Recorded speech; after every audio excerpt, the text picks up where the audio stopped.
Good morning and welcome along to the 2022 playing of the Melrose Sevens. Such a historic sports tournament, which of course dates all the way back to 1883 when Neg Haid had the mindset to establish a Rugby Sevens tournament, which has really whet the appetite the world over and is now such a successful concept, and the game of Rugby Sevens of course is played throughout the world. But it all started here at the Greenyards back in the spring of 1883 when Haig himself was part of the Melrose side that collected the first ever piece of silverware, and since then there's been a pantheon of greats that have guessed as visiting teams from around the globe have taken to the pitch at the Greenyards, and many of them have left with success and winners' medals in their pockets.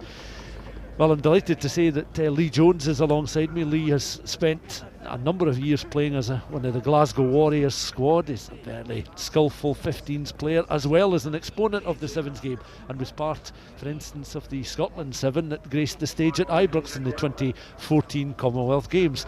Lee has also played at the Greenyards as a member of the Selkirk squad in years past, and Lee, this will bring back memories from yourself as a player and as a supporter as well. Definitely, Stuart, it's great to be here, and it's great to see Melrose Sevens back on after the last few years, and it's good to see the sun shining. We've got a new artificial pitch for the players to run about on, which it should produce a fast game, so looking forward to watching a whole host of rugby this afternoon with 26 teams. We should be in for a good day. And of course on the pitch right now is a nice mix of pipers and drummers from the Melrose Pipe Band and also from the neighbouring town Jedburgh.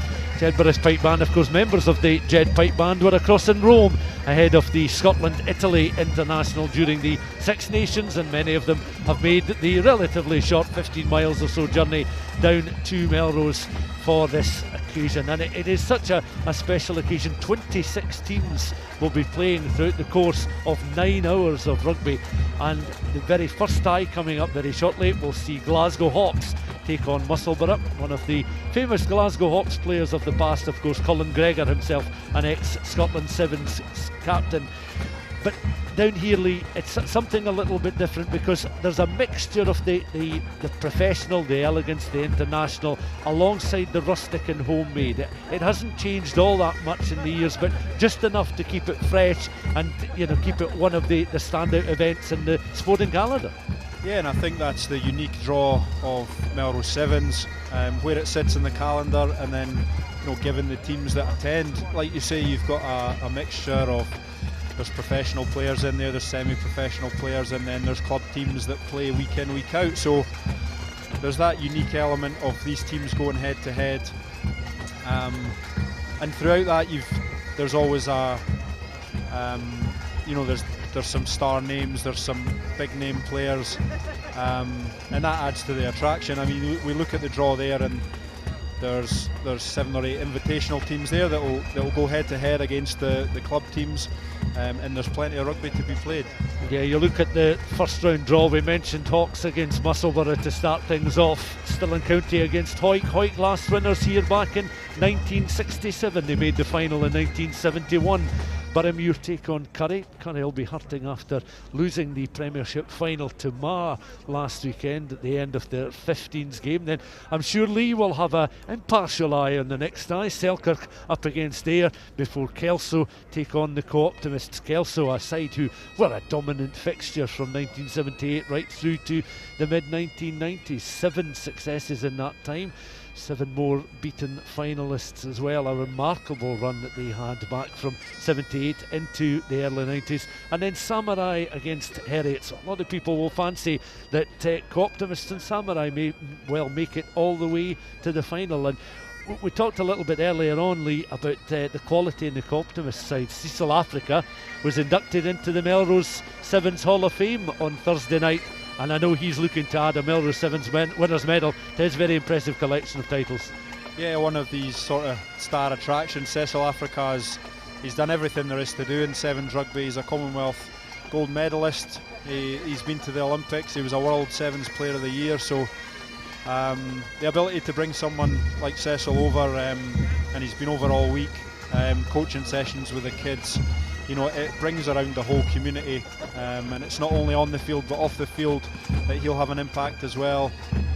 On the field, it'll be great to see him showcase his skills. Still a great player, and we can look forward to seeing the influence he'll have on the game, on his teammates, and hopefully on the supporters as well. London Scottish, another one of the guest sides, they were successful in the last playing of the Melrose Sevens back in 2019 when they defeated Edinburgh Accies in the final. But the anticipation of the start of the tournament is heightened by the sight of the first match officials who will be making their way onto the park, dressed in splendid pink. But it's Glasgow Hawks against Musselburgh to get this tournament off and running at the slightly earlier time of 10 minutes to 11 on a Saturday morning. Quite often it was 11:48 was the timing of the very first tie. Glasgow Hawks, the first team onto the field of play. Musselburgh now also exiting from one of the dressing rooms just down below our commentary position.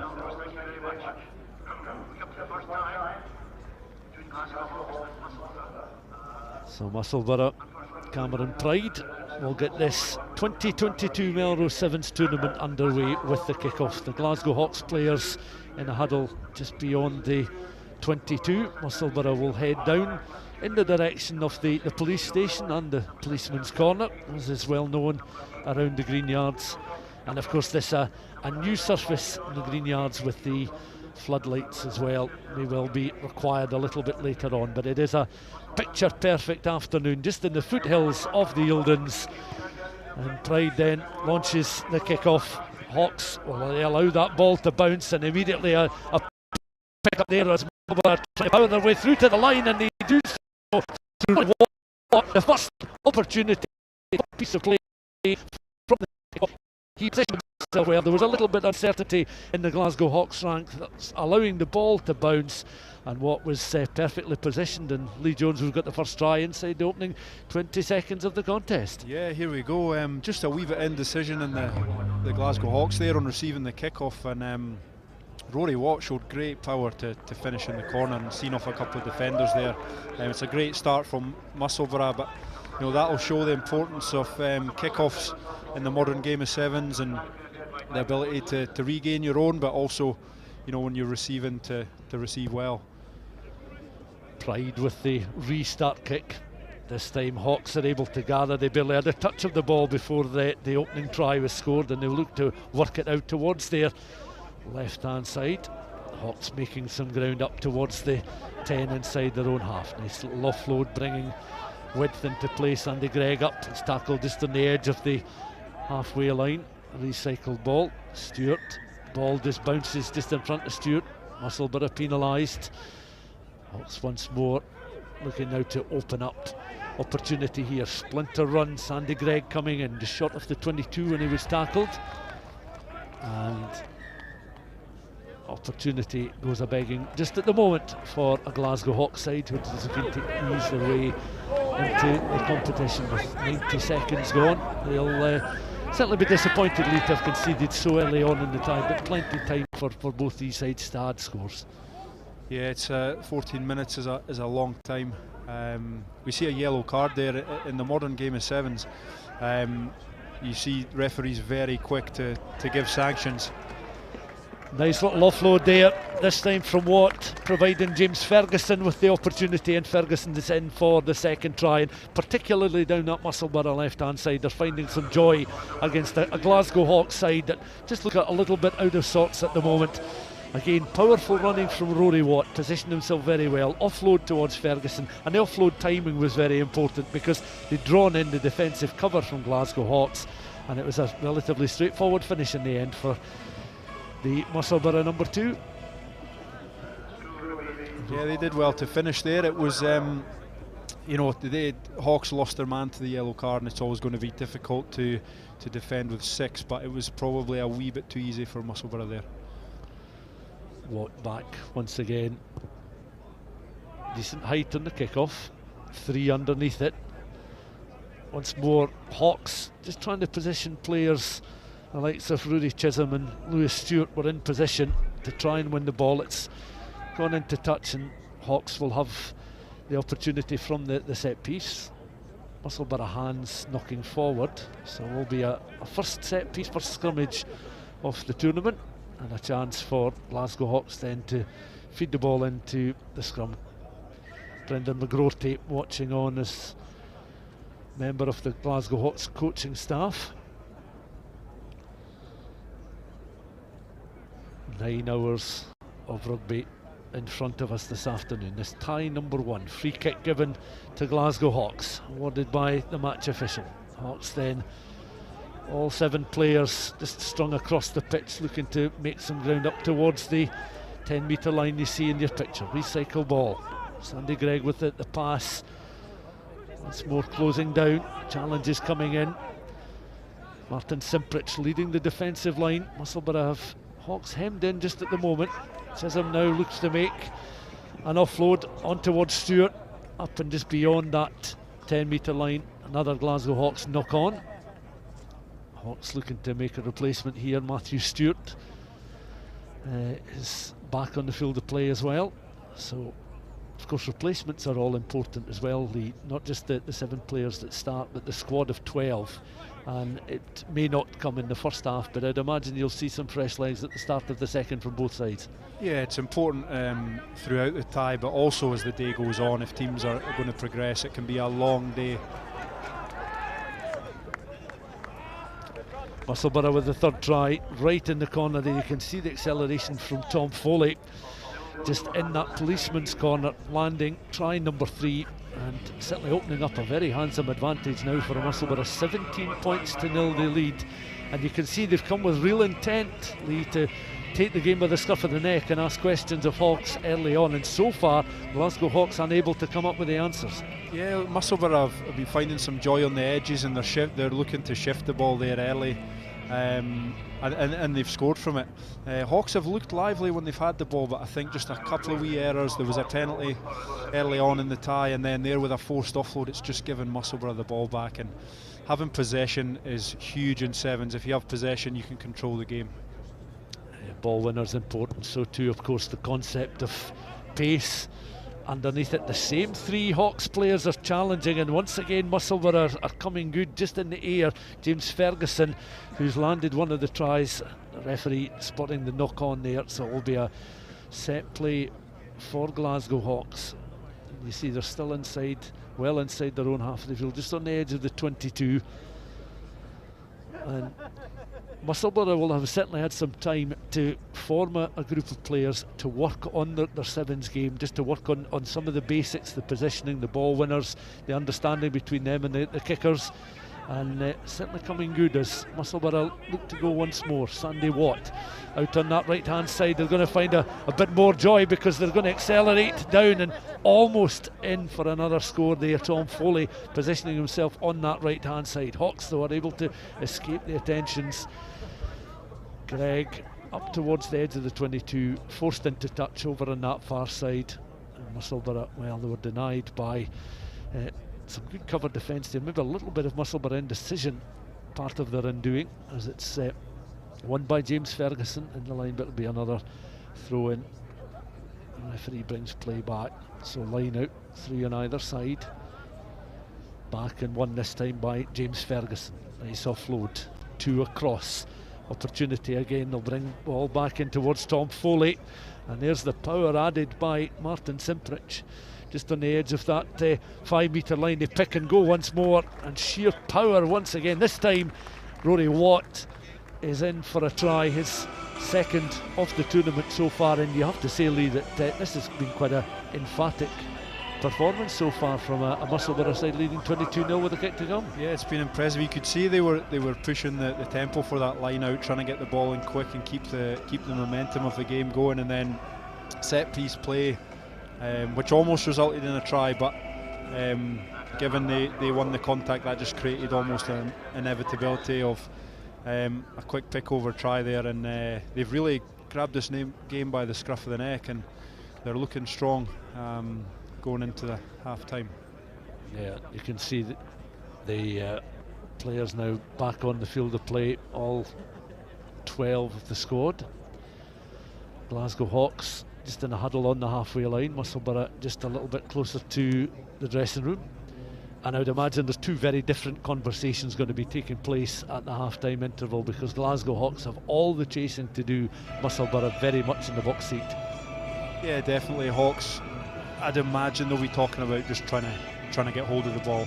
You know, the little ball they have had, they've coughed up fairly easily. So they'll be looking to get the ball, keep a hold of the ball. They'll have this restart for the first time in the game. Musselburgh really controlled the restart area.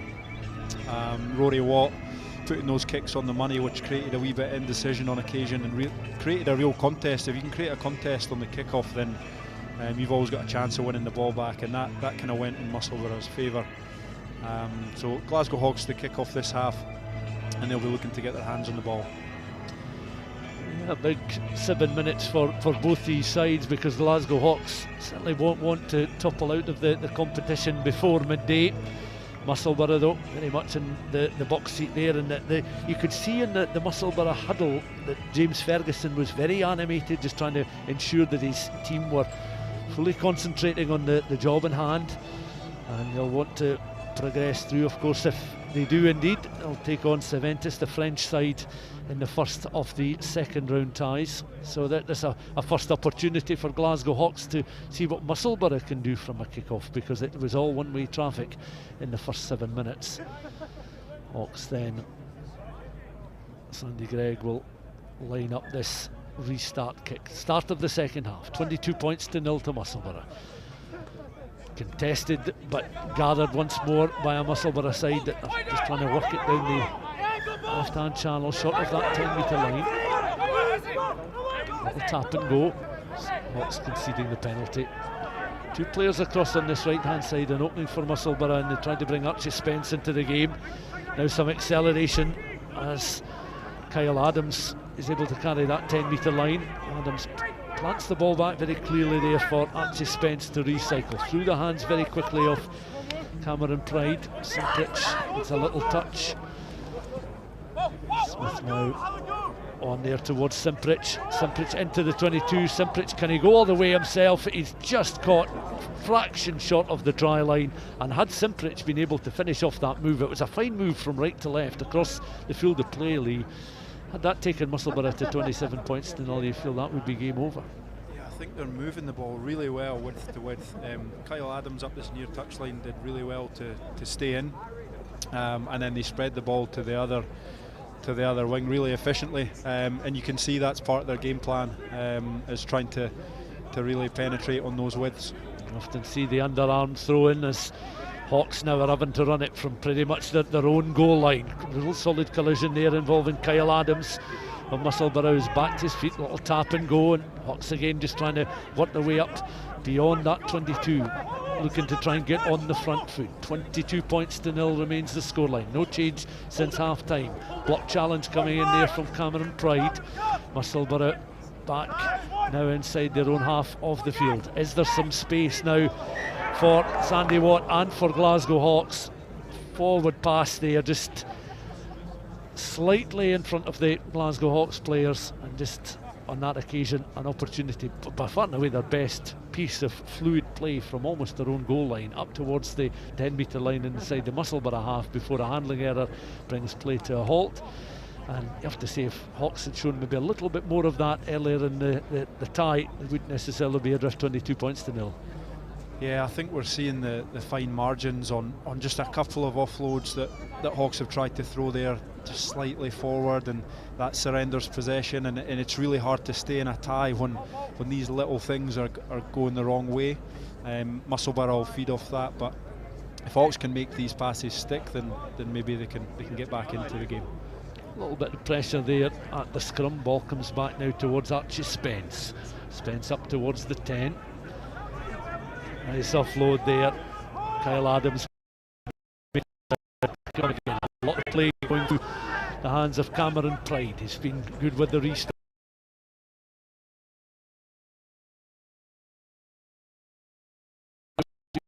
Inside that 22, tumbles to the ground. Hawks are able to pick up once more, but find themselves so deep inside their own half of the field. Now there's perhaps a one-on-one situation opening up here. Kyle Adams is trying to read the opportunity here that's presented himself to Glasgow Hawks, but the pass going astray as Hawks again were trying to work the ball out. Ronan Joy out on that right hand side. He had a teammate up in support, hearing up, looking to try and gather possession of the ball, as both Glasgow Hawks and Musselburgh bring on some fresh legs now. You can see Paul Cunningham on for Musselburgh. It looks as if David Thompson is also on the field of play now for Glasgow Hawks. Time against the Hawks, Musselburgh leading 22-0.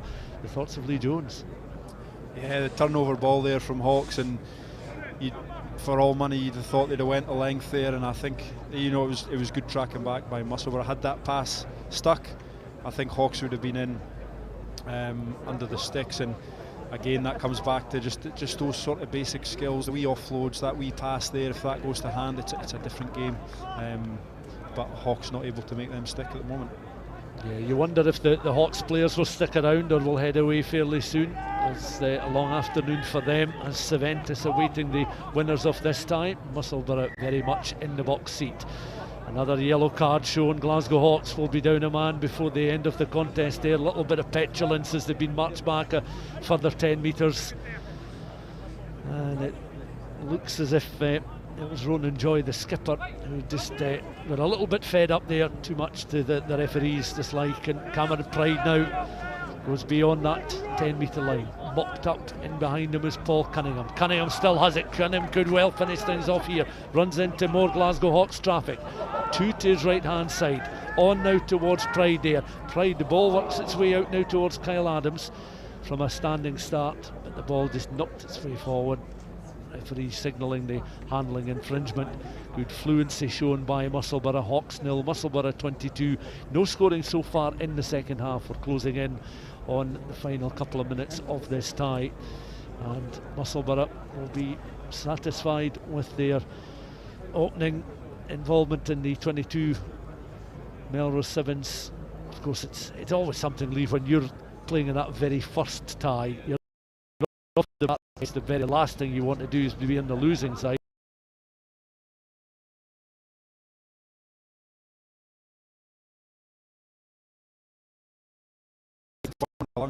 Toughest one on the legs, so to get that out of the way and have a win, you can then grow into the tournament. Lewis and Matthew Stewart have done very well for a Glasgow Hawks point of view, just to try and keep them on the coattails of Musselburgh, but unable to produce anything at the other end of the park, and working hard to get the ball back into Musselburgh territory, and then it tends to unravel for them. There's been a few handling errors. That 2-1 opening for Glasgow Hawks a little bit earlier on in the second half, had they been able to land a try then, get themselves to 22-5 or even 22-7, it still gives them a platform and something to build.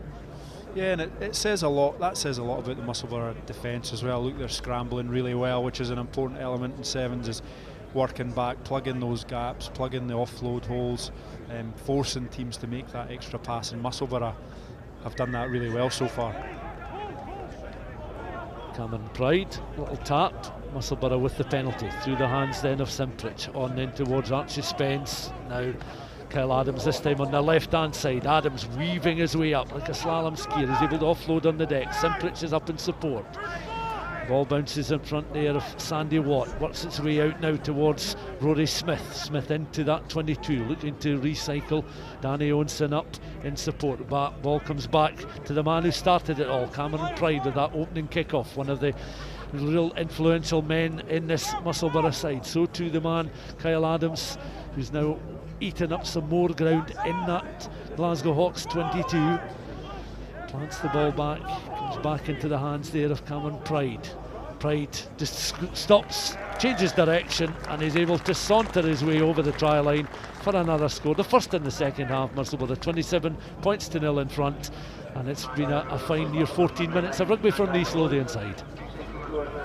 Yeah, Musselburgh will be pretty pleased with their first out, and I think, you know, they've, as I was saying, they've defended pretty well. They've looked strong on the widths, and they've managed to get over for a few tries. So yeah, good outing for Musselburgh. Glasgow Hawks will be disappointed.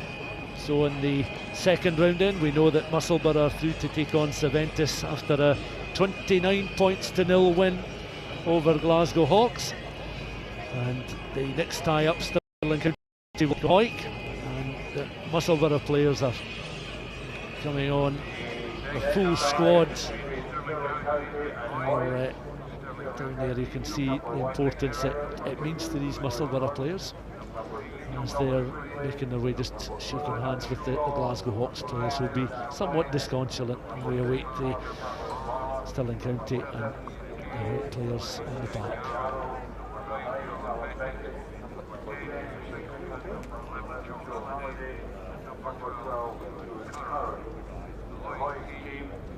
Number 3, Sam Sildo.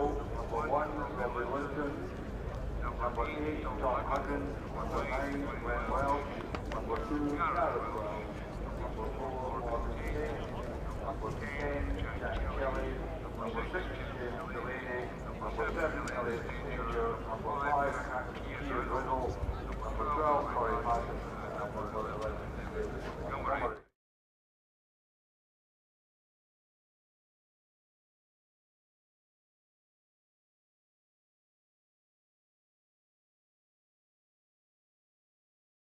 A seat in the banking. Many of them have to be wrapped up this afternoon because it's certainly rather chilly out there. Number 6.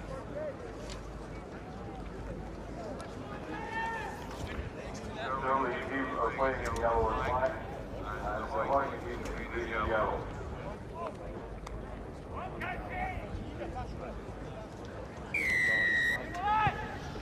Stirling County rules then. We'll get tie number 2 underway.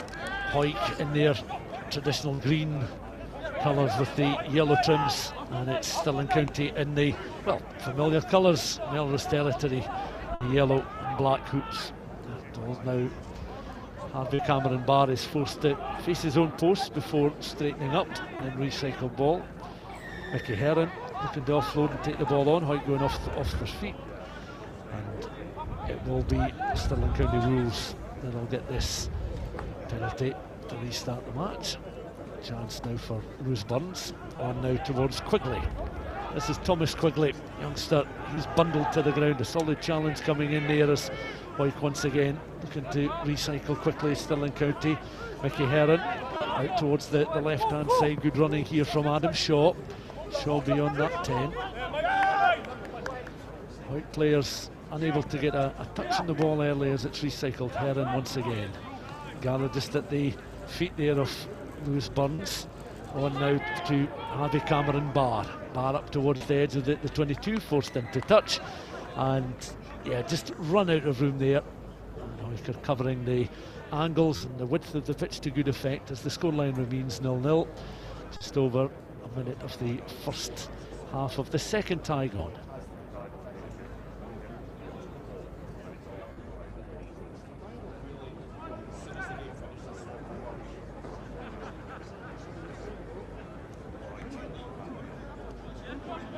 Morgan Tate recycling ball. Hawick now looking to work it just outside that 22, making some ground. Chip and chase here. Mickey Heron's going to be back and will gather for Stirling County. You can see the intent there from Morgan Tate, just trying to recycle ball quickly for a Hawick side. Up towards Callum McPherson, skipper. Offload there. Singleton just alongside the man in the ball. Quickly feeds the ball out now towards that left hand side. Adam Shaw up towards the 10-metre line. Penalty awarded though to Hawick. No, still encroached beyond that 10 for no scoring in the side, and played almost 2.5 minutes of the first half.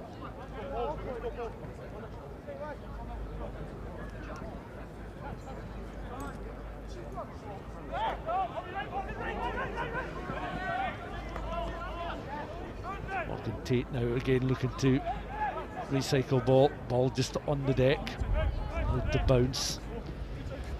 Jack Shelley up towards the halfway line.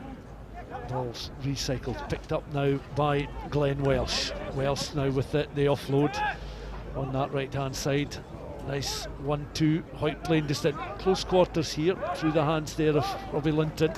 Ball will work its way out now towards Morgan Tate once more. Morgan Tate now is just into the 22 as he loses his balance just at the worst possible moment from a Hawick point of view. Stirling have players back now, recycled again through the hands of Welsh, out towards this right hand side. Solid challenge coming in there from Adam Shaw to shore up the Stirling County Rules defence. Stirling County Rules, to give them their full name this afternoon. Jack Shelley still short of the 5 metre line.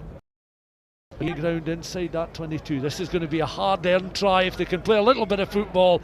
And again, great cover defence led by Thomas Quigley, just closing the door on that latest Hoyk attack inside the 22. It remains scoreless. Lee Jones' second tie is throwing up one or two interesting battles out there on a one-to-one basis. Yeah, it's a real battle so far, isn't it? You can see both teams tending to go through the middle and looking for offloads, and that's probably partly down to both defences. It's interesting to see Stirling there defending with 7 in the front line, no traditional sweeper, which is really forcing Hoyk to try and play through, and it's been a real battle so far.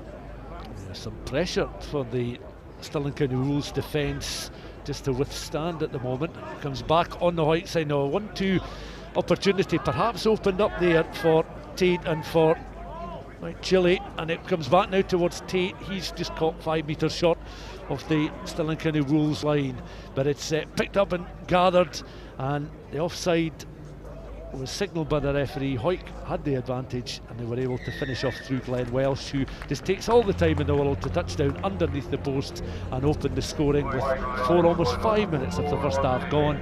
Morgan Tate with the opening try, he looked to add the conversion himself. Back off the uprights from close range, but he's managed to just squeeze the ball over the bar between the sticks.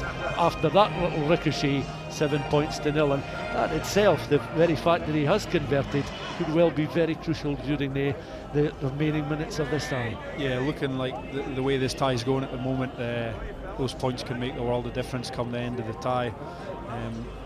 As we're fast approaching half time. Recycle ball. Chance now for Stirling County. Adam Shaw with the recycle ball. Those Burns up towards that 22. Recycle ball. Keir Singleton. And this is Thomas Quigley again, up towards the 10. Fine offload there towards Mickey Heron. Heron has it again. Up towards the left-hand side, and Callum McPherson's done well. McPherson's now beyond that 22, and he's going to hit back straight away. Stirling County Rules under the posts, a converted try. Heron it is who finishes things off after some fine work from Callum McPherson, the skipper. Heron is running for the first Stirling County Rules try of the tournament, and 7 points to 5 is the scoreline with the kick to come. Yeah, that was patient build-up by Stirling. Again, often opting to cut back through first and second receiver and play through the middle, but managing to keep that ball alive, stay on feet, offload the ball. It's so hard to defend. Another bit of ball shift there, and then it's a really strong bit of footwork, fend and finish, and it levels up the game. Yeah, McPherson linking up very well, and Heron adding the extras. 7 points all. Heron with the restart kick. Opportunity now for Hoyk again just to recycle inside their own 22. Morgan Tate's going to be a crucial figure, you'd imagine, during this contest, as against Stirling County Rules. Harvey Cameron Bart with the block challenge coming in. Recycled. Of course, Hoyt this afternoon have got Elliot Stanger, who's celebrating his birthday today in their squad, the nephew of Tony Stanger. Back it comes, untidy ball. Mickey Heron is able now to pick up, offload out towards that left-hand channel. Again from a standing start. McPherson now on now towards the 10, who's Kieran Singleton, and Singleton's in for a try. Marvellous piece of play there from Stirling County Rules. They now lead by 12 points to 7 with the kick to come. This is going to be an awkward conversion as we're watching on here, Lee, because you're looking 15 metres in from touch. The drop kick is, you fancy, going to be just an awkward, a testing angle for the kicker of the likes of quality of Mickey Heron. It's a tough one. We'll see how he goes here. But with this new surface, the one thing you will get is a consistent bounce on the ball. So in comparison with the grass, and he manages to slot it over there. So They go a full 7 points ahead into the half, which could play a big part in the outcome of the game. Yeah, it was a splendid conversion, because it not too acute an angle, but still a testing one nonetheless. And Stirling County Rules, well, having gone behind, and Hoyt opening up a 7-0 lead, sauntering underneath the post after penalty conceded by the Stirling County Rules, to hit back with 2 tries before half-time and to take a 14-7 lead into the interval will satisfy the men from Bridgehawk, no question. Yeah, definitely. I think they've really benefited from being fairly aggressive in defence, and Hoyk, it'll be interesting to see whether they identify that there's a bit of space in behind, and whether they can exploit that. But again, they'll be looking to get a bit more hands on ball and try and penetrate that Stirling defence, but they've held pretty firm so far. One thing we should say is during sevens tournaments like this, that they're quite often the team sheets that we are given, and there can be changes to jerseys and personnel very, very late, so we'll certainly try and bring you any changes that we are given, but the teams from earlier in the day are generally the ones that take to the park, but there can be changes in personnel during the course of ties or during the course of the afternoon. This is finally poised then, 7 points to 14, electronic scoreboard just down to our right hand side, and we can see this Stirling County side making it, the replacements anyway, making their way just towards the edge of the pitch. So Jack Shelley is on for the start of the second half. Bit of a breeze around the Greenyards just at the moment, as Stirling County again are able to gather outside their own 22. And again you can see that was I think Mickey Hearn it was, certainly down as 7 on our team sheets, trying to escape the attentions there. The infringement though been signalled by the match referee, so I'll bring back towards the 22. Strong fend there, wasn't it? Strong fend. I'm not sure what the referee pulled back for there, but we've got a scrum, so a good attacking platform from Stirling should they manage to get a clean ball. Stirling are able to feed the ball into the scrum. Keir Singleton then. Singleton looking to recycle down this left hand side. Stirling go. Now there's some real acceleration. Good work there and good offload as well from Harvey Cameron Barr, and it's taken on by Callum Beckett, and Beckett's going to be in underneath the post, and you fancy this is going to be a very crucial scoreline coming inside the first minute of this second half. 19 points to 7, but underneath the sticks a composed conversion, and they'll have landed 3 converted tries, and they'll be very much on the front foot and with eyes on the second round. Yeah, that's an important score to come out in the second half and get over the line after already being ahead. It makes it a bit tougher for Hoyk. There's still a bit of time left, but see here a good bit of pace down the touchline, the ability to keep the ball inside, and Callum Beckett, a promising young player who's been in a wee bit training with the Scotland Sevens squad, so keep an eye on him. Recycle ball, kick off then. The recycle ball certainly working a treat for Stirling County Rules this afternoon. Hoyk and the foothills of the Eildons have maybe not a mountain to climb, but they've certainly got some work to do now as they try and keep themselves very much in the tie. The clock's starting to work against Hoyk as they're hemmed inside their own 22. They've knocked the ball on, and a chance now for Stirling County Rules just to apply a little bit further pressure as they head down towards the policeman's corner around the Greenyards. Hoyk, of course, a side very successful in past years, most number of consecutive wins in the Melrose Sevens. Back at the turn of the 20th century they were very much the dominant side, but just on the back foot at the moment. It's Stirling again working very well. Keir Singleton trying to meander his way through there. It's spinning around as Lewis Burns is back with Singleton again, on now towards McPherson. Bottle is on now towards Hearn, and the ball now works its way out there towards Cameron Barr, and Harvey Cameron Barr touches down, not underneath the post but in that left hand corner. Will make the conversion attempt that little bit harder, but they'll be looking to add another 5 points at the very least to the Stirling scoreboard. 26 points to 7 with the conversion to come. Yeah, again pretty patient by Stirling. They got down the short side of that scrum, a couple of nice offloads, and then when they've shifted the ball to the width there, Harvey Cameron Barr, great finish with a wee kind of stop-go, managed to get a wee fend on his opposite defender, and he's went in for a try, which probably looks like Stirling are running away with this game now. Yeah, just talking there about Hoyk in the past, there was an awards dinner in Melrose on Thursday evening where they inducted several people and teams into the Melrose Sevens Hall of Fame, and the Hoyk side, which played up to the turn of the 20th century, was one of the sides inducted. The most number of wins in the Melrose Sevens, 29, but their last success was back in 1967 and last final back in 71. Little tap and go there, but the referee is going to force play back, and the referee goes to the pocket.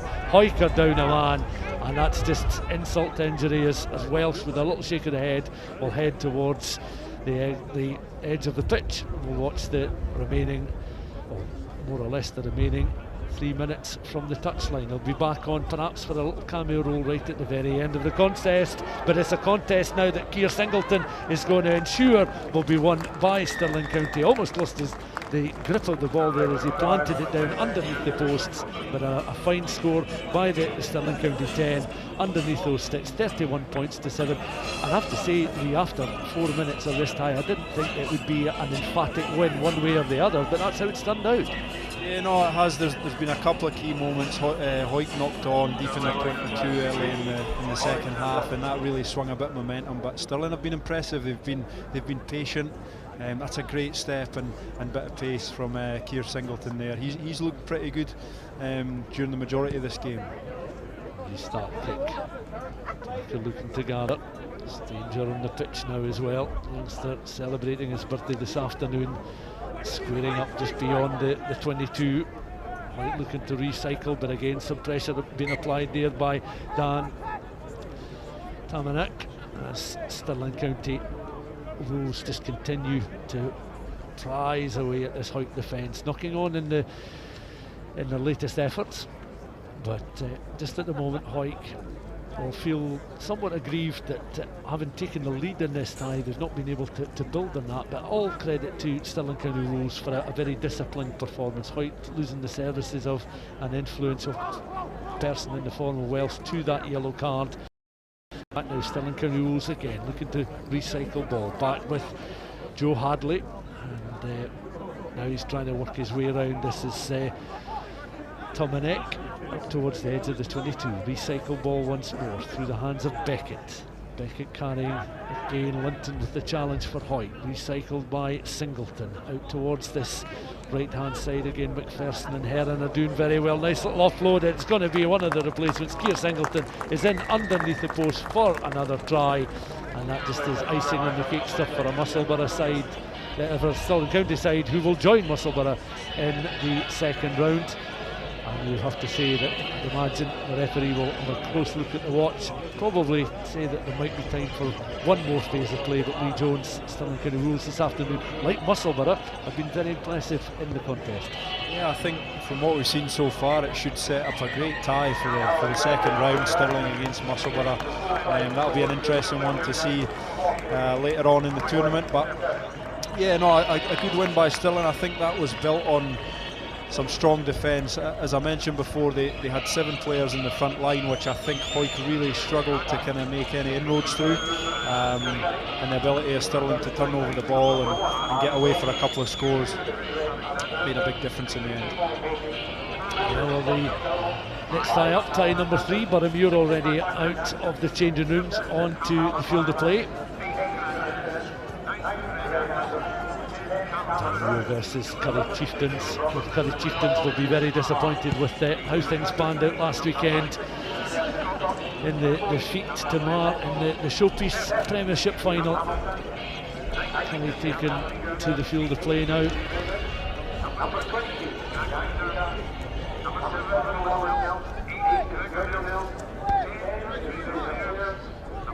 Curry then in the gold and black.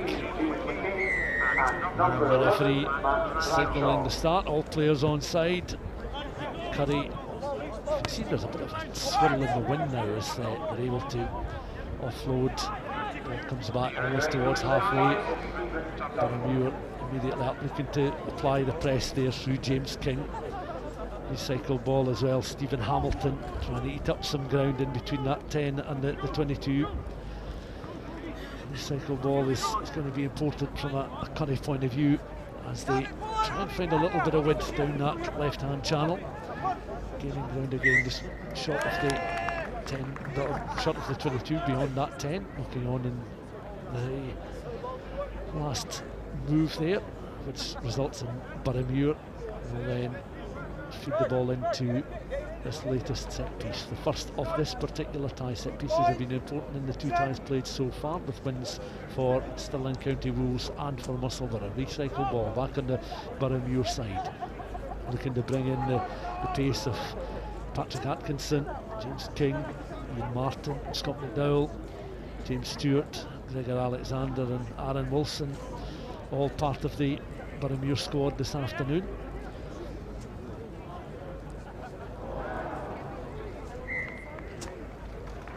Ball worked its way out towards that left-hand side, and Greg Alexander was in position there, couldn't take the ball forward, and an opportunity just goes a-begging just at this early stage for a Boroughmuir side inside their own 22. It's interesting to see how these teams are almost feeling their way into the game. In Sevens it's been the same all morning, but just as Curry darting for a try there. Curry over for the first try. You can see again close quarters. Curry over Cameron Lessels, I think it is, who's been awarded the score just down at the Cameron right hand side. But you're switching off just momentarily, and the disappointment from a Boroughmuir point of view as Curry looking to add the extras here. There's the Sawyers wearing the 9 on their team sheets, just coming forward and getting a little bit wayward, caught in the breeze. Try 5 points to 0, Curry lead, and Boroughmuir back in position for this Curry restart. And Curry scoring the opening points inside the first 2.5 minutes of the first half. Yeah, as I was saying there, it's just these teams have, it's potentially their first sevens out of the season, I think, for most, so it's interesting just to see how they're feeling their way into the game. And I guess as well, knowing that there's only 14 minutes, it's trying to come out on the right side of the result so that you can get another tie under your belt. Yeah, just watching on there is Charlie Brett trying to make some ground in this Curry half off the field. As once again you can see Charlie Brett's determination picked up there, and suddenly Curry are able to accelerate through Stephen Hamilton up towards the 10 metre line. Penalised, they're taking the ball into contact, not releasing. Boroughmuir will have it quick tap just beyond their 10. Offload this time from Aaron Wilson out towards the right hand side. Standing start, not unfamiliar. You'll see players just lining up and weigh up the opportunities in front of them, but Curry have just managed to snaffle the ball out and floats the pass out towards the right hand channel, up and just beyond halfway. Curry now, a 1-on-1 situation, opens up, he's round his man, and Curry are going to be in underneath the post despite the best efforts there of Patrick Atkinson underneath the posts for a try to add to their earlier score, 10 points to 0 with the conversion to come.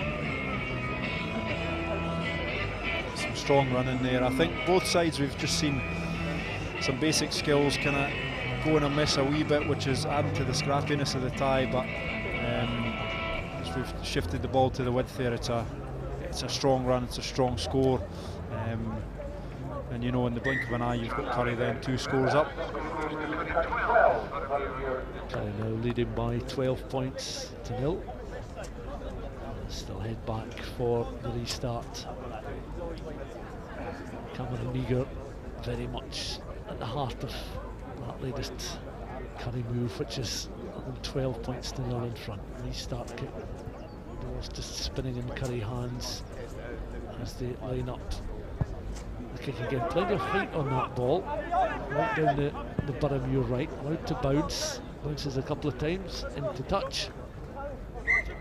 Boroughmuir players just allowing the ball to bounce a couple of times to go into touch, so it will be a throw-in. Curry will have the set piece. It's a great restart, just creates a wee bit of indecision in the Boroughmuir ranks, and Curry have managed to get possession back with the line out. Overhead throw in. Sometimes you see the underarm, which we did a little bit earlier on in the tie, double knock on. But the first hands to knock forward were Curry's, so Boroughmuir will now have the feed into this latest scrum. Tie number 3 in the 2022 playing of the Melrose Sevens. Curry leading by 12 points to 0. Trying to feed the ball into that scrummage there, Scott McDougall. But it's back now as Boroughmuir trying to make some ground down the left hand side. James King has to reverse the ball just back through the hands there of Ian Martin.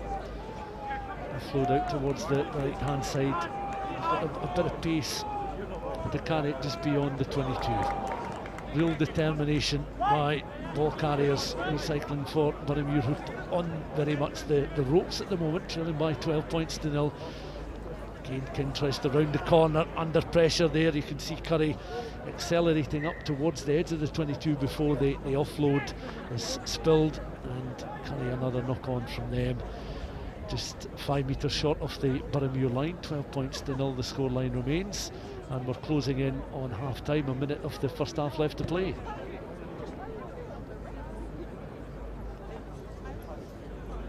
Yeah, another note on line outs and scrums. When we go into the set piece with the Sevens, you've often got guys that have potentially, they're not normally throwing a ball in week to week, and you know, it comes to the 7th season and that's a skill they've got to get to grips with, and it's the same with the guys scrumming down. You've often got wingers in there, you've got centres or back row forwards, so it's a wee bit of a different view for those guys as well.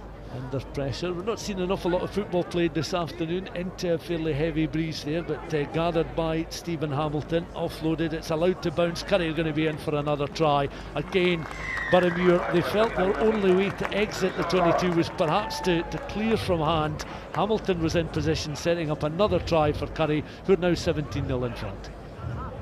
Yeah, just defensive pressure from Curry there, and Boroughmuir, like you say, they were struggling to kind of get themselves loose, and went for the kicking option and managed to get a wee ricochet, and Curry have done well to tidy it up there and go in. I think Charlie Brett going in for the score.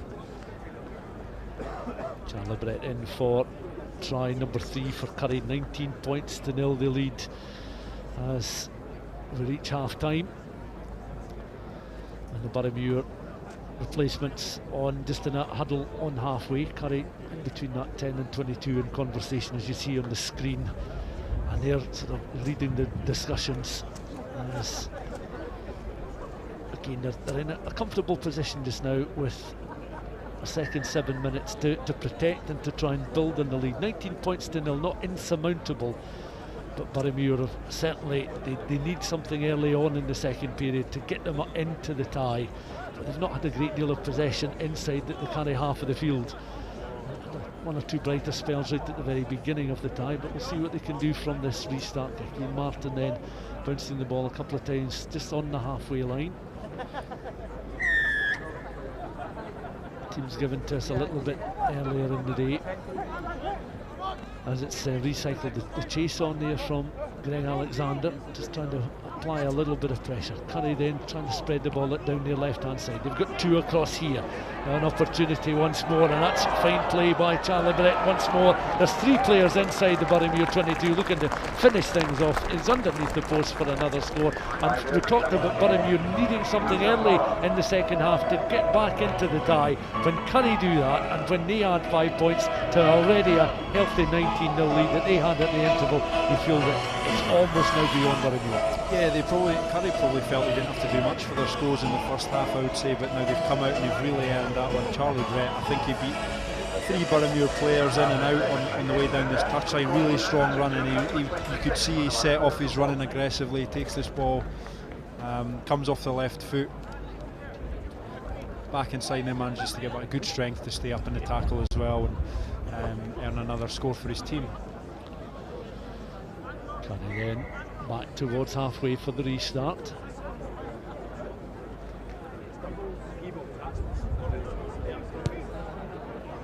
Just taking his time over the restart kick. Boroughmuir players able to read the flight of the ball there. Alexander just on the edge of his own 22. Nice offload, gets it back once again. One-handed offload once more, running into Curry traffic ripped there, but he certainly did well to secure possession of the ball there. Callum Anderson, as it's offloaded now, still inside the 22. Little good step from Scott McDowell. And then Burramuir again. Offload carries up just beyond the 22. Snaffled though by Curry. 2-on-1 situation opening up. They're going to be in on this right hand side for another score. This is once again emphatic from Curry to add to scores earlier on in the tie. The vast majority coming, 3 of them coming in the first half. 2 of them were converted. 19-0 they had the half-time lead. They've added 2 in the early stages of the second period. 2 minutes of the second half gone, and Curry further clear. I think the physicality from Curry really just taking its toll. Burramuir are having to try and throw those offloads to try and make something, and Curry are able to pick up the scraps, and in the end it's an easy enough running. Curry do well to shift the ball. Stevie Hamilton's got a trot into the corner. Hamilton with the latest Curry try from the restart. Flight in the ball underneath it, won convincingly there by Ian Martin. Offload now to the man James King, still inside the 22.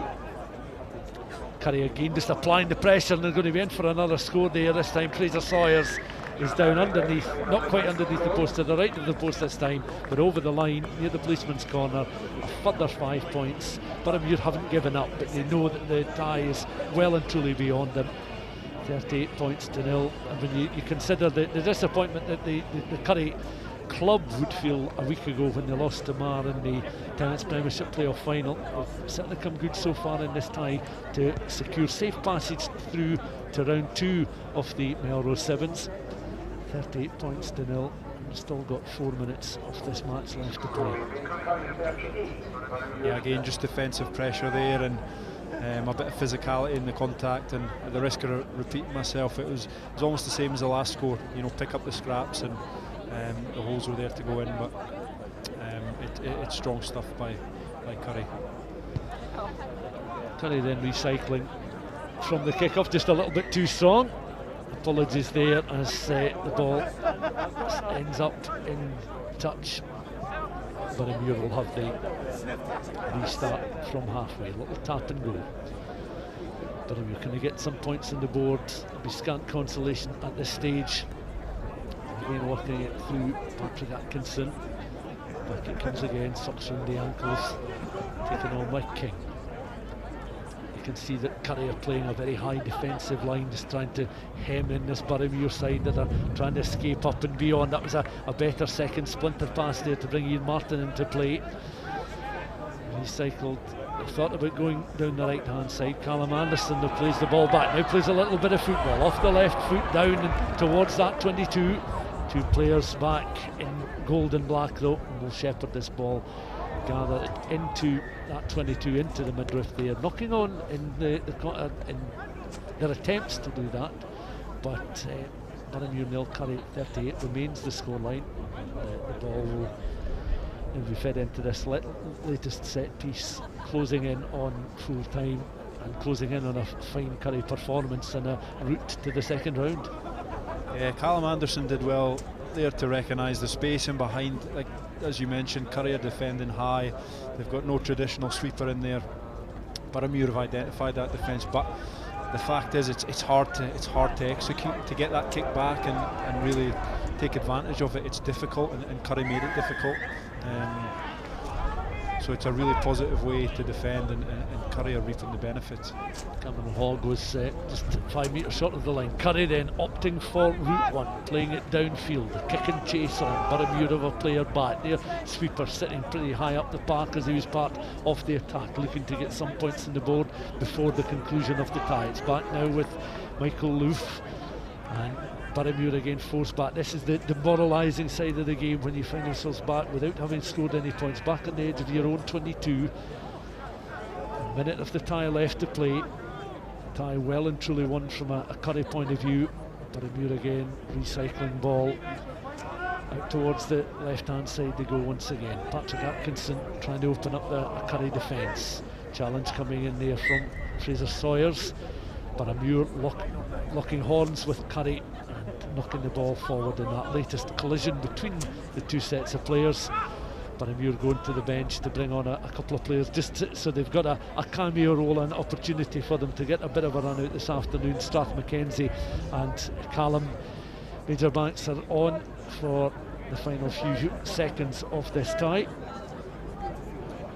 See the picture there, Patrick Atkinson, one of the players, just leaving the field. Curry again down the left hand side looking to make further ground. Fraser Sawyers, tap and go from Boroughmuir on the edge of the 22. 38 points to 0, and we're into added time now.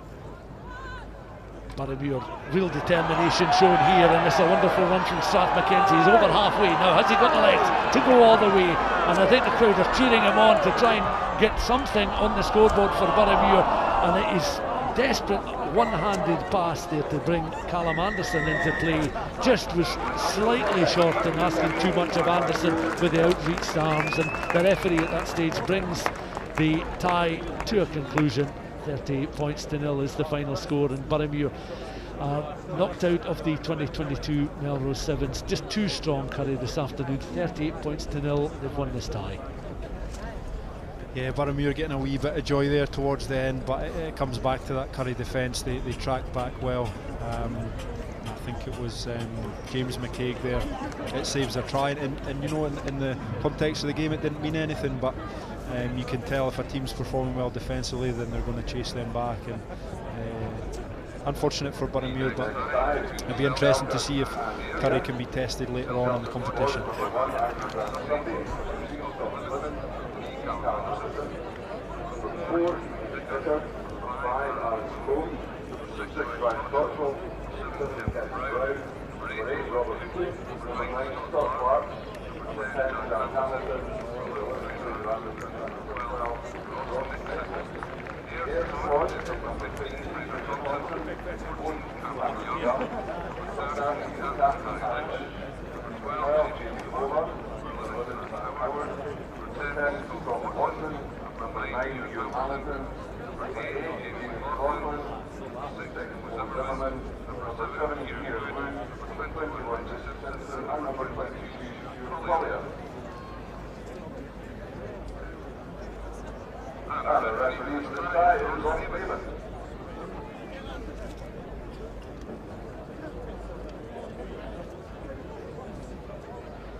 Next tie up is Selkirk versus Ayr.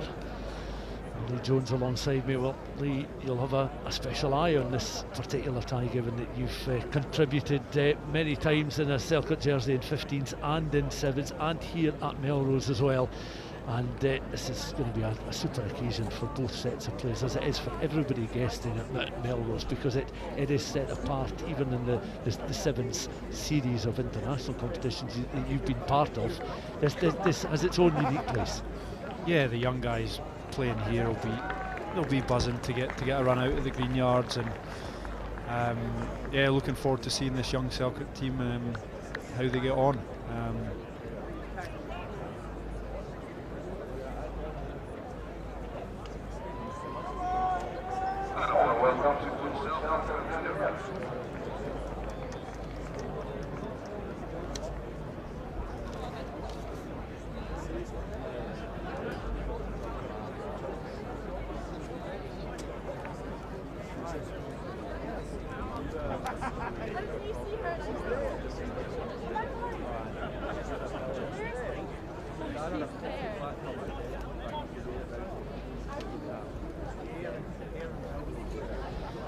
This afternoon, Fraser Thompson, there's 15, Cameron Young 14, Harry Lynch is 13, James Bova 12, Zach Howard 11, Scott Watson is 10, Ewan Hamilton is 9, Jamie McLaughlin 4, Mo Zimmerman 6, Kieran Wood is 7, Richie Simpson 21 and Stuart Collier 22. Fraser Climo is the head coach, and immediately Ayr on the attack at the moment, finding that they're just running out the Greenyards room down the right hand side, so the ball goes into touch and it will be a throw in for Selkirk.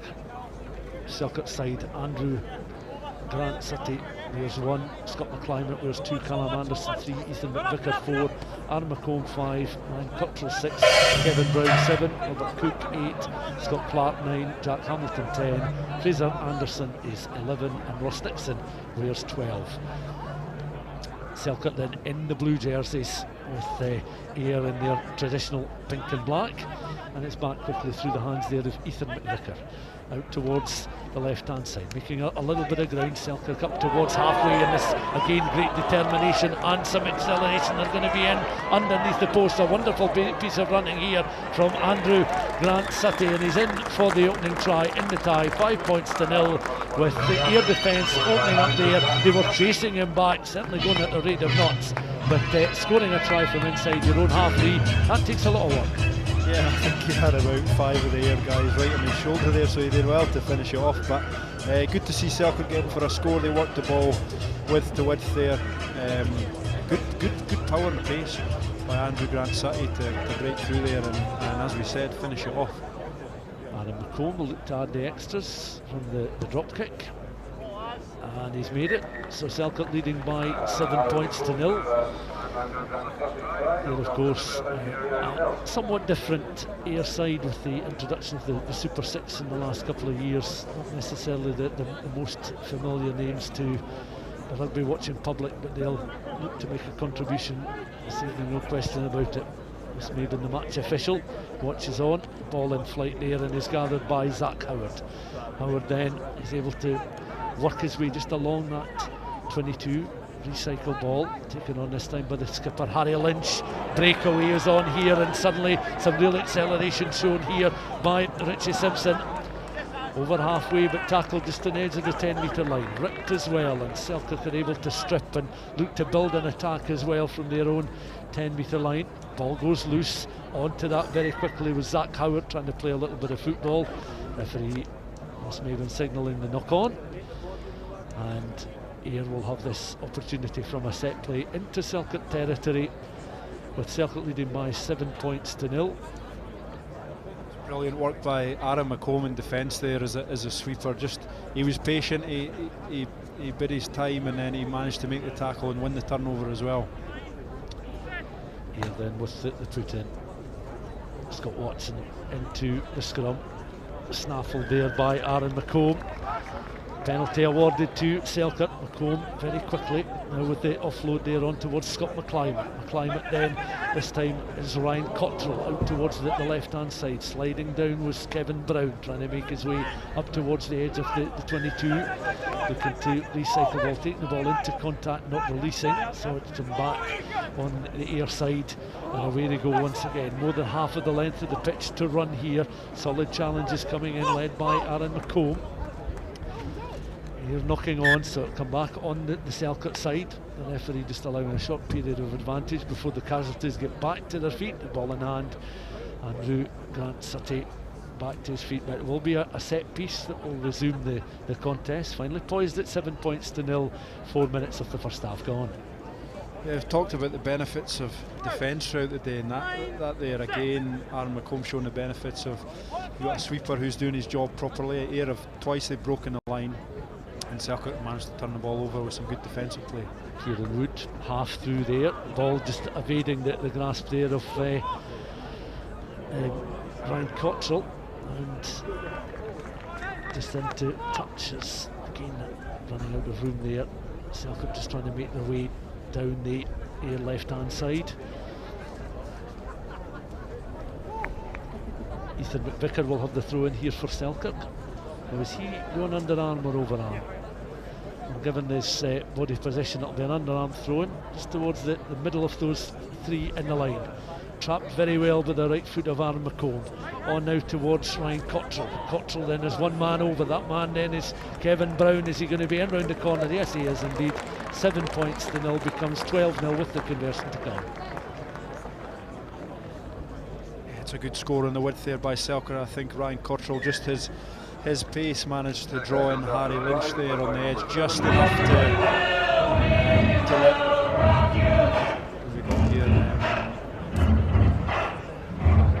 let Selkirk in for the try on the width. Just that wee bit indecision on the defence. He's given that wee bit of space and it managed to go in.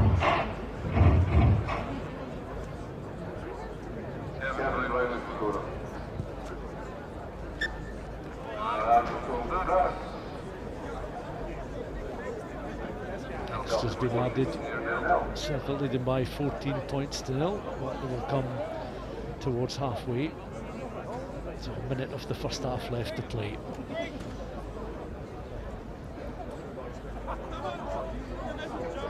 Aaron McComb will get this restart underway. Flighted ball just over the head there of Scott McClyman. Ayr are able to measure the bounce of the ball, but it does come back on Selkirk side. Selkirk hands Scott McClyman. Back now with Andrew Grant-Sutty. He showed his pace as well during the course of this first half. Supported by Aaron McComb just on the edge of the 22. Mopped up now by Ethan McVicker. Quickly through the hands there of Kevin Brown.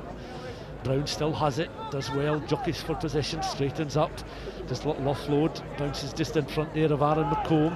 Back now towards Andrew Grant-Sutty.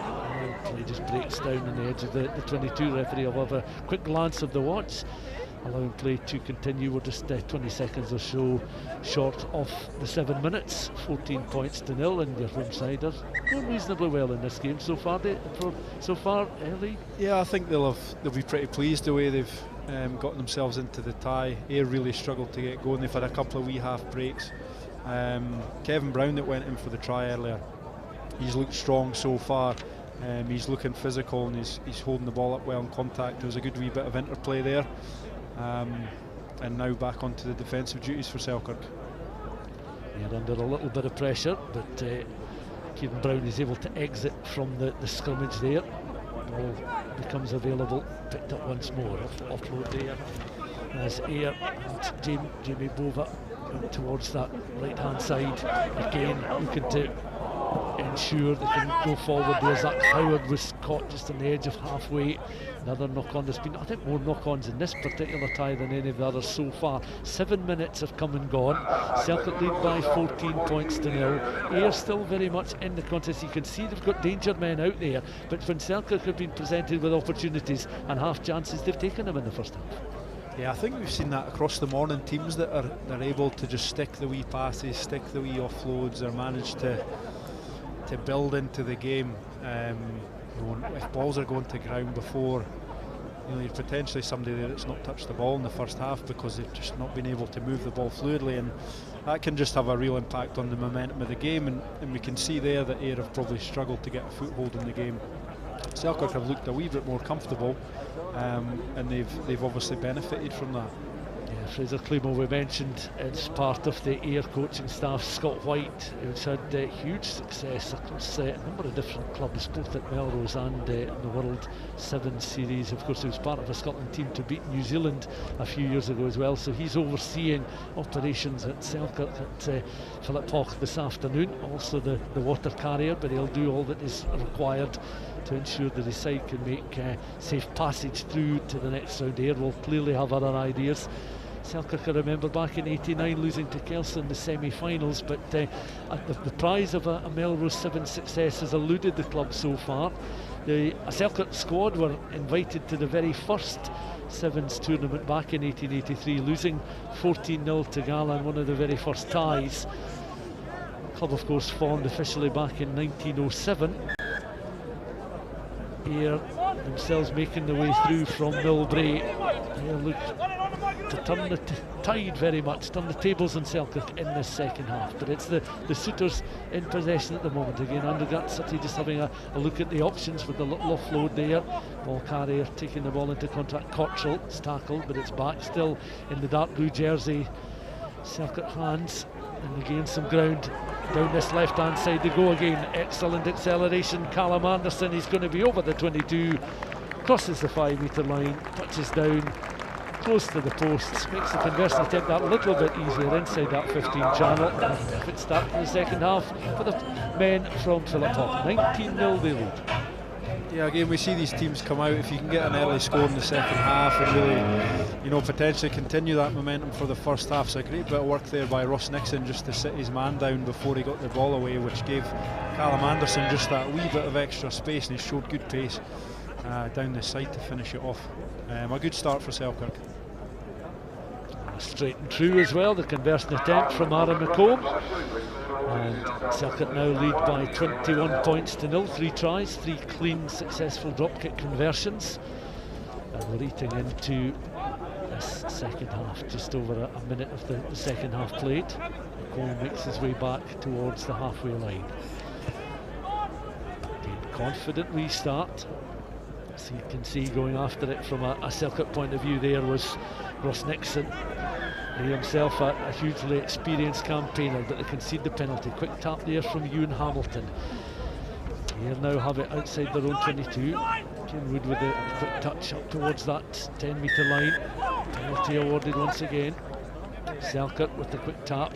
Back it comes now towards Ryan Cottrell. Cottrell then with a little offload, and McComb has to slalom his way through. Works its way back towards Jack Hamilton. Hamilton then, and of course a one-on-one situation opening up. Andrew Grant Sutty is going to be in round the corner. Andrew Grant Sutty makes his way towards the post, and he's the latest try scorer.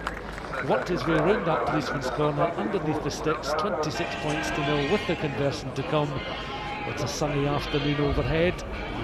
The sun will be shining over Selkirk right now, I would imagine. Those watching on and following the fortunes of the club from Philip Hawke will be happy with the 26-0 scoreline, with further points up for grabs with this conversion. Yeah, Selkirk with some real strong runners. Andrew Grant Sutty going in again there and benefiting from, I think, Selkirk just looking really patient, looking really calm, moving the ball with ease, and then when they can get the ball into the hands of the likes of Kevin Brown and Callum Anderson, Andrew Grant Sutty, they've got a bit of power and they're able to break tackles, and we've seen that so far. So Selkirk will be looking to get that ball into those guys' hands. Yeah, the fluency of the Celtic side, they just seem a little bit more assured. And on the front foot once more, that ball's allowed to bounce and go into touch, and not out on the full, will be a throw in. They're wanting to take the quick one. You can see it up very quickly with Ewan Hamilton looking to recycle ball just on the edge of the 22. Back it will come, and the men in pink and black, real uphill struggle now for them. Celtic 28-0 in front. Little 1-2 brings Kenwood into play once again. Lateral running, but Ayr are able to go on the front foot there. That pass looked out a shade forward, picked up by Ewan Hamilton. Referee allowing play to continue. Ross Maben as it's recycled once more by Kenwood. And Ayr again trying to take the direct route towards the line there. Over the ball was Ewan Hamilton trying to snaffle for possession, but they've won the penalty. Looking to get on with things very quickly, Jamie Bova. And Selkirk matched back a further 10 metres there, so Ayr with the tap inside the Selkirk half of the field. Kieran Wood now with that offload, still very direct downfield. Robert Cook trying to provide the block challenge. Ball comes back now towards Kieran Wood. And again Ayr, advantage for them just at the moment. The clock very much against them. Ayr knocking on. Selkirk then will have the put in the scrummage. They felt that the advantage in the upper hand was with Ayr on that particular little phase of play to try and open up Selkirk, but maybe a lack of ideas and just an assurance in the Selkirk defence remain the main factors here when Ayr are in possession of the ball when they're inside the Selkirk half of the field. Yeah, it's probably the first little flurry we've had from Ayr there, and Jamie Bova carrying really strongly into contact. I think Ayr just unable to shift the ball quick enough. Quick tap and go there, and Selkirk going to be in for another try. Jack Hamilton this time. It was not the cleanest execution of a little tap and go there, a little bit unconventional, but I think one or two of the Ayr players felt he perhaps infringed there, backed off him just ever so slightly, but Jack Hamilton again running half the length of the park and in for another score. 33 points to 0 Yet another emphatic performance. This time it's Selkirk players who've caused to celebrate. 33 points to 0, closing in on the final 90 seconds of the tie. It's a good bit of opportunistic play by Jack Hamilton. He's seen here, I've got no one back there, and just a quick tap, and if you can get away those first 5 yards, then he was gone. And it puts Selkirk in a really good position towards the end of this tie. Selkirk then looking to get themselves involved in it will be tie number 4 of the second round. Kelso against the Co-Optimists still to come. That'll be a mouth-watering contest as well, with the Co-Optimists having Cecil Africa in the ranks. Plenty of flight on that ball. Nixon goes after it. Nixon gives chase, but the referee, Ross Maben, spots the knock on. Here we'll have one final opportunity then from outside their own 22 to try and get some consolation on the scoreboard. Selkirk sporting a slightly different look with the 2 shades of blue on the jerseys this afternoon, not so much white as there's been in the past. Here once again trying to work the ball up. Again a very flat pass, bringing Cameron Young into play. He's got the shot of the halfway line, accelerating away this time as Jamie McLaughlin beyond that 10-metre line. They can go once more. Offloaded Stuart Collier. Now opportunity here for Cameron Young. Young is able to find teammates inside the 22. The applause around the Greenyards for the efforts of these Ayr players who've managed to cross the line. Scott Watson, it is nothing more than consolation from an Ayr point of view, but credit to Watson, he can at least boast a Melrose Sevens try in 2022. Selkirk 33, Ayr 5. The scoreline, that is the final score, and Selkirk safely through to the next round of the competition to join the likes of Musselburgh, Stirling and Curry, who are also winners in this preliminary round this afternoon. Selkirk will take their place in the 4th tie of the second round, and they'll play the winners of the next tie up on the field of play here. This artificial surface holding up very well, as you'd expect.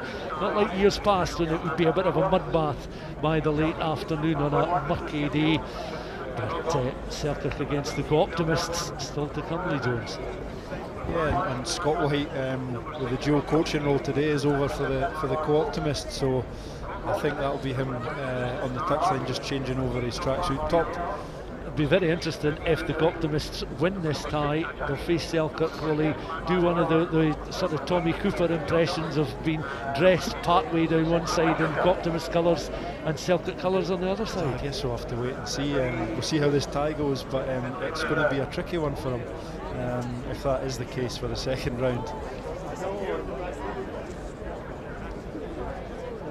Kelso this afternoon then handed the team sheets. Bruce McNeil wears 1, Frankie Robson wears 2, Keith Melbourne 3, Andy Tate the skipper at 4, Dwayne Patterson 5, Robbie Tweedy 6, Mark Wilson 7, Greg Sesford 8, Jack Walker is 9, Ben Lyle 10, Greg Millar is 11, and Aaron Jackson wears 12. For the Co-Optimists, Lachlan Ferguson wears 1, Tristan Nardi wears 2, Tom Varndale wears 3, Freddie Osley wears 16, Ollie Melville wears 5, Jack Blaine 6, Matt Ward 7, James Johnson 8, Aaron Hodgkinson is 14, Cecil Africa, he is wearing 10, Finlay Callahan wears 17, and Aaron Pro will wear number 12. There is the developments so far at the 2022 Melrose Sevens. Musselburgh against 70. Stirling County will take on the British Army. Curry up against the visitors from Fiji. Selkirk, as you say, awaiting the winners of this match between Kelso and the Co-Optimists. Samurai against Heriots. GHA against Gala in Barakis, beaten finalists here in 2019 up against Jed Forest, who lost a few years before in the final.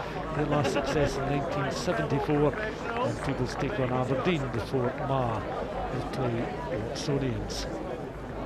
Kelso coming out in their mainly black jerseys with the white trims, black shorts and the red socks, so their familiar uniform, and the Co-Optimists in a sort of combination of white and blue jersey tops with the white shorts and the blue socks. And on for the start, Lee Jones, Cecil Africa wearing 10, little asterisk beside his name. a special player and somebody already inducted into the Melrose Sevens Hall of Fame, and he's going to get things off and running. His time as a Sevens player with South Africa, the success he's had, Commonwealth Games, World Sevens, quality Olympian, the kick-off is good, it's plumb on the money, it's taken on by Bruce McNeil. McNeil securing ball, Frankie Robson just in behind, early touch then for Greg Sesford. Selkirk looking to recycle, Andy Tate also involved in the action. Tate a solid exponent of the Sevens game as well. McNeil just on the shoulder of the ball carrier at the moment, who's Frankie Robson. Round the corner he goes. Tom Vanville just trying to slow up for the Optimist. Picked up by Bruce McNeil, one-handed offload. He's still got plenty of power. He's been around the Borders circuit for so many years now. Little offload on now towards another experienced exponent, Mark Wilson. Andy Tate skippering the side. I think there's been a jersey change there, because I can see Andy Tate doesn't appear to be wearing the 4 that's down on the team sheet. I think he's got 8 on it just at the moment.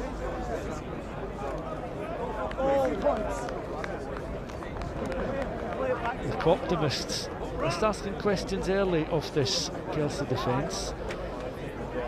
You can see that there's a bit of a strut about them as well, Lee, and this afternoon many of these players will relish the opportunity to come to the home of the Sevens and show their qualities. Not a thrown together side at the last minute, but one that certainly have a lot of cohesion about them. Definitely, and I think they've had a lot of training this week, by all accounts. And I think you can notice, just looking down from here, you can notice the physicality. In comparison to a few of the teams we've seen so far. I mean, we're looking at guys that are pretty much almost all fully professional. And you can see just that difference in size and physique. But Kelso have held on in the first week bit of this tie pretty well, and you see Bruce McNeil bringing real physicality as he always does, and that's always going to be a challenge. You see what they can do from the scrum in their own half there. Andy Tate feeding the ball into the scrum, is able to pick up, go trying to reverse the angle there. Robson now out towards Wilson. Wilson trying to trap it with the boot there, under a bit of pressure there as once again the Optimists using width to good effect here. Playing a high defensive line, just trying to turn the screw when he can.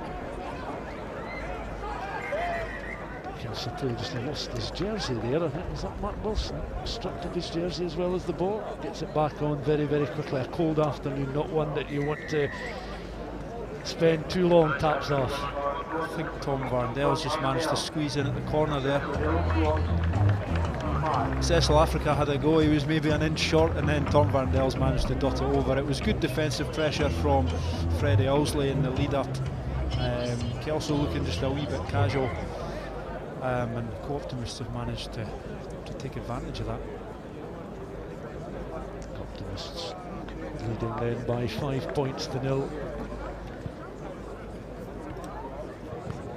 South Africa with the conversion attempt, and that just drifts wide of the upper. It's a little short as well, makes his way back towards the halfway line. A chilly Saturday lunchtime, second Saturday in April 2022, playing at the Melrose Sevens, and there's a replay of the try there. Freddie Owsley was over the ball there, but it was, you see the uncertainty of the Optimist player as he carried the ball over the line. Had he scored the try, Tom Varndell had that expression of uncertainty on his face, but it's been awarded. Varndell back involved in the action. Kelso, and we'll look to Andy Tate for a little bit of inspiration here as ball comes back towards halfway. Tate then finds support.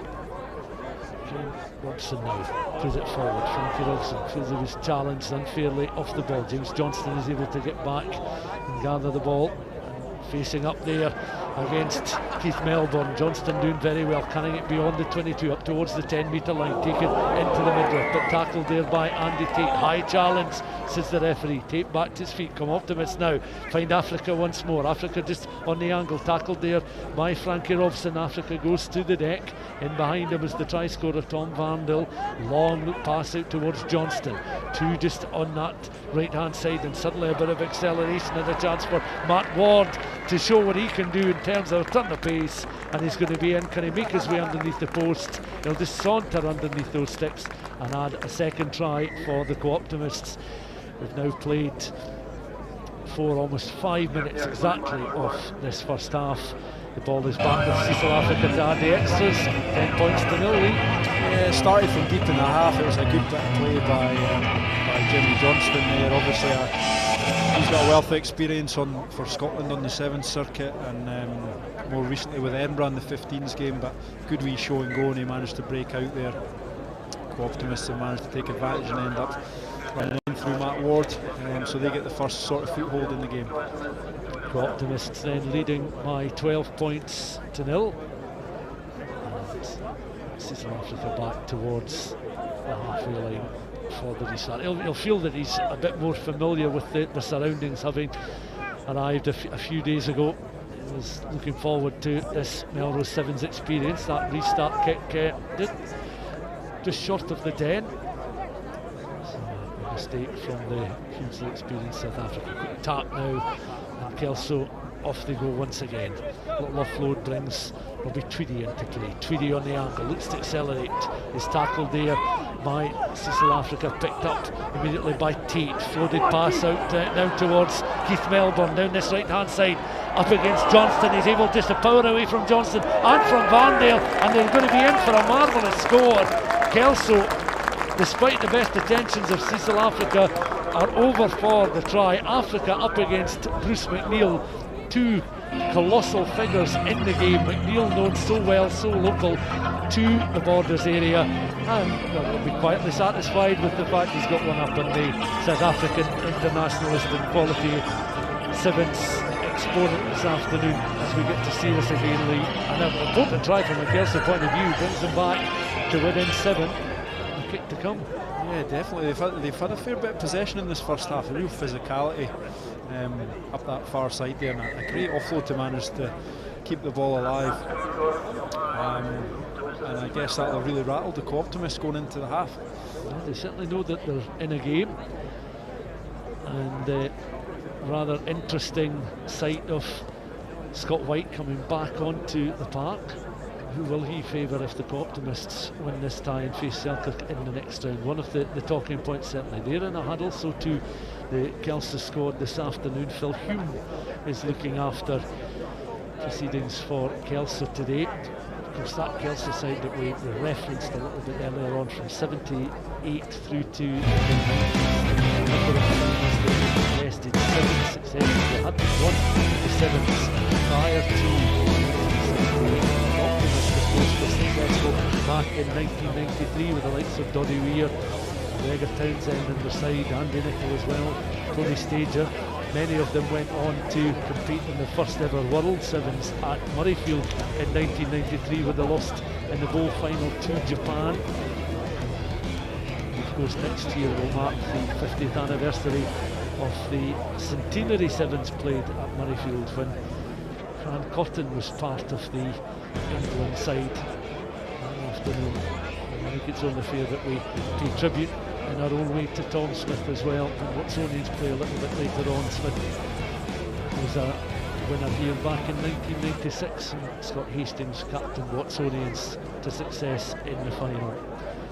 So Kelso against the Co-Optimists, two of the great winners from the past. Kelso multiple titles.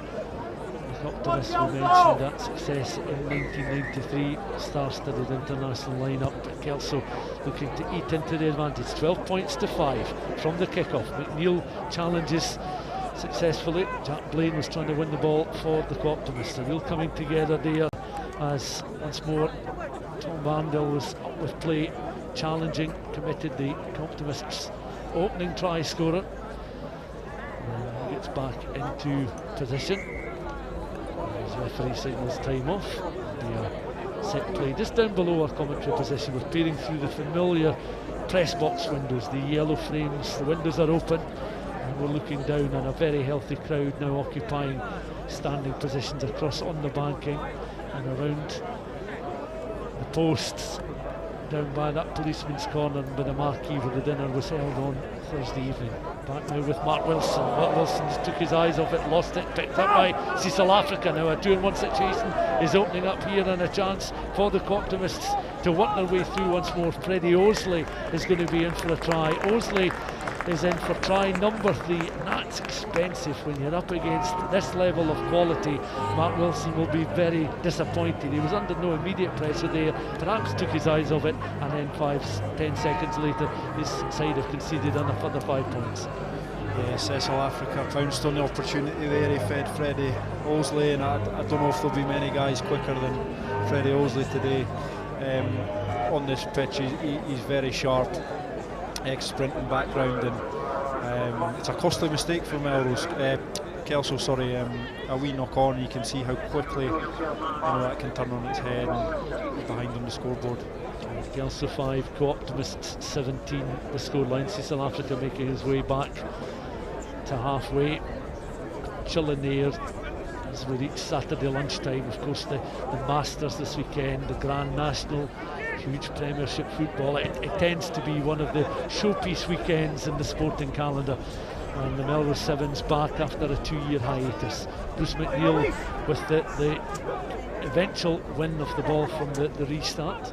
Recycled again.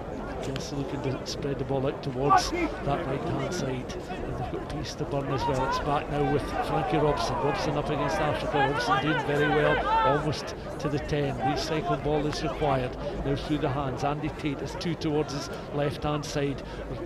Watching where man with all the experience Bruce McNeil is going there. Ball taken into contact by Kelso replacement. As once again they to reorganise. That's Ben Patterson, who's been on the field the last couple of minutes. Patterson has it once again, offload towards Tate. Tate now onto Robson now. Is Robson going to back himself into the 22? He goes. Just slowed up ever so slightly as Aaron Jackson was able to feed it out towards the right hand side. Will it work its way back to Robson against Cecil Africa, and the Co-Optimist defence tightening up like a rope round the neck of the Kelso players there. The noose was tightening, and you felt that they were almost running out of options as they had to hurry the continued forward movement. And the Optimists now, Kelso, their defensive line being led there by Aaron Jackson, just caught in the edge of the 22. Africa has it once more. Simple offload towards Johnson. Johnson found a gap. Johnson's away up and beyond that 10-metre line. He looks over his shoulder 2-3 times. McNeil's going to be after him. Those two know each other so well from time spent at Mansfield Park in Hawick. And back chasing also is Aaron Jackson, but it is James Johnston who's going to be in for another try. 22 points to 5 the scoreline, and the Optimists now showing their class. But you leave when you've been in tournaments like this, you've got to keep something in reserve for the later rounds because it's such an exhausting afternoon. Yeah, I think what we've seen so far from the Optimists is they've capitalised on mistakes. The Kelso team they'll be relishing going up against this Co-Optimist side, and they've performed really well, but you see just a wee mistake and all it takes is a couple of passes, a wee offload. James Johnson there has managed to go in from 70 metres with a wee step and a fend, and I think that's what we've seen so far is just Co-Optimist really capitalising on any mistakes that Kelso are making. Africa, his last involvement in this first round ties to convert that Johnston try. 24 points to 5. Restart then. Optimists, Ollie Melville take over the kicking duties from Cecil Africa, who now leaves the boxes. Kelso running out of room across on that far side. Short of the line. Yellow card is also shown, so Kelso are going to be down a man for 2 minutes. And this tournament this afternoon going to be refereed to World Sevens standards. So we've seen, is that 4 yellow cards in the ties played so far? Yeah, it's they're very hot on the yellow cards, and it's almost like a there's a no excuse policy. If it's an infringement, then you're right off and you're off for 2 minutes. We seen one earlier on where the player didn't put the ball straight down on a penalty, and you know that sort of thing. There's a zero tolerance. The refs are yellow carding, which changes the shape of the game. Pure Waldest in the picture a moment or so ago, wearing 12 for the Co-Optimists today. And there on camera also Keith Melbourne of Kelso. Some colourful spectators in the crowd. Don't know how warm or chilly they'll feel right now, but they're certainly well dressed for the party atmosphere. Andy Tate will feed the ball into this scrimmage. And now again the acceleration shown here by the Co-Optimists. Real turn of pace there. Freddie Mosley going towards the corner, in for the try. Lee, you mentioned the qualities he has as a sprinter, and you know, that acceleration from almost a standing start was impressive. Yeah, you see, he got the head start on the outside there, and to be fair, he still had a wee bit to do. The inside cover was really good from Kelso, and he had to manage a wee pirouette before he dotted it down. But it's a strong finish, and when you've got a finisher on the wing that you know has got pace and the ability to score tries, and it can make the world of difference, and especially when it comes down to tighter ties. I can imagine the Co-Optimists will be using him to the best of their ability. Melville with a lovely conversion attempt from out on that left hand side as well. 31 points to 5. So a restart this time from Tristan Nardi. Ball's going to be allowed to bounce. Bounces a couple of times, finds touch just on the edge of the 22, and the referee puts whistle to mouth to blow for full time. 31 points to 5 win then for the Co-Optimists. Many people's favourites to make the final are often running at the expense of the 7 times winners Kelso by 31 points to 5. And Lee, I think the crowd will enjoy the qualities of this side if they're allowed to continue through into the later rounds of the competition. Yeah, look, I think that game's probably just a real sign of their quality. You look at the final score there, it's 31-5. Probably watching that game, you felt Kelso were in the match, you know, for the vast majority of the beginning of it. So, yeah, a real sign of quality that they've managed to put on a score like that without really performing to the best of their ability. So it'll be interesting to see how they go throughout the rest of the tournament. And Scott White with his Selkirk hoodie on will coach them into the next game in Selkirk in the second round. So that'll be an interesting one as well.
Yeah, now time for some of the golden oldies to take to the field in an exhibition match, and it gives Stuart McFarlane and Lee Jones a bit of time to take 5 and take a breather, as Dale Clancy will be taking over for this game as Melrose look to try and help the current plight in Ukraine with Ukraine appeal, and some legends of the game there led out to the field on the left hand side. Graham Beveridge was ex-Scotland cap. He was the first onto the field here. Certainly littered with some talented individuals in each team. Callum Anderson as well with Peebles links, but currently the ball is in the hands of Jamie Murray, who spent most of his domestic career here at the Greenyards in a very successful period. His play is now underway. It's been well gathered in open field as the play goes over to the 22, and now looking to try and work their way out, and certainly showing no signs of rust, these perhaps older and aged players, but it's for a great campaign to help the ongoing crisis in Ukraine. Over to Opita Palapoi on the far side, and he's been wrapped up well. Now play on to the 22 as they look to try and stretch and throw in a little bit of magic in there as well, as the dummy gets lobbed in. Exhibiting the kicking game as well, and Callum Anderson under a little bit of pressure here, but he's got the ball in hand now. He finds Graham Beveridge on the 10-metre line. He's got Jamie Murray in support. There's a little gap there. Perhaps 10 years ago he would have took that gap, but Graham Beveridge passing away from the base. Now the ball getting through the hands, and again a little kick chase coming on there, certainly showing they've still got the brains, perhaps not the speed to match. And now camped inside of their own line, we've got international legends from the Scottish game against the overseas, and it's going to be the home internationals to get the ball. Jamie Murray finds Graham Beveridge. It's just ghosted in front of Callum Anderson, but he's flapped the ball back on their side. The referee is going to bring that back for a put in to the scrum. And certainly you can see Graham Beveridge there, 6 caps in his time, and it was a very difficult time to get that scrum half jersey. He's the only capped international out of the People's Rugby Club. It was at a time where the crossover between the likes of Armstrong and Redpath to Blair and Cussiter, and Graham Beveridge found himself sandwiched in between those players. As a scrum down, a little tap on this 10-a-side game, and it is now Jamie Murray on the wraparound. He's found the gap there, and he's going to go, and he just tries to offload the ball. It's just been flat back, and the opportunity was almost there, and the Scottish internationals can't open the score in here.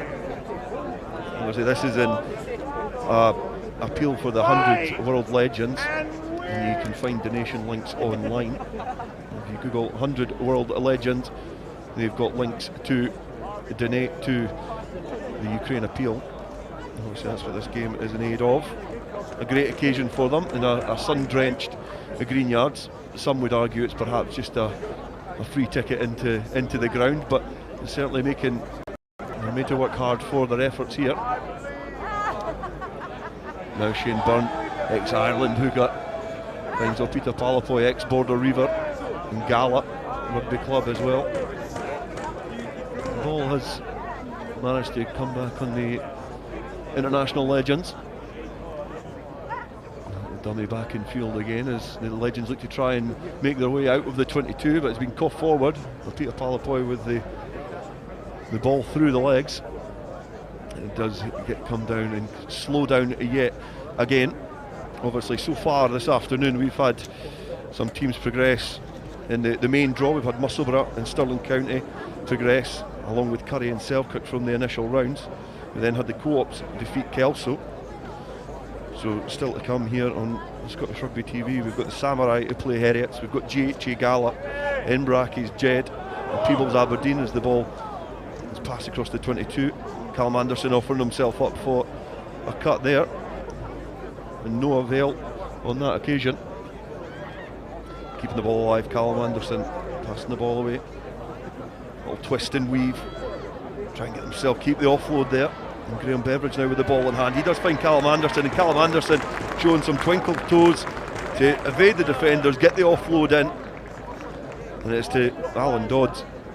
So he, a decorated player in his time here at Melrose. He was a Melrose Sevens winner in 2011 along with Callum Anderson, and they're rolling back the years to link up there to get another score here for the Scottish Legends. I'll take the score to Scotland at 10, the World Legends 0 with a kick to come, but it just drifts to the left hand side of the uprights.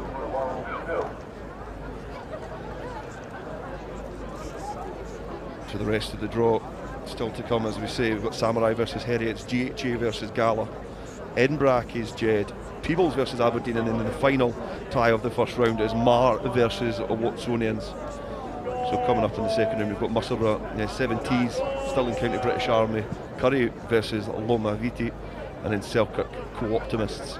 So the action coming thick and fast here on the Scottish Rugby TV. And in the 22, the ball's spilled over at the far side. And just in front of the stand side here, just taking Alan Dodds for a little walk as he scrags onto the jersey. The internationals with a rare 40 out of their own 22. Getting the ball through the hands. A high tackle coming in there from ex-Melrose centre Jamie Murray. Still certainly looks like he can mix it. And now the offload the game, trying to exploit this Scottish division. And they managed to keep the ball alive. Into the hands of Shane Byrne. Putting a bit of power into that pass there, and it comes up to the 10 metre line, but it's just drifted forward. And the referee bringing the penalty to the Scottish Legends, and they take it quickly through Ali Hogg, ex-Watsonians, with a laugh and a smile as he enters the fray. Now Graham Beveridge trying to burrow his way underneath this 3G surface. Ex-Glasgow Warrior as well, keeps himself in immaculate condition. And now, a huge hit coming in just on the halfway line for the international Legends. And the ball is now back on the Scottish side. Beveridge again, who can offer himself up to try and unlock this defence. Play up to the 10 metre line now. Ball passed away from the base from Ali Hogg. Ali Hogg passing out the back, finding some support there yet again.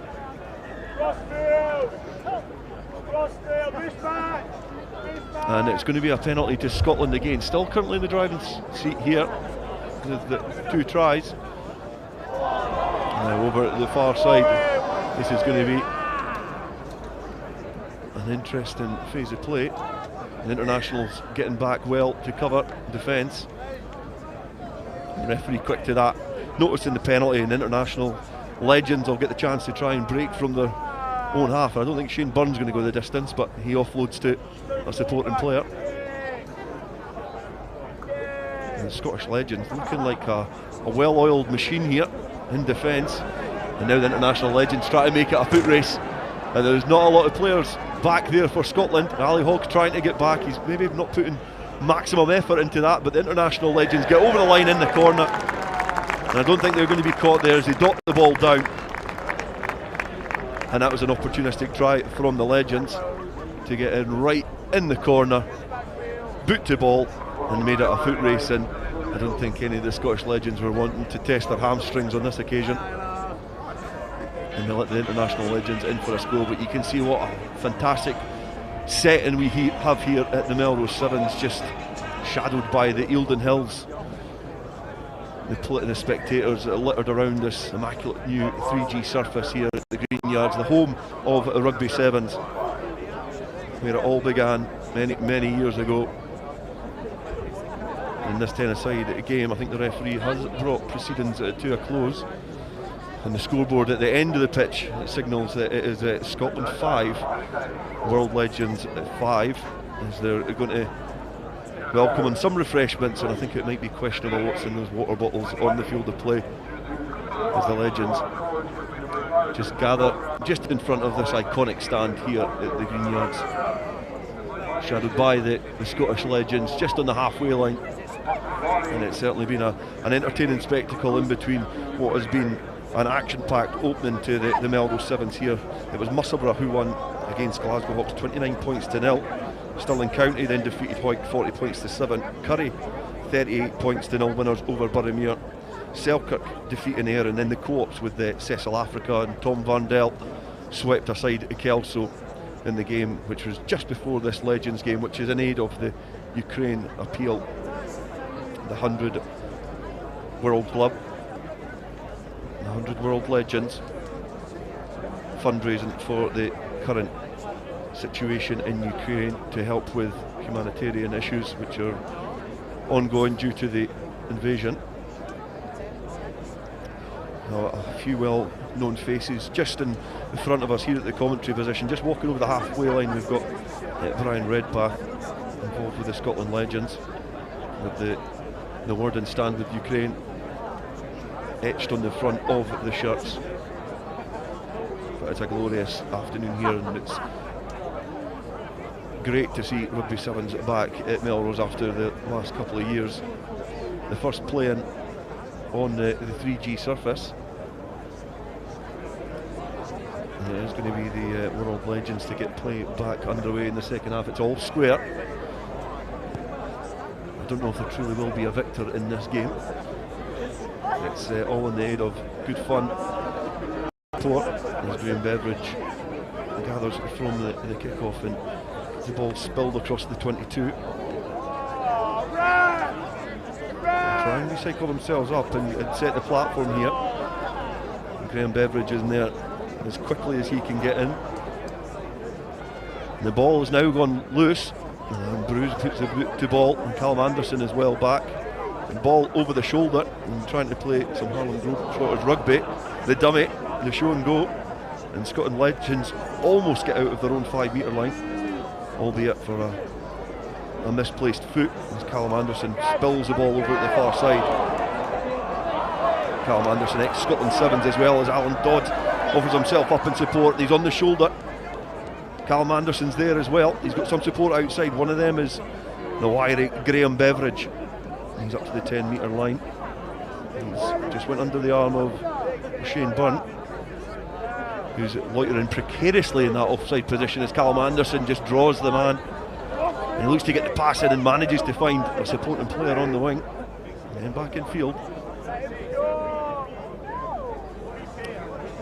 Anderson is showing that he's certainly one of the younger members of the squad, as Jamie Murray gets through. He finds Ali Hogg. Ali Hogg is offloading, and it is going to be Callum Anderson in for a score, and it is going to be the Scottish Legends to take the lead here in this game. And certainly Callum Anderson instrumental in the build-up there. He spent a lot of glorious years as he adds the extras with the kick as well. He spent a lot of successful years at Melrose playing his rugby here after coming through the Peebles High School and playing initially as a young 17-year-old in the Peebles Firsts, and then made his way to the Greenyards with Scott McCormick, and the two Peebleians spent a lot of successful years here at the Greenyards, winning umpteen Premiership crowns and BT Cups. That kick does not go the full 10 metres, and it's going to be a free kick to the Legends. The Scottish Legends with players like Ali Hogg, Rolly Reid, Ivan Tukalo as well, against Alan Brew, or Peter Palapoy, very well known face in the Borders. And now Anderson looking to try and offload, find a supporting player, not able to on this occasion. It comes back on a Legends side. Plays almost up to the 10-metre line, and then pass back over the halfway line. The Legends looking to try and get back into this game, and the Scottish Legends certainly showing they've still not lost it. play on the halfway line. Just in front of this stand, a few seats still littered in the stand, everybody basking in the sunshine. The fan zone just opposite us here. It is absolutely rammed with spectators here at the Greenyards, with people still filtering in.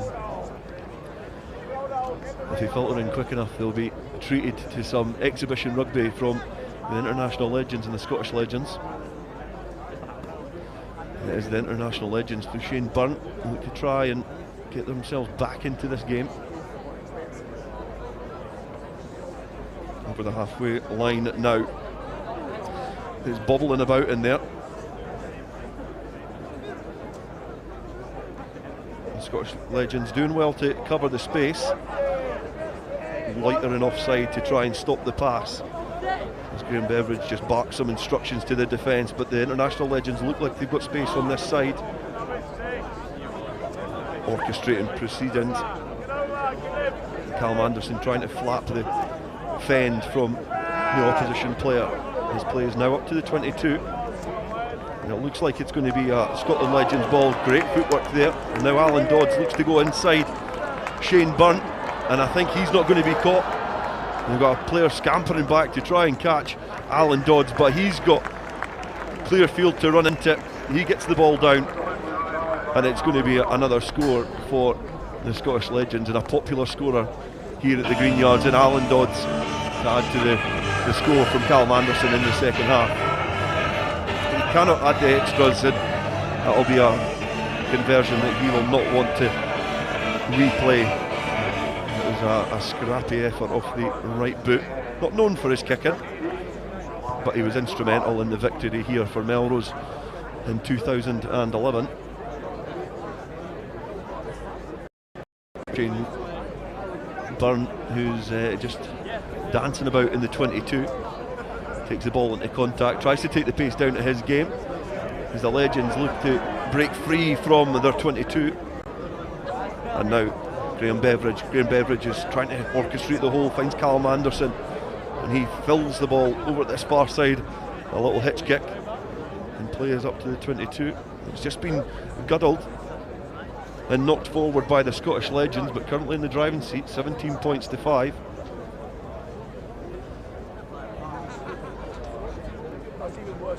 And you can see spectators in the banking wrapped up warmly. It's bitterly cold, but it's dry, and the sun is starting to creep out here as the day draws on at the Greenyards. And the international legends try and break free from their own at 22. Callum Anderson there quickly to try and get the ball, but it's just been brought back by the referee for an offside. And the legends have to go from deep to try and win this game, this exhibition match, which is in aid of the Ukraine appeal. The 100 World Legends donations links are available via their various social media channels. And now Ali Hogg, just loitering at the side of the ruck, manages to wrap up the breakaway scrum half as Shane Byrne, maybe not built like a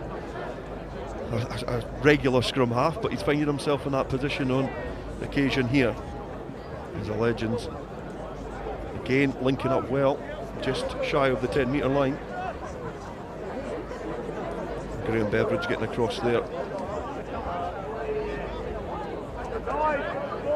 and Jamie Murray doing well just to wrap up the opposition men, and just loitering at the side of that ruck yet again. And the legends, without getting out of second gear, and it just came back on the bobbling balls, just fell into the basket of Jamie Murray, and he's going to stroll in. And it certainly seems like the Melrose players are taking up their habitual position of going underneath the posts. They know the try line very well here, and Jamie Murray has got another score, adds the extras, and the referee is going to bring proceedings to a close. So it is the Scottish Legends at 24, the World Legends 5, in aid of the Ukraine appeal. The players shake hands, and they'll probably be enjoying a refreshment or two in the bar after this game, and it allows us the chance to get back to the main action of today here at the Melrose Sevens. So join us back as the next game on the field is the invitational side Samurai are going to be taking on Heriots.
Bruce Millar now in commentary with Peter Horne alongside me. Good afternoon, Pete. How are you doing, Bruce? Thanks for having me.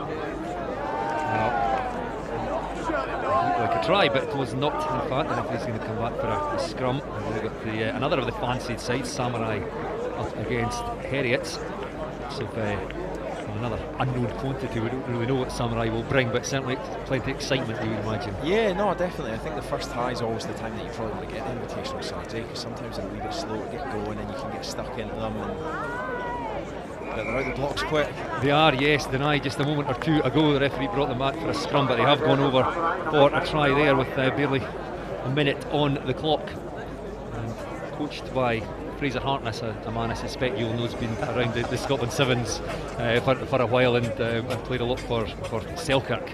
Yeah, I was lucky enough to tour with Herky a couple of times, and great man. Hopefully grab him at some point later tonight for a catch-up. Probably shouldn't ask anything that happened on tour with Fraser Hartness, so better that we move on from that. Conversion successful, so it's Samurai 7, Heriots 0.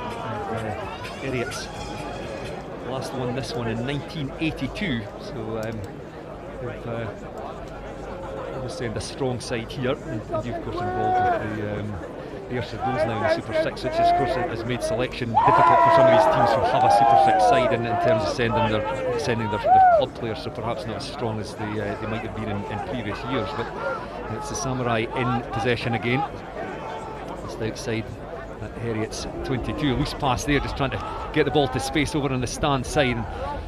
Miguel just keeping that ball in there. Missed tackle by Heriots. A lovely little flick out the back door there, and that will be another try for Miguel Riena there for the Samurai, and just showing off some silky skills down the stand side touchline. Yeah, that was lovely. Just after a bit of a loose pass in the midfield there, they do well to recover it, and then just great bit of individual skill there, wasn't it? A little bit of feet, and then get the ball out the back door.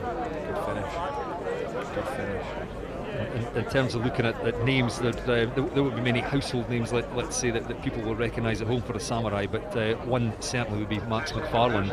Yeah, no, Max is obviously one of Scotland's most decorated Sevens players nowadays, isn't he? He's a really exciting talent. To be fair, the Samurai, like we said, not many household names, but they've got a lot of Sevens internationals there. There's a couple of the Spanish boys, there's a couple of England Sevens, Wales Sevens, so they'll be an exciting team. You know, if they hit their straps, they can go far, I'm sure.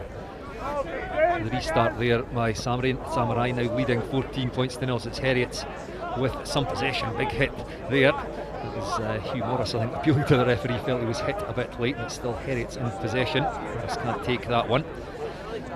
Direct approach now from Heriots, looking for some support, and well, it was there. But Heriots number 5, Cleland Maloney, couldn't quite take that. So Samurai in possession again, but first opportunity there for Heriots. Yeah, it was a nice little break in the middle there, wasn't it? Managed to ride that tackle, just get his hands free and get a good offload away. Which it's going to be key, especially these first tests, isn't it? It's kind of first ties, when you're trying to get going. It's all about kind of your one-on-ones, beating people. The shape goes out the window a little bit, but no, good. Some promising stuff from Heritage there. So Samurai leading the scrum just on the Heritage side of halfway centre field. And take it away down the far touchline, and well, untouched there. Well, a great tackle in fact by Heritage, but nobody on hand there for Heritage just to finish that one off, so the Samurai player able to get back to his feet. That was Jamie Mata, and goes over for Samurai's third try. Yeah, he's one of those Spanish Sevens internationals that we were talking about. Played the legs in Seville and Malaga earlier this year, so he's got a good pedigree. He's played a lot of tournaments. I'm sure he's played 37 games, I'm saying, for Spain, so he's a real accomplished little scrum half. Good kicking game, scored a great try against Wales actually earlier this year, just with a chip and chase through the middle. It looked like he was going to go over untouched, but it was a great attempt by one of the Heritage players just with the tackle. There wasn't another Heritage player on hand just to sort of dive on top of that and kill the move, and he was able just to get back to his feet. Seeing the replay there, I'm just going a little outside break. It's number 16. It was, I think, Pete Burns that managed to get that tackle in, so never gave up. Samurai 19, Heritage 0. I'm surprised the ref didn't let that go there, Play the advantage. Samurai will be a wee bit disgruntled, but is he indicating that was a double knock on and maybe having to come back for that one? Yes, I did think the same. They've been dominating those kickoffs, haven't they, Samurai? It'll be interesting just to see as the day progresses. The teams that kind of do well at the restarts normally tend to go pretty well. It's Samurai in possession just on their side of halfway, and a little handoff again. And support on the inside, very flat pass, hint of it perhaps being forward, but it will be Charlie Walker who goes over for Samurai's fourth try. He's a great player, Charlie Walker. Obviously played almost 100 games for Harlequins. He's got a good rugby background. I think I'm sure he's at Ealing this year. He's just off the back of winning the league down there, the championship. So it's great to see him back. I'm sure he had a bad knee injury when he was playing for Zebra. I remember previewing Zebra a bit last year with Glasgow, and he had a horrific patella injury, which ruled him out for about a year. But great to see him back running about. Certainly looking good out there today. Of course, all you need at Sevens is one missed tackle, and you're away there. And it was just a nice little handoff by the Samurai player, and good support on the inside. Very flat pass, and they were away. I think it was Owen Jenkins, wasn't it, the Welsh lad, that got a big handoff out on the edge there. So perhaps the last play of the first half here. Nice high-hanging restart there by Jamie Mata. And it has been won by, you just mentioned kickoffs and how important they are, Pete, and with that Samurai win it back and switch the direction back to the side that they had come from, and again into the corner. Charlie Walker touches down over there. The last play I would think of this half, and it's Samurai 31, Heritage 0. It's exactly what you're after if you're Samurai, isn't it? A nice start to the day. They've got out the blocks. There's none of that nervousness. You know, it can be quite cagey sometimes when you're coming together as a group. You've not had much time together. But the last thing you want is to go out in the first round. Especially when it's a crappy day like this. You want to be involved in the tournament for as long as you can and enjoy the crowd.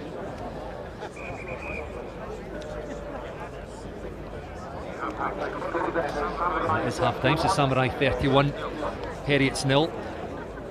We were talking earlier about the teams that appear in the first round. It's a long way to go. The tournament rarely won by a side who are featured in the first round. You've got 5 ties, and so if we possibly can, you want to take it as easy as possible. So as you say, ideal for Samurai that they can probably already take off the gas a little bit. Yeah, definitely. You know, you probably get your bench on quite early and then try and just like slow the game down a wee bit. Save the legs. As tempting as it is to run in hundreds of tries and put 50 on the other team, it's concerned with the energy, keeping sure the batteries are still charged. I remember coming down actually with West one year. We travelled from Glasgow, 2 hours on the bus. We came down, we got pumped in the first round, and that was us. And the plan was we were going to have a great day on it, and we ended up beating by midday, I think, because it was Half time here. This 3G pitch is the first time obviously that it's been played on it. Glasgow Warriors played a lot on 3G pitches. What does it change about the game? It just quickens it up. You know that you're going to get a real good firm underfooting, so it means your footwork and things, there's less chance of you slipping, tripping, you're going to get that really good surface. The guys are obviously able to run a bit faster because you get a bit more back from it than you do on the grass, so it's perfect for sevens. As long as you get the fast lead up so you get the grass burns on the plastic. Does it take a bit more out of the legs again, thinking of the long day, the teams that may have to go through 4 or 5 rounds? I'm not sure, to be honest. I guess because the pitch is a good surface, you're not going to see over ankles or anything like that. But nah, it's probably a little bit more taxing on the caps to hands. Most of these boys are used to that, for sure. So Samurai 31, Heriots 0, the half-time score. Heriots get the second half underway. And a bit of a mistake there. Kick that one straight out. So it'll be a free kick to Samurai. In fact, they've called for a scrum here. I presume they had the option of a tap and they've gone for a scrum. Also a nice set piece play.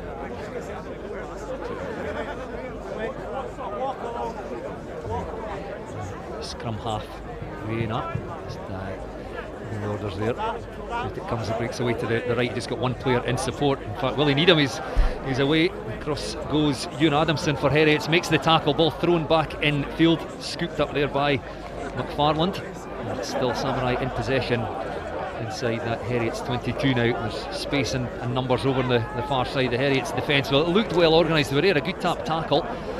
Then go Samurai, win that one back, and the Heriots defence organised, but Samurai just too good there in the space right in front. It was Killian Maloney couldn't quite make the tackle, and over there goes Frankie Suto for yet another Samurai try. They look pretty slick, Samurai, but great endeavour there from Ewan Adamson getting back with a brilliant tackle.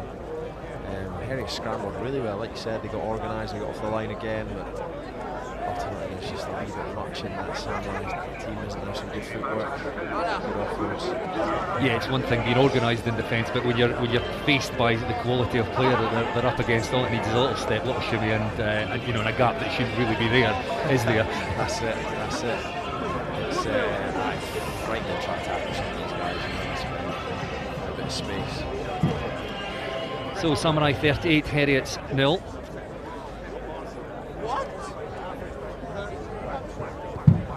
Again, a nice restart. This allows the Samurai players to get under it unchallenged, and Frankie Suto scooped that one up and he's away into the Heriots 22 here. Quick ball for Samurai. Again, away they go to the right, and that's McFarland with the scrum cap on, and he will go in almost unopposed again. He'll get himself round behind the posts, and Samurai 43, Heriots 0. We could have the biggest score, I think, of the tournament so far on our hands. I didn't realise that was Max. The scrum cap on. Certainly with the numbers we've been given, that is Max. I think it is, yes. Good finish, he's a slipping lad. He's like, it's one of those where he looks quite wee, but he's just so powerful. He manages to wriggle out, break tackles. You know, you really have to hit and stick. Make sure you finish him off, or else he'll be gone.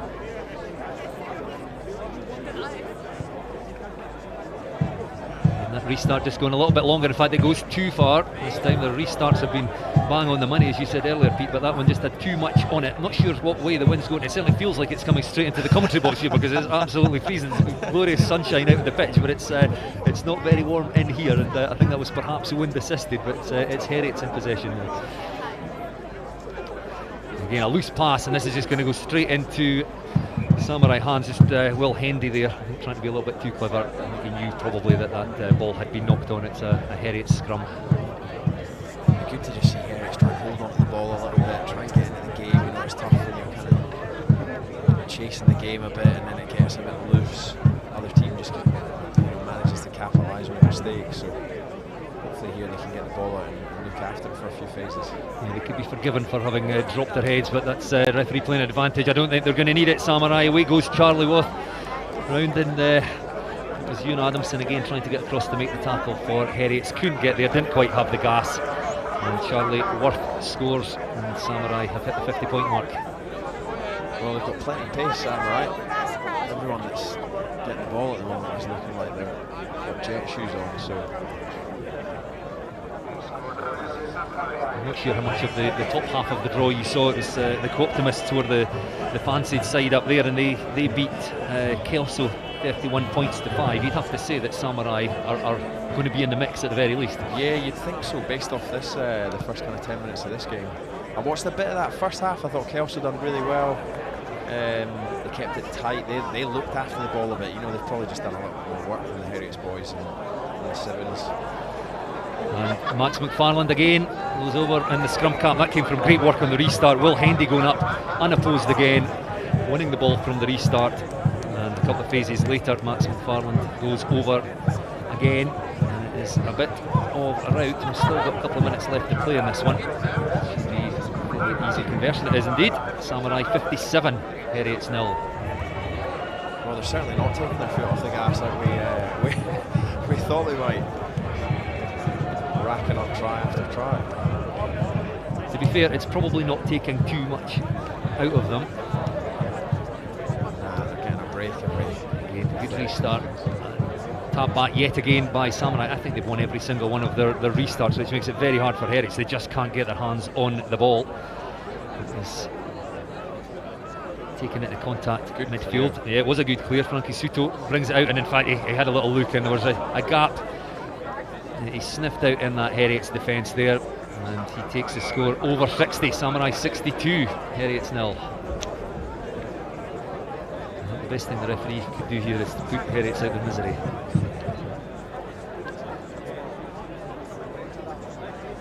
Samurai have just got a bit much, they're big physical boys. A lot of them are obviously in pro environments, and you know they're conditioned for it. They're looking fast, but they're looking powerful as well. Their work around the breakdowns are great. Be interesting to see them against a bit of sterner opposition late in the comp. Yeah, it's absolutely no reflection on Heriots. I think they probably, when they saw the draw and saw who they were up against, they would roll their eyes. Well, here we go with a little bit of possession. Leo Gordon for Heriots managed to offload that one. Heriots just go straight in the middle of the field. Let's see what this Samurai defence is made of. Switch of play. Samurai just pushing up high, cutting off the option of the pass in. Goes Samurai looking to win that one, but the referee says no release. So penalty awarded to Heriots as they take place. Oh, now there's a good line, good run there. Can Heriots finish this one off? Look for support on the inside. Couldn't be taken cleanly, and away goes Samurai, and McFarlane could be given a little bit of space. That pass not quite clean enough for him, or there was a hint of another chance. Well, he's just spun his way back round, and he's going to gallop down the far touchline. He's still got two Heriots players to beat, but he beats them with ease. He might well need a little bit of support. He's got Will Hendy with him if he needs him. He does use him, and Hendy will go over for another try for Samurai. So initially good play by Heriots, but ball could be taken by the support player, and as you often find in these games, you lose the ball and suddenly you've conceded again at the other end. I think it was Pete Burns done really well. He got the jump on his man, managed to create a little bit of space, and then Max Oliver with a brilliant line through the middle, charging through the middle. The last pass just couldn't go to hand, and then again just clinical, isn't it, by Samurai. So there we go, Samurai 71, Heriots 0. You've got to feel a little bit for Heriots there. I don't imagine we'll get a bigger score line this afternoon. So Samurai go through to the next round, 71 points to 0 victors over Heriots, and they will face the winner of the next tie, which is GHA against Gala. I tell you, some of the other teams that have been applauding you and Adamson there, getting back, making Max work really hard for it. You know, making them run them in.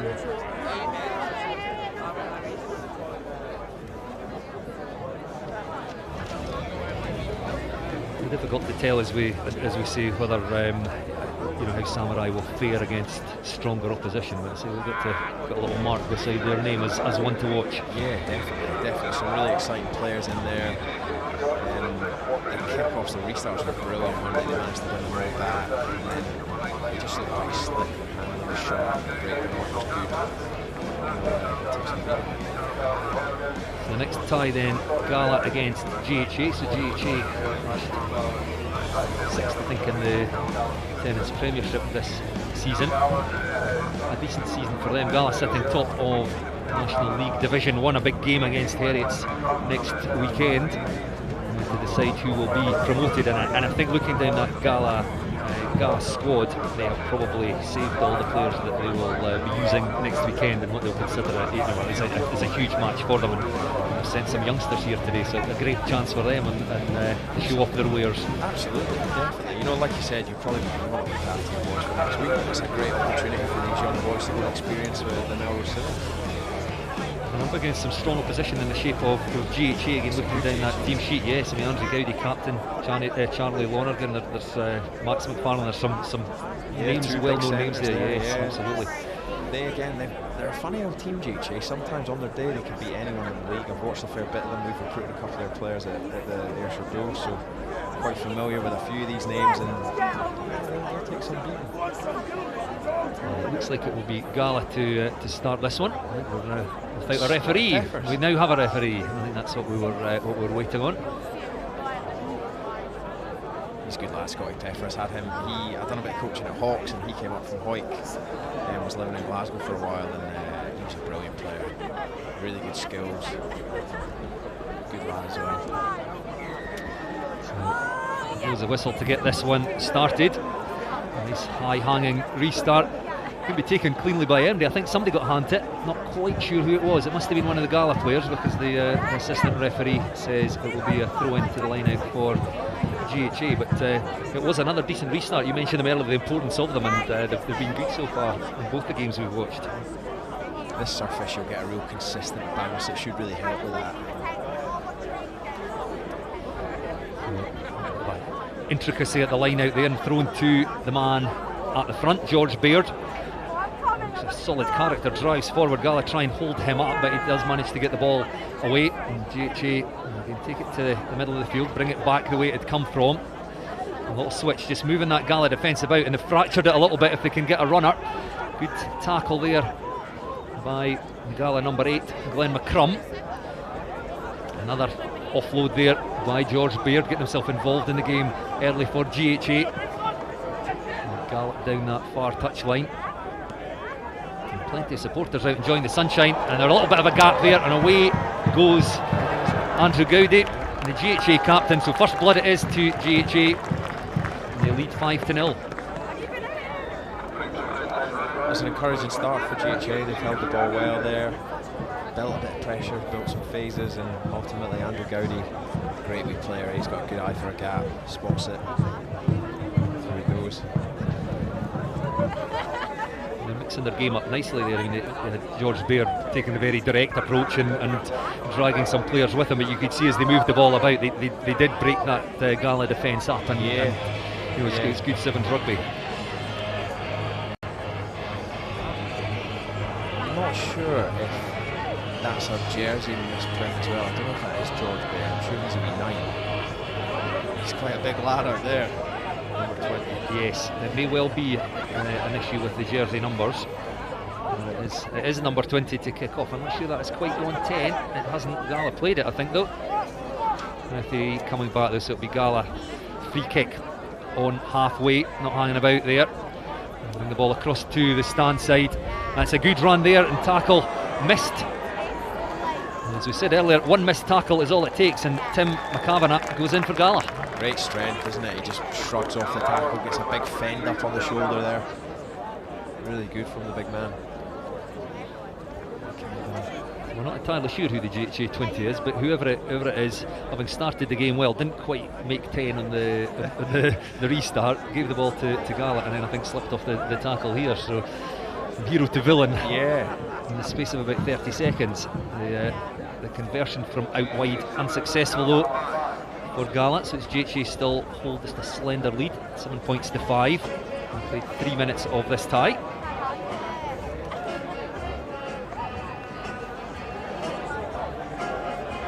Seventh tie of the afternoon. 3 remaining in the first round. Edinburgh Accies against Jed Forest up next. Then we've got Peebles against Aberdeen and Mar against Watsonians to round out the first a lot of tying ties. It was well taken there above his head by Ben Gill, but unfortunately for Gala, he was standing on the touchline when he did it. Just a little bit too much on the restart there, but it was great skill. Oh, another absolute perler of a kick-off there from Scott Peffers. And like you said, he's had his foot in touch when he caught it, if he just a little bit more awareness to where he was. GHA on their 10-metre line in front of the stand here at the Greenyards. Won by GHA, and they quickly shift it across to the far side, dart back inside. Gala defence putting plenty of pressure on GHA. The ball's come loose, body's going down, and I think this is going to come back on GHA side. It does indeed. Loose pass there though, and this could work for Gala if it can be picked up, and it is by the try scorer Tim McCavanagh again. Good strength offloads there, and Gala go in for two quick tries in a row. Kyle Brown the try scorer this time, and Gala have their noses in front. Yeah, it was that danger man again. Tim McCavanagh, brilliant. Just wins that collision, gets the offload out the back door. Really, really nice bit of play. Just dominated possession again, haven't they? Gala, since that first try from Gowdy. Another mistake from GHA, and then Gala just made them pay. Tim McCavanagh, as you say, actually central to everything that they've done well in the last 2 or 3 minutes. Another conversion attempt from out wide. This time Peffers is up to the task and extends Gala's lead. 2 minutes left to play in the first half here. And it's GHA 7, Gala 12. Peffers with his kicking boots on here, the Gala captain. Get the game underway again here. Looking across towards the stand. They landed the last one just a little bit too far. Now there was a bit of a contact in the air there. I think Ben Gill felt he'd been pushed off that one, but the referee says no, it was just a contest, and everything was okay. So it's GHA in possession in their 22, and a slip there by Ben Gill leaves McCavanagh a little bit exposed out wide, but GHA take it up the middle of the field. Good tackle there by Kyle Brown for Gala, but still GHA in possession. Kieran Armstrong getting his hands on the ball there. Taken into contact by Scott Derrick on the GHA 10-metre line. This is going to come out the back there for Gala. And Ben Gill looks like he has the pace to get in the corner. He's chased all the way there by Walker Graham for GHA. But in goes Gill for yet another Gala try. So having gone behind to an early score for GHA, Gala now galloping away with 3 quick tries. Yeah, really clinical, brilliant defence from Gala. I thought there was a wee half chance there in the 22 for GHA when that off the back of that slip, but they scrambled really well. Tim McCavanagh brought a bit of time there, and then a really good counter run. The ball pops out, and your man comes into the corner and scores. Yep, Ben Gill the try scorer. What can Peffers make of this one? It's a good attempt, but it's just going to go across. I don't think it quite had the legs and just went across the face of the post. So it's GHA 7, Gala 17, with about 20 seconds left in the first half here. He's looking a wee bit tired now, Scotty, as he nudged that last one there. Can be forgiven though, he's been working hard.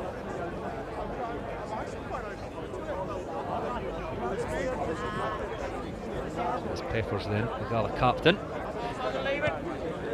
Another restart with plenty of height on it. Just slightly too far for his chasers, but the try scorer Ben Gill makes the tackle. And for GHA there, it's Scott Derrick clearing the breakdown. And hit the space over on the far side, so GHA attacking up the far touchline. Gala defence just slightly losing shape there, half a gap. GHA not able to go through. The defence well aligned now. He's going up and putting pressure on GHA. They pop the tackle, and away go GHA.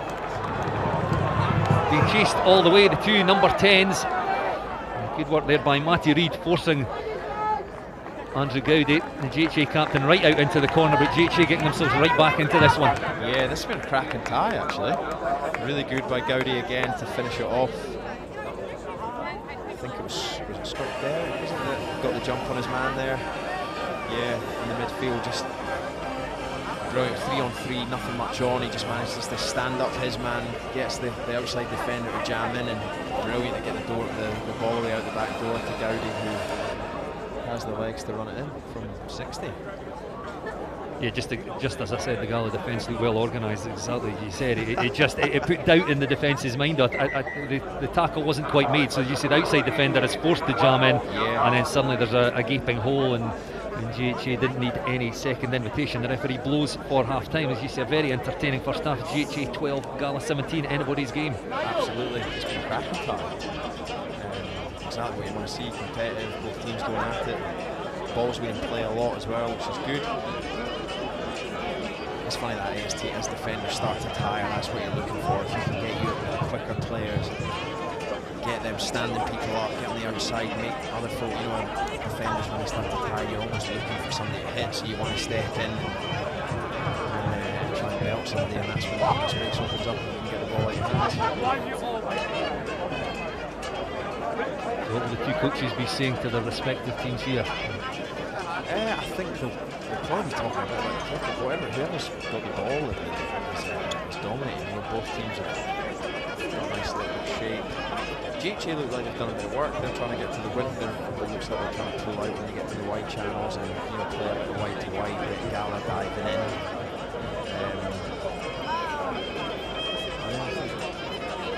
Is that first time coaching? Indeed, yes, Gala coach, yes. Now you've played a bit of rugby with him as well. Yeah, he's a good man. He'll have a much better idea than I will to say right now. Very experienced Sevens player. Very modest there, I think, Peter. I'm sure you've got a fair idea as well. Stuart Johnson as well in there for Gala. Yeah, and Jacko as well, but yes. Star-studded coaching team. They might do a job for them out in the if they're a playing jersey on as well. But second half underway with GHA to get started. That one sent long into the 22, and in fact just had a yard too much on it, and a real error from the restart there. Just hands the ball to Gala with a free kick on halfway. Yeah, no, it's cheap, isn't it? It's the last thing you're after, just as you've got a little bit of momentum back from scoring just before half time. Just coughing up the ball with a loose kick. Pfeffers then. Free kick to the Gala captain. And a little look to his left there, but brings the ball to the right. Well, that was probably on for the wee switch there, because the gap had opened up in the GHA defence, and I think Kyle Brown would have been through the middle there, and it's resulted in a GHA penalty.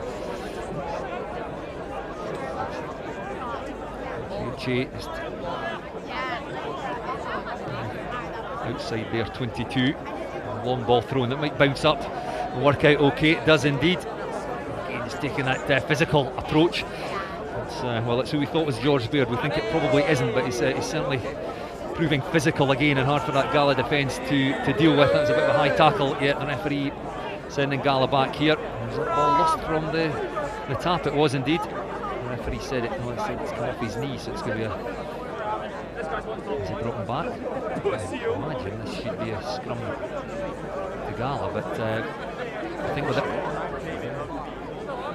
a better option taken there, Gala probably should have scored, should he not? Yeah.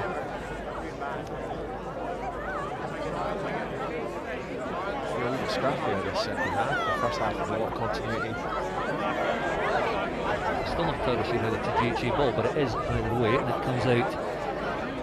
GHA side of the scrum, deep in there, 22 and under pressure. Ben Gill tries to make the tackle, but slips off it, and now it's a race down that far side, being chased all the way by Matty Reid. Reid does well, but cuts back inside there, Nigel Kelly, and he will touch down for GHA. I think probably Ben Gill was just going across the way almost too quick, and it was an easy step back inside by Nigel Kelly. It's tough, that's when you need almost like in twos, where someone else can pick up your inside, and it's really hard when you're sweeping back like that to make that one-on-one tackle. Great work back though. Lovely finish by, was it Nigel Kelly, was it? Yeah, great pace, and as you say, still had plenty to do because he was chased all the way by Gill, but he waited, and just as Gill got to him, he stepped back inside. Conversion unsuccessful, so the game is tied at 17-all. About 4.5 minutes left to play in this one, so still anybody's game.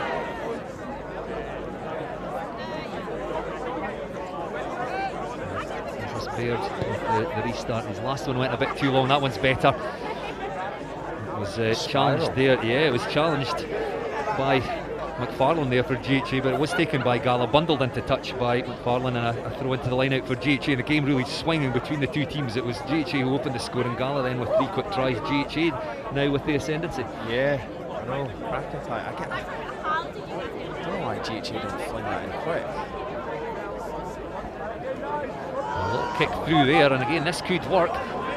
It's Max McFarlane. He's surrounded by Gala players. He can't quite get to it. However, he's got hands on that. I think he's turned that one over, or he's won a penalty. Yes, and GHA could go over again, and it could be the same man, Nigel Kelly, over in the corner. So 2 quick-fire tries for GHA, both from Kelly, and they now lead by 5. Great work by Max McFarlane there. I thought Gala done really well. They got back in numbers. They have 2 or 3 around the ball, but they just got to be quicker in, don't they? Referees now, especially in the 7-side game, are so quick on that. If you get your hands on the ball, they're giving you turnovers, and Max McFarlane got a really good strong position over the ball there. Yeah, the little kick through, you don't see an awful lot of it at Sevens, but it worked perfectly there. There were 3 Gala players back, and they didn't quite deal with it, and as you see, he made the tackle, got back to his feet, won the turnover. He had a penalty advantage, didn't need it. He found Nigel Kelly, he scored twice in the space of a minute. He now lead 22 points to 17. Still 3 minutes to play though in this one.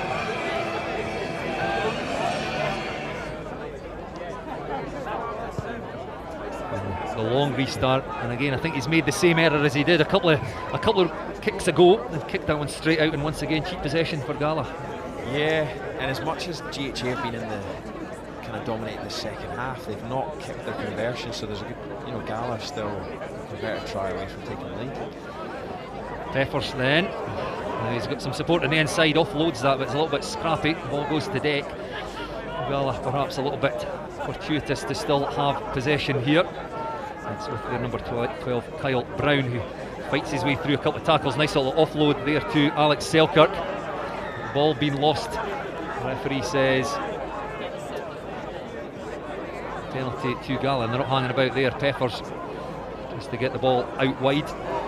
Matty Reid there, steps off his left foot, a couple of steps, and chased all the way back, dragged down there just 5 or 6 metres short, and the ball knocked on there by Gala. Well, in fact, did it come off the leg? I think it was knocked on, in fact, first by GHA. So the last minute and a half of this one, and Gala in a fantastic position here on the field.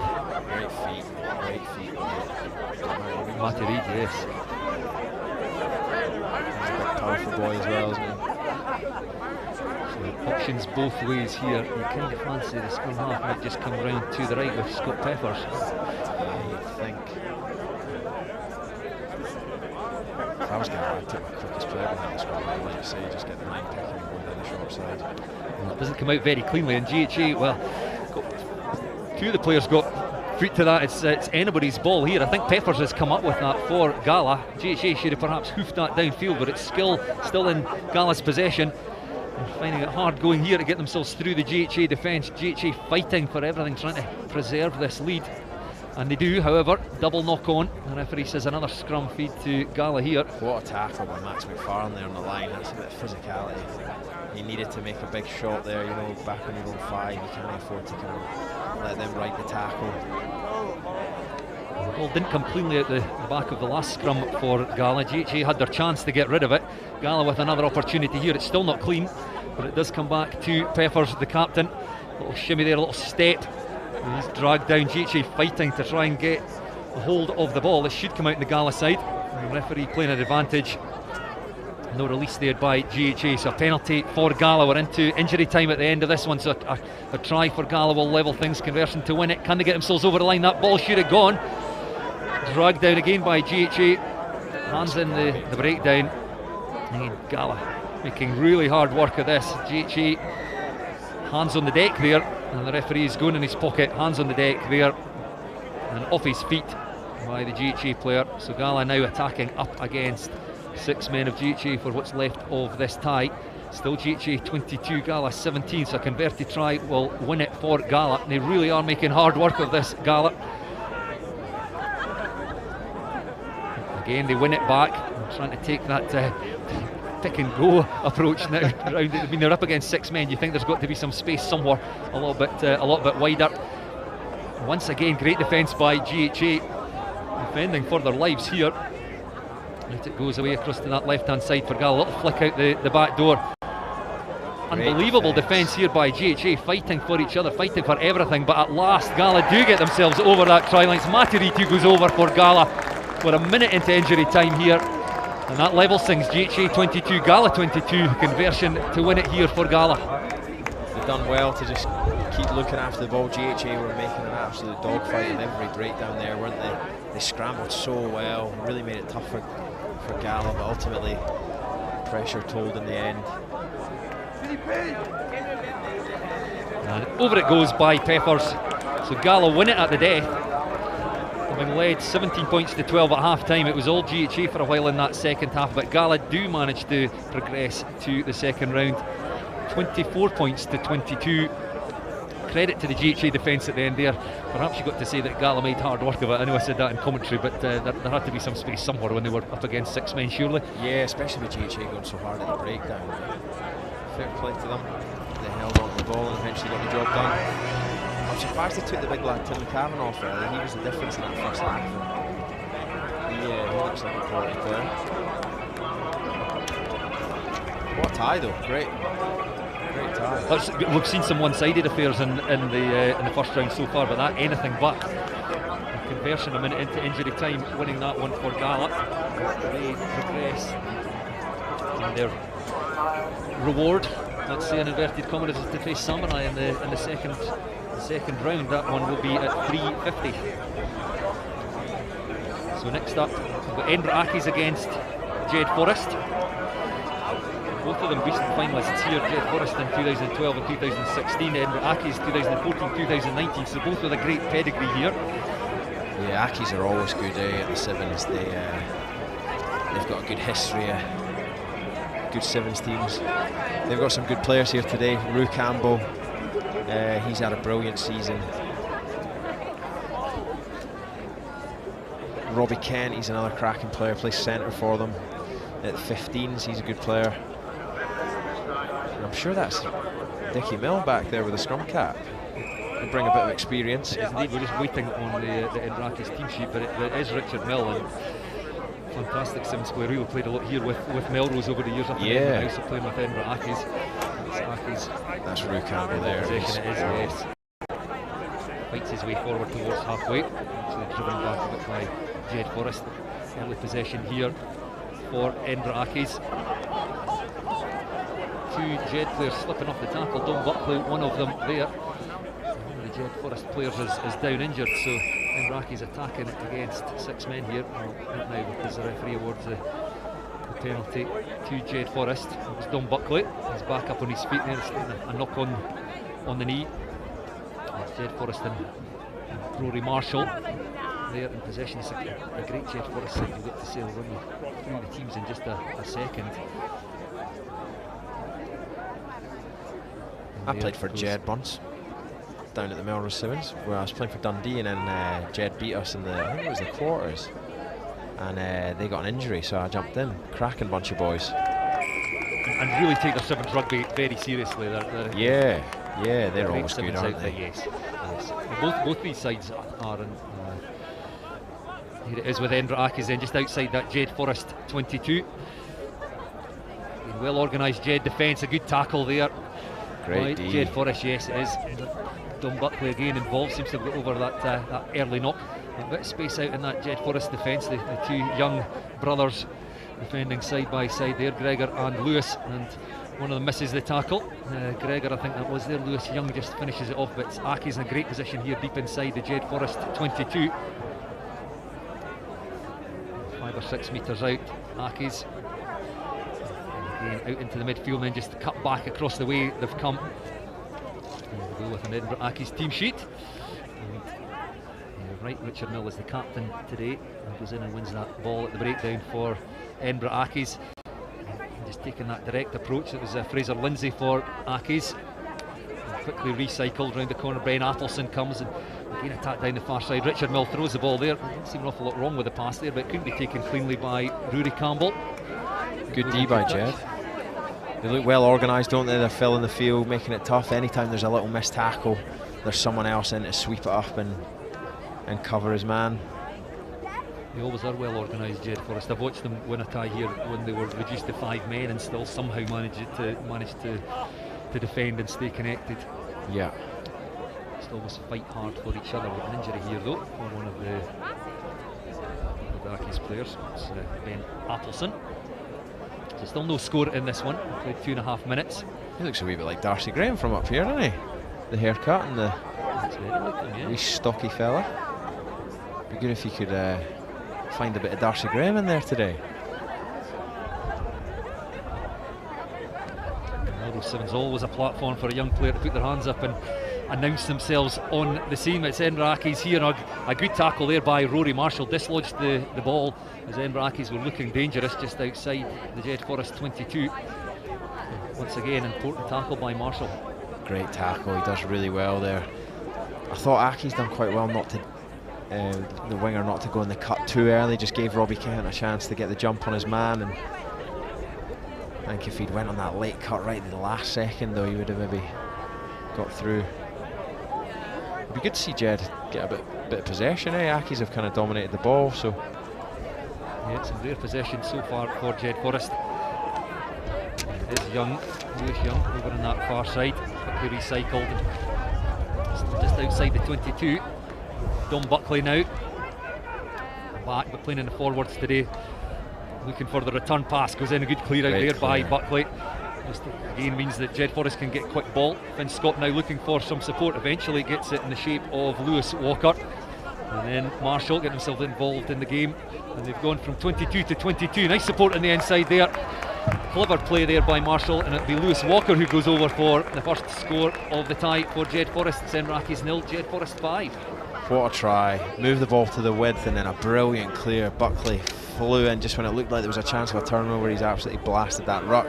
Ball's on a plate, and then they look difficult to stop once they get going. Is that Darren Gillespie on there? I was just going to say it's Darren Gillespie, so another man you'll have played with. Yeah, he was playing that day that he's a good player, I thought he was still playing. Well, so didn't I, to be fair, but because he's of course got Scotland Sevens experience. They've got obviously the two young twins, Gregor and Lewis, both were around the Scotland Sevens scene for a long time. So plenty of quality, plenty of pace in this Jed Forrest side. And it's them who lead after 5 minutes of this, the 8th tie of the afternoon. Edinburgh 0, Jed Forrest 7. Taken cleanly from the restart by Edinburgh Accies. It goes to Richard Mill, the captain. Passes it on there to Robbie Kent, another good Sevens player. Takes play up over the Accies 10-metre line. And goes Mill just at his scrum half. And he's playing side to side, probing for gaps in this Jed Forrest defence. Switch there, Dom Buckley got in the way. I don't think he knew an awful lot about it, just bounced off his back, but he was there getting in the road. And he's won the ball for his side. Buckley's been good in the early stages of this one. I must say both teams are looking a bit more, they've got a bit more structure, a bit more shape to them. You know, they look a bit better drilled than some of the teams that have gone before them. It's a shame they were drawn together, because it'd be nice to see both of these teams featuring later in the tournament. Absolutely, I was just going to say the same thing. Right it goes again. Marshall gives it out to his winger, Lewis Young. The option there to give it back to Marshall, just pulls it back. Well played. Yeah, it was good play, and there's space and numbers now on the stand side. Buckley gallops away downfield. He's going to ask for the switch there. He gets it from Gregor Young, the captain, with Buckley on one side, and he had Finn Scott on the other side, but the option's cut off there by Accies, however, off their feet, and a chance here. Jed not hanging about here, the referee happy for play to go on, and Jed Forrest going for another try. Gary Monroe over this time for Jed Forrest's second try. Good awareness there. He realised that the Accies defence weren't organised. The referee happy for him to play on, and Jed Forrest now lead by 12. Again, another perfect timing on that cut. They left it so late. I think was it Gregor or Lewis, one of them. Gregor Young times it to perfection, makes a good line break, and then Buckley, brilliant next job, straight back in the game, smashes that breakdown, wins the penalty for his side, and another good try. He's left the skin off his knees is still on the field up there though. That looks pretty sore. The downside, I guess, of the 3G, but Buckley has been superb in the early stages of this one. A couple of really important clear outs, very physical, and it was him just galloping down this stand side touchline that set that try up. And the face man Gregor Young, the captain, into the game. Another successful conversion, so it's Jed Forrest with a healthy looking 14 points to 0 lead now. We're into injury time at the end of this first half, and that bounces up there from the restart for Gregor Young. So can Jed Forrest add to their tally before the break? Finn Scott has a little look round, didn't have any support in the blind side there, so sends play across through Lewis Walker over to the far side. And Lewis Young again getting his hands on the ball, cuts back inside, and can he finish this one himself? He's certainly got the pace, he does indeed, goes round behind the posts there. That was a great individual try for Lewis Young. Surrounded by Edinburgh Accies players, just stepped off his right foot and in under the posts. That's a familiar sight, isn't it? Lewis getting the ball in a bit of space, stepping inside, just manages to beat 2 or 3 defenders, and then just turns the afterburners on for the score. The referee blows for half time there. Now that was a successful conversion, yes. So Jed, 3 converted tries, 21 points to 0 they lead at the break. So you certainly wouldn't say they're out of sight against the good Accies team, but certainly very much in control of this one. Yeah, it's funny because Accies dominated the start of the game, didn't they? The first couple of minutes they had the ball, they just couldn't capitalise, and Jed have just been clinical. They look fit. They're, you know, as soon as the ball's in play for a bit of time, they're the team that are sort of putting the pressure on. They look like they would have practiced about sevens, you know, at very early stages of the sevens series, the sevens season. There'll be teams coming here and they've never played any sevens. They're still involved in 15s rugby, whereas it looks to me like Jed, I mean, they've been brought up with the game. They know sevens from being youngsters, but it does look like they have practiced. Yeah, no, absolutely. Like you said, you can tell they're just well drilled. They look slick, and I remember when that time I came down and played with them, they were still doing a bit of 15s, but they were training sevens on the nights that they weren't training there for the 15s, and they've just they've all got engines on them. They'll be up for it today. And like you said, it doesn't seem like it's a 21-point game though, does it? Like, Accies are still, you know, if they can get the ball and look after it, they still look dangerous. Robbie Kent's looked good. Well, we saw that in the last tie between GHA and Gala. It looked like Gala were going to run away with it, and then we got 2 quick fire tries from GHA, and it took to the very last play of the game for Gala to come through this. So a quick try or 2 here for Accies, and they're still well in this. Absolutely. It will be Accies with the restart here. And the referee just says to Richard Mill, on you go. And Richard Mill certainly knows how to restart a game. That's tapped back though on the Jed Forrest side under a fair bit of pressure there by the Accies chasers. Thrown across to the far side of the pitch. And away there goes Lewis Walker. And he's got Lewis Young with him. The 2 Lewises combining over on the far side of the pitch. And a change of direction by Gary Munro there. He sensed a little bit of space. He's got Marshall with him. He's absolutely key, the centre, to everything that Jed Forrest do here. Again, Walker getting his hands on the ball. Jed Forrest just happy to keep a hold of the ball here, throw the ball about. The 2 young twins combining nicely there, and now there's some space. Kick ahead there in a foot race. Gregor Young, the captain, looks like he could win it if it bounces up for him. It doesn't quite. Died there and allowed Accies and Rory Campbell to get back and snap that one up. So it's now Accies, and there could be space for them over on the far side there. And away they go. Marshall unable to, well, he does, he fights back, can't quite drag his man down though. Ball thrown back in field, still in the field of play. Well, it's gone out now. The referee having a quick word with his assistant to see what happened there. Was there a knock on? Tell you, I like the look of Gary Munro. He looks like a cracking player. He's got good hands, he's thrown a couple of good seeds in there, and he's changed it, like you said, a nice little bit of footwork, change of direction. Looks like he's kind of always in control, always got a bit of time on the ball, and then, God, he just came in with a big hit there on Robbie Kent. Dom Buckley being replaced by Robbie Eurston. He's put in a shift as Dom Buckley. His knees do look a bit sore, you're right, and you see him coming off there. Robbie Eurston, another player who's been involved a lot in the sevens circuit, so they won't lose an awful lot there. Back it comes then to Marshall. Looking pass across to Lewis Young on the stand side. He's looking for players to come round him and create an overlap. And he gets it in the shape of Lewis Walker. And goes Marshall, recycles that ball quickly. And Gary Munro and Jed Forrest keeping this ball moving non-stop and really making the Edinburgh Accies defence work hard. Finn Scott now cuts back inside. Again looks for support, gets it on the cut there. Right, it goes to the new man, Robbie Eurston, fights his way forward. He's stopped about 5 or 6 metres short. And again, it's Finn Scott there on hand to take that pass. Really good play there by Jed Forrest, moving the ball about quickly side to side, and eventually Aki's defence falling apart. And Finn Scott, the man to profit from that. Well, we said Aki's probably had to score first, and it's Jed who do, and that might well just be the tie. That was a really impressive set there by Jed. They build a fair bit of pressure, put the ball through a few phases. They're moving the ball really well to the width, and then they're so efficient at the breakdown. Akis are chasing pretty hard across, and then it means that they're always running sideways, and you know the Jed boys are then getting soft shoulders, just stepping back on the inside, and some good play. Another change here for Jed Forrest. Robbie Shearer-Gibb, a familiar face on the 7th circuit, coming on.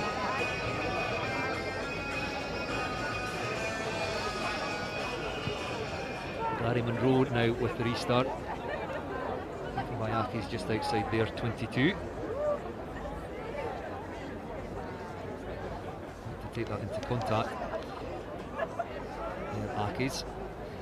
Robbie Shearer-Gibb being called into action for the first time since his introduction. Makes a tackle. Closes down the option there for Hamish Janes. Aki's number 9. So Aki's send the ball away to the far side now with Rory Campbell. Not seen so much of him now, but he's certainly one of the danger men for Aki's. Takes play up almost to halfway. Recycled quickly there by Aki's, and then through the hands. Their turn to stretch this Jed Forrest defence, get them running sideways, see if they can find some soft shoulders. A good support line run there by Will Stephen, dragged down in the 22. Again, players on hand to support Jed Forrest defence, fighting hard to keep Aki's out, keep them scoreless. Again, Will Stephen getting his hands in the ball. It was Robbie Eurston rushing out there, leaves the gap, and Rory Campbell, we just mentioned, one of the danger men, does go over for Edinburgh Accies. And they eventually get themselves on the scoreboard. Jed Forrest 28, Edinburgh Accies 5. Some really good play by Hamish Janes, I think it was there. He done really well, lovely timing in the pass just to put his man through the gap. Then he backs it up again, gets the ball back, makes another little line break in the middle. It looks like a glider just.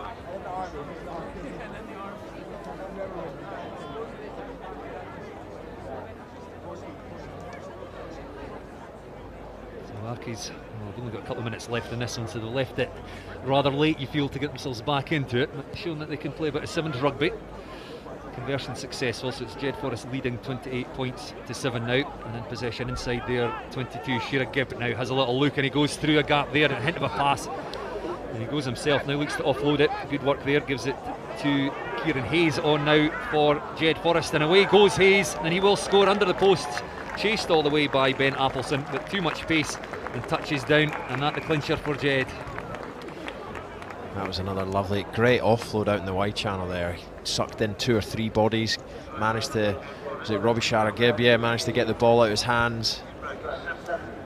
Just makes it so tough for the defence when they're always constantly chasing. You know, you can't get a breakdown to try and slow it down.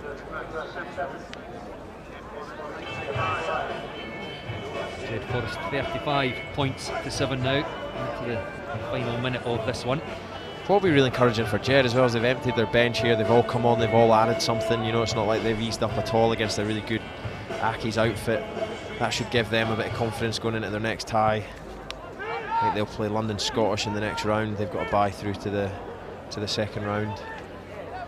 And the last 2 times I say Jed Forrest made the finals, 2012 and 2016, both times they would have to go through every round from the first one, so they know how to do it, and some of these players may well have been involved, but away go Accies up this stand side touchline through Robbie Kent, dragged down inside the Jed Forrest 22, and Jed going in fighting for that one, but off their feet. They're not rolling away, in fact, so it's still Accies in possession. Robbie Kent not hanging about, and he could go in for a score here, stretching for the line. He does dot that one down. Good work there by the Accies number 6. It was over for their second try.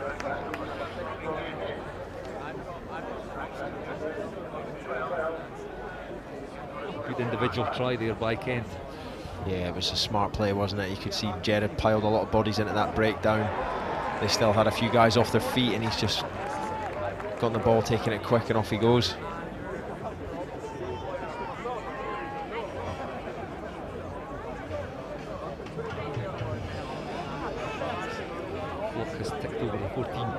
mark here in this, the 8th tie of the afternoon. It's probably the last play. All tapped back by Jed Forrest again from the restart, so can they add to their tally?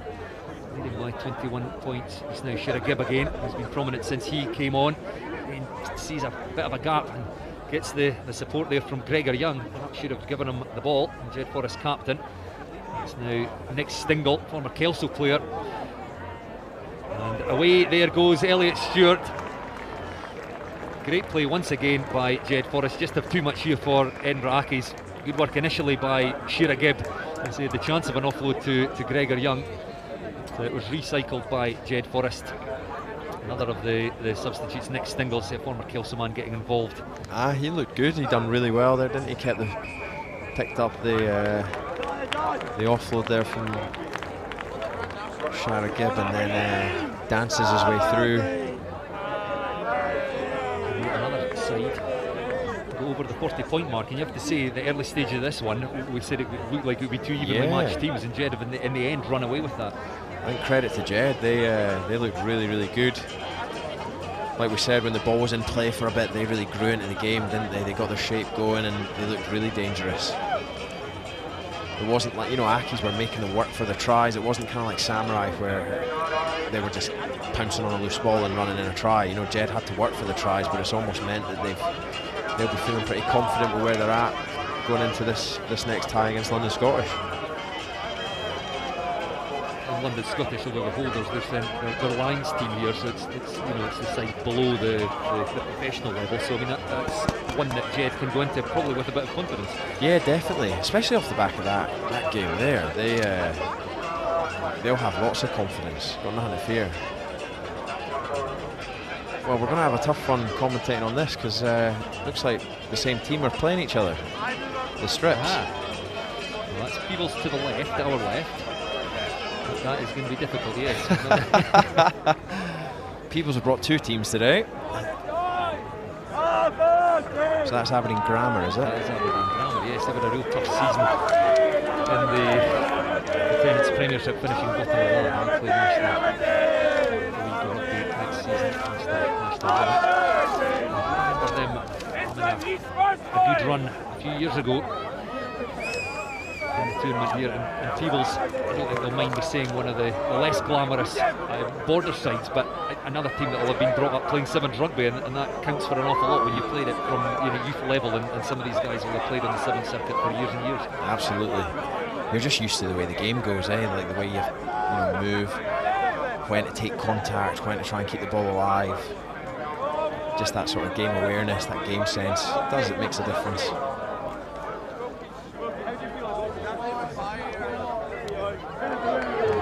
Together, the Strips look just about different enough, I think, but it's I read online yesterday that Baptiste Perregol is playing today. This is a send-off game, so hopefully he gets on the field at some point. It's Aberdeen Grammar in possession. First minute of this one. 9th tie of the afternoon. They play up over Peebles 10-metre line. The winger, Grammar winger, shouting for the ball. He wants an early chance here, but the big number 17 was never going to give him that pass there. I think he's decided the direct approach is the best one for him, but recycled quickly by Grammar. A little bit of a mix-up in defence there by Peebles, and that could work for Aberdeen Grammar, and they should go over in the corner for the first try of this one. Good work there by Grammar. They brought play across to the stand side, recycled and stretched the Peebles defence. So it looked like a bit of a mix-up between the 2 outside players for Peebles, and Aberdeen lead by 5. Yeah, great finish in the corner, wasn't it? Managed to get on the outside there and just managed to poke his nose through and get to the try line. Like you said, it was a great carry on this near side here in front of the stand there. Nothing on that kind of 2-on-2 situation, just head down, get a bit of go forward, get a ruck, and make Peebles get back on side and then try and get the ball away quick.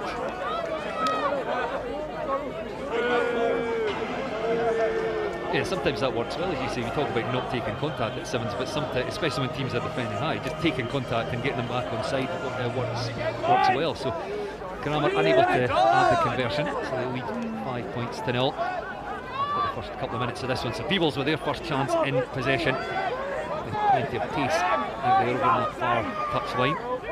Who's number 5? David Collins. Yes. He looks great. He does. Back it comes, a little bit of a loose pass there. Just don't look under any pressure whatsoever though. Switch of direction. Aberdeen defending high on this side, force play across the back side again. David Collins getting his hands on the ball. And that ball lost, knocked on by Peebles. Referee playing an advantage. There'll be some space here for Aberdeen to play with. Out it comes. Peebles defence closing down the options again, racing out the line there. Good tackle. He just got a bit above the horizontal, but it was the referee quite happy with that one though. Recycled again quickly. Aberdeen stretching this Peebles defence. Peebles hurrying to get back on side. Aberdeen recycle again on their own 10-metre line. Once again, it's Peebles and Robert Harrison racing up high just to cut off the outside pass for Aberdeen. Not let them get it out into the wide channels, but they do manage to now. Out to the winger, throws a little dummy pass. Now you could sense there was space in the middle. It was a great line, and away go Aberdeen. There's 3 Peebles players back, but I'm not sure they're going to have the gas.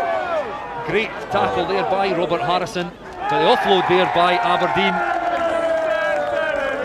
And that's the second try of the match for Aberdeen. Great support line in the middle. You could see that the man in possession, he just held onto the ball and he waited for the runner, and it was timed perfectly. It was a great finish. It was a really good line in the middle there, then brilliant feet to stand up the sweeper.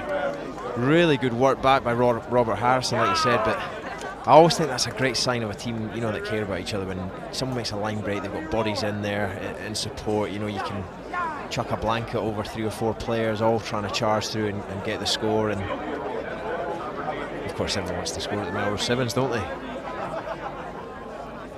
Crowd starting to filter in nicely. It's a fantastic day here at the Greenyards. A sizable crowd underneath us here in the commentary box, down in the stand. Glorious sunshine, and you see it's filling up.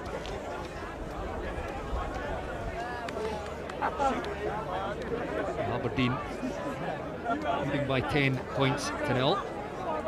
Played almost 5 minutes of this first half. Managing to. There's a bit of confusion in this Peebles defence. Out again it comes to the stand side touchline. Just recycling the ball and moving that Peebles defence side to side. Peebles playing with a sweeper here. We've seen some sides playing with 7 in their front line. Peebles playing with a sweeper. And lovely little flick out the back door there by Aberdeen, and a sniff of a third try there, but the referee says that was thrown forward. They're doing so well to get their hands free and get these offloads away. Aberdeen Grammar. Every time you think Peebles will manage to kind of shut down an attack, they'll manage to pop even if it's late. It might be a pop off the deck, or it just keeps the ball alive, sucks defenders in, and then you know the ball's gone. And you can see the Peebles defence are just struggling a little with that to get themselves on the scoreboard. The 6-minute mark in this one. It goes to the far side, Hamish Barber for Peebles. Dragged down and in go Aberdeen to try and win that one. The referee says it has been won. And again, chance here is Peebles' defence have to now react quickly to the transition. Aberdeen have looked dangerous every time they've got the ball down this stand side touchline. A slip there though by the Aberdeen winger. Big space in the middle there between the sort of 2 edges or the 2 sides of the Peebles' defence. That hole closes quickly with a nice little offload again out the tackle. Aberdeen keeping that ball alive. And again, Peebles' defence looked just a little bit stretched as Aberdeen managed to offload out the tackle there. Big hit though, ball goes loose and a chance for Peebles. So we're into the last 30 seconds of this first half here. The referee says knock on. Aberdeen again looking dangerous when they've got the ball. Yeah, they're just a bit more physical, aren't they? I don't know if Peebles maybe got some young lads out there, but Grammar are just winning these collisions and getting their hands free all the time. You know, they're able to kind of ride the tackles, and it's making it really tough for people who are kind of chasing pretty hard at the moment. They look like they've got a nice bit of shape, Peebles. They're trying to play to width. They've got someone looping around, someone pulling out, but they're forgetting about the breakdown, aren't they? They keep getting turned over. That one didn't come cleanly out of the scrum, but the referee says it was illegal. It was Aberdeen trying to wheel it there. So penalty to Peebles, but just a little bit untidy. It looked a little bit lax at times, almost too casual. And still in possession here. It's a good solid hit there by Aberdeen. And well, you called it, Pete. You said that they were kind of forgetting about the breakdown there. They were too slow, and in went Aberdeen. And I think Aberdeen have sensed it as well, that they've got a chance to win the ball back at every breakdown. And here we go. Probably the last attack of this half, just outside the Peebles 22. Peebles finding it hard to drag their man down. Well, Aberdeen have decided they've had enough there, and just kick that one out, get themselves a little bit of a breather. Maybe a little bit odd because they had a chance, they were in a good attacking position. It's Peebles 0, Aberdeen 10 at the break. I know, for all the kind of dominance that Aberdeen have had in that first half, it's only 10-0. You know, if you're Peebles here, you take a lot of confidence from the fact that you're like, we barely touched the ball. Let's get the ball, tidy up our breakdown a little bit. If we hold on to possession, we can cause them problems. And the best way to kind of sort of get the upper hand against a more physical team is to try and keep the ball alive, move it around, and you know, tire them out if you like. Aberdeen at the moment are dictating the tempo, kind of slowing it down when they want, speeding it up when they want, and like we said, they're just managing to get their hands free and get the ball away just about every time. Well, the winner of this tie will face the home side Melrose, 4:30 in the second round. Let's take a chance at half time in this one. The 9th tie of the day so far. To remind you, Scotland women return to Scotstoun Stadium tomorrow when they host France in the TikTok Women's Six Nations. So get yourself along and support the team there. You can get tickets at scottishrugby.org. Under 12 tickets are only £1. You're paying adult, £15, and under 18s you can get yourself along there for a £5. Scotstoun Stadium tomorrow. Head to scottishrugby.org for all the details and to get yourself tickets. You on TikTok, Bruce? You know what TikTok is? No, I do know, but I'm not on TikTok, no. I assume you are. Me personally, no, but all the boys, all the cool kids are. It's yeah, it's a real craze at the moment. I think just about the whole squad at Warriors and at Ayr and that are on it. They all love it. I was never considered a cool kid, so people are on it.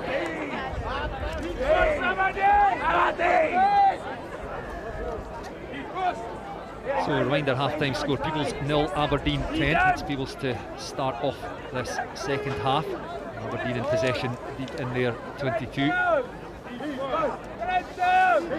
wee bit of confusion there. It's perhaps worked.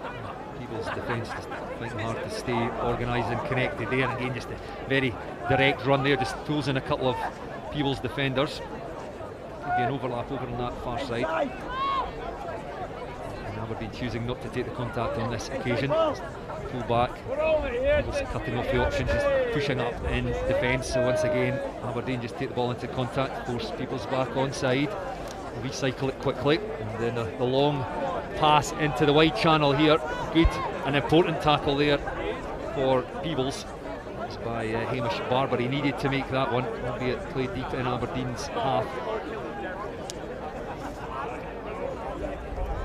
Again managing just to keep the ball alive and proving very difficult to put down. Ball in one hand, looking for the offload, and when they do take it into contact, very quickly recycled, not allowing the defence to set. Nicely timed pass there, and up the stand side touchline go Aberdeen. Important tackle again, Ross Thompson this time for Peebles. Once again Aberdeen recycle quickly.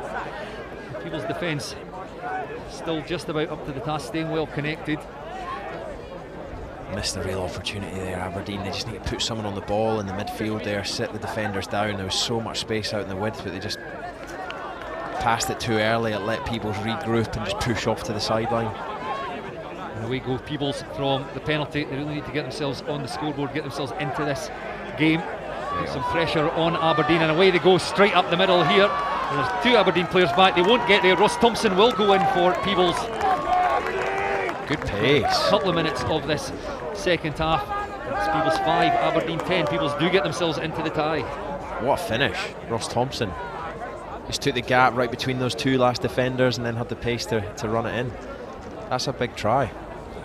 Tie's alive again, 10-7. Yeah, that'll really give Peebles confidence in this one. They were never out of it. It just felt that they were overpowered, out-muscled, and everything was going against them. But suddenly, 10 points to 7.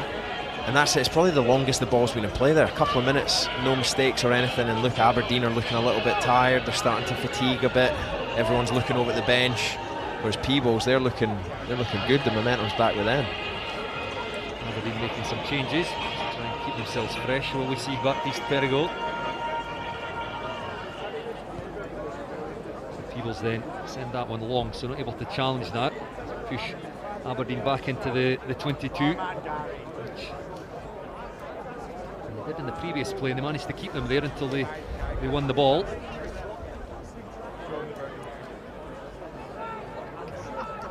Aberdeen just 10 metres or so out from the posts there. A good little offload out the tackle. They just about managed to keep the ball alive on every occasion.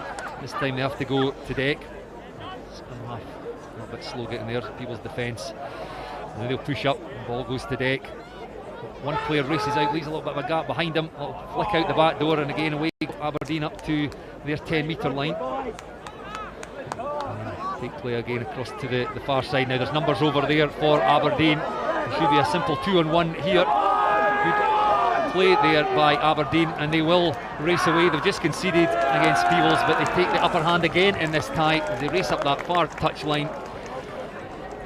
It's Aberdeen 15, Peebles 7. It was a good finish there from Aberdeen. They kind of looked like they'd lost their way a little bit in the midfield, and then they managed to just spread it out to the width there.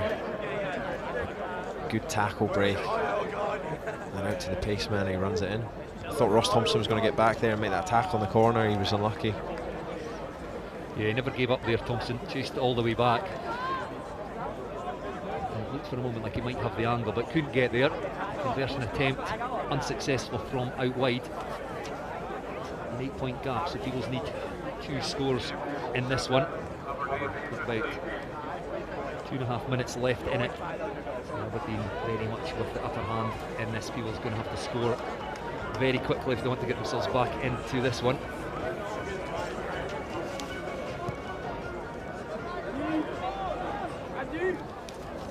And the restart, everybody left that one. It looked like it had been knocked on by Aberdeen. The referee says play on, Aberdeen in possession then, and this could really kill the tie if they can score here. Through between the two Peebles players, play into the 22. Forward they go, just 5 metres in from the stand side touchline. A loose pass allows the Peebles defence to race up, but again missed tackle, 2 missed tackles, 3 missed tackles there by Peebles. And the defence has got to be out of shape if Aberdeen can recycle this quickly. Player comes over the top there, no release. Aberdeen not hanging about, and this will be the clincher. Everybody's starting to look tired there, but that one will win it for Aberdeen.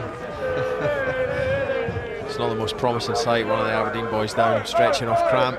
Not the first round. Got a long way to go. Good carry though, he bumped off 2 or 3 tackles before he got cramp. Unfortunately our numbers don't match exactly, so I'm not 100% sure who that was, but they say they threw off 3 would-be Peebles tacklers. He was just unable to reorganise from that, and then it looked like a simple score for Aberdeen. I think that is the one that will take them through, face the hosts in the second round. About a minute left to play in this one. Anyway, good restart, taken well. Good hands there by Peebles. Can they get what would be a consolation score here? Referee awards them the penalty on their own 10-metre line.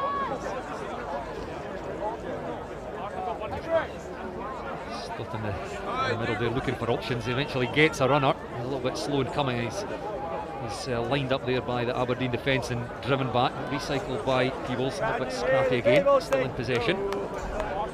Take play up towards halfway. That breakdown has been an absolute nightmare for Peebles in this tie. Won again by Aberdeen. Yeah, bless, they've just been too slow getting in, haven't they? They're kind of all looking for an offload that's not really there. And chance for another try here for Aberdeen. Peebles' scramble defence drags Aberdeen down just outside the 22. Again, there's players on hand. Ball knocked on there though by Aberdeen. It's Peebles again as we go into injury time at the end of this one. Chance for a consolation try for the border side. Away they go, up over their own 10-metre line, looking for support now. I think everybody too tired to run the length now. Gets it though, and I think Ewan McCara may well have the gas to go over. He does indeed. Good work there by McCara. Goes round over the try line, dots down to Peebles. Out of time sadly for them. Peebles 12, Aberdeen 20. The conversion I think will be the last action in this game. Some promising stuff from Aberdeen. They look big and they look physical.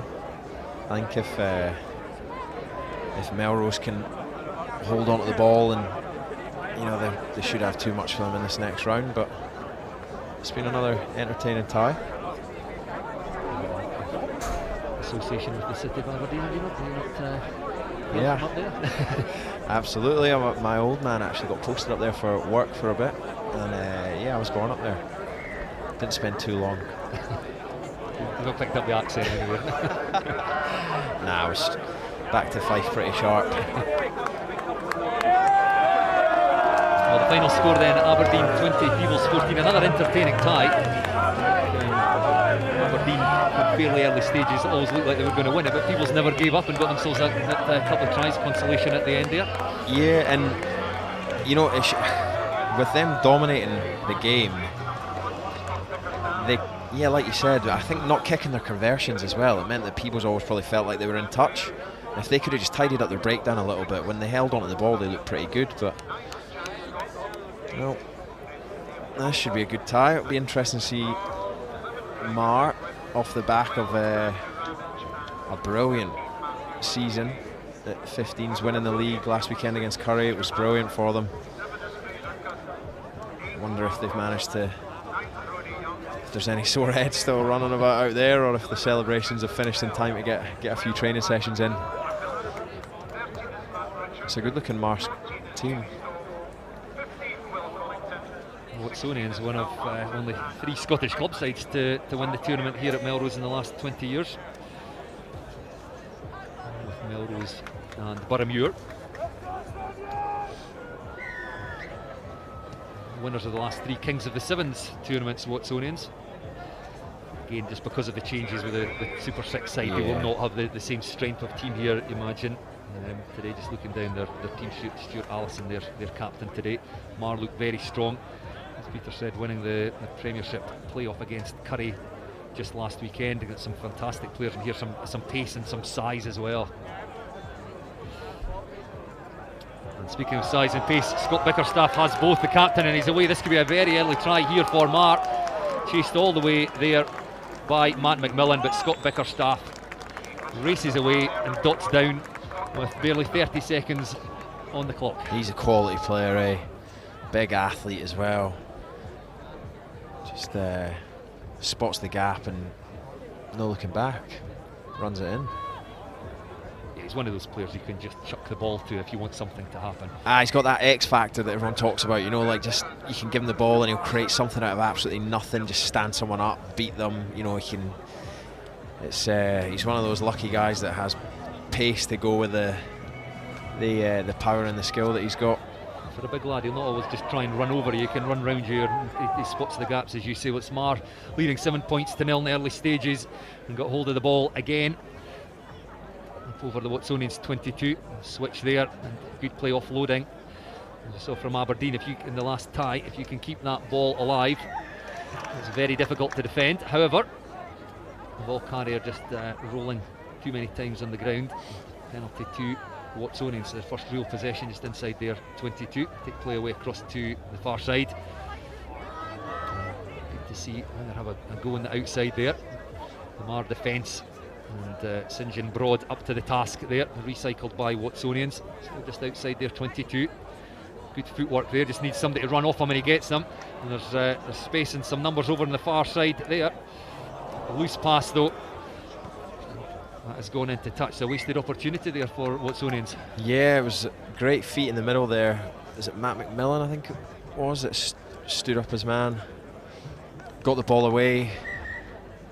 And just a shame, like you said, that loose pass, or else could have been a 7-pointer.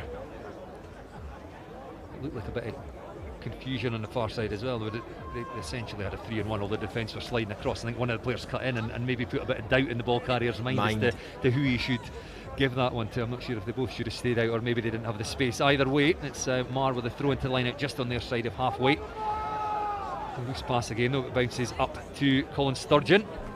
The 6th jersey today for Mar, another real club stalwart and great player as well. Let's play up over halfway and then recycle down in front of us above the stand.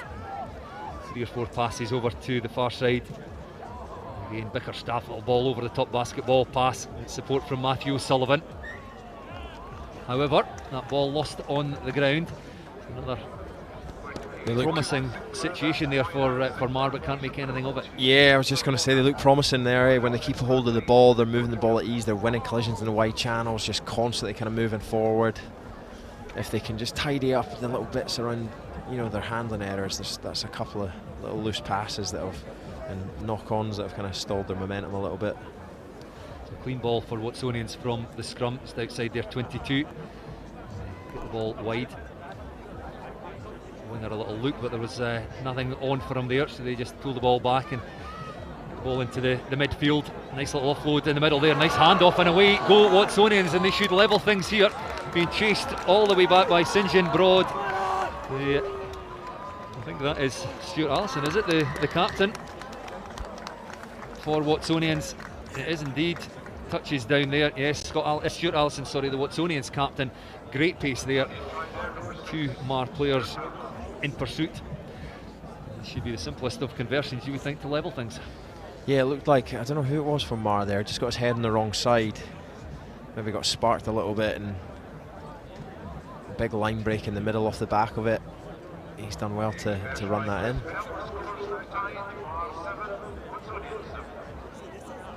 Yeah, it was just an untidy tackle, not quite sure what went wrong or who it was, but just got pushed off. And then Stuart Allison, Watsonians captain, showing he has plenty of gas. So it's 7 points apiece. Almost 5 minutes played in this one. Kick through there, and it should be tidied up at the back there for Watsonians by Matt McMillan. Escapes the clutches of Matthew O'Sullivan, takes the ball up over halfway. Good clear out there. Play on. By Mark Wilson. Well, the referee obviously never heard you. Aye. It's a funny one that they're kicking long there. It's like, I guess it's, you know, Marv kind of just giving them the ball back there a wee bit cheap. You'd like to see them just hold on to the ball, get the ball to their danger men, Bickerstaff in the wide channels, let him have a crack. Yeah, you could see in the top half of the draw there were 2 or 3 games where teams didn't play with a sweeper and there was space at the back, but not there. Watsonians had a man back. However, another kick here. Both teams opting to put boot to ball. Matthew Sullivan back for Mar there. You hear the shouts from Watsonians players there as they bundled Mar into touch. I think it was Matthew Sullivan that got pushed into touch. Wasn't a great kick again, but they chased so hard there. Chase really hard, smashed them into touch, and you get the ball back. Brodie Young throws in, but yes, Mar win that one through Angus Johnson at the front, and the referee saying that the Watsonians player put his hands on the ground before he got his hands on the ball, I think, there. And so penalty to Mar, just outside their 22 now, and away they go. You just get the sudden injection of pace there by Sturgeon, takes play up over the 10-metre line. Good work at the breakdown. They play up this 15-metre channel down in front of the stand. Recycle that. Sturgeon throws it out there to Baird. Takes play up to the 10-metre line. Scrum half a little bit slow. Sturgeon has to go in there. He's just moving this Watsonians defence side to side, but not bothering them too much. He thought about kicking again there, I think, Matthew O'Sullivan, but he's knocked back in the tackle there by Stuart Allison, the Watsonians captain and try scorer. And with that, the referee, was he blown for half time? He has. Yeah. I think Watson's look like they're kind of sitting off quite a lot of the breakdowns. They're quite happy to just let Mar, you know, get the ball back, and then they'll fill the field and try and bring a little bit of line speed and force kind of mistakes that way. But then in those wide channels, that's when they're really going after the breakdown.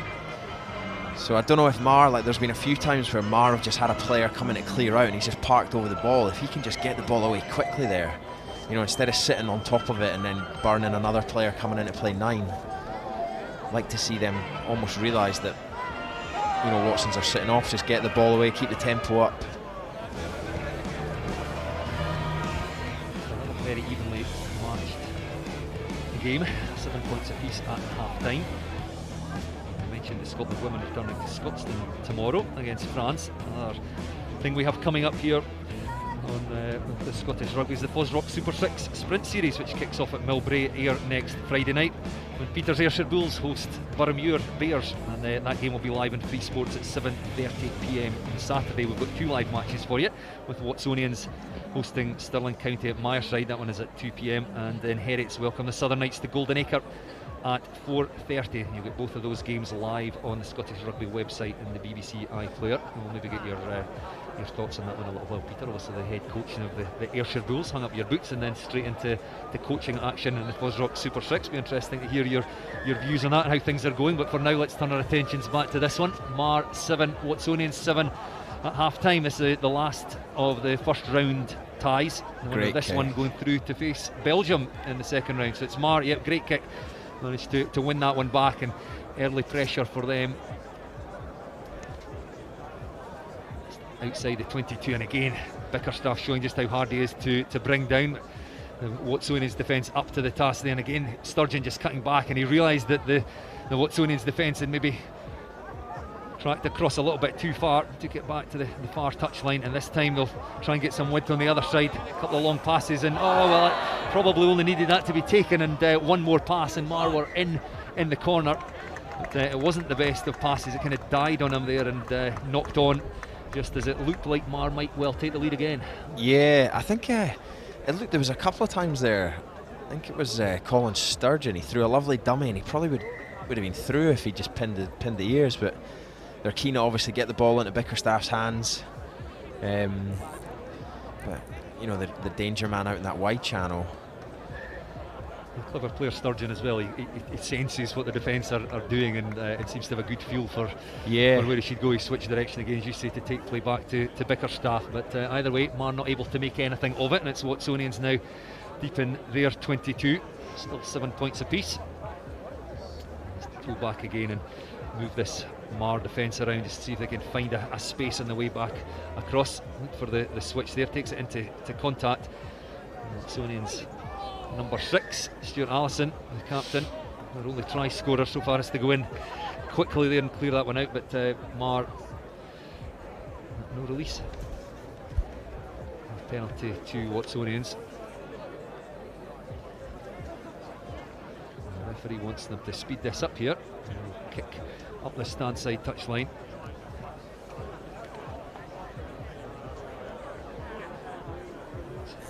Reasonable distance on that, so we throw into the line out just right down in front of us.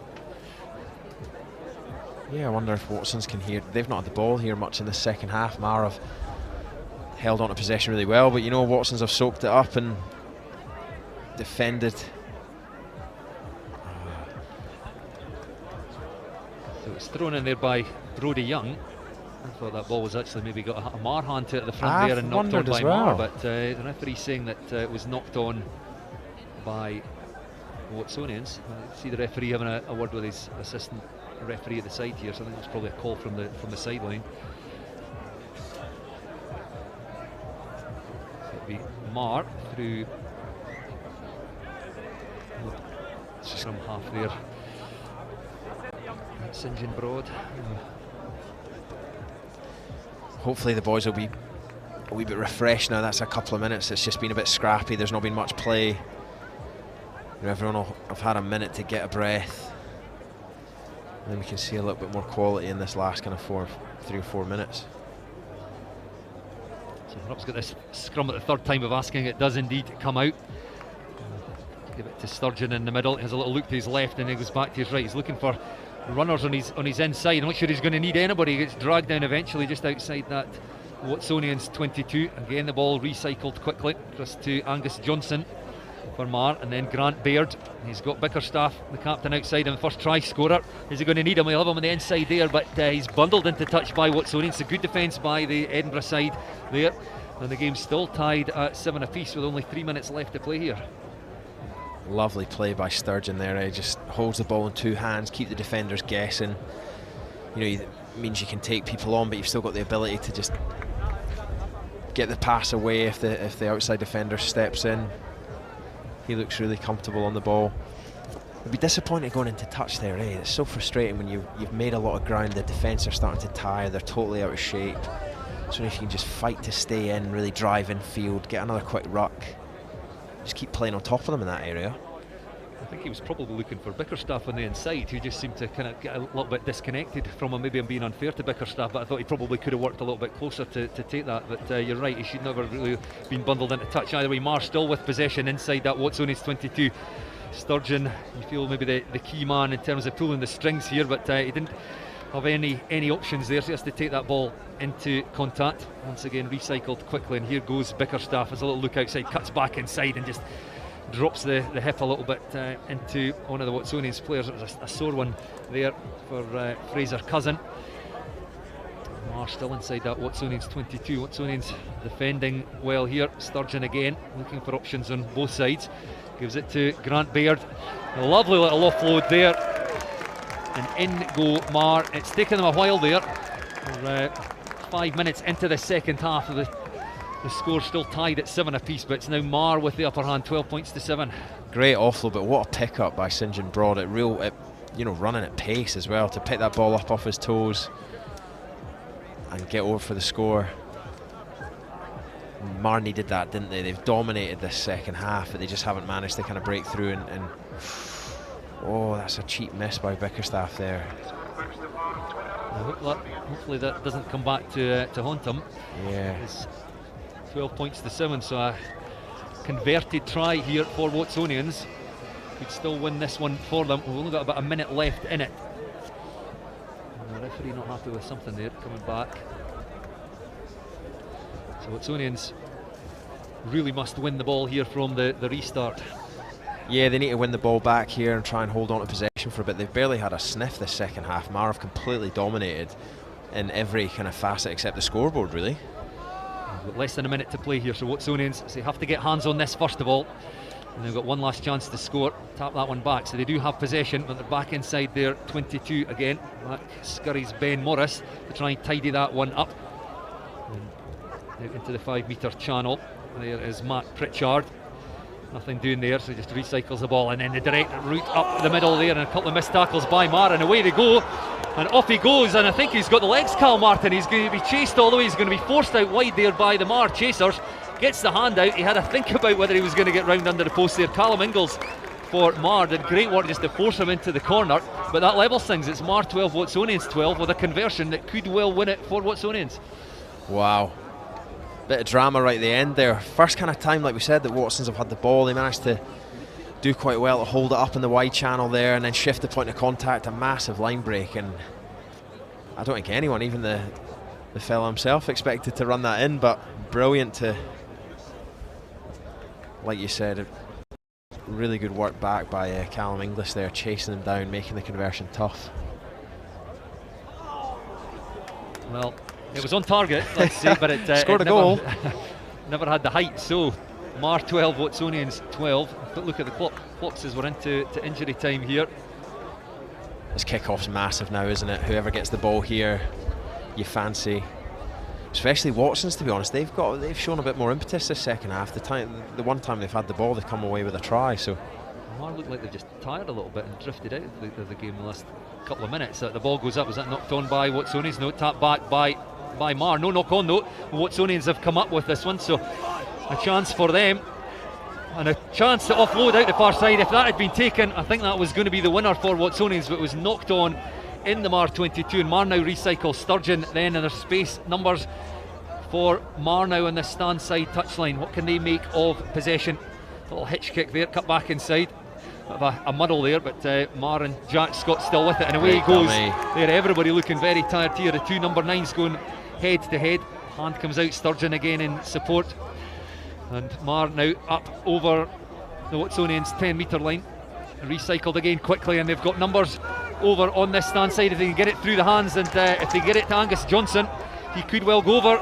It's Ingalls and cuts back inside. He's brought down 5 metres short of that Watsonians try line. Watsonians being asked to release there in the tackle. And Mar then have gone the length here. Sturgeon, Gotta he score. knows the space is out wide. That ball's knocked on though by Mar. They've gone from 22 to 22. The referee blows for full-time drama then in this one, the last tie of the first round. It finishes Mar 12, Watsonians 12. We're into added time. It's a shame, just a shame that last pass there from St John Broad. You can tell everyone's getting tired. That's the beauty of this game though, isn't it? When you're absolutely burst, you still have to try and make sure your skills are really tidy. Things that are normally you do in your sleep, all of a sudden there's so much harder to execute, when you're busting a gut and all you're kind of thinking about is trying to get air into your lungs, and you've got to execute a catch pass and put it on the money. I think if Mar can survive this one, if they can win this, they'll be a lot better for it in the next round. Having this tie, they'll obviously not have done much work. It's a totally different fitness, isn't it, the 7s to the 15s, and especially when you're off the back of a 4 or 5 day bender that these boys will have had winning the league last week. You're thinking they didn't take the week the lead up to Melrose Sevens and save their celebration? I think not. Yes, just a reminder that they won the Premiership final against Curry last weekend at Maleny Park, so crowned Scottish champions this season. But they would love to progress to the next round here. But Watsonians, as we said, a great pedigree at the Melrose Sevens. You would think on paper, under strength, they've had a really difficult season in National 1, but they fought so hard in this tie for each other, and a great example there at the end where many teams would have just conceded and they worked their way back. And totally. My little brother says that all the time. He's like, make them make one more pass, force them to make one more pass, never give up on the play. And it's great to see Watson's doing that. They're working so hard for each other, chasing back, and then when the boys are tired and fatigued, you force them to make that last pass. More often than you probably imagine, the mistake can come. Mar, I suspect they're happy with receiving the restart here, because at least they'll get first possession, golden score. However, not a great lift in that ball. Well, it did touch Mar hands, so two Mar players not very happy with each other there. I think they just got their timing a little bit wrong. Was that Bickerstaff that was lifted? Yeah, it looks like he's saying to St John Broad behind him, "You've got to talk to me there. Tell me you're in behind me, and I can leave that for you."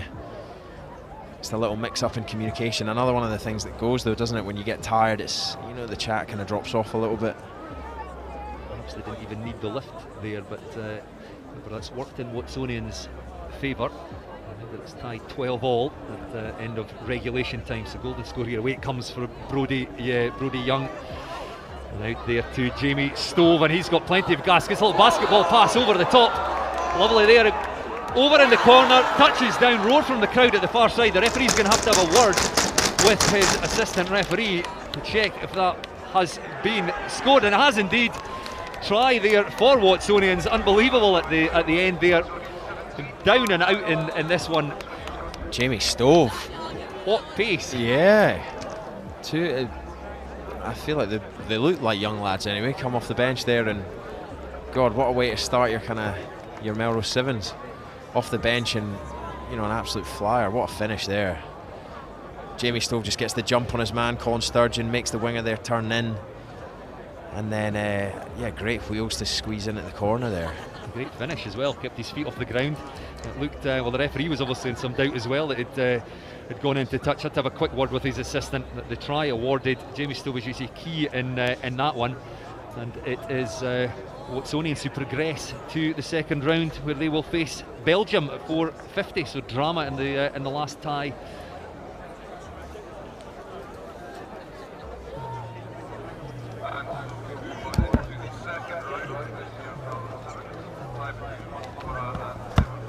Changeover again here as we're into the second round. Musselburgh will take on 70s. To take you through that one, we're back to Lee Jones and Stuart McFarlane.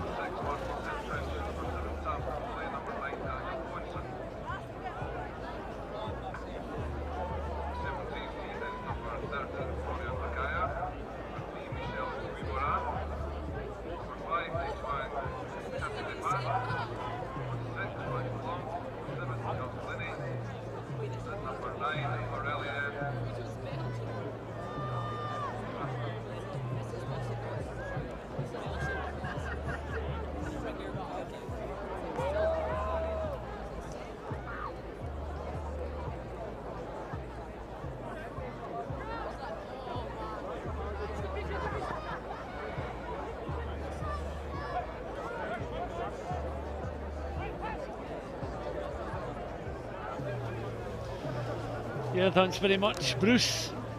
And good afternoon, everyone. From the 2022 Melrose Sevens, the start of the second round. Musselburgh against the French side, Cementis, and Musselburgh playing in their dark blue jerseys with the white stripes and dark blue shorts. Cementis in a very colourful top. It looks as if they perhaps had an accident in a Smarties factory. They make their way underneath the posts for the opening try of this tie. Musselburgh 0, Cementis 5 with the kick to come.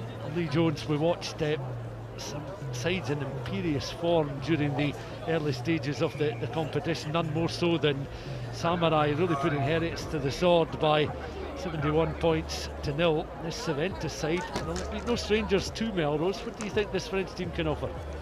Yeah, I think it's been a great day. It's been a long day of rugby, but yet a team like 70s haven't played yet, so you get this mix now where Musselburgh have got a tie under their belts. 70s are coming in to get their first run out, but they're an experienced side on the invitational circuit, so they've played a lot of sevens, and these guys have a real familiarity with the game, so I think we'll see that as we've seen already in them getting over for an early score.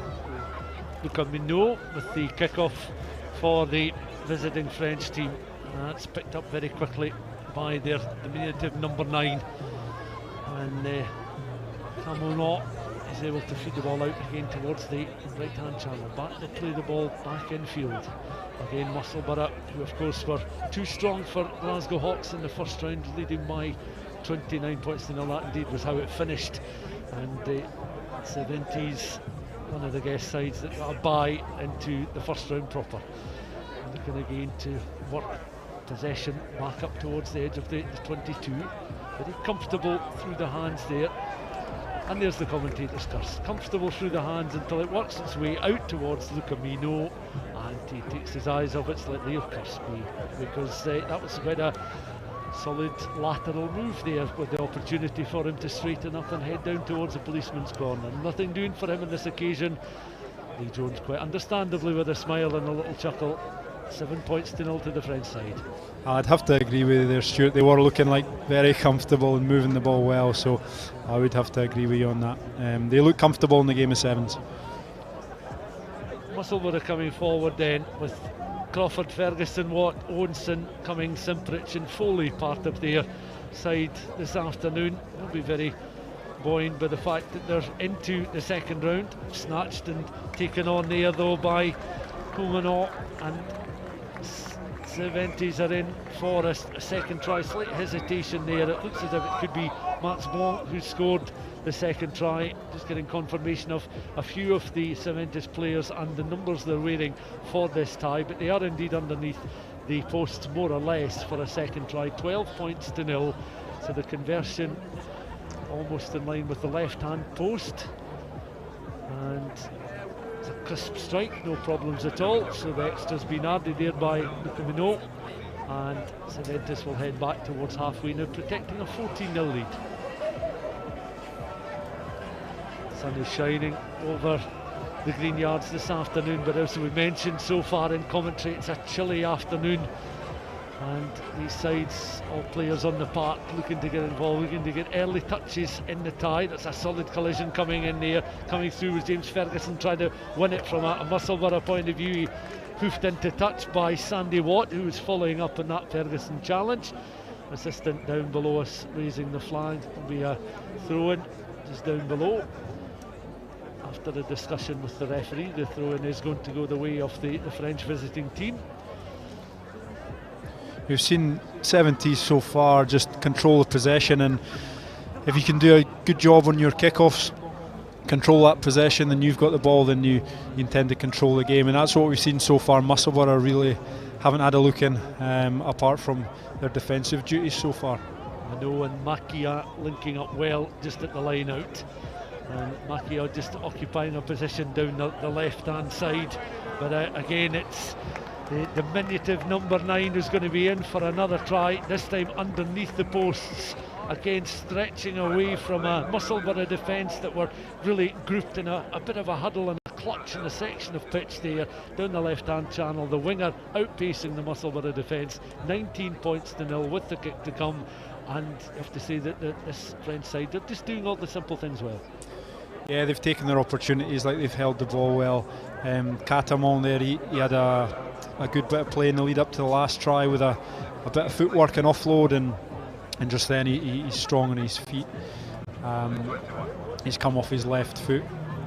He's not really even needed to fend on the inside there, and strong run and finish by him. So he's been instrumental in the couple of scores there. Catamon scoring another try for this Cervantes side, leading by 21 points to 0, changing the direction of the restart, but it's back in Cervantes' hands once again. Down the right hand side, they'll work it towards the left. James Ferguson coming in at a rate of knots there to try and slow things up, but Musselburgh on the back foot at the moment. They've got an extra tie in their legs, and Minot is toppled to the deck just on the edge of the 22.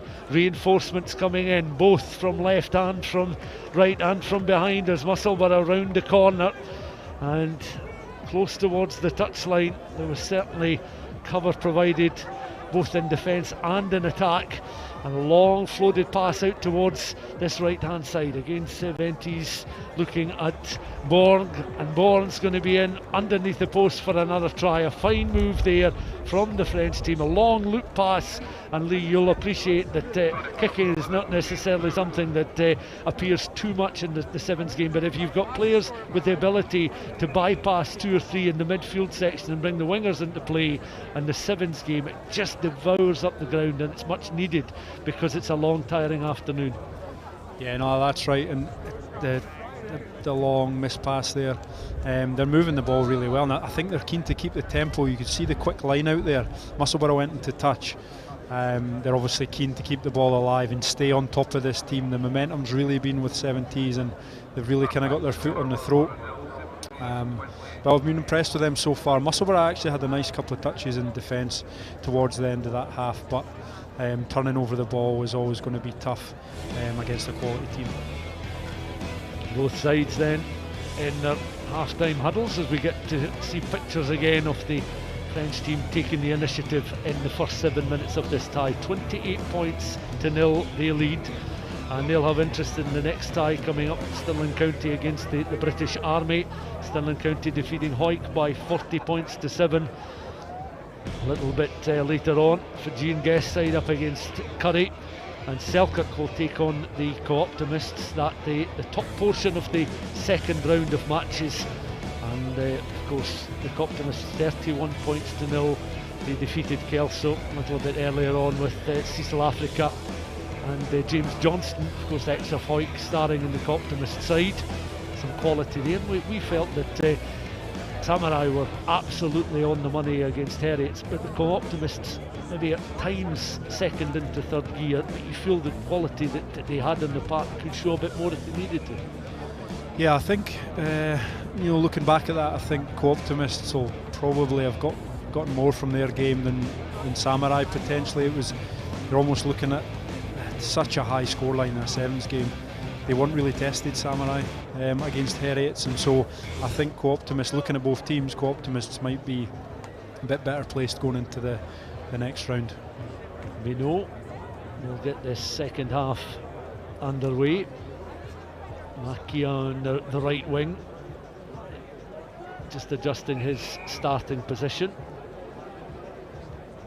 But it's going to drift across towards the left hand side. 270s players up are able to gather the restart ball. Blanc on once more towards the 15, who's been the inspiration for much of the moves. Minot.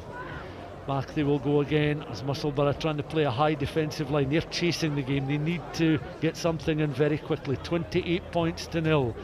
The French visitors through Minot, just patiently working it. Little 1-2 there, and once again they're trying to build it up across on that far side. Makia releasing the pace down this right hand channel, and away he goes. Borges is going to be underneath the post for his second try in the tie. 2 in quick succession either side of the interval, and Borges in for his second try of the tie, and that extends the lead. 33 points to 0 with the conversion to come. was in charge of the scoreboard, getting a little bit too excited, adding an extra point on, but that's now converted, 35 points to 0. And this is an example, Lee Jones, of just efficient sevens. Yeah, they've done really well. I think Musselburgh, they're defending very aggressively. They're doing all the right things in terms of shape, in terms of system, and it's putting 70s under real pressure. But they're good enough to cope with that, and they've just managed to slip away a couple of passes to get away and get a score where, had that been another team, I think Musselburgh would have been on top of them. Oh, and 70s, that's a fine pick up there. They're going to be in underneath the posts. The referee was happy to allow play to continue there, and that was a bit of an opportunist score. We'll get to see this again, because just a case of being in the right place at the right time. They were in for a score. Lucas Ritter, who's come off the bench and looking to add the extras. In fact, I think it's Antonio Pouzon who's scored. He's going to convert his own try. We'll get to see this again there from the kick-off, chasing it. You could see the uncertainty on the Musselburgh side, and it was Pouzon rather than Ritter who gathered from his own kick-off after some good contested play from the 70s side, and he was in underneath the posts, added the extras, and it's now 42-0 to the French team. Yeah, you could say a bit of good fortune, but you have to be in the right place, and those guys are used to chasing those kickoffs, and when the kickoff's on the money, you're there more often than not, then you can pick up a score like that. Anthony Pouzon with the latest try then for this French team, as Musselburgh have knocked the ball forward, really apart from a foray into 70s territory in the early stages of the second half. We've seen very little of Musselburgh going forward, but they'll be pleased with their first round work in keeping a clean sheet and denying Glasgow Hawks any opportunity early on. Musselburgh winning by 29 points to 0. Samurai Jed Forest against the holders London Scottish. Aberdeen Grammar against Melrose, and what's known as Belgium, incidentally, are the last of the second round ties, as another try has been awarded to the French team, just extending their advantage down that left hand side in the corner, scoring to take the points now to 47 on the scoreboard. 47 points to 0. Acute conversion from just inside the 22. And Lee, you feel that this particular side, if they're on song, they'll fancy their chances against just about anybody this afternoon. I think they're looking really sharp so far. Musselburgh did well in the first round, but I think that just the quality in this French side has been evident. Casa de Pa there, it just up the short side. For all money, I think everybody thought the ball's going to the open side, but he spotted an opportunity and he's quick enough to take it. And they're really piling on the score now. Kiku Casa de Pa scoring the try there for a Saventus side leading by 47 points to 0. A little bit too strong there from the kick-off. A free kick awarded to Musselburgh. All we need now is a ball, and it emerges from down the front of the main stand. Little tap on the halfway line. Musselburgh then looking to go once again. Daniel Owenson, little offload there. Owenson goes in with the challenge. They're playing it almost on the deck there. 70s, and Lucas Ritter this time just recycling ball on now towards the number 4 Pouzon, who found some joy down the centre after the previous restart kick was successful. And back it comes again through the hands. Ritter has it now, straightens up, now he backs himself. Little tap tackle comes in from Owenson. That was vital because he slowed up Ritter just on the edge of that 22. Back they come, Musselburgh. Callum Champion just making his way up towards the 10 metre line.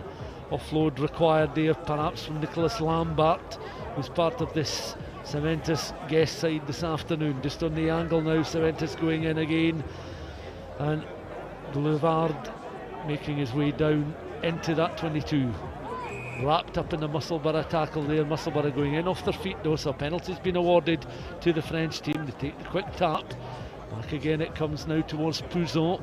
Pouzon floated on the edge of the 22. Lambert again, Topple just on the edge of the 5 metre line. It's hacked clear by a weary looking Musselburgh team now. They're having to play a little bit of football on the deck, and gathering is Kyle Adams up and over halfway. Adams now beyond the 10 metre line, but he's got 3 French jerseys round about him. Can he bundle his way past the cover of defence there, led there by Kane Bors? Bors has just slowed him up inside that 22. You can see how close he is towards the touchline. He recycles ball then on to Cammy Pride. Pride is caught into the 22. The crowd, you can tell, they're sensing they're wanting Musselburgh to get something. Now they're playing a little bit of crossfield football, and it's going to be Daniel Owenson who has all the space and time he needs to gather the ball and dot it down. He's got a bit of a rueful smile on his face. He'd love that try to have really meant a bit more than just scant consolation, but it's 47 points to 5 with the kick to come,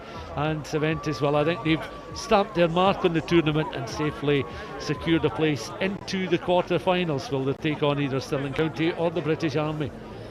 Musselburgh, they got there eventually. I thought the ball could have went probably one phase earlier, but great physicality by Kyle Adams on the far side. But yeah, too much quality in the 70s side. I think just really impressed by how well they performed under pressure, because Musselburgh put them under pressure, you know, and you can just tell them, having played the game of sevens, there was no panic. They always had time to give that extra offload, to give the extra pass. So as much as the score was 47-7, I think 70s really had to work for that. So really impressed by them so far. British Army, 2 of the players taken to the field, the rest now emerging from the changing rooms. We've been handed the Stirling County team for this tie. Mike Heron captains the side at 1, Lewis Burns at 2, Thomas Quigley at 3, Adam Shaw 4, Dan Tomanek will wear 5, Harvey Cameron Barr is 16, Case 7, Ben Yarrow is number 8, Callum Beckett wears 9, Keir Singleton 10, Ollie Yarrow is 11, and Andy Budd will wear 12. Head coach Peter McCartan. This is going to be a real test with the skill set of this Fijian group of players who are all in red, decked in red, faces of determination and focus as they get this match underway. Challenged immediately, Harvey Cameron Barr, and he's able to pick up on the angle, slowed up immediately by a line of British Army defensive cover. Looped pass out there, Lewis Burns out towards the left hand channel. Heron up in support, recycled now, back it comes again, and once more wrapped up in a challenge, slightly high, taking the quick tap, on they go once more. Out towards this right hand channel, Harvey Cameron Barr, off he scampers, into touch, and the Army just closing the door, just suffocating this Stirling County side as they tried to make some ground beyond the halfway line. Some big men in this British Army team. Stirling defended really well in that first half. It'd be interesting to see how they match the physicality this British Army team have brought today. Lovely one-handed take in the line out. Now the secure possession of the ball and spread it out towards the right hand side. Couple of little goose steps. Now there's some real acceleration, and my gosh, from a standing start, away it goes. He's going to be underneath the post. Score. That's one of the quickest tries you'll see in terms of a standing start, and we talk about the components required to make a great seven side. Well, one of them is ball winning skills, but another vital component is pace, and that was a perfect example of when you're pacing the side, how it can make such a difference. Not only just the ability to step, but then it's that ability to change direction and then put the pace on and put the gas on, which we've seen there, and they make it look easy.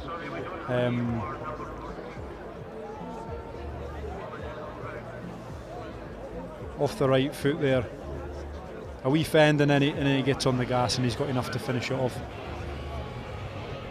The Army then with the restart again, just beyond Harvey Cameron Barr, out to bounce and goes into touch. So Stirling County will have this one just outside their own 22. One thing about these Fijian guest sides in the past, when they've been on song, they've been just simply irresistible, but when they have an off day or an off tie, they can just disappear out of the contest very quickly. But they're on song at the moment. A little quick tap, and they've got 3 across on that right hand side, but just a little handling error lets them down, knocked the ball on, and opportunity goes a begging there for the British Army.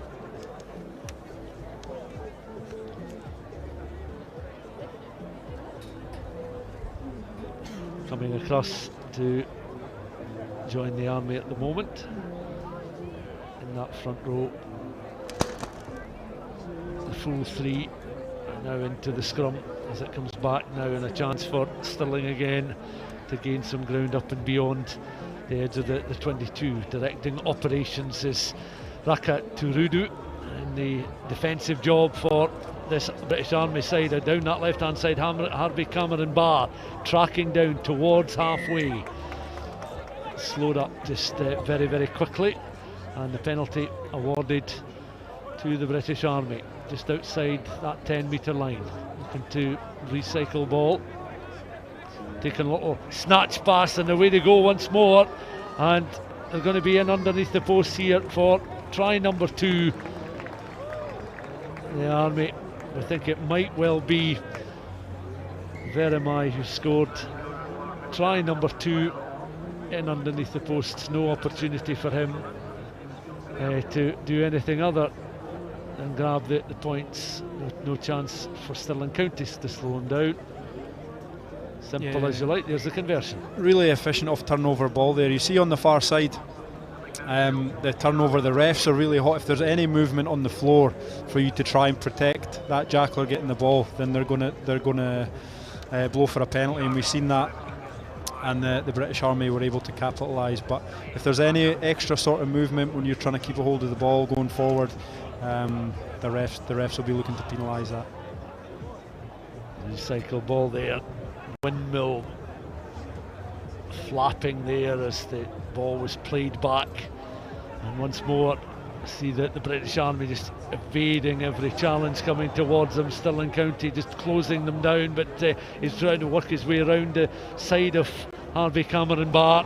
Into the 22 they go, and there's an example of sheer power, because he just bundled his way out of Ian-K's way and is in underneath the post for yet another score.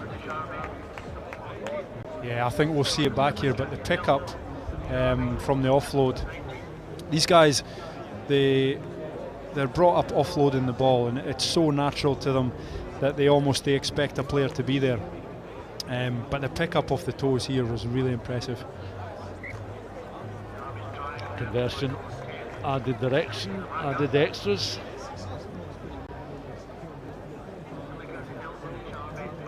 We missed the pickup, but it was very impressive.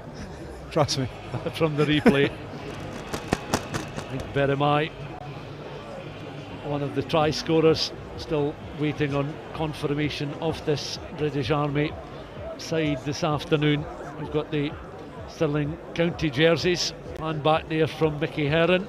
Now on towards the cover from Keir Singleton. Off they go once more. Acceleration shown here by Ian Kay. Kay still is going, straightens up. Kay, is he going to make it all the way? The top tackle coming in, a solid challenge by the British Army, recycled now 5-6 metres short of the Stirling County line. 21 points to 0. Stirling needs something before half time, and the referee blows, penalising the Army. So 21 points to 0 the scoreline, and we're closing in on the final few seconds of this first half. Quick tap and an opportunity now for Lewis Burns. Burns was backing himself there.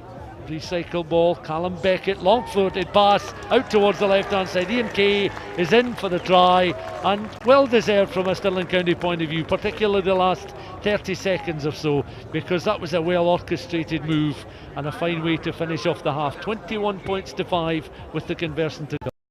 Yeah, a good breach into the British Army half, and then British Army have been going hard at the contact area there, so Stirling have done well to recycle ball, and then good bit of vision from Callum Beckett. And that score probably changes the changes the face of the tie going into the half, which from a Stirling County point of view is where they want to be back on the scoreboard, and it opens up the game a wee bit.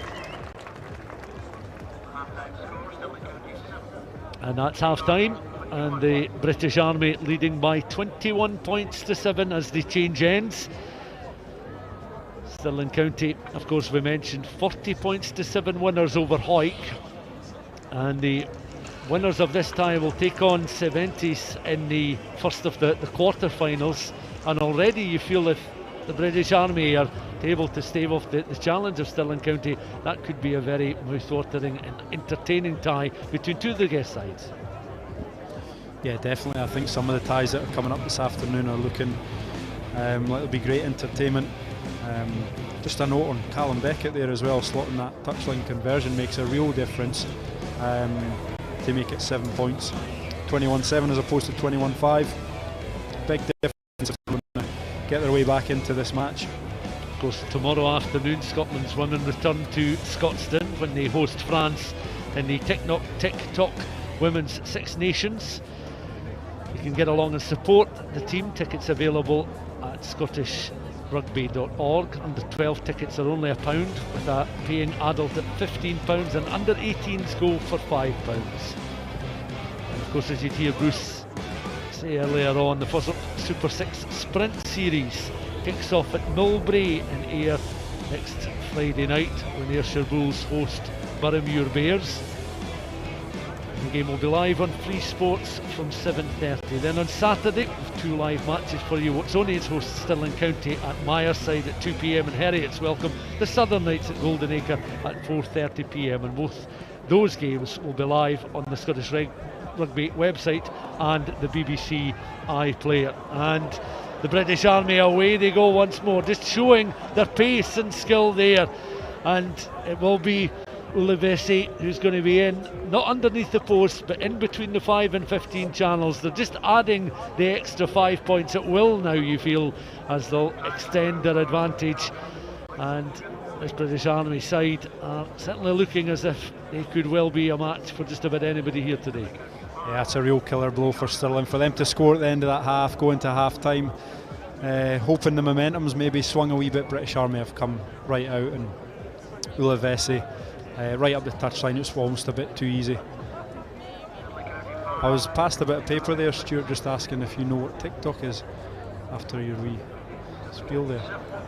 After TikTok, yes, I can give a little rundown on maybe the marketing strategy of TikTok. I'm not entirely sure if listeners and viewers would be too interested in that, but I'm the same, I can imagine who handed you that bit of paper. Harvey Cameron Barr now is away down this right hand side, but he's just run out of room.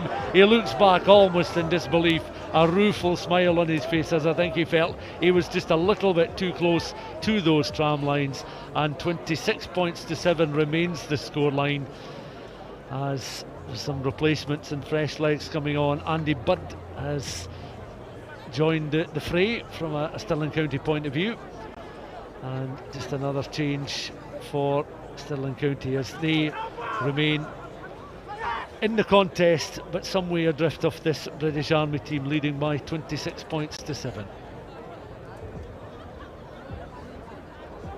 Phil Graham now making his way up towards halfway. Graham still is going. Graham on our team sheet, he was supposed to be wearing number 12, but he's got a 7 on his back. So just on this left hand side, some acceleration shown here, and Selanabuka is going to be in for a try. We hope it's him anyway, and he just signals there. Selanabuka, a wonderful score for the winger there, showing some pace. Another one off the bench. The Army extending the lead 31 points to 7 with the kick to come. Anything that Stirling can offer, the British Army just seem to have that little bit more in reserve. Yeah, Selanabuka, he'll be glad to get a wee run in just off the bench and get the legs going. But Army used the width well there. Phil Graham up this touchline, they managed to retain the contact pretty well, and then they were able to put a bit of width on the ball, and Selanabuka showing real good footwork and gas to go in for another score.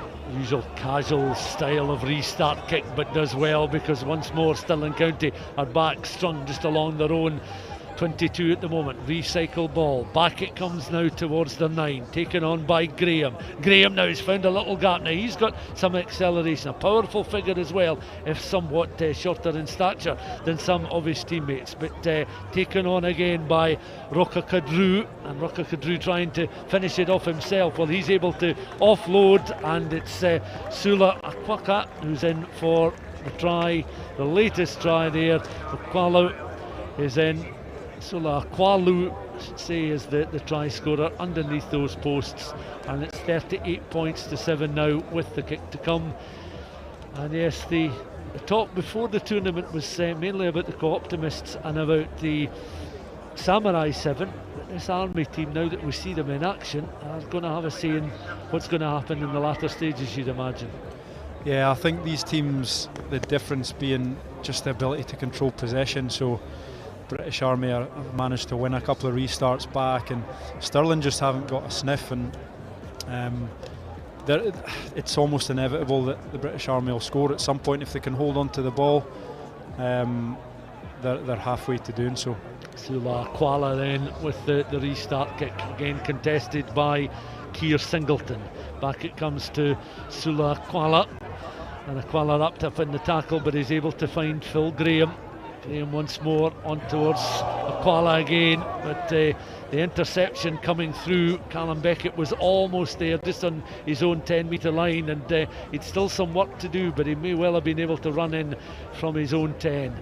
Looking at the clock, we're midway through this second half, and the Army gaining some ground just on the edge of the 22. Sula Akwala again out towards this left hand side. Plenty of pace being shown here, and Sula Mabuka is going to be in over the line between the 5 and 15 channels. I thought he might try and work his way around the corner to go underneath the post, but he knows that these extra 2 points mean very little at this stage in the contest. 43 points to 7 with the kick to come. He's managed to get another sprint in the legs, so he'll be well warmed up for going into this next round. But if we rewind it all the way back, just like the aerial ability of these guys, so it's not only the kick being on the money, but these guys are amazing at being able to get off the floor, hands above head, and if they're not catching that fully, then they're coming down with the ball on one side. And it's a massive part of sevens when you can retain those kickoffs. And if they can do that going on in the tournament, then they'll be tough to beat because they'll hold on to the ball. Tula just missing the conversion, just wide of the uprights there from the restart, giving chase. Raku Adru just a little bit too long as he was chasing the ball down very quickly there, but the ball had too much pace on it, so it goes straight into touch. Quick tap taken by Keir Singleton, and suddenly across on this right hand side, Andy Butt beyond the 10-metre line. Yellow and black jerseyed Stirling players once more looking to recycle as the Army goes in off their feet. Card is shown. Army will be down to 6 men for, imagine now, the remainder of the contest, given we're into the final 50 seconds of the tie. A little tap now for Stirling County. Andy Budd. Ball floats out there towards Beckett. Beckett has support in Ian Kay. Back inside, taken on by Mickey Heron. Heron now with the pass on towards Tomanek. Tomanek is able to straighten up. Tomanek, away he goes underneath the post there. I don't necessarily think the yellow card made a huge amount of difference there. I think the Army perhaps just switching off. They know the game is well and truly won, but consolation nonetheless for Stirling County. 43 points to 12 with the kick to come. The referee just signalling the end of the tie, and 43 points to 14 indeed is the final score. And we know the first of the quarter-finals then. Seventis will be up against the British Army. Yeah, Tomanek just at the end there straightened up really well. It was passive defence from the British Army. He squared up and managed to get under the sticks for a consolation score for Stirling. But as we've mentioned, the British Army are looking strong going forward in the contest.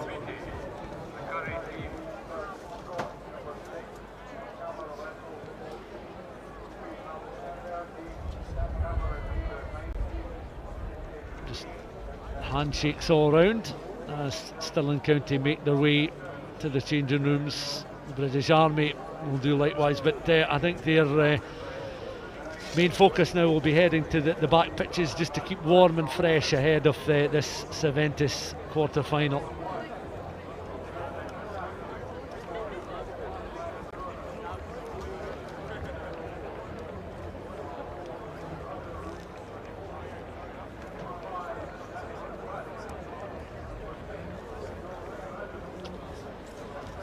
Curry then back onto the field of play for this involvement in a tie against Laurie Aviti. The Fijian side have now made their way onto the field of play now. 4 of them have, the remaining 3 for the start of the tie just heading on. In fact, I think they're bringing on the full squad of 10 just for a pre-match huddle before we'll get this contest underway.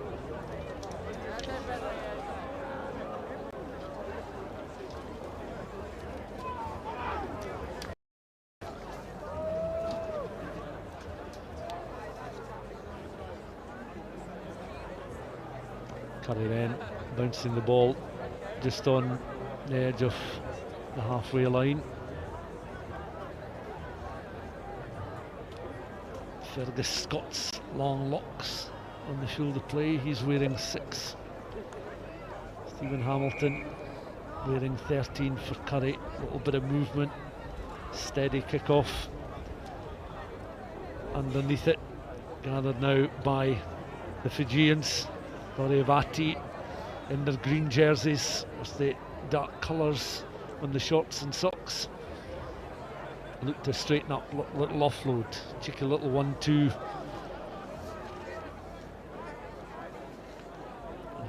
Lamaviti looking to try and make some ground up towards the edge of the 10-metre line. Taken on by Rukamus.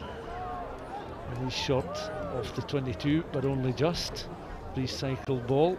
Dan Boer, part of the side this afternoon. Danny Kirkpatrick also in this Fijian select side. As again, they're just building very patiently inside the 22. All players looking to get a handle on the ball, familiar with the surface, artificial pitch, bit of wind around just now. They've knocked the ball on there, so Curry with an opportunity to try and work their magic inside the Fijian 22 in the early stages. Almost a minute of the first half gone here, no scoring between these sides, and this is an interesting matchup because the Curry as a squad of players will still be disappointed to have lost out on that Premiership title against Millar last weekend, and they know that this is very much for them an unknown quantity. Yeah, definitely, and I was impressed with them in the first round. Having a team with, again, we've got a massive Fijian influence. It's great to watch them play sevens. They're so comfortable in the ball. But as you say, an unknown quantity for Curry, who'll be looking to get stuck right in. Just dislodged ever so slightly, and back they will come again. Fergus Scott just calling all the shots at the moment, and the ball just going to bypass the way of Scott here as Curry again working up towards the 22. Back it comes through the hands of Hamilton now, opening up spaces here, Curry, but again Laminaviti just closing the door as it works its way out towards the right hand side. They'll cut back inside, and Curry again 3 metres short of the Fijian line. Extra men out on that right hand side, and they're going to be in for a score. Curry, they open the scoring in the tie. Charlie Brett the scorer, that coming almost 2 minutes into the first half. Charlie Brett the try scorer, taking the congratulations of his teammates, and it's Curry who lead by 5 points to 0. Yeah, Loma Viti, they made it hard work for Curry there, but got there in the end. Industrious work, retained the ball pretty well at contact area, and in the end the defence is sucked in there and they've managed to go over easily enough. Curry adding the extras as well from a fairly acute angle, so that's a fine start for the Maleny Park side, and back they will go.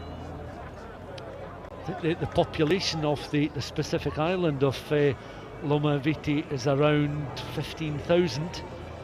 Of course, they were hoping to have Wasali Serevi as part of their squad and backroom staff, somebody who starred here 10 plus years ago now at the Melrose Sevens, but nothing doing was he was unable to join the party and reacquaint himself with Melrose, much to his own personal disappointment. Ball taken into contact, no release there for Curry, and a chance for Dan Boer, and now for Lomaviti to release the pace players. One of them, incidentally, on the bench is Ross Coombe, who's a familiar figure around the border scene, had spells with the likes of Jed Forrest in the past and down at Hoyk, association with Kelso as well, but real power now, accelerating away as Druana is going to be in for the try. Druana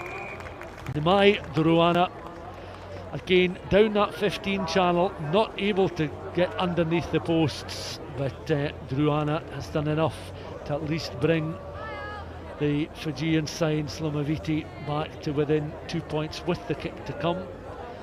Mistakes made in games like this are quite often punished, and that was an example there where Curry did very little wrong, but they've conceded 5, possibly 7 points as a consequence. Yeah, that's it. It's fine margins. One turnover there, and you could be defending for the next minute and a half, the next 2 minutes, and then you're under your own stick. So it's tough. The ability to hold on to the ball is so important. Great work by Drover there to stand up in the tackle and get the offload, which made the score. Rokamos, I think his full name is Luke Rokamos, is the player who's added the extra points there for Lomaviti. And from the bounce there, Curry trying to play a little bit of football, as on the edge of the 22, scrambling was Fergus Scott for possession of the ball. Lomaviti once more are able to steal, and Romokuk, who was the player who restarted the game, is now been able to find teammates queuing up there, and Jolie Radovu is in for another try to extend the advantage. And this Fijian side, you feel, just beginning to get into their stride now after a couple of minutes acquainting themselves with the surface and the job in hand. Yeah, again, remembering this is their first run out of the afternoon as well, so but you can see just that natural ability to offload, and they benefit from a score there. Curry, you could see them trying to be physical in the tackle, and that was their real strength in the first tie. But they're coming up against, I think, sterner opposition now, so it's going to be difficult for them to really apply as much pressure as they did in the earlier tie. Conversion attempt was somewhat disappointing, shall we say, there, as no real connection made with the ball. The ball was never in flight, but back on halfway, and Rokamos is back with the restart kick. Flighted ball, Fergus Scott is underneath it, challenged there by Druana, recycled now. Curry trying to channel it down their left hand side. Challenge coming in there from Radovu. Once more jockeying for position. Curry going forward. Back they come once more, quickly through the hands there of Stephen Hamilton. On towards Fergus Scott. Again, Curry now showing fleet of foot here. Scott taking it on, once more on towards Hamilton. Now this time it's Charlie Brett down this left hand side. Brett's going to back himself, and Brett's going to be in. And he's round and almost underneath the post to finish off a fine move. That was a fine way from a Curry point of view to hit back there, because Charlie Brett tracking down the left hand channel at a rate of knots in underneath the posts. The conversion still to come, and Lomaviti will ask questions defensively. They perhaps switched off a little bit there, but take nothing away from the combination of play there. Hamilton and Scott involved, and it was Brett who finished things off. It's another try for Curry, and they are very much back in business. 12-all, this conversion to give them the lead. Yeah, some quality interplay there from Curry. Fergus Scott involved heavily with a nice over the top sort of basketball pass there that put Charlie Brett, and Charlie Brett had a nice in and out on the last defender there, the sweeper, that managed to get him in untouched. So they managed to put that conversion over as well, which puts them into the lead. Yeah, Curry will be well satisfied with that. You can see the body language on the likes of Fergus Scott as he's clutching a water bottle, gripping it very hard, and they're in a huddle just now. There's a fine picture as well. The Greenyards, splendid surface, and the polished look to the main stand as well, home of the Southern Knights as well as Melrose Rugby, and of course home of this wonderful Sevens competition. Back in 1883 the first sides contested, and one or two walkovers in the early years, but they firmed up an understanding with local clubs. It was very much designed as a competition to generate some extra revenue for Melrose Rugby Club, and other clubs followed suit, setting up their own Sevens tournaments. And now, Lee Jones, you'll know all the importance of the Kings of the Sevens, a series of 10 tournaments around the borders in Northumberland, and how important it is financially for the clubs that these tournaments at this time of year are so well supported.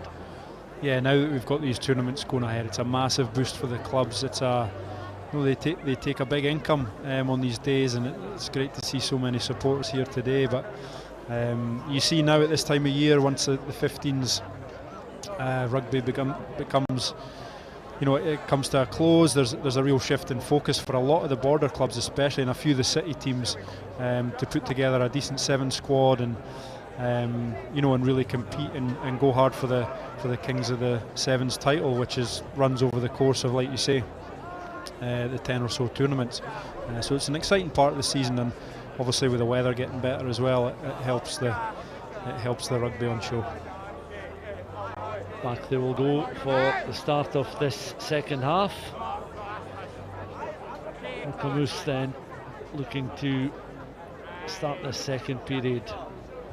Bounces the ball a couple of times. A very distinct way of restarting kicks, drop goals and that, a leisurely, casual way about it, but still hugely effective as Curry are able to win the ball immediately from the restart. Long look pass out towards their left hand side again. Hamilton taking the ball on down towards the left hand side, receives it back once more. Great intricate play here, nice little goose step as well, running into some traffic, but Curry now needs some support. Hamilton on now towards Fergus Scott. Scott, his skipper the side last weekend, galloping down this right hand side. Are they going to run from one side of the pitch to the other to score? That's one of the finest tries of the afternoon, and it comes from the men from Millennium Park out there on the park. They're loving this experience on this artificial surface. They lead now by 19 points to 12 with the kick to come, and how about that, working it down the left hand channel over halfway, and then very quickly and purposefully spreading the ball across towards the right hand side. Lee Jones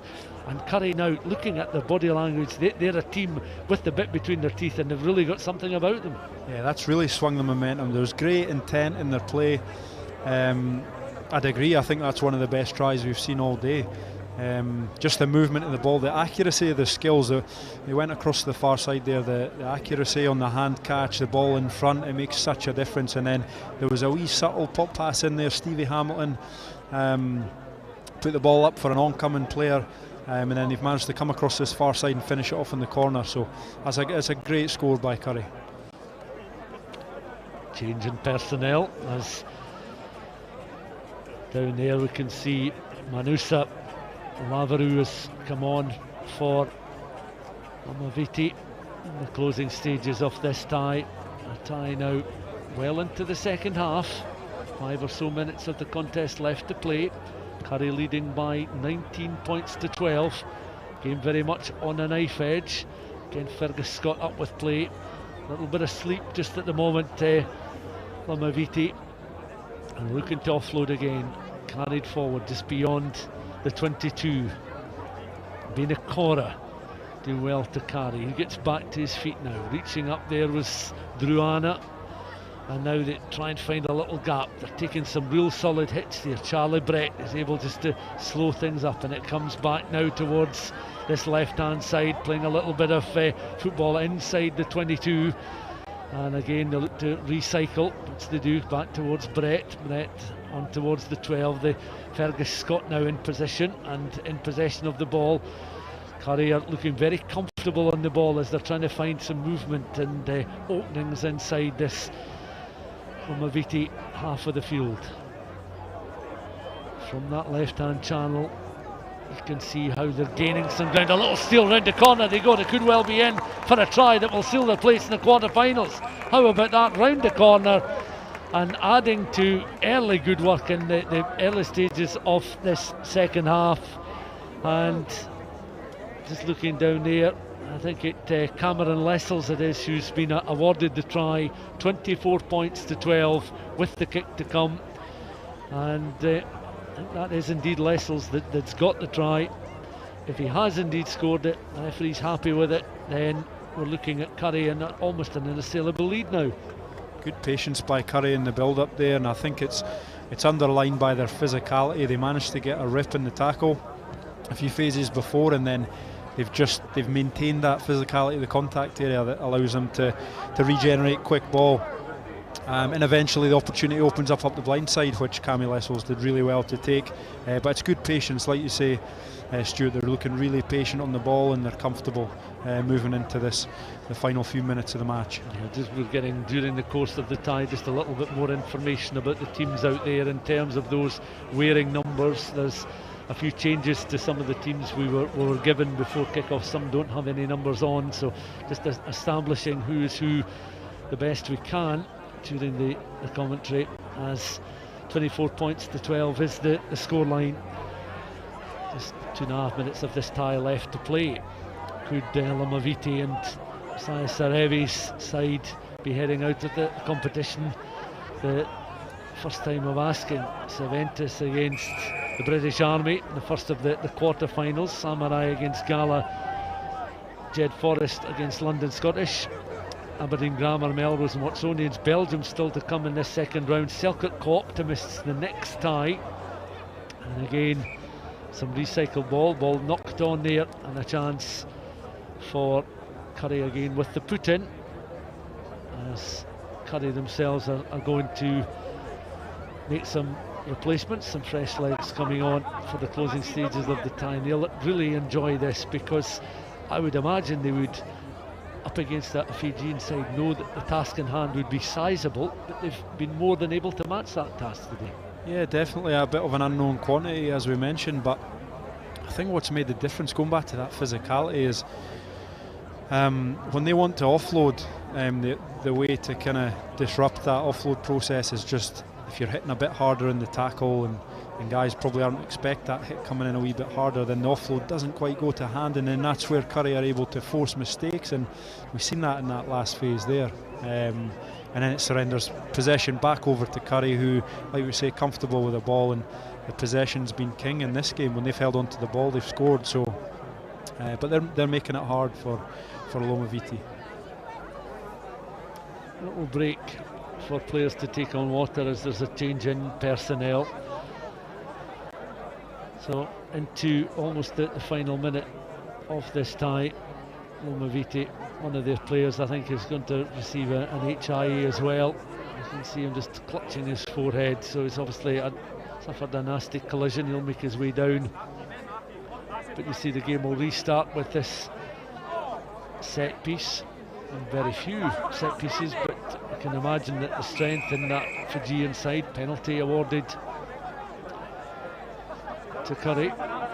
And we talked earlier on in the British Army game about when a side switch off, or when they maybe feel that they're up against it and they're not up for it in a day like today. You know, the British Army were tested and they had the resolve, but this Lomaviti side, when they have been asked questions, they've not been able to produce the answers. Yeah, I think you're right, Stuart. There's been a few key moments where, had they held on to the ball, that the game could have been different. But as I mentioned, it's credit to Curry in the way they've performed. I think as we go on throughout the tournament, the physicality will become more and more important. And Curry are in for another score. The referee says no. Wait a minute, guys. Spotted something. Forward pass. Back you come. And Curry's celebration short-lived on this occasion, so they will come back towards the edge of the 5-metre line. Another set piece, and just eating into the final seconds of this tie. Selkirk against the Co-Optimists still to come. It remains a very bright afternoon out there. It remains rather chilly. I think the strength of the wind has dropped somewhat, but it is going to be a bit of a factor in the remaining ties.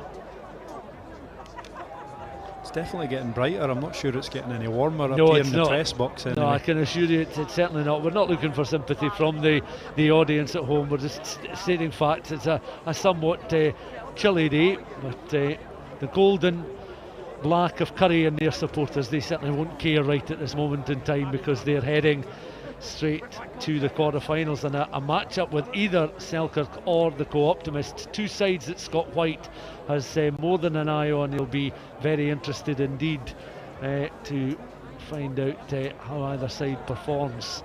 He's got a foot in both camps, you could say. Curry now out towards the right-hand side. They're trying to make some ground, icing on the cake stuff if they can get another try at this stage in the contest. 24 points to 12. They somehow find room through the Fijian visiting side into the in-goal area, dotting the ball down, and it's a further score, 29 points to 12. Congratulations all round to Curry, and all credit to them. Yeah, they've ended that game on a real high note, momentum there, and they'll be looking to take that into their quarter-final, get the feet up, and try and move on. Just drifts wide off the upright, so still a little bit of time to play in this tie, but Lomaviti has well, they've taken part in the competition in the second round, but it's not turned out the way that they were certainly hoping for, and Curry, as I would imagine, will be the final fling from the side from Maleny Park. Safe passage through to the quarter-finals.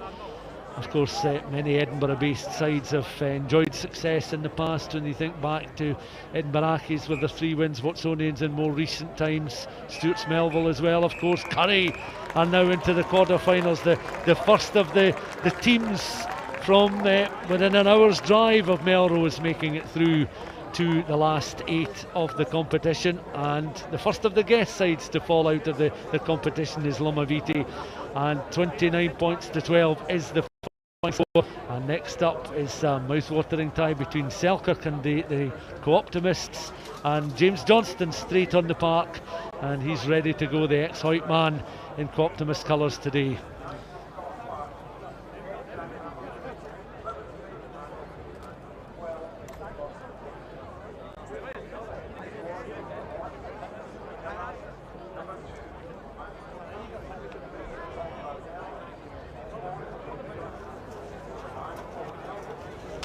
Scott White assured me, Stuart, that he's in the Selkirk camp for this match. Steve Lewis is he's co-coach for the Co-Optimists, so for this match he's fully on the Selkirk side, and he was pretty upbeat going into the game as well. He was pretty happy with how the team performed in that first match against Ayr. Gathered immediately from the kick-off there, and a man who's wanting to add a Sevens medal to his haul is Cecil Africa, and away they go once more. Some real acceleration shown down centre field and down the right hand channel beyond the 10. Africa goes in once again, looking to recycle, taken on there by the Co-Optimist James Johnston.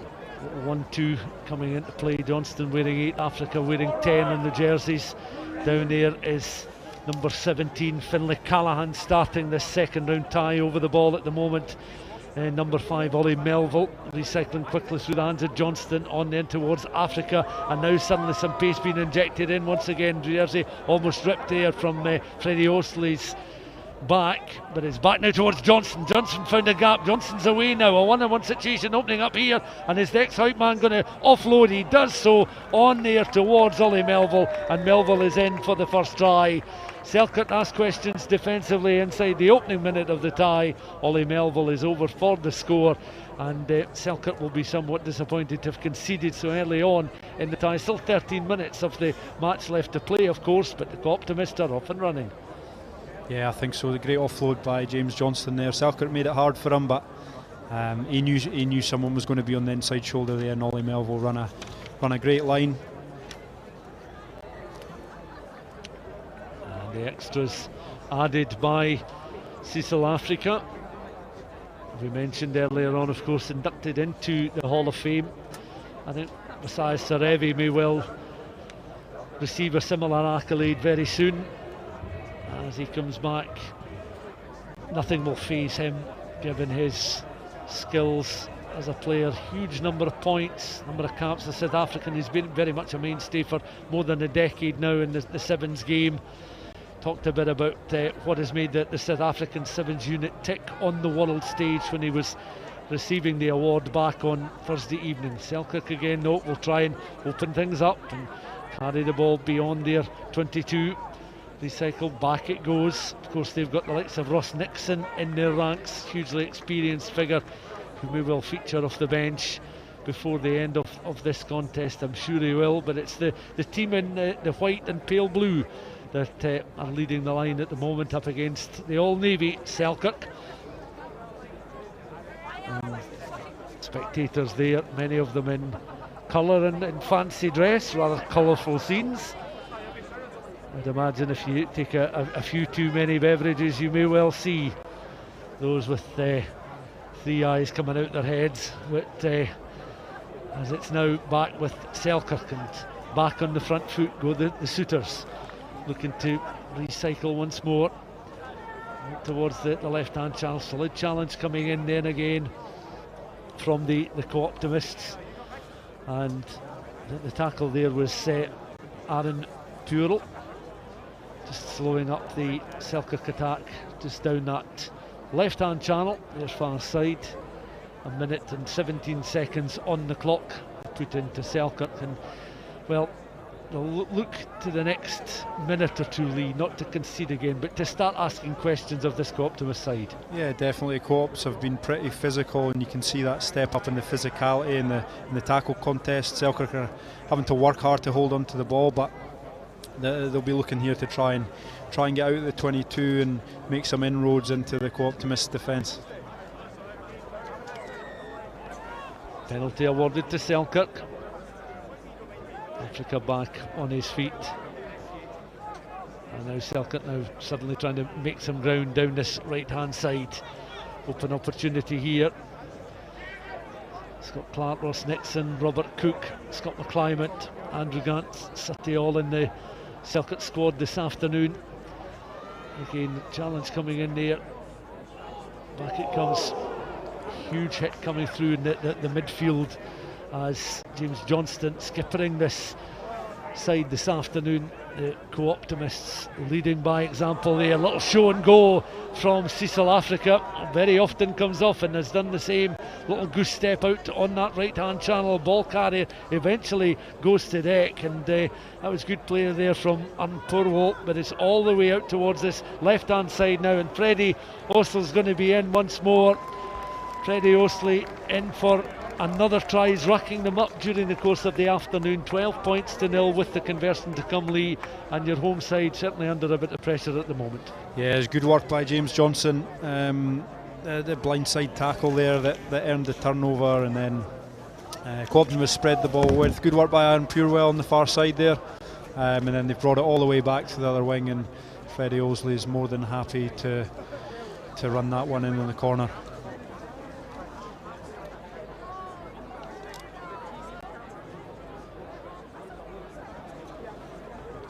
Working the way back towards the halfway line for the restart. I think one of the match officials, the referee, wasn't quite ready for the restart. And in the sunshine, beginning to cast slightly longer shadows now.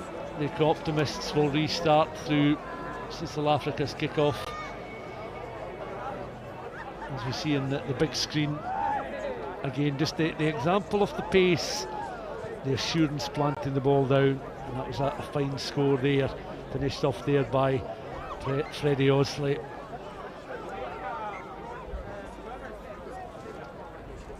Referee spots the forward pass, or rather the knock on.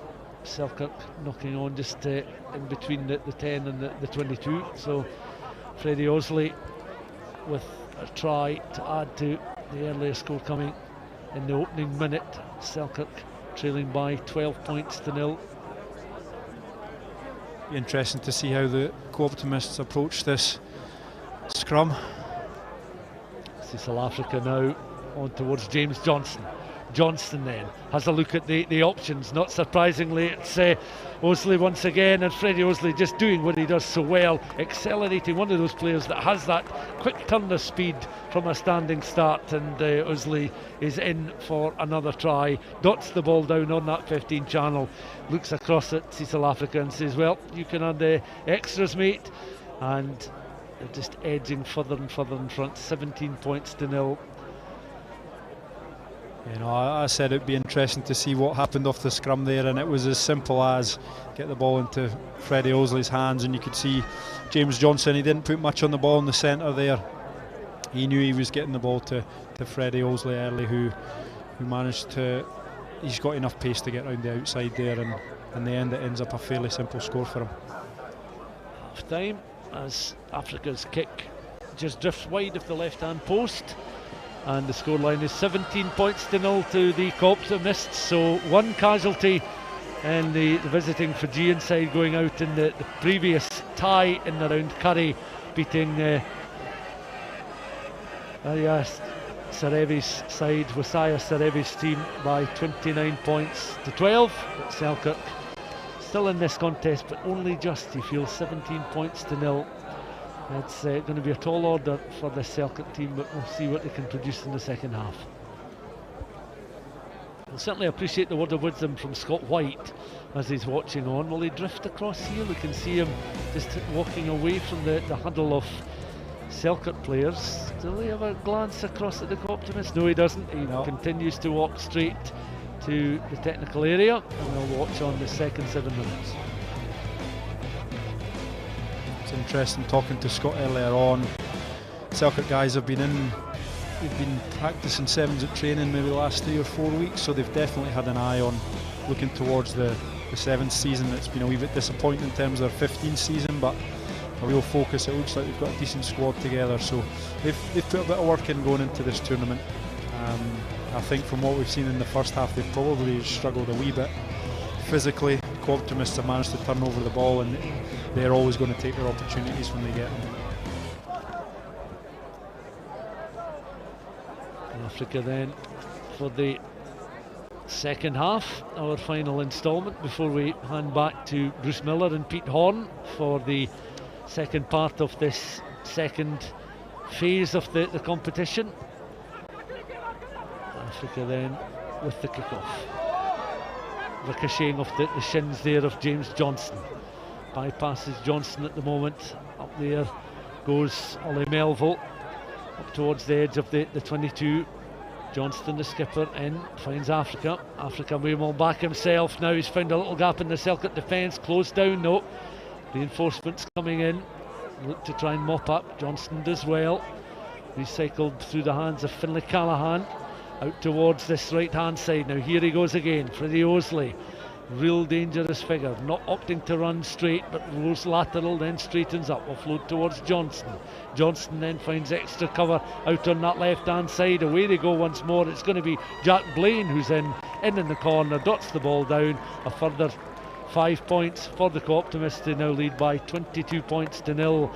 And the water carriers come on. I think a further Co-Optimist change as we see Matt Ward stripped and ready, and he's on the field of play. Yeah, I think that's probably the first time in the tournament so far we've seen Co-Optimists have to go through a number of, not even phases because they didn't take a lot of contact, but a number of passes going width to width, and they're starting to look a wee bit more comfortable on the ball and moving the ball a bit better.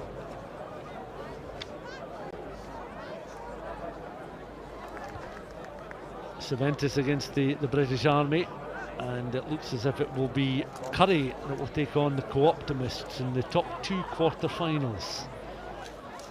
4 ties still to come. Samurai against Gala, Jed Forest against London Scottish, Aberdeen Grammar versus the hosts Melrose, Watsonians against Belgium as well.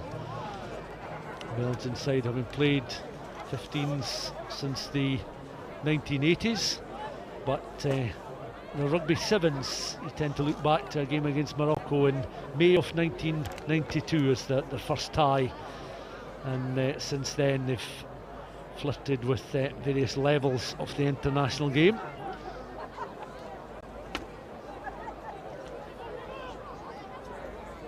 Selkirk once more, spreading the ball just a little bit too wide there and pushing the envelope a little too much there, you'd have to say.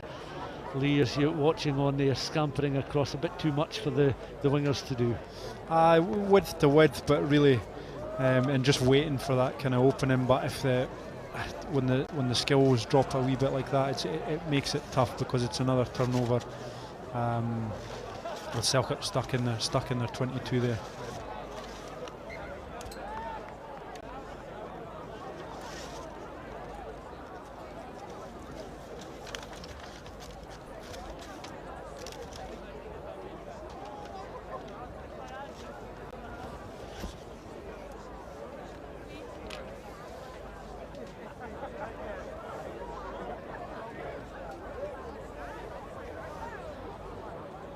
Selkirk then will have to put in. Free kick awarded. Away they go again, trying to get some ground. Johnston with the block challenge up towards the edge of the 22. Pick and go, real determination. Ross Nixon is on the park. I can certainly see him down there wearing 12, trying to direct operations in the closing stages. Is over the ball just at the moment, looking to recycle. 22-0 to the Optimists. And now moving the ball, Selkirk trying to find openings up and beyond the 10. There's halfway over the 10-metre line to go again. But look at the number of Optimist players that are back, just securing possession of the ball, or at least making it harder for Selkirk to recycle because there's no turnover. Comes off the shins of Nixon. Nice little one-handed offload out towards this left-hand side. Selkirk now finding a little bit of room. Chip kick ahead. Chip a chase is going to be a good one. This could well be a very inviting opportunity for Selkirk. They're not going to pass this up, surely. Perhaps if he'd straightened up there and was in underneath the post, but too mindful of the Co-Optimist defence. The Co-Optists have knocked the ball on, and we're closing in on the final couple of minutes of this tie. Selkirk 0, Co-Optimists 22. Further changes, 3 of them Selkirk colours, 2 Co-Optimist changes, and yes, the Co-Optimists are edging their way closer to that quarter-final time, Curry. Yeah, time running out here. The Selkirk guys and Co-Optimists have looked pretty strong. A couple of nice bits of skill just in the lead up there. I've not seen many kicking opportunities this afternoon, but a great chip and chase there. I think it was Ryan Cottrell. Good work in an attacking scrum in the 22 for Selkirk, see if they can get over. Tap and go, now they're aiming to go towards this left-hand corner, and they're over for the score. And Lee, that must bring a smile to your face, because they certainly wanted something from this contest. Yeah, definitely. I think you can see they're keen to get this kick and try and stay in the game, but good finish by Callum Anderson there. Anderson's try then, just wide off the uprights. And the scoreline 22 points to 5 with the restart on halfway. Anderson back, hands and hips, just down directly below our commentary position, beginning to feel a little bit more heat in the sun. Anderson up, trying to challenge for the kick-off there, as it was taken on by Aaron Parole. And now they look to work it down this right-hand side. Parole has it once more. Weaves his way away from the navy blue jerseyed Selkirk players. Penalty for not rolling away. Selkirk trying to get back into position quickly. Melville with the pass out now towards the acceleration, being delivered there by Hodgkinson. Aaron Hodgkinson, one of the Co-Optimist players just on the bench. Nixon takes it very quickly. Looks to find Anderson out on this left hand side. He'll cut the ball back infield.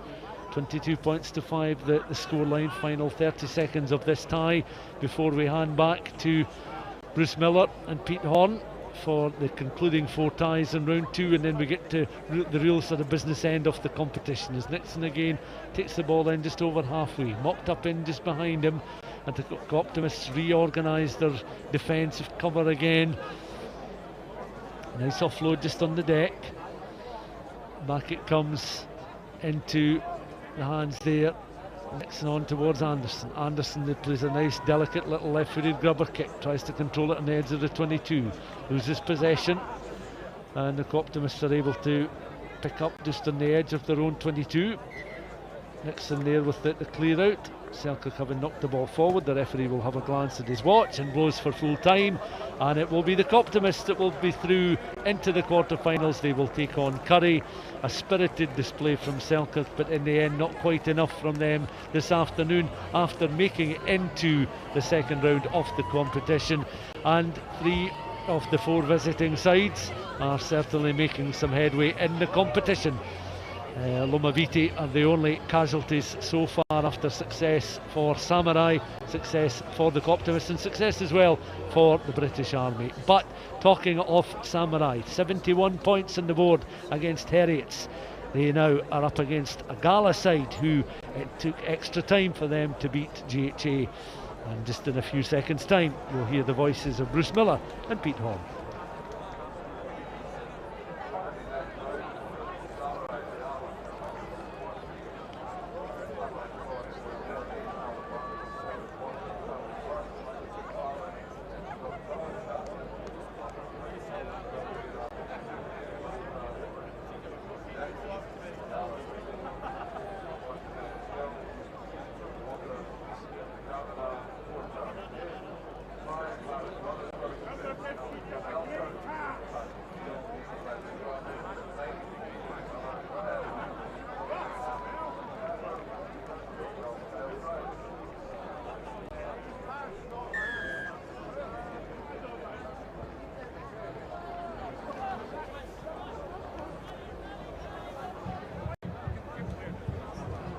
Here we go then, into the bottom half of the draw again. And it's Samurai up against Gala. Samurai 71-0 winners over Heriots in the first round. Gala scraped their way through an injury time against GHA 24-22.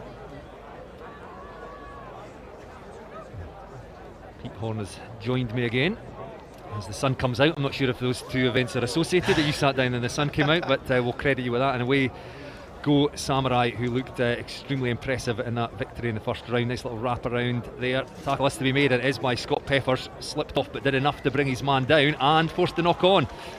So Gala survived what looked like a dangerous situation in their 22. Yeah, it was that James Mata again. He was brilliant in that first tie, wasn't he? He was dangerous every time he got on the ball. He was at the heart of kind of everything good about that Samurai performance. So it'll be good. We're looking forward to seeing them against a bit more of a sterner opposition. So hopefully Gala will be a good test of kind of where they're at. So Gala from the scrum decide that the best option is to hammer it off downfield. It was Peppers, and well, still rolling over the Samurai 10-metre line. Gathered at the back there by Miguel Reina, one of the many try scorers in that first round tie. Bit of a gap in the Gala defence there. Another important tackle made, this time by Kyle Brown for Gala. The Samurai were looking dangerous down that far touchline. And then a good tackle by Ben Gill, one of the Gala try scorers in their first round victory. Ball recycled, away goes Owen Jenkins down the stand side touchline, cuts back inside, evades the first tackler, pulls back from contact, finds Charlie Walker. Ball through, and Charlie Walker could well score the first try if this bounces up. That's great defence again by Gill for Gala. Now, referee has shown a yellow card there to Ben Gill. I thought he'd got back to his feet quickly, but I think he's suggesting that was it no release or hands it out. Either way, that seemed a bit of a harsh decision, but Gala now defending with 6 men, and that was Harris Rutherford slipped off the tackle, and first blood to Samurai. Oh, I feel a bit sorry for Gala there. It looked like he'd done really well to get back, make the tackle. He was up on his feet quick, and unfortunately he's maybe just not released quite enough, or not shown a good enough picture for the referee, which is going to make it pretty tough for Gala now, isn't it? The last thing they need is to go down to 6.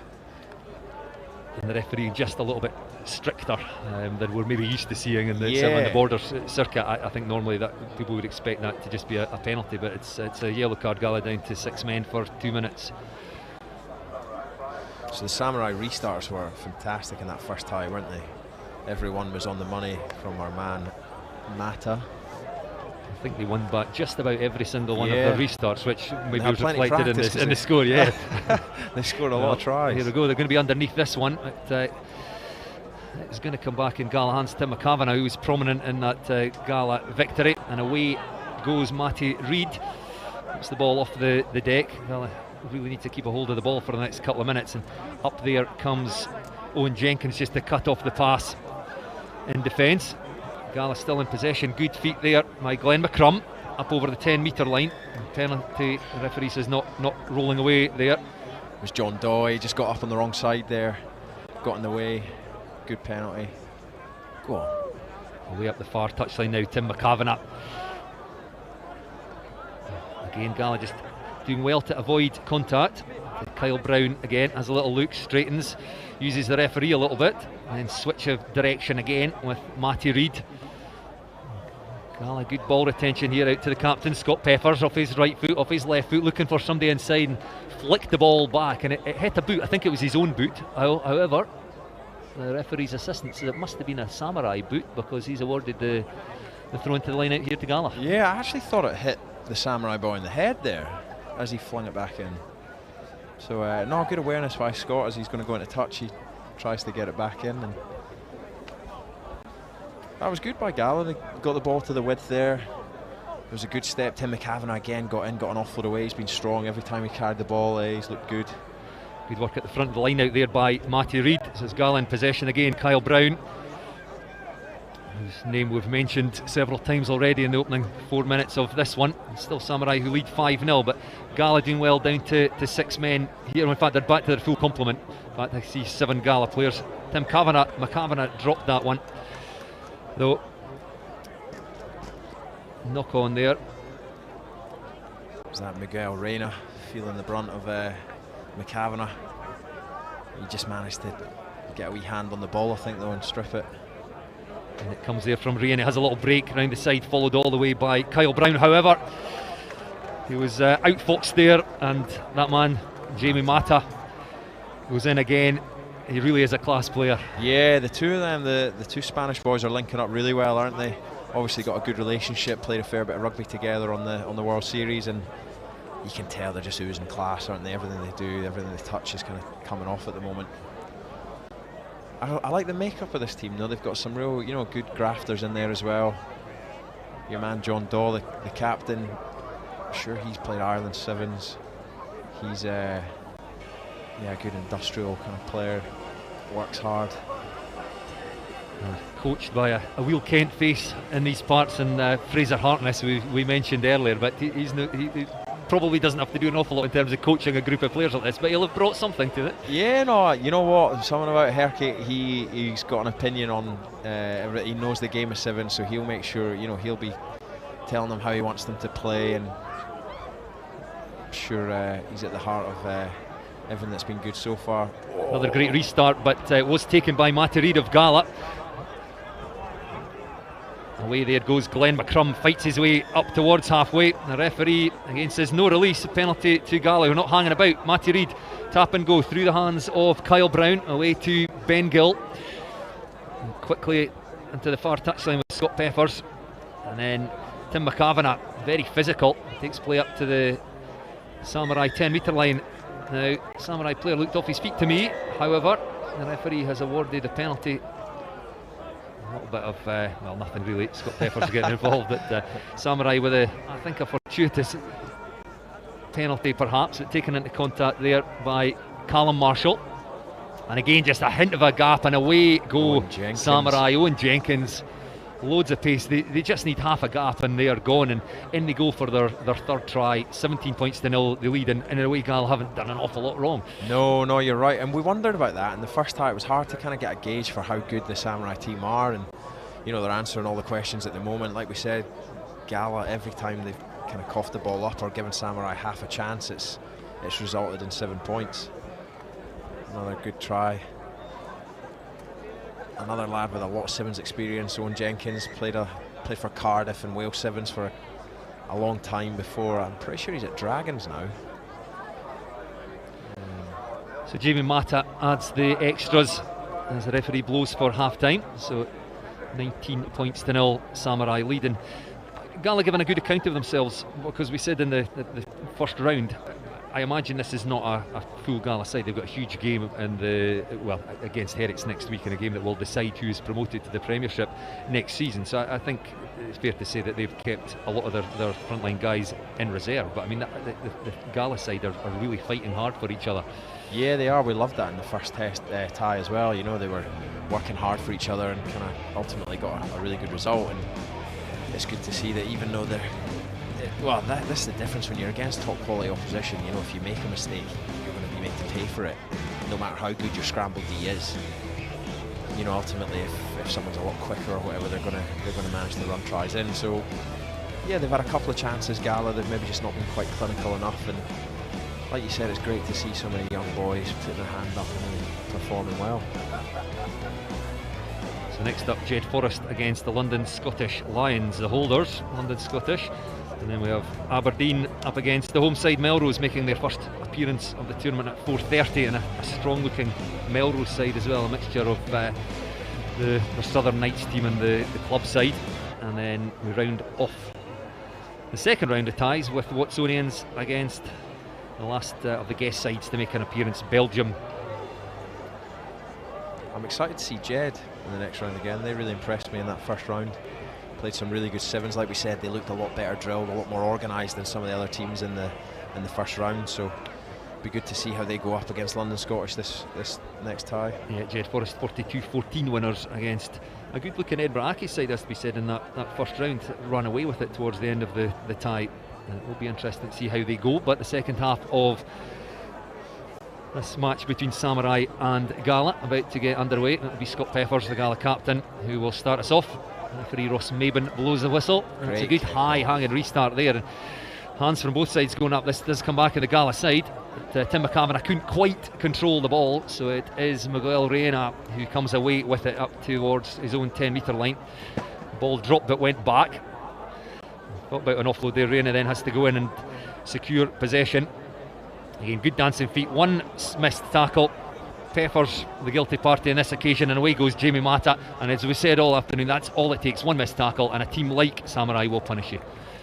Yeah, it's a bit soul destroying for Gala, isn't it? They're working so hard, really hustling hard to get after the ball, make a mess of everything, and then, like we said, one little missed tackle, and you know, they've got players that just about every one of these guys can hurt you from deep. You know, they've all got pace, they've all got power. They're a really good outfit. They're going to take some beating today. Gala will be disappointed they didn't come up with possession from the restart there. Samurai 24, Gala 0. So we just go over the 8-minute mark in this one. So Max McFarlane joined the fray in the white scrum cap. We'll know him this time with the scrum cap, yes. Yeah. Scotland Sevens stalwart. Irish born, I believe, is he? Yeah, yeah. I'm pretty sure he's back home, living in Ireland at the moment. So Gala do come up with possession from the restart, and the first thing that McFarlane does is miss a tackle, so we go Gala down that far touchline. However, he makes amends. McFarlane comes in and, well, he counter-rucked there, but he must have put hands on the ground, I think the referee says. And that's what's great about these invitational sides, isn't it? It gives you something that, you know, you want to get one up on one of Scotland's best sevens players, you know. That lad can tell everyone at the bar later that he rinsed Max McFarlane. Stuart Walker taking the ball into contact. A sniff of a gap just down there, a hint of a gap down the stand side touchline there for Paddy Steele. But still Gala in possession. I thought that ball had gone out, but away goes Matty Reid, kicks ahead. He's shoulder to shoulder there with Miguel Reina. But it evades the two of them, and it is McFarland who's back and tidies that one up for the Samurai. Clatters into contact there with Glenn McCrum. The ball bounces up into the hands of Reina again, who seems to be everywhere. There's two of them on the pitch there, skips past the tackle and he's away, just turns on the afterburners. Can't get away there from Kyle Brown. It gets support there. John Daw. Yes. Wow, they look fit, don't they? Reina. They really do. That's the captain, John Daw. Yeah, Reina, he's just everywhere. Yeah, he got back, worked really hard back there to help Max McFarlane out under their own post. And then it's him that's coming up with a massive line break, takes the ball all the way up to the 22, gets a great offload away. And John Daw, he looks like he could run all day as well, jeez. it's funny, you forget just how exhausting it is, when you're up here. You think, oh, look how much space there is, just drop a gear. And then when you're out there and your lungs are bursting, your legs are full of lactic acid, it's tough. I think when people haven't played Sevens rugby, they probably don't appreciate just how much harder it is physically than the 15s game. Yeah, in terms of like that running, it's just exhausting. You never really get a chance to take a breather. You're on the go all the time, constantly moving, and then it's physical as well. These breakdowns, as we get into the latter stages of this tournament, it's going to, all the ties, you'll have to fight like anything to get the ball back at every breakdown, and that just saps your legs as well. Well taken there from the restart by Charlie Kidd for Gala. However, a penalty there to Samurai. So another chance for them to add to that 31 points to 0 lead that they hold. Possession on the 15-metre line, it's down on the stand side. And Jamie Mata there taking the ball into contact, and away there goes Will Hendy. Again, physical, but well dealt with by the Gala defence. That ball came out the back, and the referee says it was out, and it's been won there by Alex Selkirk for Gala. And away came Selkirk there, but the referee pulls them back and awards the scrum feed to Gala. We've got about 2.5 minutes left on this one, so the Samurai safely into the next round. It's been a really impressive performance again from Samurai. We were keen to see how they'd go against stiffer opposition and against a good Gala team. It's been comfortable, hasn't it? They've not really had to get out of kind of third gear. No, they've certainly been tested more than they were in that first round tie against Heriots. Away they go, nice little ball out the back door there to Charlie Worth, and he's away. He's going to be dragged down, tries to offload again, can't quite find John Daw, the captain, who thought he was going to go in again. Well, he might well, because it's bounced back up and he stretches for a line, and Daw does in fact get his second try, the Samurai captain. Great scramble again from Gala, trying to get back there, making them make that extra pass. I think it was Kyle Brown got back and made a brilliant tackle in the corner. But again, it just shows the kind of quality of the Samurai side, isn't it? They managed to keep living. John Daw breaks inside, bumps a tackle and stretches over. From a Samurai point of view, we said how hard it is to go through all the rounds. In the past, it's I think usually been won by somebody who appeared in the second round, but actually Samurai will be quite happy with the fact they've not had to use a huge amount of energy in either of their two ties so far. No, you're right. It'll be interesting. The next one again, it'll be whether it'll be Jed or London Scottish. But like you said, so far they've kind of just been not taking it easy, but because they're scoring so many tries, they're getting quite regular breaks, aren't they?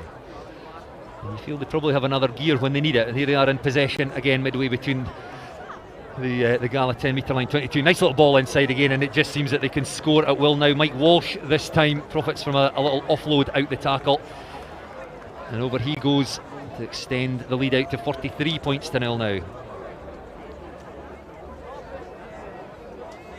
We've got time for one more. Come on, Gala. Let's get this ball back and get a try.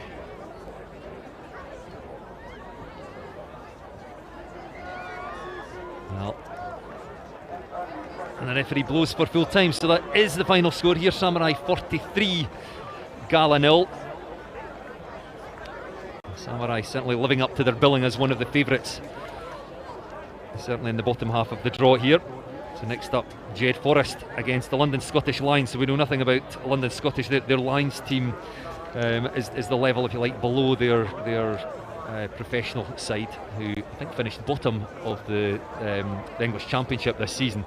The Lions will play in, I think, a Middlesex league or something like that. So hard to say what sort of quality they will be.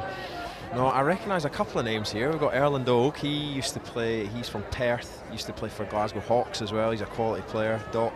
And then Fraz Lyle, the ex-Glasgow Warriors centre, is the skipper today. You recognise Graham Spears? Well, I'm wondering if that was the Graham Spears who played for Gala. We'll find out shortly when they come out. I think Fraser Hartness will be pretty happy though, won't he? It's been two really good performances, really polished. I don't think they've conceded a point yet, Samurai, so not only are they looking sharp in attack, they're looking dangerous, but even there when they were put under a bit of pressure by Gala, they defended well. They just looked in control, didn't they? Complete control.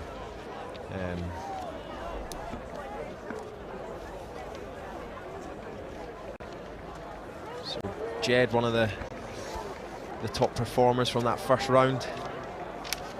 They came through a really tough test, and sometimes that's what you want in the first high. Like we said, it's getting that balance where you want a decent hit out where you can blow out any cobwebs and get a good feel, get your second wind, but at the same time you don't want to have to blow up too much energy.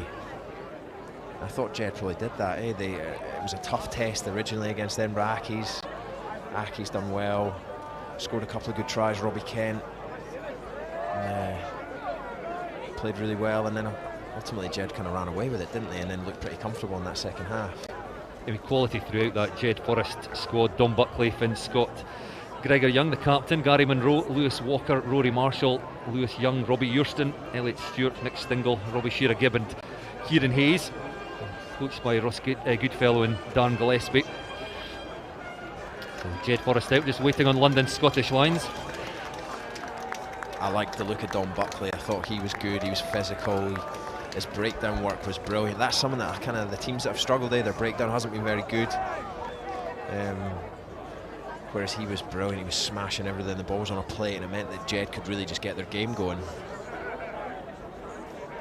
You need somebody with that, and he's probably your ideal Sevens player in that he's a back, or back row. He can play in the centre or the back row, but he's got a bit of pace as well as his physicality, and good skills right throughout that whole team. I was impressed by Rory Marshall as well in the 6th jersey. Yeah, Gary Munro as well. Yes. He had a good day, good game. So it will be London Scottish Lions to kick off.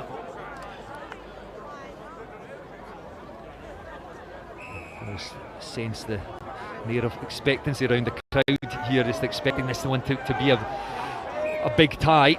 Not the best to start so for London Scottish, so they don't kick the restart 10. It'll be a free kick to Jed Forrest. I'm pretty sure Fraser Lyle played Scotland Sevens as well. He did, yes, yeah. he did. He's got a good bit of experience. So we go Jed Forrest, Lewis Walker, and then the Youngs over on the far side try to combine. They do. Very close to that touch line. Down they go on the Scottish. Try and get hands in there, but this will come back on the Jed Forrest side. Munro, you mentioned, there's Dom Buckley. He's looking for some support. Just holds onto the ball, happy to go backwards, and then he goes forward, bumps off a couple of tacklers away. He's got a man with him. Does well there. He just dragged the last defender away, raced to the line, and in there goes Lewis Walker, but it was made by Dom Buckley. Just didn't look like he was going anywhere in the midfield. Just waited, pulled the defence onto him, and then sudden injection of pace, and he dragged the last defender out the way nicely and put in Walker to score. Oh, class bit of play. Like you said, he just looks like he's in total control, doesn't it? He pulls the defence onto him, just injects that bit of pace, and he's obviously got a fair bit of power in those hips. Just bounces off a couple of boys, makes a good break, and then his timing of the pass there to put Lewis Walker through was on the money. Good start for Jed again. We mentioned Graham Spears as well. I see him out there, so it is indeed the Graham Spears that captained Gala a few seasons ago. So great start for Jed Forrest, 7 points to 0. They lead against the holders. London Scottish, who defeated Edinburgh Ackies 29 points to 12 in the 2019 final. Last time this competition was played in away goes Noah Callaghan, and he is being chased all the way. He will be dragged in there by Lewis Young, but they will score, I think, in the corner. Great defence again by Jed Forrest. Now referee does award the try. As Lewis Young chased all the way back there, and it looked like he'd stopped him a yard short, but the London Scottish player did manage to reach out. The referee was on the spot and has awarded the try. It was a great finish. What a brilliant defence. I think Lewis Young was it, got back really well, makes a brilliant kind of last-ditch tackle. But Sean Cowdy has the presence of mind to kind of almost ride the tackle a little bit on the deck, and then his momentum, he manages to get out, stretch over and bang it down. Good try. From nothing, He kind of just wriggled out of that kickoff there. Two Jed boys both probably thought the other man was going to get him. And yeah, from kind of from nothing, they're right back in the game. Conversion unsuccessful though, so Jed hold a slender 2-point advantage as we hit the 3-minute mark in this tie. Well, same mistake made yet again. You think they would have learned their lesson there? Yeah, God. It's not. It's one of those skills that's actually really quite difficult. Restarts. Like everyone, when you're younger, you always practice bang and drop balls through the posts, but trying to get that real height on it's actually pretty tough. I should never criticise a kicker, ever. Don Buckley again crashing into contact. Jed with possession over on the far side. Lewis Young. The referee awards the penalty to Jed Forrest. Away they go again through Monroe. Up comes Graham Spears just to cut off the options out towards the stand side. So Don Buckley just goes again, gets the hand out. Free for the offload and through the hands of try scorer Lewis Young. Out into the stand side touchline now, and Rory Marshall darts back inside. Nice feet there off his left foot. Flummoxed the London Scottish player Noah Callaghan. Oh, and again good feet there by Lewis Young away over on that far side, and he's got his brother there in support, Gregor Young, the captain. Great tackle there deep inside the 22. However, gets back to his feet, spins out another couple of tackles, and over goes Young. Fantastic try there for Jed Forrest. They now lead 12 points to 5. Quality there by the Youngs. Gregor's a brilliant bit of skill there. Just when he gets tackled, just putting the ball down, it means he can get back up and he can play the ball again, and then he spins out a couple of tackles. The ball's just always moving. He's always got that kind of act. The ball in his hands, it's always active. He can show it. He can pass. He can, you know, bang a defend out. Really, really good. Both Youngs, of course, Gregor and Lewis, spent a number of seasons with the Scotland Sevens. They've been playing on the Border Sevens circuit and the Kings of the Sevens forever. It's still got everything you would want really in a Sevens player. I know, I remember when I was playing back, God, about 30 years ago they were playing, so unbelievable. So 2 converted tries for Jed Forrest, 14 points to 5 they lead. For the last 2 minutes of the first half here, a great restart again, tapped back by London Scottish, snapped up though by Rory Marshall, and Gregor Young again popping up everywhere. The ball recycled by Jed Forrest just outside the London Scottish 22. Don Buckley now again happy just to go back, and then he'll look for a gap in front, nothing doing, so he throws a loose pass there. That wasn't Buckley's best work, and away goes Noah Callaghan, who will score underneath the post. He's chased by Rory Marshall, but he will not get there. And we've been talking up Don Buckley there, but he just threw a pass he probably shouldn't have done there, and it's resulted in a London Scottish try. It's probably the first time that he's not won the collision before trying to get the ball away like that. You know, in the past, every time, you know, normally when he's carrying into contact, he's the aggressor, he's winning the collision, he's on the front foot, and then he's in control, whereas there, it felt like he was under a lot of pressure. He kind of almost got caught in two minds, and he's thrown a pretty dusty pass, and London Scottish have capitalised. It'd be the one thing that would worry you a wee bit here if you're Jed, is that they've not, you know, London Scottish haven't had to work hard for their tries at all. And they've barely had the ball, but the couple of times they have, they've just made a break from nothing and scored. So Jed just need to tidy up their kind of basics. So the conversion successful, as you would expect from out in front, by the London Scottish captain Fraser Lyle. So now just 2 points in this one as we approach half time. It's Jed Forrest though again in possession with Marshall. Monroe now had a little look round the side of the breakdown. The gap closed quickly. Sends the ball further out. Tackle, that's a good hit there by Fraser Lyle. And the ball comes back again on the Jed Forrest side. Monroe again goes it out to Gregor Young. He's got Buckley with him, didn't give him the ball, decided to go himself, eventually dragged down by Jason Kinder. And then up to halfway now with Buckley, offloads off the deck and again finds Rory Marshall. Play up now to the London Scottish 10-metre line. Again, penalty not rolling away, I think, at the breakdown. Monroe not hanging about here. Had Gregor Young with him, but instead sends it out to Lewis Walker. And you've got two players outside him. If he can find him, and if he could have got the ball there to Lewis Young, it was a dangerous situation, but that ball's been picked up at the breakdown by London Scottish. The penalty conceded, and away now goes Fraser Lyle. So last chance of this half now for London Scottish to go in at the break ahead. And it's Sean Cowdy away up that far touchline. Foot race between himself and Gregor Young.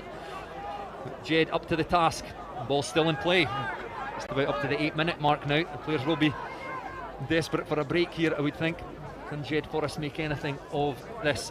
Lewis Young now, and again skips out the first tackle, just trips, and Graham Spears couldn't quite bring him down. Ball's gone loose and snapped up by Finn Scott, and then a long ball thrown there by Lewis Walker. Dom Buckley again, just slowly, he was waiting on darting for a gap, but instead he gives it off there to Lewis Young. Again, tackle missed, he's got somebody with him, it's Dom Buckley, and Dom Buckley will score. Great support there by Buckley. Started the move with the pass to Young, took the return, and they will score under the posts. And we go into half time, and Jed Forrest will have a fairly healthy looking lead. Brilliant play by Jed there. I just thought a couple of minutes before that, where they took a quick penalty tap, it looked like they could almost done by slowing it down a little bit. They had quite a few players on the ground, and I was like, is that the first kind of signs of them getting a little bit fatigued? But you know, they end up scrambling back really well. Gregor Young gets back, forces the turnover, and then they came alive again at the end there, didn't they? Again, the young twins at the heart of everything, and then our man Buckley, he's been brilliant, makes up for his earlier mishap with a brilliant line, and then he runs it in and scores. They seem to have a great ability, Jed, to change the pace quickly as well. They're happy to play that very traditional style of sevens, where you have to go back and keep a hold of the ball, but suddenly you'll get an injection of pace from one of them, and then they've got some brilliant support players in the shape of both Youngs, Dom Buckley doing likewise there. Yeah, no, you're absolutely right. It's true. That's something that always really impresses me. You can tell the boys that have really got the engines. You know, when ball's been in play for a while, they've still got the ability to put something on it, like you said, inject that bit of pace. And that's what you got there from I think it was Lewis, was it, that made the break in the middle? He just, so, yes. You know, the ball's been in play for ages. Everyone's absolutely gubbed. You've got a lot of tired bodies, and then all of a sudden he gets it, just flies onto the ball, beats a defender, gets in behind, and leads to the try. We mentioned earlier that Bosrock Super 6 Sprint Series kicking off Millbrae next Friday night. The Ayrshire Bulls hosting the Boroughmuir Bears, and we'll have that live on Free Sports from 7:30 p.m. Peter, you're now the head coach of the Ayrshire Bulls. How's pre-season training gone? Yeah, the boys have been doing really well. They've, you know, I can't speak highly enough of the group of players that we've got. They've got such a good attitude. They've been in working hard for, you know, a long period since the sort of end of January. So no, we've had two good pre-season hitouts against Jersey and Watsonians, and they're enjoying a well-earned week off before we fly into the season next week. So a reminder, 7:30 p.m. kick-off on Free Sports for that. And Saturday, two more live matches. Watsonians hosting Stirling County, a 2 p.m. kick-off at Myerside, and then Heriots against the Southern Knights. That one's at Golden Acre at 4:30 p.m. You'll get both of the Saturday games on the Scottish Rugby website and BBC iPlayers. Jed Forrest then restart the game, the second half. The London Scottish did exactly the same with two kickoffs in the first half, and Jed Forrest have just done the same there and handed possession to London Scottish with a free kick on halfway. 21-12 the half-time score. And Graham Spears, pass infield to Noah Callaghan, fights his way forward. It's the Jed Forrest defence in the back foot. Spears then goes in, acts as scrum half, and Lyle then over on that far touchline. Not the best of passes, but it was taken cleanly there by Sean Cowdy, and he has fought his way over to the try line. Great play initially by Fraser Lyle. I'll say the pass wasn't perfect, but Cowdy was good enough to reach behind him, take the pass, and then fight his way over in the corner. Yeah, it was brilliant there. Fraser Lyle done really well, but you know, who was it that scored, sorry? I think it was Sean Cowdy. Sean Cowdy done so well. He was patient. You know, sometimes wingers, you find a lot in the sevens, the wingers are desperate to come on a cut. But there he just was patient, he lets Fraz get the jump on his man, gets out to last, and I think it was Gregor Young actually uncharacteristically dives in when he probably doesn't need to. I think Buckley would have got to Fraser Lyle, and instead it means that Cowdy's got a run in up the touchline. It's a great finish. He's down the big fella out.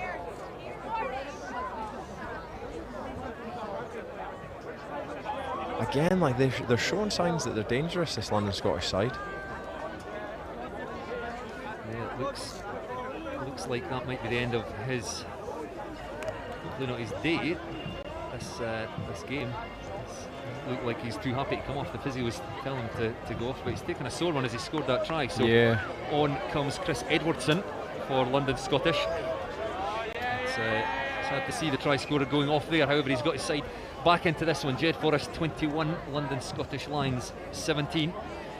Just get a feeling this one will go down to the wire. Still got 5.5 minutes left to play. And Dom Buckley in possession in that Jed Forrest 22, and again he just holds on the ball and then he goes forward, does what he's done umpteen times already this afternoon. gets his team onto the front foot. Bit of a loose pass though, and it sends Jed Forrest all the way back to their 22. London Scottish defence just about got themselves reorganised. Gregor Young now, again spinning, takes into contact. Fraser Lyle tries to go in there and win possession, can't do so. Rory Marshall now up that far touchline. London Scottish certainly been aggressive when they can and pushing Jed Forrest back and win the penalty. And the breakdown, holding on the ground there, the Jed Forrest player, and London Scottish now with a chance to attack on the Jed 10-metre line. The new man lurking out here on the touchline, catches out behind his back, and he's absolutely clattered into touch there by Monroe. That's a hospital pass if ever there was one, isn't it? He done so well, McMillan, to catch that, because it was just about over his head, wasn't it? Edwardson, he does so well to hold on to the ball, and then he gets absolutely belted by Gary Monroe into touch. It's another error. This is what's keeping London Scottish in the game, isn't it? Jed have just made a few uncharacteristic errors, which happens under pressure, doesn't it? Restart not going 10, and then a squint throw at the line out under no pressure. Gregor Young had taken that comfortably. So London Scottish, a great opportunity here. Scrum 15 metres in from the standside touchline. Only about 18 or 20 metres out from the Jed Forrest try line. However, good work there by Monroe as he came round and he's got that ball loose. However, went back, and London Scottish could well profit from what was initially a bit of a mistake by them. They'll go over through Cameron McMillan and thought they'd wasted their opportunity as Gary Monroe came round and spoiled their scrum ball. But they managed to get hold of the ball again, and they have now got their noses in front. Yeah, really good hands from the backs. Fraser Lyle done well to pounce on that loose ball. Gets the ball out of his hands, and then Kinder just with a lovely catch pass under pressure. Again, it's something that we've talked about. It's harder than it looks, you know, under pressure like that when you're tired. We saw Marsh squander a few chances where they had a couple of kind of walk-ins out wide, and that, you know, they messed up that last pass. So it's good to see just real good skill execution there from London Scottish to score. Another successful conversion. As London Scottish now lead 24 points to 21.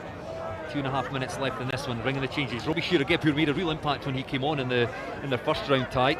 We're looking at him, see what he can produce from the bench now. And another change there with Robbie Hurston coming on. Out through the hands there of Lewis Walker, the try scorer. Can they get space over on the far side? Away goes Young. He's got two men round him. He steps off his left foot. He's got support if he needs it. He won't need it. Away he goes. Great work there by Lewis Young, and that will put Jed Forrest back in front with about 2 minutes left in this one. Jed Forrest 26, London Scottish 24. Brilliant bit of skill by Lewis Young. It was Fraz Lyle there flying up from out wide there, trying to get a big spot tackle. Clearly enjoying having the crowd in, looking to get them on their feet, and some really good play by Jed to get the ball out their hands, create that chance up the sideline there for Lewis Young, and he just shows again how quality he is in those wide channels. As soon as he gets in behind, he's lethal. Steps the sweeper and runs it in. He had so much still to do. I mean, he had two players who was being chased. As you say, there was a sweeper coming across as well, and he timed his step to perfection. Doesn't lose any speed. Fantastic try. And Jed Forrest now with a 4-point lead. So still very nervy for them. We're just about at the 13-minute mark in this one. So important for them to try and get up and win possession. From London Scottish point of view, they'll be desperate to get hands on this. I don't think that's gone 10 again, so as you've said, cheap possession to London Scottish. That's almost unforgivable there. Fraser Lyle dragged back, told to take it from the centre spot, but Jed Forrest just handing London Scottish possession. Another chance. Away goes Lyle. He's got support inside, but it can't be taken. Just enough work there by, I think it was Lewis Walker, just about got hands to that and dislodged the ball, and Jed survived. Brilliant scramble there, yeah, I think it was. You're right, Lewis Walker getting back, just coming up with a massive turnover there. If London Scottish score, that's the game probably, isn't it? With 30 seconds left on the clock. It's brilliant last ditch tackle there to get back and spoil it. Sizable crowd really getting into this one. Another one going down to the wire, but Jed Forrest currently in the driving seat, and away that man goes again. Lewis Young through between two players, and I don't think he'll be caught. A foot race to the corner, and he will touch down to clinch this one for Jed Forrest. Jed Forrest 33, London Scottish 24, and that will be Jed Forrest to progress to the next round, where they will face the Samurai. It's what we needed, actually. Yeah, a bit of tension, just a little nervy one for Jed. They've responded really well under a bit of pressure there, and then come up with 2 cracking tries. And they'll be feeling pretty good about themselves going into that tie against Samurai. It's 2 great individual tries from Lewis Young. It's very much been a team performance from Jed Forrest, but when you've got somebody like that you can get the ball to in a bit of space and just say, do your stuff. It gives everyone in your team so much more confidence as well. You're like, you know, if we can, even when you're up against it and you're maybe under a bit of pressure, you go score down on that, you know, like all we need to do is give him half a chance and he's going to come up with something and score us a try. It does, and you feed off that, so it means that you'll dig in that little bit harder to try and keep in the game and create something for him. And then yeah, he's looking sharp again as always.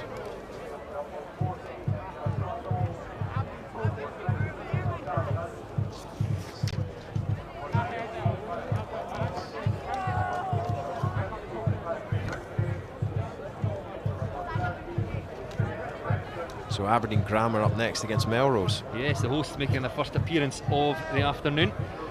And a strong side, a mix of their club side and their Super 6 side, Southern Knights, and a real mix of youth and experience as well from some youngsters, Kieran Clark for example, through to the other end, if you like it, Lewis Mallon with loads of experience as well, and some players with some X factor. I'm interested to see Paul Etty Slater, who's just come to the club about a month ago. I think he was down at Bury St Edmunds, but a Samoa Sevens player. Yeah, he'll be exciting. I think everyone will be excited to see him. Like we said, I spoke to their head coach actually on the way in today, and I think they've got a really nice blend of youth and experience, and it certainly seemed like they were optimistic about going out and having a good tournament today, so fingers crossed. Run through the Melrose side. Craig Fairbairn, Patrick Anderson, I'm going to mention because he's from Duns, as am I, and in fact Melrose have got a Duns head coach, Bert Grigg, as well. He told me to say he was handsome with a great beard, but I disagree, but I'll mention it anyway. Donald Crawford, Struan Hutchison, David Colvin, Duke Crawford, Aidan Cross, Kieran Clark, Paul Etty Slater, Lewis Mallon, and then 2 names well known in these parts, Robbie Chalmers, son of Craig Chalmers, and Hamish Weir, son of Doddy Weir. Great to see them setting foot on the Greenyards in the Melrose Sevens. There we go, so it's Aberdeen kick us off, and Melrose with early possession. That'll be Etty Slater there. In fact, Duke Crawford, I'm told, has been replaced by Ross McConnell. He's injured.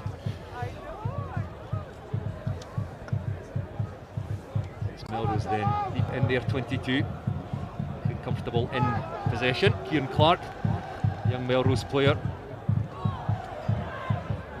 physical there by Aberdeen, but Melrose keeping a hold of possession. Out it goes there to Etty Slater, without the number on his back.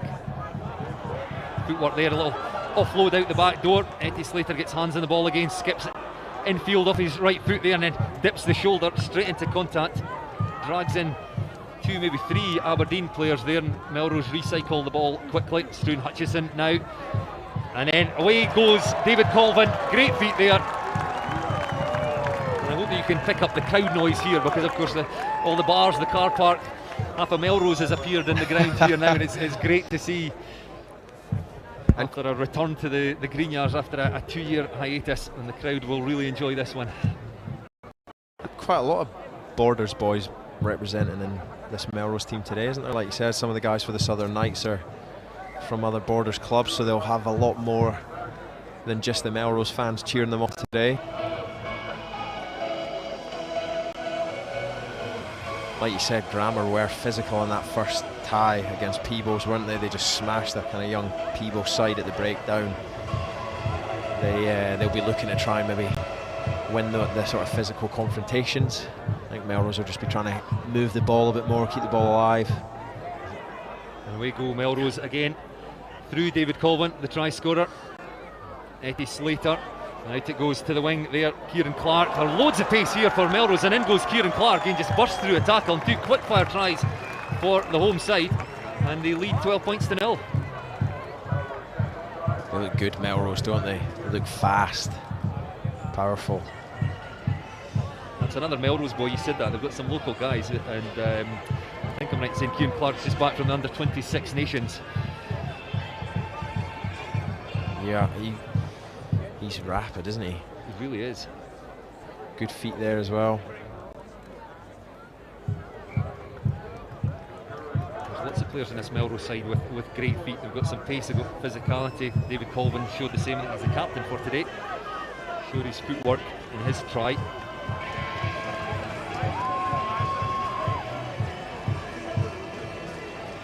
So 14 points to 0, 2 converted tries for Melrose that will have eased their nerves, because I've no doubt it is very nervy going into your home Sevens tournament with the weight of expectation from the crowd here.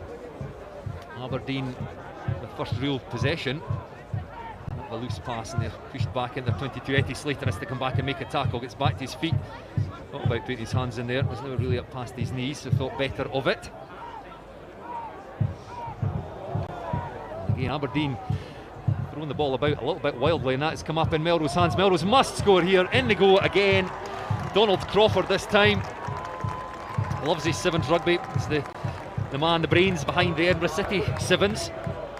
A back, but again shows his physicality and pace, but there was acres of space. Any number of Melrose players could have scored there, and what a great start for the home side. Really good. They've looked sharp with the ball in hand, and they've obviously been really clinical, taking all 3 chances, but their defence, so you know, that's something that will be really encouraging for them as well. They look good, they've got a really good line, they're coming up, they're pressing.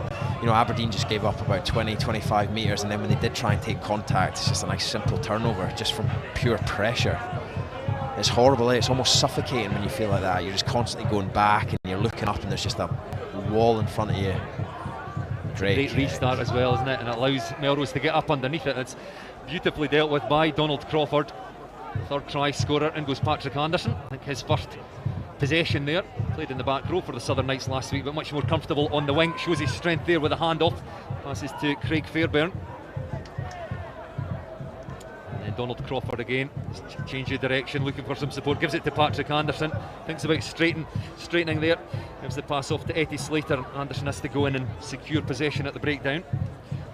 Colvin now, first try scorer. Bit of a loose pass there, but didn't go forward. It's Stuart Hutchison. Well, it did go forward, in fact. Stuart Hutchison knocking on. It's the first real mistake that Melrose have made. It is, yeah. They've looked really good on the ball.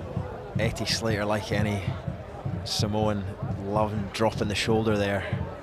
Clearly loving the physical side of it. He's trying to get one up on his opposite man.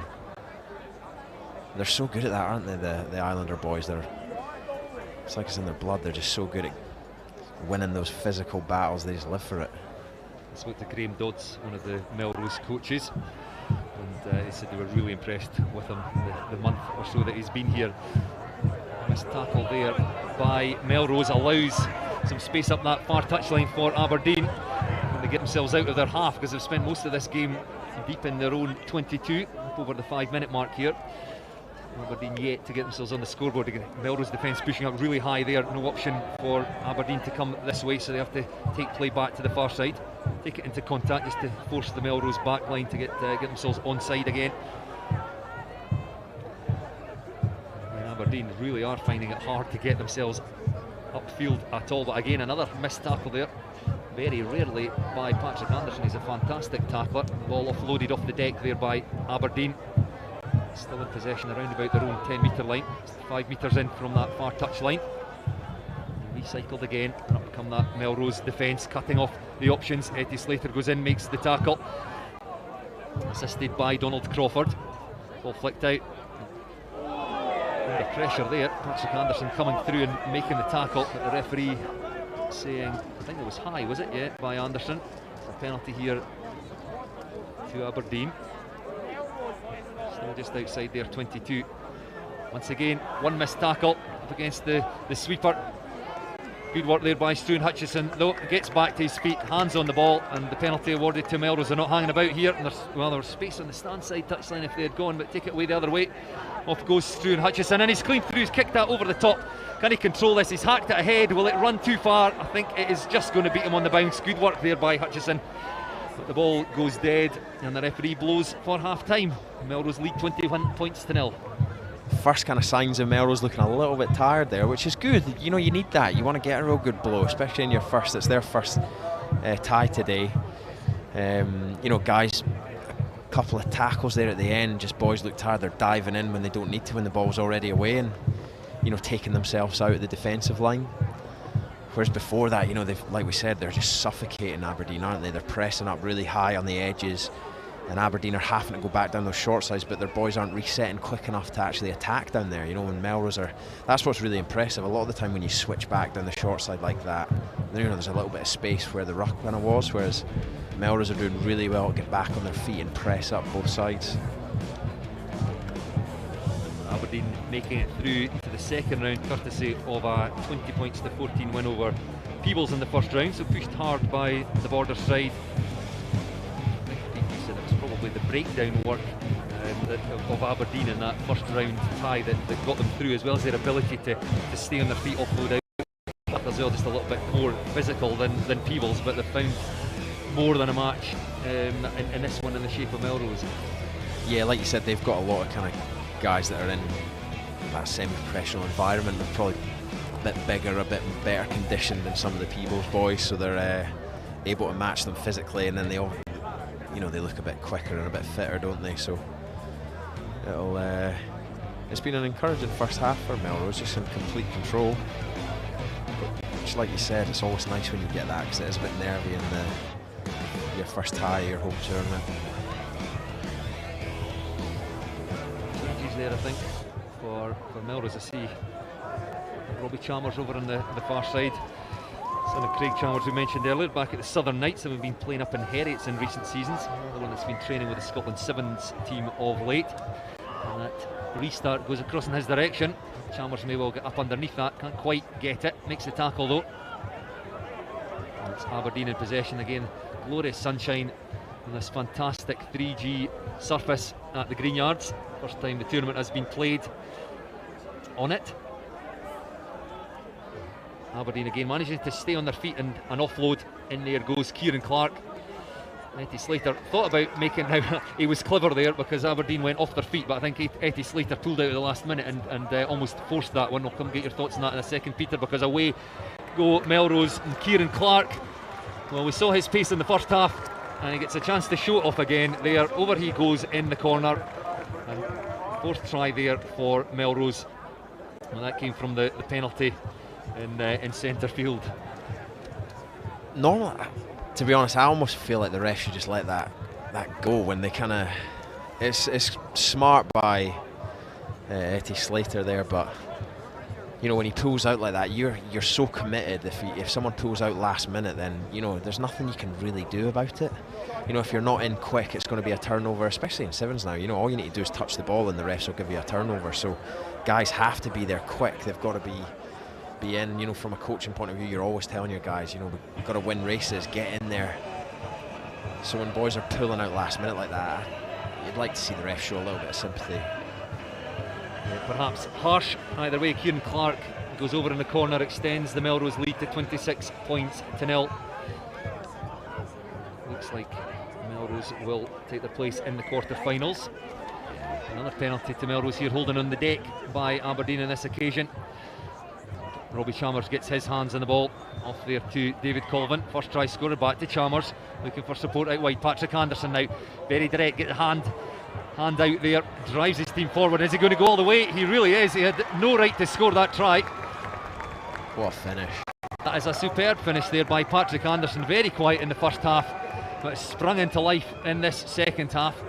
And Melrose again ringing the changes on. There comes Hamish Weir in the 10 jersey, son of Doddy, but great work there by Patrick Anderson. So powerful, eh? He just has, he's almost carrying a boy on his back there, and he flings him off, like shrugs him off, and has the power to get through and finish it himself. It was a brilliant turnover by Robbie Chalmers. Real quick, clear release, straight back on the ball, and like we said, you know, all you need to do is get your hands on the ball now, and it's going to be a steal. So it was good. Patrick Anderson, product of the Duns youth system, which of course I'm going to keep mentioning. Quite right. Came across here many years ago to keep a friend company in the car journey, and now look where he's got to. Just shows you. Away he goes again. Patrick Anderson is going to get 2 quick fire tries. This time he's under the posts. Cheers again from the huge crowd over on the other side of the pitch here. and the game well out of sight now for the home side. It's been comfortable. They've looked great, really good. I've been most impressed with their defence. Bar kind of one, maybe two missed tackles. They've looked really, really controlled. And Aberdeen haven't really had a chance, have they? When they're trying to move it wide to wide, Melrose have got an answer for it. They're filling the field, making their tackles, and when they're trying to, you know, run it up the guts and run it straight, they're sticking their tackles and forcing turnovers. About 3.5 minutes left in this one. Melrose going to be comfortable winners. But away go Aberdeen up over halfway. Been physical in the tackle there. Melrose managed to strip the ball. It looked like they were going to get an advantage there, but the referee pulls that one back, so it'll be a scrum down to Melrose. 38-0 score here, and I think they've brought on all their subs just about here.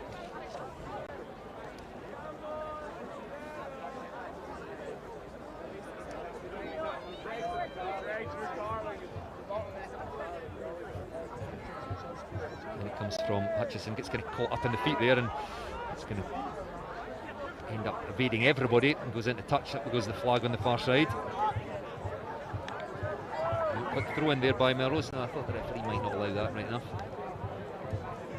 Aidan Cross here is desperate for the ball, isn't he? He's an exciting young winger that's signed for the Southern Knights as well next season. Yeah, good tackle. Club player, still only 20 as well. Very, very quick, Aidan Cross. 2 or 3 penalties here. Oh, just about tipped on there. He'll say it was deliberate, will Stuart Hutchison, but no, the referee coming back here. So the game's just got a little bit scrappy, which you can probably understand. Melrose won't want to push it, I don't imagine, at the minute, and Aberdeen will realise the game has gone from them. I think you're right, yeah. They're in complete control. They won't be too worried about it. There's maybe been a little bit of, you know, emptying the bench, that kind of continuity's maybe lost a little bit there, but they'll be fine. You know, if anything, it'll give them another chance to practice their defence here. Well, they're not going to have to, because it's not going to make it out into that Aberdeen back line. A bit scrappy at the back, and the ball's been turned over. It'll now be a scrum feed for Melrose. So let's see if we can get a bit of flow to this game again. It'll be Hutchison to feed the scrum just in his own 10-metre line on the far side of the pitch. The sunshine comes out again. They've deliberately hooked that all the way back to the standoff, if you like, there. I say we're getting caught up in anybody's feet, and then away goes Cross. Well, you mentioned him, and he's just showing off his pace there. That is absolutely. He's got Chalmers inside him. He won't need him. He'll go all the way around. Well, good work there by Aberdeen to go back and just force him out wide. Not that it matters the conversion, but you just mentioned him saying he was desperate to get hands on the ball. He's just shown us what he can do. Brilliant, absolutely brilliant. Just that little in-out, stands his opposite man up, and then absolute wheels to get round on the outside there. I could tell he was getting raging every scrum reset. He's like, give me the ball! You know, he just wants to show what he's got, and ultimately you can see why when he's doing things like that. Is it blue boots? Are they slightly faster than normal coloured boots? Oh, they must be. Must be. That's where I was going wrong. I had plain old black boots. Yeah, you've got to be quick to wear those. And the referee blows for full time there, so a resounding victory for the home side. A great introduction to their home tournament. 43 points to 0 winners over Aberdeen. And next up it's Watsonians against Belgium. Just a quick reminder of the scoreline so far in this second round. 70s going through into the quarter-finals. 47-7 winners over Musselburgh, and they'll face the British Army in the quarter-finals. And then Curry, 29-12 winners over Loma Vitae. That was perhaps the surprise. I don't think anybody really knew what Loma Vitae would bring, but probably didn't expect Curry to go through there. But they will face the cooperatives, co-optimists, sorry, and the the co-optimists in the quarter-finals. And then the bottom half of the draw, I should have just stuck to the half that we've done sooner. I really might got the names right. Samurai, 43-0 winners over Gala. A real class side. Will face Jed Forest, who had to fight hard to see off London Scottish Lions 33-24. And 43-0 victory for Melrose against Aberdeen. We're into the last of our second round ties. Watsonians against Belgium? Well, again, we're not too sure this is the first of anyone getting to see Belgium, so we're not too sure what we'll get from them, but Watsons came through a real tough first tie, didn't they, against Millar. It was kind of tit for tat, and then ultimately it was their bench, their young lads that came on. Jamie Stove made a great break, and I think it was Will Wellington that finished it off in the corner.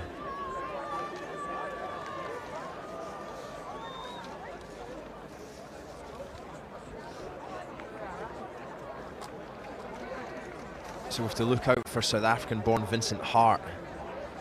He's in the number 9 jersey. Look out for him. He's had a long association with Edinburgh Accies and Cambridge Rugby as well. So Watsonians were 12 all at full time against Millar, came through in extra time 17-12. What have they got in the tank? Belgium fresh. I've said before, it always takes you a tie to get into your running, if you like, and so there's a chance here that Watsonians have got a tie under their belt can maybe just catch Belgium a bit cold. I know it's one of those where you're trying to get the balance, whether you want an extra tie. If you get a bye into that second round and you win it, you're laughing because you've not gotten that first round in your legs. But sometimes it is good to get your second wind and you can really hit your straps. Right, it comes from the scrum for Belgium. Whip a couple of long passes is all it takes to get across into that far touch line and cut back in field. Now you can already sense they've got plenty of gas here, Belgium. They play on the Grand Prix circuit. All these players will be very fit and they'll play a lot together. Up into the Watsonians 22 now. Recycle the ball and away they go down the blind side through between two defenders, trying to get the hand free for the offload. Couldn't quite manage, and Watsonians survive and into touch, and they'll throw into the line. Barely had the ball. Mark kind of dominated everything except the scoreboard. They had all the possession and most of the territory. Watsons kept turning the ball over every time they got it, and then it wasn't until that extra time they just blew life, didn't they? So it'd be good to see them keep a bit of possession, hold on to the ball, and we know they're dangerous. Scrappy ball from the line out there, and Watsonians decided the best thing to do with that, rather than play in their own end goal area, was just hoof it off into touch. Get great distance, so it's still inside their own 22 here. So this time it will be Belgium to throw into the line out. And it comes. Just about managed to tap that back on his way back down again. He'll be very happy with his lifter there, I don't suppose, but it's Belgium in possession. Little switch and take play across to the far side. Loose passes again. They're losing ground here. Watsonians' defence quite staying as connected as you might like, but push them back, and the ball lost there. And a loose pass by Watsonians. Nobody can get their hands on this as he's bobbling about. I don't think it's been knocked on yet, so the referee happy to play on. Still Watsonians in possession. Good work at the breakdown, as it looked like perhaps William van Bost might come up with it for Belgium, and it's still Watsonians in possession on their own 10-metre line. Back it comes again, long loopy pass. Switch of direction there by Ben Morris. Watsonians 10. He's done really well there. I thought when he pulled out and there was nobody to pass to, that's when you're in a bit of bother, but he done well to fight through the contact and just get a bit of go forward. Good physicality there from Watsonians, and at last they do get themselves up over halfway. A good clear at the breakdown, don't quite get it though. The Belgian player was in first. It was Gaspar Lally, the captain, and wins a penalty for his side. Still 0-0 here, 3 minutes played in the last of our second round ties. Alongside Melrose awaiting the winners of this one in the last of our quarter-finals. That'll take place at 6:10 tonight. And there goes William van Bost again, dealt with by the Watsonians defence. Offload out the tackle there, and away they go. Will be the first try for Victor Andre. Belgium dot down under the post. It was a offload, but Watsonians couldn't quite finish off the tackle there. And first blood to Belgium. It's been a bit of a scrappy first kind of 5 minutes, isn't it? Neither team really looking too smooth on the ball. A bit clunky. Which again, it's still early in the competition, isn't it? You'd expect that. Watsonians so close to winning that. They got the turnover. I think they'd lifted the ball and managed to wrestle it free again. Yeah, just rip it back off him. It's warm in that sun now, it's cozied up a little bit. It's the first time today I've been warm, I think. I know, this morning it was freezing, so it's a beautiful day. It was absolutely perfect for Sevens rugby. The surface superb, sunny, but not too warm. The wind seems to have died down a bit. You really could not have asked for a better return to the Greenyards after that 2-year break. Rugby's been superb as well. It's Belgium who leads 7 points to 0. So he's defending down that 15-metre channel. Recycled again quickly by Belgium. They've got space on the stand side now. If they can get it across to Gaspard Lally, the captain, again. They get it into his hands to wait on the pass coming. Darts back inside and then steps off his left foot. And he just about is going to get over in the corner. He's half tackled there by Brodie Young, but managed to stretch out and dot down for the Belgian side's second try. I tell you, William Van Bost would have been raging if he hadn't finished that. He's ran a great support line. You just give that inside there. He's under the bin. But a great finish in the end, though. He manages to wriggle out the last tackle and finish it off. Forced changes here, I'm guessing, for Watsonians. Will Connington coming on.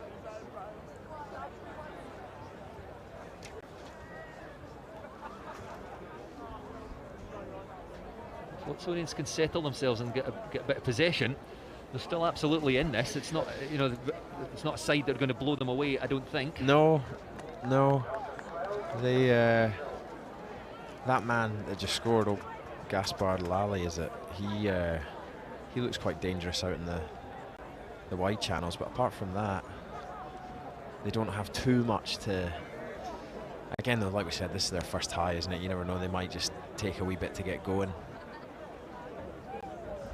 12-0 Belgium lead, taken well there by Watsonians' number 8, Mark Wilson. Send the ball away over to the far side. Little switch. Dart straight in between two tacklers. Good clear out there though by Watsonians. And now they've got a bit of space to play with on the stand side. Good work there. Drew in a couple of tacklers. Another switch, and again acceleration by Mark Wilson. It's very physical. Takes play up to the Belgian 10-metre line. Again recycled by Watsonians through the hands of Matt McMillan. Again a little dart in midfield. Broke the tackle, but couldn't stay on his feet. That ball was lost, but I think knocked on in the tackle by Belgium.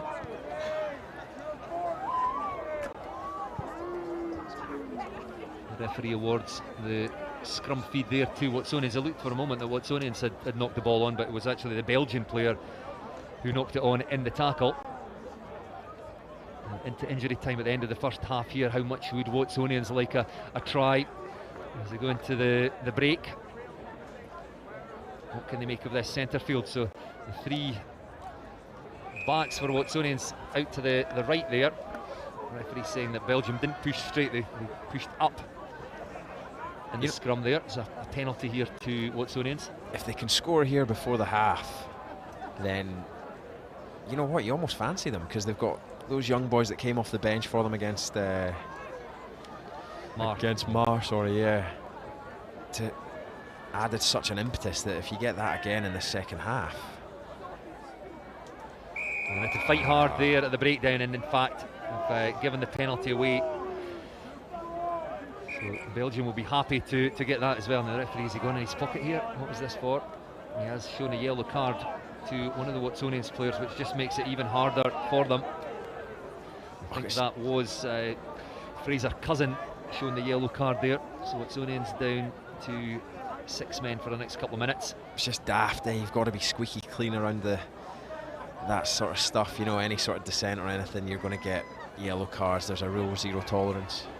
Good foot control there by William Van Bost, and he finds that man Gaspard Lally. He already said how dangerous he was, Peter, and he's gone in for another try. That could have broken down just down in front of us here, but William Van Bost had the presence of mind not to try and catch it. He just controlled it with his foot. Ball bounced up into his hands, and he found his captain, who's gone over. And just as we said, Watsonians could perhaps go into half time with only 12-7, suddenly find themselves facing a 17-0 scoreline as we go into the half. Yeah, and that's a lot more demoralising, isn't it? At half time, you're 17-0, staring down the barrel a little bit, whereas you know, at 12-7, you're knowing what you've got on the bench, you'd be fancying yourself. But we've seen how quickly things can change, though. You know, you can score 2 or 3 tries, bang, bang, bang. So, you know, as long as they come at the blocks quick, they should take real confidence from the fact that when they are holding on to the ball, they are causing Belgium a few problems. They just need to stick their one-on-one tackles a little bit better in defence. So half-time, Watsonians 0, Belgium 17. The last of our guest sides to make an appearance this afternoon. And after this one, we're back into the quarter-finals, 70s. Against the British Army. Stuart McFarlane will be with us.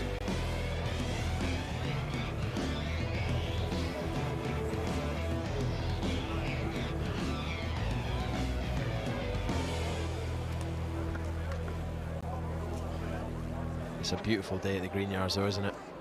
I always loved playing down here. It's just got such a good vibe.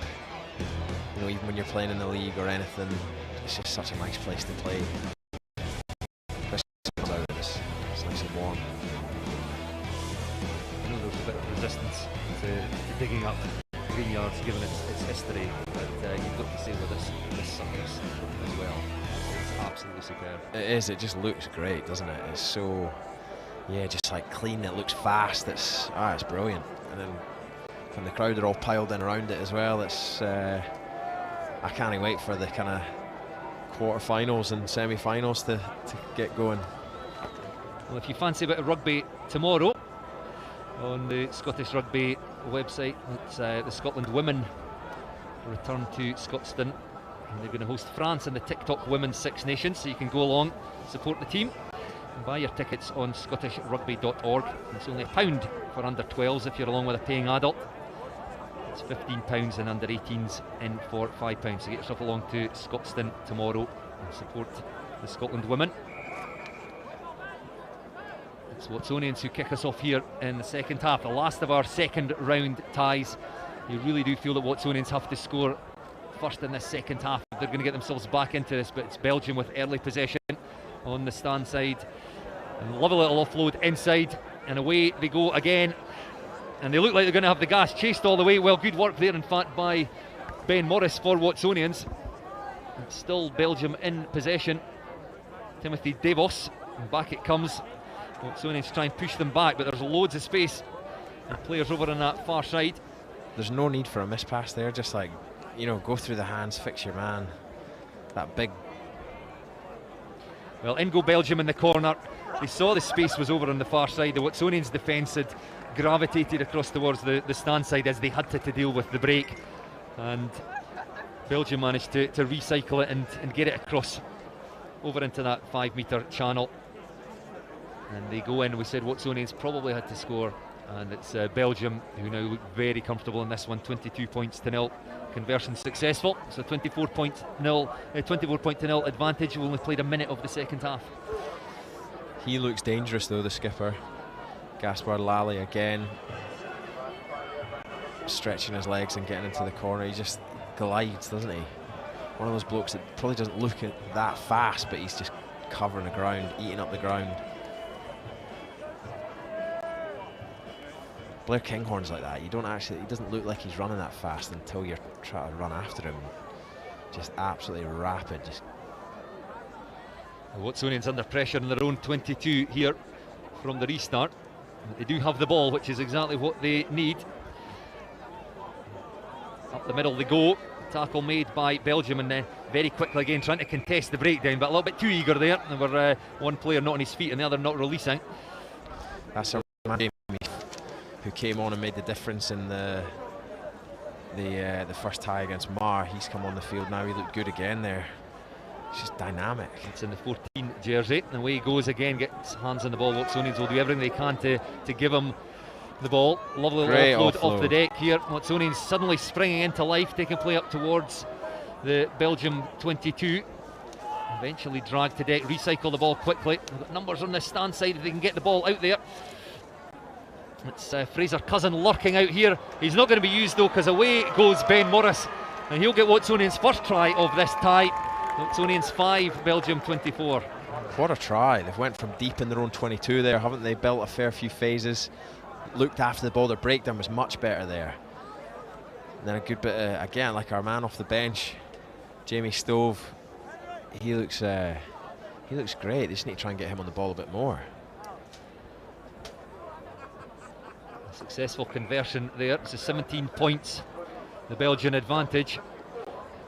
3 tries needed. The Watsonians are going to get themselves back into this one. They've got 4 minutes to do it. Can they do it? Oh, I'm not so sure. I feel like that one after half time was just a killer. You never know, though.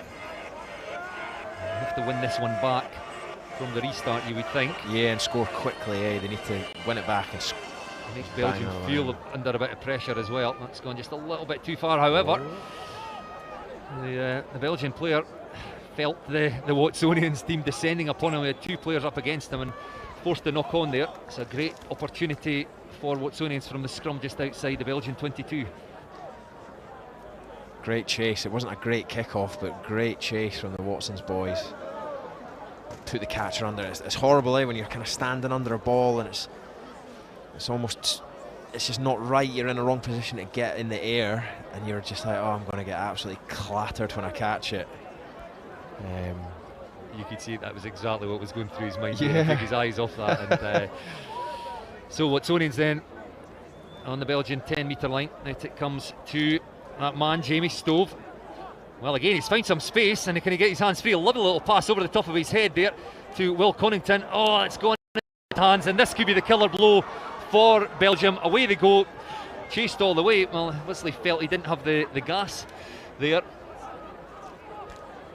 Still looking for support, eventually finds it, and absolutely blindsided there by one of the Watsonians players. The ball's gone loose. Belgium somehow still in possession. Then go Watsonians to try and win that, but can't come up with the ball. And here comes Gaspard Lally again, the captain. Again, just straightens half a gap. Away he goes. Absolute class player and dots it down in the corner. Brilliant again, just stretches his legs. Just covers so much ground every stride, He just eats it up. I don't understand what Victor Andre was doing there. He made a great break. It looked like he could run it in.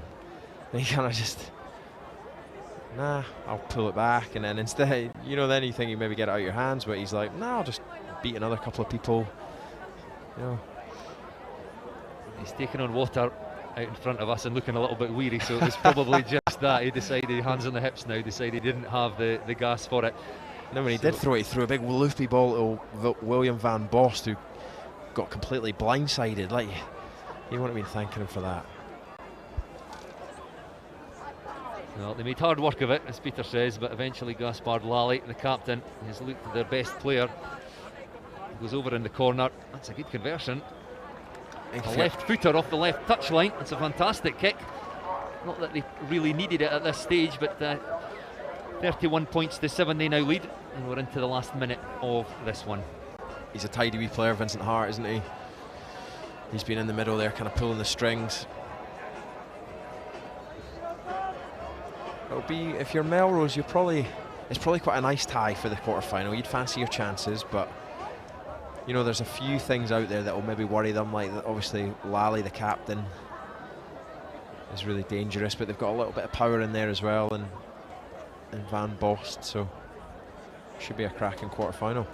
Really well taken from the restart there by Watsonians. Possession just down in front of us on the stand side of the pitch, and Chris Bell spins his way forward, and the Belgian player going off his feet there at the breakdown. It's a quick tap and away goes Brodie Young. At the midfield, Tom Kelly now. Wrap round, Kelly gets his hands on the ball again, absolutely clattered. Watsonians win it back again though on their own 10-metre line. Throw 2 or 3 passes and try and get the ball into the wide channels again. A little bit loose. Good work there by Timothy DeVos to drag his man down. Belgium again, well, they have got hands on it this time, and it is legal. Holding on the deck there by Watsonians number 7, Fraser Cousin, and away goes DeVos. And this, the last action that you would think of this tie. Into contact they go there with Martin Bosch. Recycled again Just feel they're taking it easy here now. Belgium kick through here. This could work for them. Timothy Devos. It will indeed. Watsonians, I think, have given up the ghost here. It bounces up nicely into his hands, and Devos will score. That's just icing on the cake stuff there. But good skills there. We saw that there was nobody in behind. Yeah, through off his left foot and scores a nice individual try. Really good recognition of space there, isn't it? Just sees there's nobody in behind Devos and knocks it in, and he's kind of just jogs after it almost. Like you said, Watsons have kind of they look a little bit tired, and it's tough, you know, when you're well behind on the scoreboard going into the last couple of minutes. All of a sudden it is a lot harder to get back. But no, like, they showed some good stuff though, didn't they? Scored some good tries. So there we have it then. We know the makeup of the quarter-finals.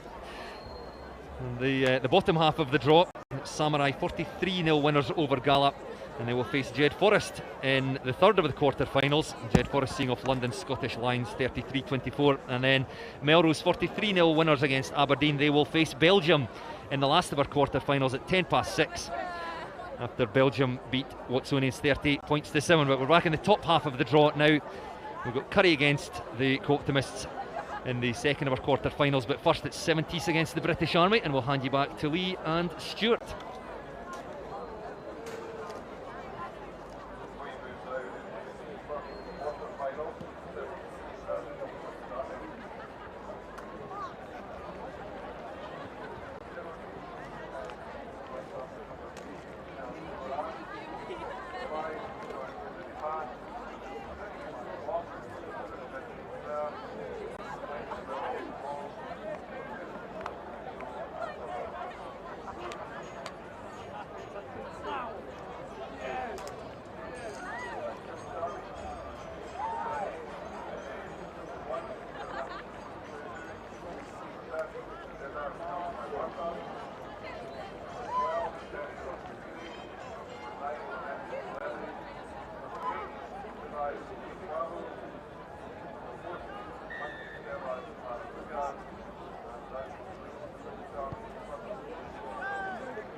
So that's the quarter-finals off and running, with the second round done and dusted, and we have Serventis against the British Army. Serventis in the very colourful tops, the British Army in the red colours, and to Lily with a quick touch, taking the ball into contact. He's got some support. Colin Mavasa taking the ball into contact just on the edge of the 22. The quick tap.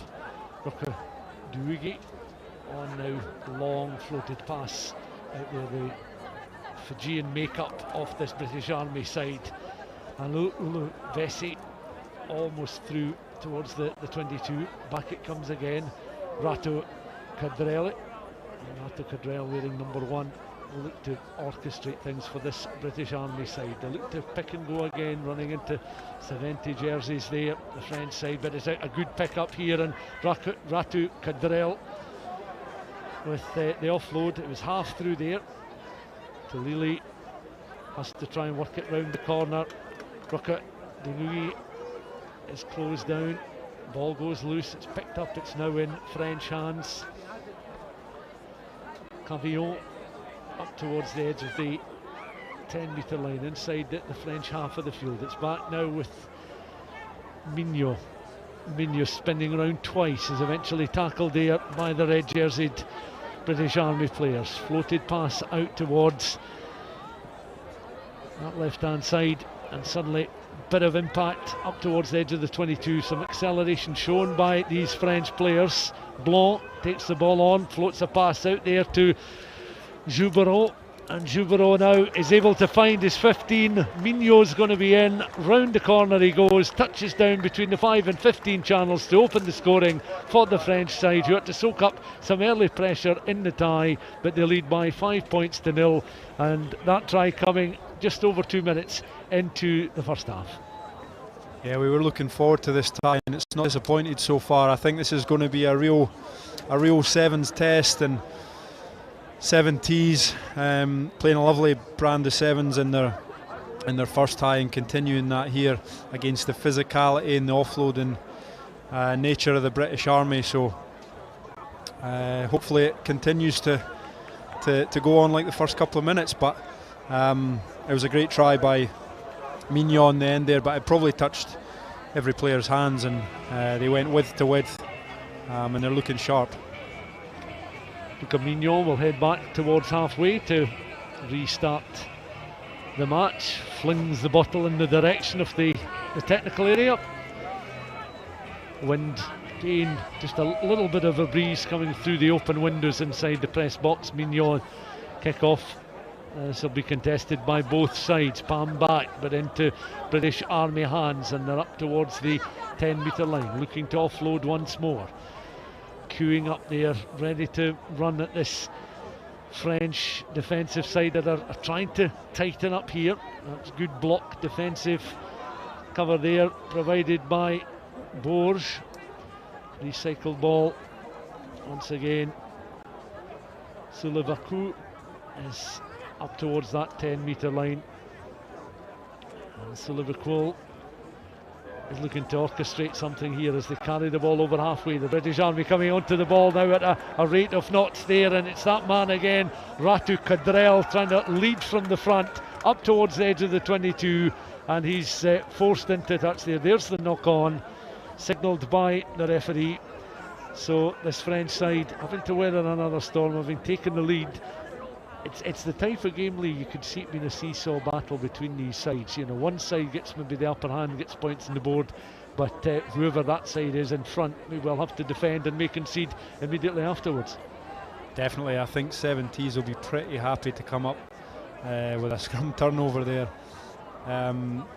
British Army were looking dangerous and trying to get that offloading game going. Mignon with a quick tap and go, now looking to get some quicker players into the contest across on that left hand side. A spin and turn there as Borges makes himself dangerous. Back towards Mignon once again, beyond the 22, but just short of the 10-metre line. Now they're trying to accelerate up and bring Joubin into play. Recycle ball, and Cervantes again just trying to spread it out towards the left-hand channel. Borges is in position, Borges is in possession, and Borges is going to be in for a wonderful second try, tanking down that left-hand side to double Cervantes' lead, and that coming just beyond the midway point in the first half. They lead now by 10 points to 0. Outstanding pace by Vianney Borges on the far side there. He really finished that well. The passing and the hands were on point across the line there, and that just gave him enough space. And when you've got gas like Borges, he manages to finish it really well. And they'll have confidence that if they get him the ball, he's looked really dangerous so far. And with the skill set that these guys have got, they're putting the ball on the money. Borges with another try to add to his tally so far this afternoon. The conversion attempt from out wide just drifts across the face of the post there. So Cervantes leading by 10 points to 0 as we head back for the restart kick. Slightly longer shadows being cast on the pitch. Mignon comes back, long black sleeves under the top. A little word with the referee, and off we go again. In back to that left hand side. Once more the challenge comes in. That's Pam back. It's allowed to bounce and picked up there by Rokadungi. The Army again just showing their power and physical presence as Kolomivasa carries it over the halfway line. Rata Cadrell comes in just in behind. Once more recycled there by Kolomivasa. Floated out towards the right hand side. Couple of little good steps there from Veremy, and Veremy now accelerating away, and he's not going to be caught. Oh, he is going to be caught, but he's going to be denied the score. He was caught by a wonderful tackle that just slowed him up but didn't deny him completely, and his power took him across the line to reply for the British Army. And that comes at an important stage in the contest, because we're just approaching that halfway point in the tie. Half time approaching, Cervantes leading by 10 points to 5 with the kick to come. Always not lost there, Lee. No, that's a fantastic bit of skill as well. He came short of the line, had the presence of mind to release the ball so there was no double movement, and then pick it over. So really smart play there. 70s are making good decisions in defence, but you know, British Army applying real pressure with some good pace and you know, a bit of quick thinking to finish it and go in for the score before the half. Well, that's half time, and British Army trailing by 10 points to 5. 70s against the British Army, the first of the 4 quarter-finals. Curry against the Optimists still to come. Then Samurai take on Jed Forest before Melrose, the hosts, entertain Belgium. And I have to say, in the bottom half of the draw, I think there'll be real anticipation from a Scottish Borders point of view, with Jed Forest up against Samurai and Melrose taking on a Belgian side that I think a lot of people were surprised at just how clinical they were. They're very easy on the eye, very smooth, a real understanding between a group of players that clearly know each other's jobs and have trained and been together for some time. Yeah, these guys played together a lot, whether it's in and out of 7 series and European tournaments, so the guys know each other pretty well, and that makes the world of difference in sevens, especially when you're coming into a tournament like this early in the season. You know, if you've got 12 guys, if you've got 7 guys that know each other, they know how they play, you know how to play off each other, then you're almost one step ahead on the opposition potentially. And Belgium looked strong in that bottom half too, alongside Melrose, so that'll be a good tie to finish off the quarterfinals as well. Yeah, the British Army then looking to prolong their interest in the competition this afternoon. They've got a bit of a deficit to make up during the period of the second half. 10 points to 5 they trail. It's interesting to see Joseva Nyathavu. He seems to be on the coaching team for the British Army. He was won many caps for Scotland Sevens over the past few years, so he'll be passing on a bit of expertise to the British Army guys as well. And very familiar, I would imagine, with the Scottish climate and what the weather can throw up. As the Scottish Borders afternoon, a cold spring Saturday, but that's taken on well there by Rata Cadrell from the restart. A little offload there, and Tulili looking to make some forward ground. Offloads again just through the hands of Verimi. Over the 10-metre line to go. Solid challenge coming in. That was a very solid challenge coming from Broland, the Frenchman, with the tackle on the French side.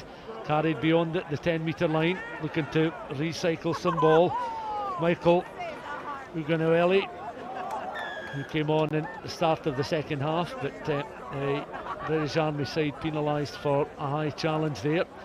And this French team through Luca Mignot will try and just turn the screw stages of the second half. We thought this might be a close tie. It's proving to be just that. France against Fiji, representation out there. Nice little offload now. The number 9s escapes the attentions. Cambigno back inside. Cambigno's pass is going to perhaps open up the pitch, and it does indeed for Broland, and Broland's in for try number 3 for this French visiting side. Servetti leading now by 15 points to 5 with the kick to come. Yeah, smart rugby on the near stand touchline here. They got a wee bit of a break, and then it was just a case of numbers and doing the obvious thing. They fixed the man, drew the man, made the pass. Sweeper came in, and another good pass for Broland to go over. Luca Mignot with the conversion there for Cervantes, and they'll make their way back to halfway with an extra spring in their step as they lead by 17 points to 5, and thoughts beginning perhaps to drift towards the semi-finals. And well, it would be a match-up with either Curry or the Co-Optimists. That's the next tie-up as we're watching on here from the press box. 17-5 the scoreline. Referee just counting that the right number of players are on field for the British Army, and again in position and ready to apply a little bit of strength is Verimini, supporting the jumper, but it is Verimini that actually gathers from the restart. Off he goes, but slowed up just on the edge of the 10-metre line. The French side penalised. Off go the British Army once more. Great determination shown here by Tulili up towards the edge of the 22. Tulili is eventually tackled. France coming over the ball, trying desperately to stay on their feet. The referee's going to go to his pocket, he's going to show a yellow card. 2 minutes without a man. It's going to add a little bit of extra intrigue into this contest, Lee. Yeah, this will be interesting now. I think it was almost a repeated infringement, no release, and I think 2 penalties in a row there when British Army were looking to get into a good position. The referees decided the yellow card was a fair call. So yeah, no, it makes it interesting now. If British Army can hold on to the ball, they're obviously playing against 6 men. Rebecca's pass was a little bit loose and British Army scurrying back, but suddenly a little bit of space now for Tulili, and Tulili's going to be in. Oh, he offloads unselfishly out towards that left hand side. They'll need to get in underneath the posts to ensure that they get a conversion. They do just that. Tulili, in fairness, could have finished it himself, but he presented an opportunity for one of his teammates to finish things off. 17 points to 10. The conversion's going to be important as well. Yeah, it's impressive. 70s are working hard for each other in defence. They're down to 6 men. I thought they were going to force British Army to score out wide, but they've done well to be able to step back, because this conversion could prove key in the remainder of this game. Conversion is successful, no problems at all there for Tulili taking on the kicking duties. As further replacements, I can see Luke Rivali is back on the field of play, so he's going to be involved in the final 3 or so minutes of the contest, and Rivali's going to take the restart kick. Luke Rivali wearing 10. Short grubber kick, I've not seen too many of them this afternoon. Snaffling back there was Max Blanc, just to secure possession of the ball for the French side. Just outside the 22. Nicholas Lambert takes the ball into contact, loses it though, comes back, tap tackle, now an opportunity here for the British Army. A 2-on-1 situation perhaps is going to open up, but it's a case of Sulakwala going in for a try. It's an outstanding turnover by Verime there. That's a game-changing turnover. To go in there for a score while 70s are still down to 6, that could really swing the game. A massive turnover, and then great ability to finish off the back of it as well. Sulakwala there, just showing a nice turn of pace and strength, finding the space to run into. 17 points all.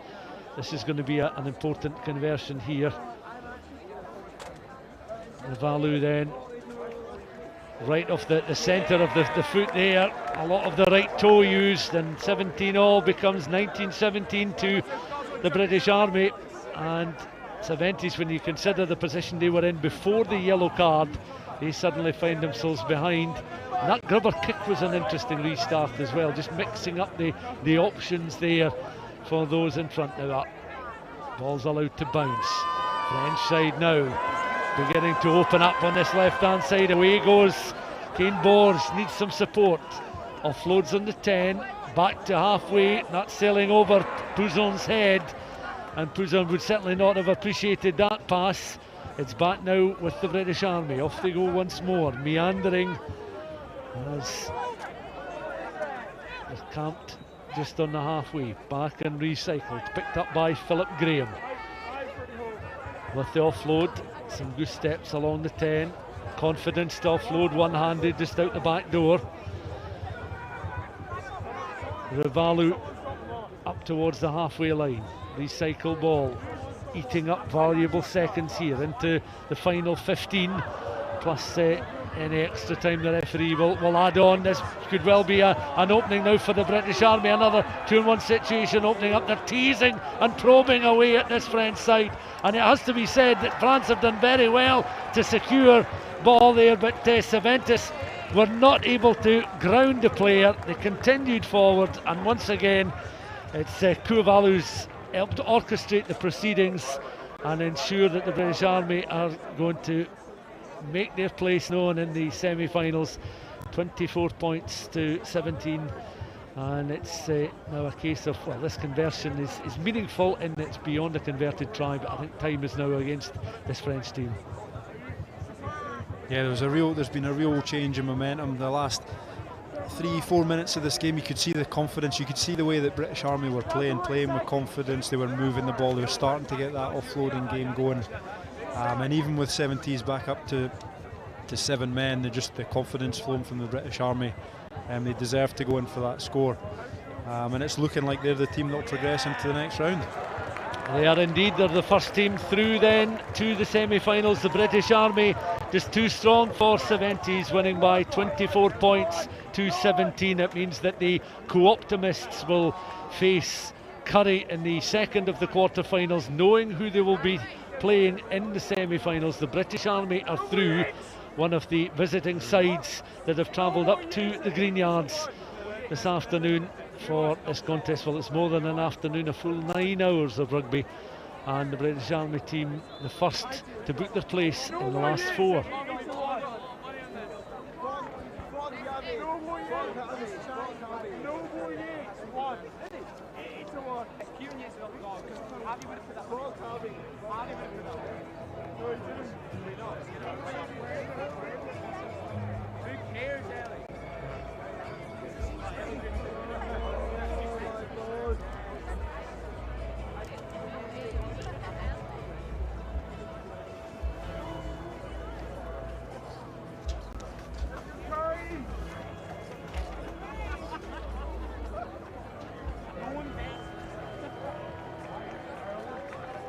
Curry then take to the field first. Co-Optimists will follow, and this is going to be a real stern test for a Curry side that have enjoyed a fruitful afternoon so far, defeating Burrymuir by 38 points to 0, and then too strong for the visiting Fijian side, 29 points to 12, making their way through to face Co-Optimists in the quarter-finals.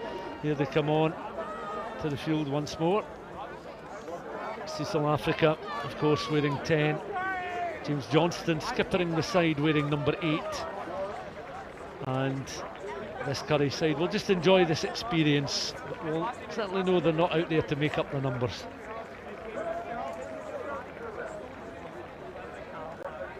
Winners in 1993, and they've included the likes of Doddy Weir, Scott Hastings, Gavin Hastings, Finlay Calder, John Jeffrey, Gregor Townsend, Andy Nicol in the past. Tony Stanger, I think, was also part of the side, certainly part of the Scotland setup in the World Sevens back in 1993 at Murrayfield. But the Co-Optimists now with the quick little offload there on towards Aaron Hodgkinson, but knocks the ball forward as he was able to get beyond that 10-metre line. So early stages between Curry and the Co-Optimists, or Cur and Cop as they appear as the abbreviations in the scoreboard. Yeah, another big quarter-final tie. Curry performed really well, especially defensively through their first few ties, and that's probably what's got them here. I feel Co-Optimists they've done enough in their 2 ties to get by without having to really stretch their playing ability. You look at South Africa, 7th top point scorer with 1,462 points in the Sevens game. He retired in 2020. Of course, he was a Commonwealth Games gold medal winner in 2014 and a bronze medal winner in 2016 at the Rio Olympics. Commonwealth Games, of course, played in Glasgow. Curry now looking to recycle, playing a little bit of football there. Fergus Scott has it once more, again just tries to change direction, takes the ball into contact, becomes a bit isolated, needs some reinforcements. They come in the form of Charlie Brett now just up and beyond, well, not quite beyond the 22, he's floored just on that 22. Brett back to his feet, stolen by Curry once more. 3 Co-Optimist players back, including the skipper James Johnston. Co-Optimists they're penalised for not releasing, and Fergus Scott now takes the ball up towards the halfway line, looks to recycle, finds Brett then down this left hand channel. They've got some options across down there with cover on the left hand side, but Curry, you could see running down that rate of knots there, Cameron Lessels, but he just couldn't join the fray and the play just in time, so it remains scoreless. we're starting to see a real battle at the breakdown now. Every time Curry are carrying the ball, Co-Optimists are hard over the ball. Curry are having to work hard to clear them, and do you know when you've got 3 ties in your legs and you're having to clear rucks, that's what really saps your energy, and I think we'll see that as we go on through the tie. Away they go, in for a score, simple as you like, down that left hand side. Freddie Osley, of course, a man who has Edinburgh Rugby connections, ex-Bristol Bears. His sister has a hockey Olympic gold medal from 2012. He is racking up the Melrose Sevens tries this afternoon, ghosting down that left-hand channel, and Osley adding to his collection of tries so far. I get to see that again on the big screen, just positioning himself on that left-hand flank. That's where he's best positioned to really hurt opposition, and he was in nice and early. 5 points to 0 to the Optimists with the conversion to come. We've had to wait a little while on the opening score. 3 minutes have gone, and 5-0 is the scoreline. Yeah, we've seen that earlier on off set piece. They're shipping the ball early to Freddie Osley, and he's doing the job so far. And when you've got someone like Jimmy Johnston in the centre there as well, you can't just all hedge your bets on defending that winger. You've got to watch Jimmy as well, because he's got great feet, so that kind of holds the defence and allows that space for Freddie on the edge. But there's a clear tactic of spreading the ball early off set piece from the Co-Optimists. James Johnston, of course, ex-Edinburgh centre, with a spell in his international career. I think 40 appearances, 68 tries is his caps to ratio. And a red card has been shown to Freddie Osley. Now the Co-Optimists, it seems the referee has identified a strike to the head there. Freddie Osley's try has been disallowed. He's been red carded. Now that's a real talking point. He's continuing to look back at the referee. So we're talking there about his skipper and the success of his skipper during the course of the last couple of minutes of play there. But Freddie Osley, who in my mind was going to be one of the players of the tournament we were identifying in the early stages, has been shown a red for clearly a challenge to the head. Lee? Yeah, it's an interesting one. I'm not sure. We obviously didn't see the playback there, but I'd be interested to see. I don't know whether it was after he'd touched the ball down, or now they're down to 6 men, it's going to turn into a really intriguing tie. I'd suspect that will be him out for the tournament as well, with it being a red card. I would expect so. I'm not sure on the disciplinary procedure, but I would imagine, given it's a red, it may be reviewed, but we're probably looking at he's probably going to sit out the rest of the tournament.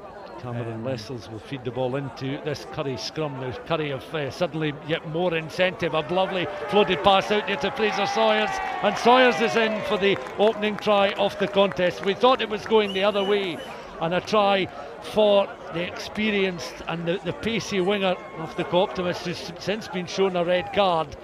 But it was Curry who were going to strike first from that scrummage up against the 6 men of the Co-Optimists, spreading the ball wide. It was all about the weight of the pass, making it that bit easier to split open the Co-Optimist defence. They've added extras with the conversion, and they've certainly been handed a gift in this tie. Now they know they're up against 6 for the remainder of the game. Yeah, it's right. It'll make it. It could potentially make it a lot easier, but you've got to go and execute. And we've seen an example of that there just off the scrum. The space is there, but you've got to go and execute. And the pass was on the money, and they've managed to go in. So if Curry can stick their skills and play the game smart, then it will be tough for Co-ops to hang in there.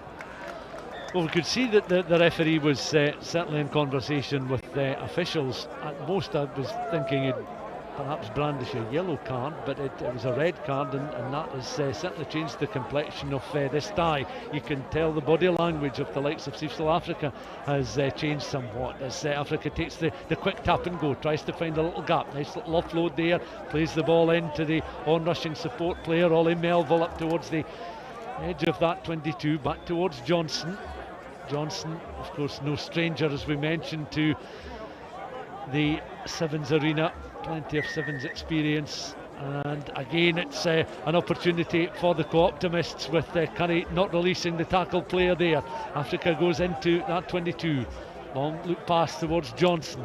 Johnston then looking to reinforcements here. Matthew Ward, still determination on the faces of the Co-Optimist players. Ward recycles again, will look to bring support in on this left hand side. The cup back inside to Ollie Melville. Melville now offloads once more on towards Ward. Ward is tackled. Curry coaching staff below us are appreciating all the effort shown by these Curry players, protecting a 7-0 lead just at the moment, and the Co-Optimists trying to throw literally everything but the kitchen sink at this Curry side as they're approaching half time any second now. The referee will blow for the interval.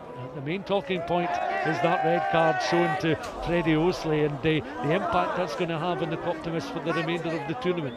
How things can change just on the spin of a coin or the referee's interpretation of a particular incident. But it would be interesting to view that one again to see on its merits if it was worthy of the red.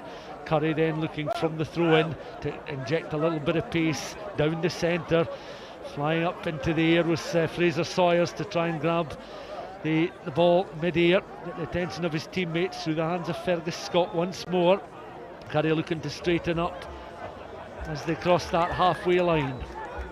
Shrill blast of the referee's whistle, penalising Curry on this occasion. Quick tap and off they go once again through Matthew Ward. Played the ball forward, a foot race now. Ward having to play a little bit of football. Curry just doing everything to try and put him off. Ward is able to lunge down to score the try despite the best efforts there of Stephen Hamilton providing the defensive cover for Curry, and the Co-Optimists a lifeline for them, down a man, but they're back to within 2 points with the conversion to come, and we've still a full half to play. Yeah, that will give them real confidence going into this second half, just to get that score. Curry playing with flat 7, so there's always going to be that space in behind, but you've got to be able to execute. It took 2 really great touches and then defend off Stevie Hamilton coming in, who was defending well to finish the score as well, so it's well deserved. Things for Co-ops not defensively not changing too much because they've been playing with a sweeper, so they'll now just have 6 flat, so it'd be interesting to see whether Curry look to exploit that space in behind or whether they try and hold on to the ball and really stress those 6 men on the field.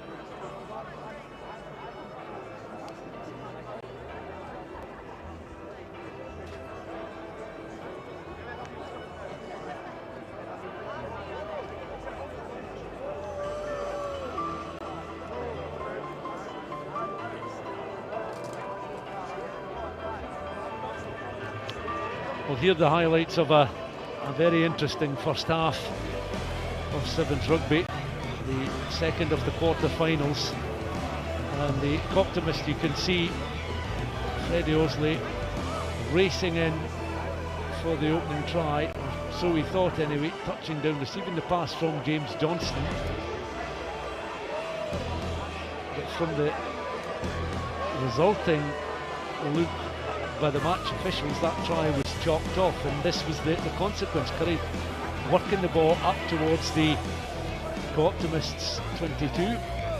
From a scrum they were able to follow their way across the line. Sawyers with the try. A little bit of football played here by the Co-Optimists, and the winger was over for a score. Raising the arm in the air was Ollie Melville, and that score you feel has brought them back to within 2 points, but kept him very much in the tie. But that incident involving Freddie Osley, you have to say, Lee, that there's obviously been something off the ball that the referees pointed out. There's a challenge or a collision of something. But he was on the pitch there, he was talking, he was very much still involved in proceedings. Curry are making another change incidentally. You can see Jack Peter is now stripped and ready to come on, so he's going to be on for the second half. But yes, it's that caught us certainly off guard. The red card incident, I don't know if it was something, I'm not sure it could be in the lead up because it came from a set piece. I don't know if the assistant referees have fed something in or if it happened off the ball and it was something we missed on replay, but something we'll have to look at after the game. But it's definitely, it's obviously going to have a big bearing on this result. South Africa goes in, finds James Johnson. Johnson now looking to inject a little bit of pace onto the attack, out towards this left-hand side. The Optimists now gaining some ground up and beyond the 10-metre line towards the 22. Aaron Purewall, ex-GHA, plays for London Scottish and is a winger in the 15s game. But he's just watching on now as his teammates are literally queuing up to try and finish things off. Aaron Hodgkinson could not take the pass in there as it was presented to him round the feet there. Ollie Melville with the offload, and Hodgkinson was racing in, down by the toes, couldn't quite gather the ball into the midriff there and take the ball over the line. That was certainly an opportunity for the Optimists in the start of this second half to turn the tables in Curry. 7-5 though to the Millennium Park side remains the scoreline. Yeah, it's a big moment, isn't it? He was just drifting off the offload. If Co-ops had went in there, which they still might do. And they're dancing their way up. Great tackle coming in there, and Fergus Scott on Ollie Melville looking to recycle ball here. It's stolen and back on the Optimist side once again. Aaron Purewall trying to make some ground. You can see how close they are towards the line now. See South Africa on towards Johnston. Johnston puts the brakes on, cuts back inside, ball is dislodged. The referee spots a knock on there. Curry hands infringing, so it'll be a set piece. Almost exactly the spot in the pitch where Curry had the scrum, which led to their opening try in the contest. Another player racing on in Curry colours is James McKagan. This is setting up to be a fine and very entertaining second quarter final in this year's Melrose Sevens. 7-5 the scoreline. Curry are really sticking their tackles on their own line, where it's often easy, even with 6 players. It's easy, just a wee step and a wee soft shoulder, but they're working hard on the inside and they're really sticking their tackles, making it difficult for Co-ops to get over the line. Little pick up there, and South Africa just could not gather the ball in from the Ollie Melville pass. They worked on a substantial amount of blindside down that right hand side. Melville onto Africa, and there was no opportunity for him to finish off on this occasion. He looks rather ruefully towards some of his teammates. He knows this is a bit of a tightrope they're walking just at the moment, and they are behind. They need to push the boat out a little bit more to get themselves in front, but certainly not press the panic button as Curry again recycling. You can see how deep inside their own 22 they are, pretty much on their own line. Johnston with the tackle coming in there on James McKay, just on the park. Referee spots another infringement. Curry not releasing South Africa. Off he goes now. Little offload there towards Melville. Is he going to be able to power his way towards the line? He's able to offload back towards Africa. Africa then trying to watch the flight of the ball, but in doing so has allowed Curry to offload there, and that was good work there from the Curry 7, Wallace Nelson, to take it out with that 22. An insult to injury, the Optimists conceding a penalty, as they've been peppering that Curry try line, but nothing doing on this occasion for South Africa. Hands on hips. Curry now just playing down time. It's a massive play. Co-ops looked for all money to be in. Ollie Melville threw the offload back in, and Curry just managed to mop it up. It was a great piece of defence by James Johnston in the lead up. Down to 6 men, and managed to wrap up. And that, I have to say, after a skewed kick, has taken play down to within a metre short of the Optimist line. That a wonderful exit from inside your own 22. Optimists also making some changes now. The throw in will go the way of Curry, because the kick downfield a fine 50-20-22, and they're going to be over in 2022 inside the Optimist 22. I think it was Fergus Scott who's finished things off there. We'll get to see it on the replay, and the referee and the assistant in discussion and some deliberation, but they have awarded the try to Fergus Scott and to Curry. But Lee Jones going back to that kick from just on the edge of the 22 downfield, 3/4 of the length of the pitch, presenting Curry with a great opportunity. Yeah, a bit of good fortune, wasn't it? We were peering out of the press box here to see it just trickle out in the corner, and I think we couldn't quite see the line out. I don't know if there was a line out there where Fergus Scott managed to go over, but as an ex-hooker in the 15s game now back row, that's his speciality, so he'll be chuffed to get over for that one. Just across the face of the post there, 12 points to 5. So now questions asked of the co-optimists. At the start of the tournament, a lot of people fancied that they could potentially go the distance, maybe repeat the success of the side back in 1993, winning handsomely against Jed Forest in a very one-sided final. But Curry becoming something of a surprise package during the 2022 tournament, with the restart kit taking plenty of time there. Charlie Brett gathered by Cecil Africa now. There'll be a little bit more urgency and perhaps desperation shown now by the 6 men of the co-optimists, with Freddie Osley's red card really changing the complexion of the game.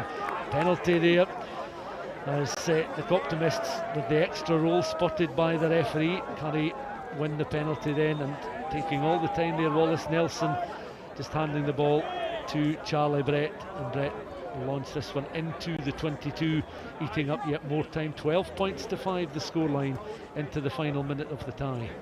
You can sense that urgency with the co-ops there, and just that, I mentioned it earlier on today, but the extra wee rolling contact, the refs are so hot on that, and it swings the penalty in Curry's favour, and you can see Curry are happy to take as long as they like to get to this line out, and there's a bit of gamesmanship in this, but they're just looking to see the clock out, whereas co-ops will be desperate to try and turn over this line out.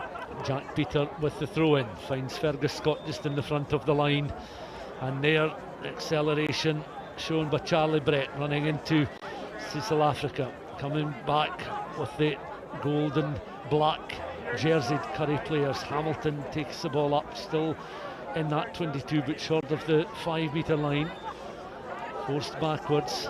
Curry looking to recycle. Scott over the ball,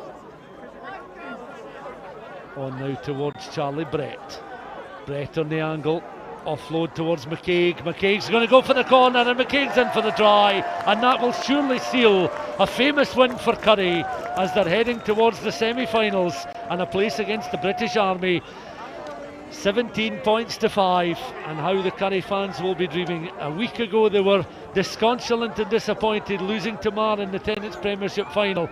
Now they've got eyes in a place in the last 4 of the 2022 Melrose Sevens, and Cecil Africa and the co-optimists are heading out of the contest. That's an outstanding result if this stands now for Curry. Just doing all the small things well, just hanging on in every tackle, making every hit.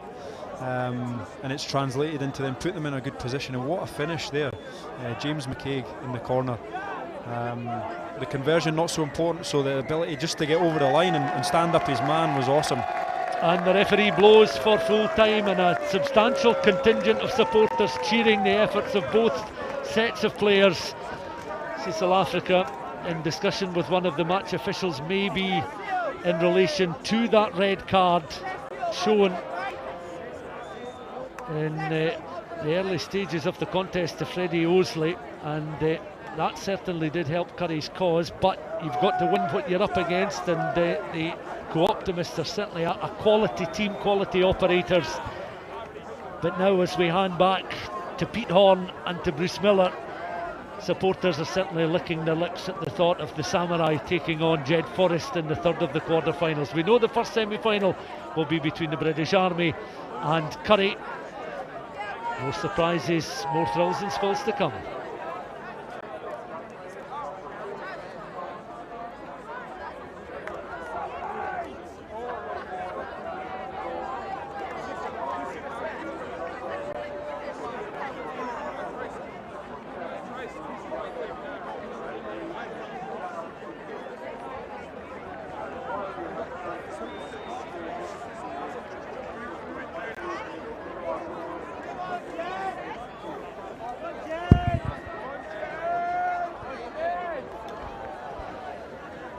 Here we go then, the third of our quarter-finals.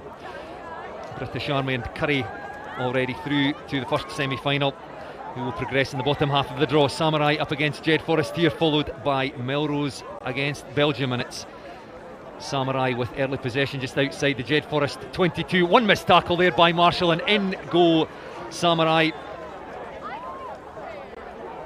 Easiest of first tries there. Callum Marshall.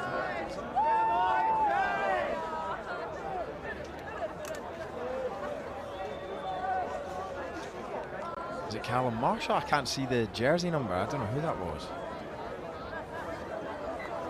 Jamie Mata kicks the conversion.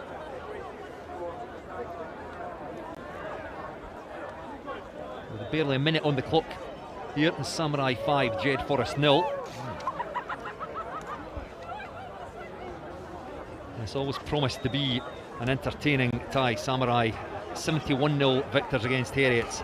And they followed in the first round. They followed that up with a 43-0 victory against Gala. But, a different kettle of fish you feel for them here up against Jed Forest. However, away they go again. 2 quickfire tries. Gregor Young chases back.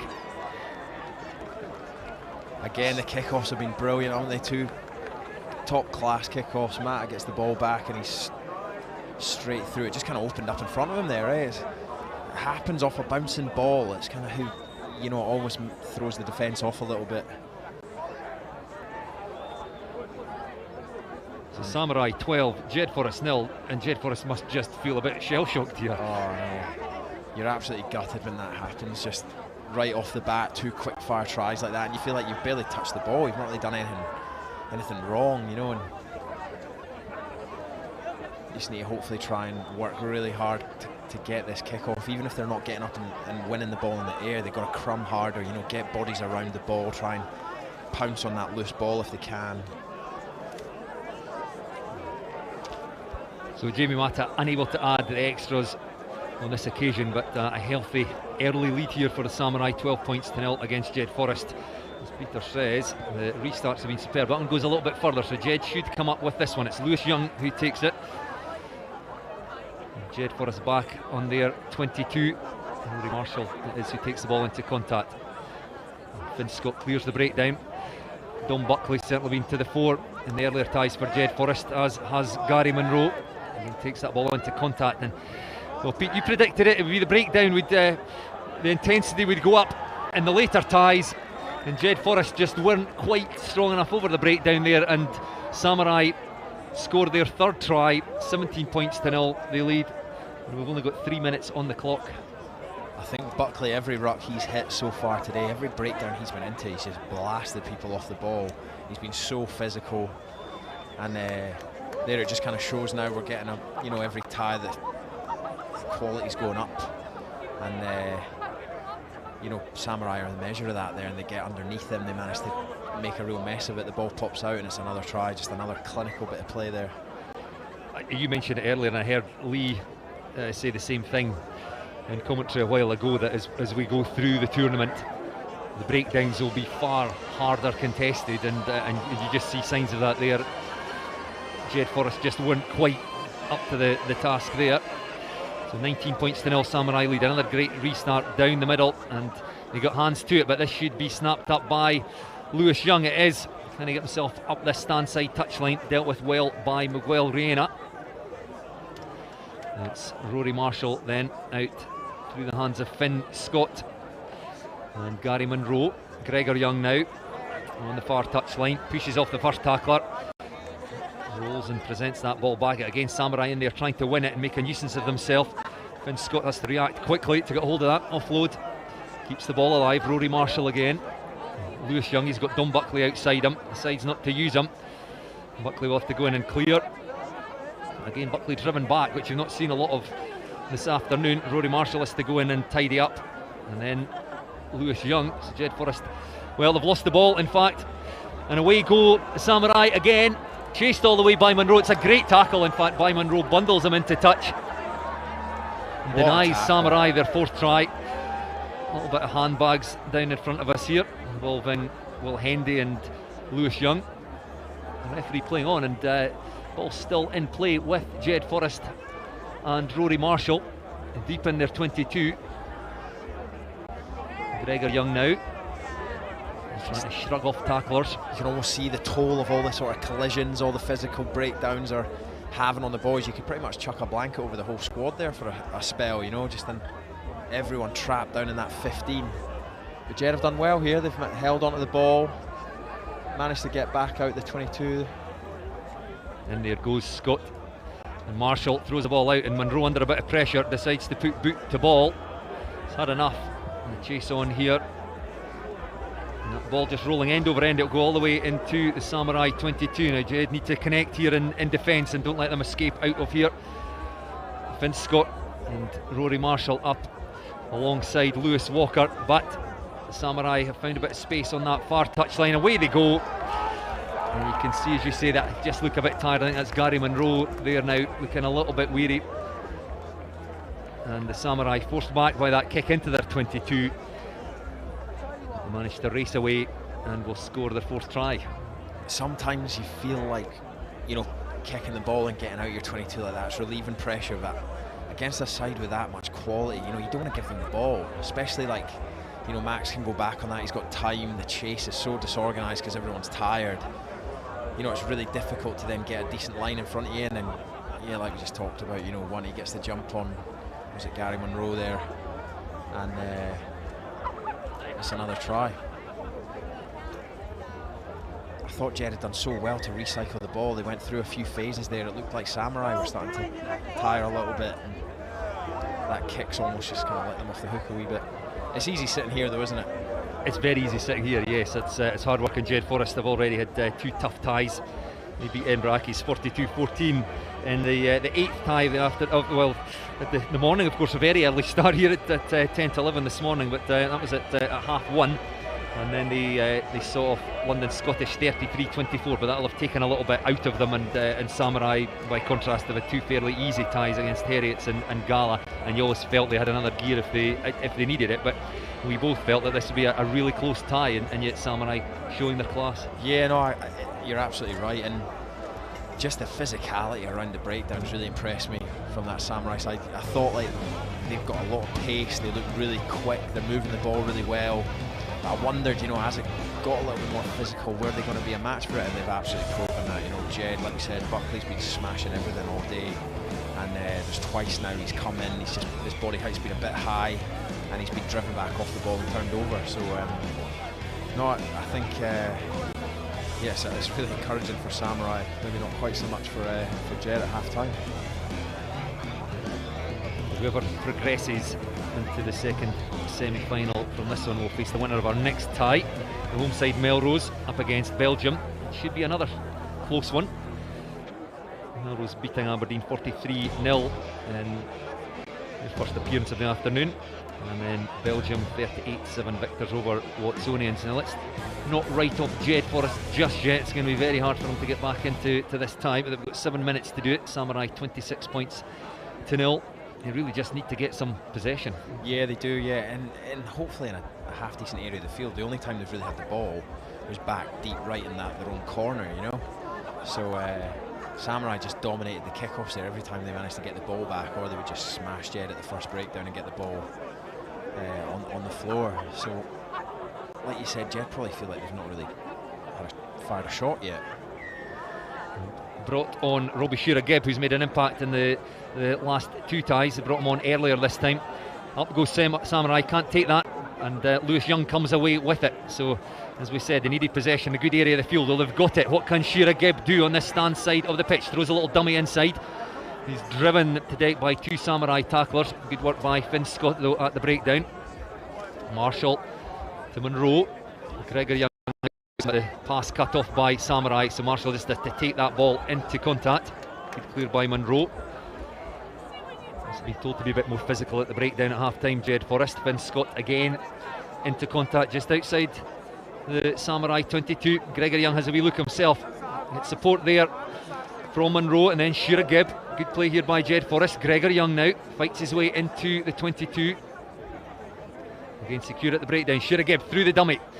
Thought there was a gap around the breakdown. That closed quickly. Lewis Young then to Munro, to Buckley. He's got a man outside of him in the shape of Marshall, and he finds him, cuts back inside off his left foot, dragged down 5 metres short though. In goes Buckley. Long loopy pass thrown out into the midfield, and Lewis Young had to wait on that, and the defence just came up on him, but it was strong enough. It was Gregor Young, in fact, throws that ball away a bit wildly though. Ends up in the hands of Finn Scott. And then back to Lewis Young, goes straight, and he's got a half a gap there. He's caught by the chasers, but offloaded there to Finn Scott. Great play by Jed Forrest, and they've given themselves a lifeline. Brilliant play there by Jed.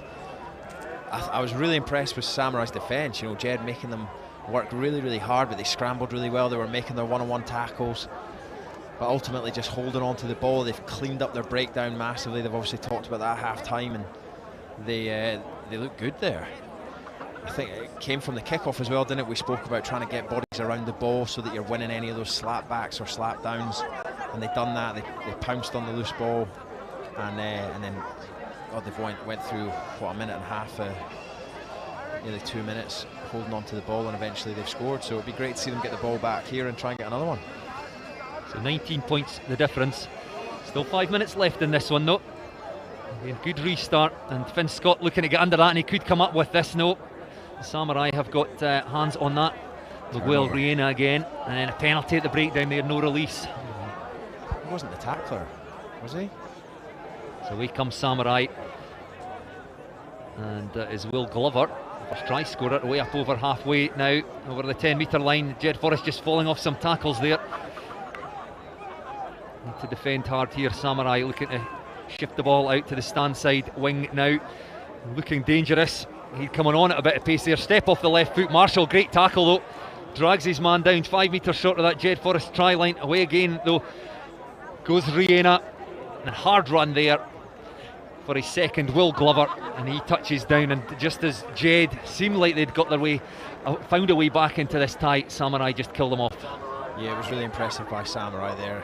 I thought Rory Marshall had done a brilliant job. He's come up with some massive tackles, hasn't he? Scrambling back and made some real crucial tackles, but the rest of the Jed boys just couldn't get back quick enough, and Samurai just get quick ball from the breakdown and play on top of them. They look really good, don't they? More changes for Jed Forrest. Elliot Stewart coming on. I see Robbie Urston on there. Perhaps too late for Jed Forrest now. Samurai 33, Jed Forrest 7, with 3.5 minutes remaining here.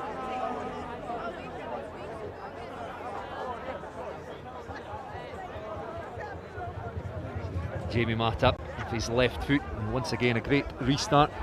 And Robbie Shearer-Gibb was caught in two minds there, didn't know whether to take it or not, but it bounced behind him and has gone into touch. So it will be a Jed Forrest throw into the line out, midway between their 22 and 10-metre line. I think just rip that ball in there, try and speed it up, Jed. I'm not sure why they've slowed it down. Maybe just to get the subs on. Good line out. Good line out, yeah, taken by Gregor Young in the middle, and then Lewis Young in there at first receiver. Loose pass out there, and Shearer-Gibb has to scurry back and tidy that one up, and suddenly the whole Samurai defence driving Jed Forrest back towards their own goal line. Good work there though by the replacement Elliot Stewart, driving his legs, gets a bit of go forward, and Robbie Urston, another replacement. Marshall looking for Gregor Young on the cut, and gets Urston coming on a nice line there. Dragged down by the Samurai defence. Marshall enacting a scrum half, and there's a space over on that far side. That Samurai defence just looks so comfortable. Shearer-Gibb now again looks for support, gets it from Lewis Young this time. He's away up the middle, he should have the gas, so he's being chased hard. His legs will be tired. Third tie of the afternoon for Young. Good work there, good footwork. He was very aware of the man behind him. He just swerved away to his left, and then back across the right, dots down under the posts. Great try for Lewis Young. Oh, I've got so much time for that, when you're getting chased from behind and you almost step somebody who's trying to get you from behind. It's a real good skill, just having that awareness, that feel for somebody being on top of you and when to kind of use your footwork. Really, really good. Again, like, they look so comfortable on the ball, Jed, don't they? They're causing Samurai a lot of problems when they can hold the ball. Another good restart by Jed Forrest, however. One in the air well there by Samurai, and away they go again, deep into Jed Forrest territory. Lewis Young just staying up high, trying to cut off the options on the stand side. Realised that perhaps the Jed defence a little bit out of shape. Good work, and comes back on the Jed Forrest side. Shearer-Gibb then throws what looks a little bit forward there, pass to Lewis Young. It was indeed. The referee has a quick glance at his watch, which will tell him there's about a minute left in this one. Perhaps one last chance for Samurai to add to their 33 points to 14 lead. I'm surprised almost that Samurai haven't brought Max off. He's done a few big runs in this game again. He's, one of their, obviously their key kind of players. You want to try and keep him as fresh as you can going into the next couple of rounds, especially when you've got a good cushion like this. Good pressure by Nick Stingle at the base of the scrum, but Samurai still have it, and away they go through Mike Walsh. Ball lost though. Jed Forrest, if they can't come up with it, will have a feed to the scrum just inside their own 22. This will be, I think, the last play of the game. Jed Forrest certainly given a very good account of themselves this afternoon, but Samurai just a little bit too strong for them in the third of our quarter-finals. It was a shame the start of the game just kind of killed Jed a little bit, didn't it? They gave up a couple of really quick-fire tries, soft tries off the kick-offs, and yes, they were 12-0 down before they ever really knew what hit them. Really. And still Samurai looking very good. Rory Marshall has looked very good in all of the Jed Forrest performances so far. Gregor Young there in at first receiver. Shira Gebb now. He's got Lewis Young with him. Cuts back inside, skips through a couple of tacklers, and again, and Lewis Young, is he going to get in again? And through another tackle, unbelievable here by Lewis Young. Looks over his shoulder, needs support, he gets it there from Robbie Shira Gebb, who goes in under the posts. Great try there for Jed from their own 22. Again, too little, too late. Quick conversion taken by Nick Stingle. 15 minutes on the clock here, and with that the referee does blow for full time. So a great performance by Jed, never giving up, and a try there at the death. But Samurai just too good for them, and they go through to the semi-finals, 33 points to 21. A shame, a case of just too little too late almost. You wonder if we could have just got the ball to Jed, to those young boys, in a bit more space in that first half. The one for me was just the kick from the 22. I think it was Lewis Young that was out there on the width, and like we've talked about, his ability to put something on the ball even when he's absolutely gubbed. It would have been great to see him have a crack, but well, 12 points was the difference, and as you said, 12 points was what Samurai scored before Jed had really got out the blocks. Yeah, it'll be interesting now to see how Samurai recover, and they looked a little bit leggy at the end there. You know, it's a tough ask, like we said. That's them had 3 ties now, going in against a slightly fresher Melrose or Belgium. Well, we know 3 of the 4 teams who will feature in the semi-finals. British Army will take on Curry at 6:30, and at 6:50 the Samurai will face the winners of the tie that is just about to start. It's the home side, Melrose, against Belgium. The Belgian boys are up for it. You can see them, they're getting fired up. There's a bit of pummeling there going on. They're slapping the shoulder. They're keen for it. Hopefully this will be a cracking tie. Belgium 38-7 over Watsonians in the second round. Melrose saw off Aberdeen 43-0. Again, great restart by Belgium. Slap back though, and Paul Etty Slater up putting pressure on Belgium. They have possession. Etty Slater again trying to cut off the pass. Belgium just too on this occasion. Tackle made by Patrick Anderson, gets back up to his feet. Etty Slater in to help. Belgium in possession, and again the ground filled up here. Sun going down. Still great conditions here. Away go Belgium, chased all the way by Craig Fairbairn. Ball thrown infield. It's picked up there. Looked a little bit forward to me, yeah. But Belgium will go in for the first try of the tie. It's Vincent Hart. They're just that little sort of hop, skip and a jump, manages to get in behind Melrose. He's got the defence chasing across, and then he puts it over his shoulder. I'm not sure who it was that scored. They've changed all their jerseys again, just to confuse us. I'm trying to find our other team sheet, but Stuart McFarlane might be kind enough to find one for us. Even Gaspar Lally, the captain, he was in 24 earlier. That's him in 14 now. It's a good start from Belgium. That'll rock Melrose a little bit. It'll be interesting to see how they respond now. So Melrose 0, Belgium 5 in the early stages of this one. Conversion unsuccessful.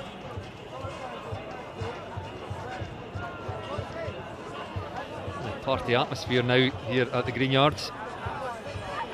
So Belgium again with the restart. Up they go again, tap it back. That's 2 in a row that they have won. And away Lally, they go through Lally, the captain, yes. And then just straightens there. William Van Bost, big and physical. Melrose in there trying to win possession. Patrick Anderson was trying to hold the man up there, but the referee said tackle was made. Anderson comes in with a big hit there, though, bounces off. He's hurt himself in that, I think, and Belgium still in possession inside that Melrose 22. Loose pass over the head of Van Bost. But captain darts forward, looks for the offload, gets his arm free. Melrose defence just about coping here. It's important tackle to be made by Kieran Clark out there on that far touchline. In goal Melrose, sniffing for the ball at the breakdown, but Belgium very secure there. They're shifting the ball side to side. A couple of long passes off the left hand. Good accuracy there. Another good tackle made by Melrose. Etty Slater in there, and Patrick Anderson again trying to rip the ball clear, but just cannot get a hold of that ball. It squirted out there. The referee, I think, had already blown the whistle. Melrose probably would have liked an advantage there, but good defence by Melrose. Really good defence. They dug in, they were gutsy. They managed to get a couple of guys around the ball there, and then I think it was Patrick Anderson that came up with a big reef to try and rip the ball out. I'm surprised he's not getting checked. It looked like he went down bang on the head there in that collision earlier. Seems okay, takes his place in the scrum. Yeah, he did look at taking a sore one. It squirts out the back there, and it is Patrick Anderson who has to come out the scrum and tidy up there for Melrose. Etty Slater now decides to put boot to ball. Well, let's see if they suffer the same fate as you said. Jed did. Seems like a good idea. Can the Melrose defence connect, or are they just giving the ball back to Belgium here? I was going to say, if they move the ball with width there, Lally's out there. Well, here they go. Difficult job for Kieran Clark, and he can't quite bring his man down. 2-1, little flick out the back door, and if they'd played that simply, you think they should have gone in there under the post there, but Melrose have survived. Etty Slater slings the ball across there to David Colvin. Little hitch kick, looking for a man outside. That's a loose pass though. Quite well, it does go into touch in fact, because Craig Fairbairn can't keep his feet in the field of play, but really Belgium should have finished that one off. Yeah, no, it was a great break by Lally down the sideline, and then he just has to hold on to the ball a little bit longer. It was a good game of chicken though by Melrose. I'm not sure who it was that was sweeping at the back. I missed the number, but done a great job. He puts enough pressure on Lally to make him pass, but he can still turn on the pass and get across and make the tackle on Victor Andre. It was on the inside. The previous tie we saw a long kick downfield from Jed Forrest when they were under pressure and they conceded. Melrose very nearly did the same there. Etty Slater with a long kick. Untidy ball there, and one well on the ground by Donald Crawford. However, squirts out again. The referee had first spotted a knock on, so still Melrose in possession. 5-0 Belgium lead. 4.5 minutes on the clock here. Belgium have fronted up here, haven't they? I've been impressed with them in this first 5 minutes. They've certainly come up a level from their last game. What can Melrose do with possession here? So Etty Slater slings it out there to Clark. Great speed there from the young Melrose player. Takes play up towards halfway. In goes Etty Slater. And the referee is the Belgian player going off his feet. The penalty to Melrose. Slater, long ball out into the midfield. There's numbers across on the stand side if Melrose can get it there. Anderson will have to go in and win the ball back here. Pick and go round the side there by Donald Crawford. He's got Craig Fairbairn with him, and Fairbairn has to go in and win that one. Patrick Anderson in a scrum half through the hands of Colvin.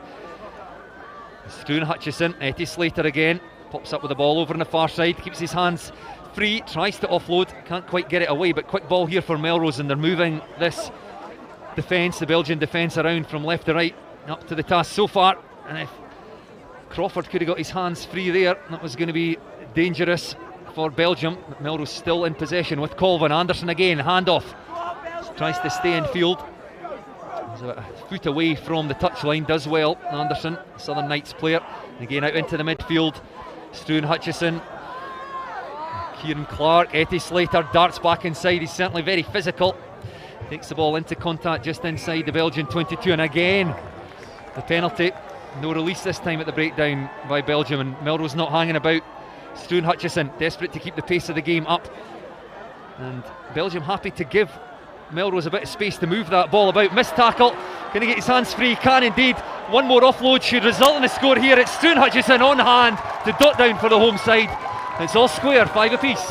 Some brilliant offloads in there from Melrose, keeping the ball alive. I think again they're winning these collisions now, getting in behind. It makes it a lot easier to get that offload away when you've dominated the collision and got in behind them. I think Belgium are maybe struggling a little bit with the interpretation around the breakdown. There's a few times where, you know, they're probably getting penalties on the World Series sort of stuff, or on the way that they'd normally be used to them refereeing it, but you've just got to adapt, don't you?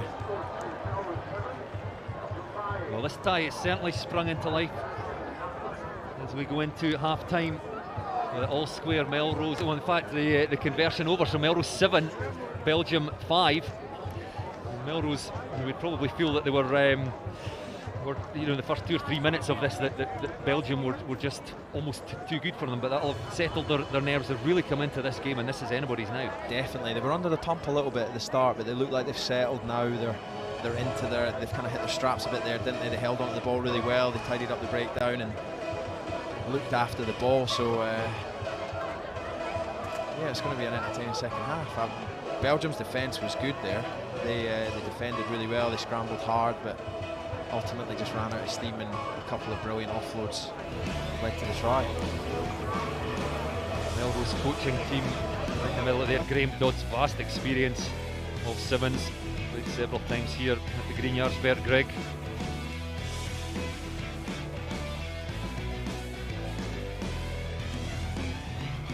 Belgium again regularly together on the Grand Prix circuit. They'll still be feeling very calm at this stage. There'll be no panic whatsoever.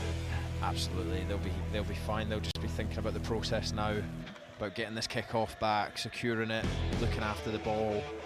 I still think they look really dangerous whenever they get the ball to Lally out there in the wide channels. He looks hard to tackle. He's got a lovely in-out and forces defenders to chase hard, and then he's been really good at beating the scrambling defence back on the inside.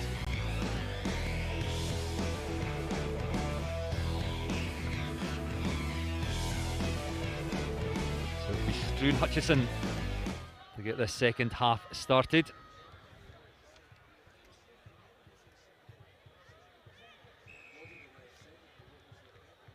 And again, a lovely high hanging restart with 2 Melrose players under it, and it comes up in Melrose hands. Ball thrown back, and intercept thrown there, and Belgium will race away, chased all the way by Struan Hutchison, but little ball inside. Well, in fact, they have not scored that. Great defensive work by Melrose. It looked for all money they were going to go over in that policeman's corner there, but Melrose survive, and in possession, Patrick Anderson in there as scrum half. Struan Hutchison takes play across to the far side,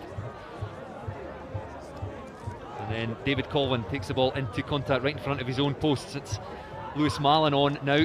First I've seen him, throws a loose pass again, snapped up by Belgium, and they've got space over on that far side. Can Struan Hutchison make his tackle? No, he can't get there.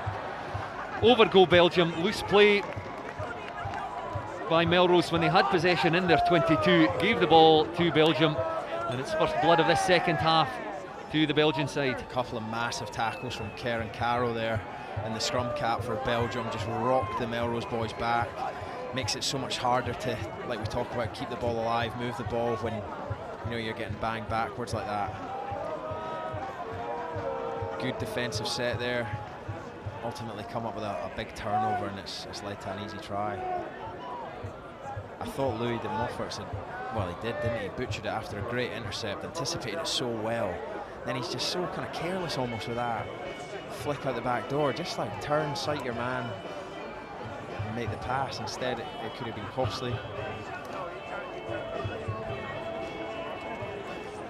Melrose 7, Belgium 10. Melrose beaten finalists in 2017 and 2018 here. Some work to do. They're going to progress to the semi-final stage of their own tournament here this afternoon. Taken well above his head by Lewis Mallon. Offloads it just as he was clattered from behind by one of the Belgian players, and Melrose in possession. And Aidan Cross, who looked good in the blue boots in their first tie. Patrick Anderson. There's that ball away across to the far touchline. Now Donald Crawford, away he goes. He's looking for support now, skips through the tackle, brought down eventually just short of the halfway line. Mallon again in there as scrum half. And Melrose looking just to try and get it to the width again. Belgium happy to stand off them in defence and give them some space. Aidan Cross loads the gas, presents that ball back now on the Belgian 10-metre line. And Melrose just shift this ball side to side. Patrick Anderson now.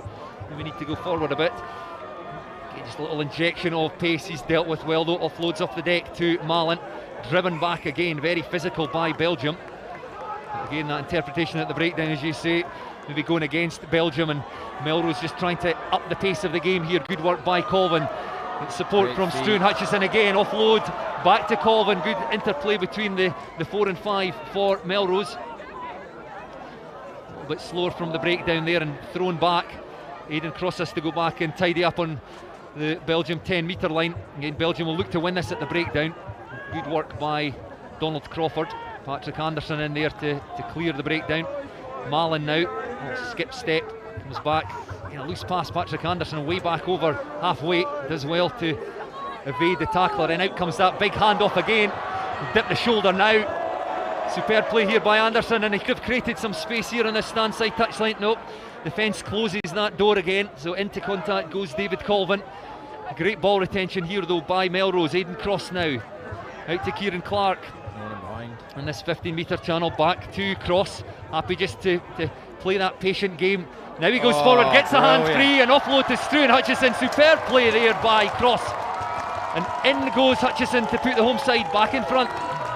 Brilliant by Aidan Cross there. Just got a bit of dug, you know, just to fight through that contact, get through, get his hands free and get the ball in, away out the back. Brilliant work. Some real heart on show there from Melrose. You know, they're holding on to the ball, they're working really hard, but you know, ultimately when it comes down to showing a real bit of ticker just to fight for it and score a good try. Similarly to what we said about Jed Forrest earlier, one of their qualities is just that ability to change pace quickly, play the patient game, hold on to it, and sudden injection of pace and keep the ball alive, offloads and catch the defence by surprise almost. Absolutely, when the defence start to get tired as well, that's when that little injection of pace, you know, you can catch somebody just a little bit off guard, they slip off a tackle that they'd maybe make in the first half, and it means you can get in behind. So 2 minutes left in this one, the last of our quarter-finals. Samurai awaiting the winner of this tie in the semis. So it's Belgium with work to be done. A try wins it for them though, in possession just outside their 22, so Melrose with some defending to be done. In there goes Aidan Cross, who created that Melrose try, and then the referee says never back in, round through the gate I think there, so away goes Timothy DeVos. Big hit there by Kieran Clark, and again penalty not rolling away this time at the breakdown, so 2 quick fire penalties. To be fair, at least he's been consistent, the ref. He was pretty harsh on that on Belgium in the first half. That Lally down that far side, offload inside, great pace, but good work by the Melrose defence there. They've dislodged the ball. Malin clears it away.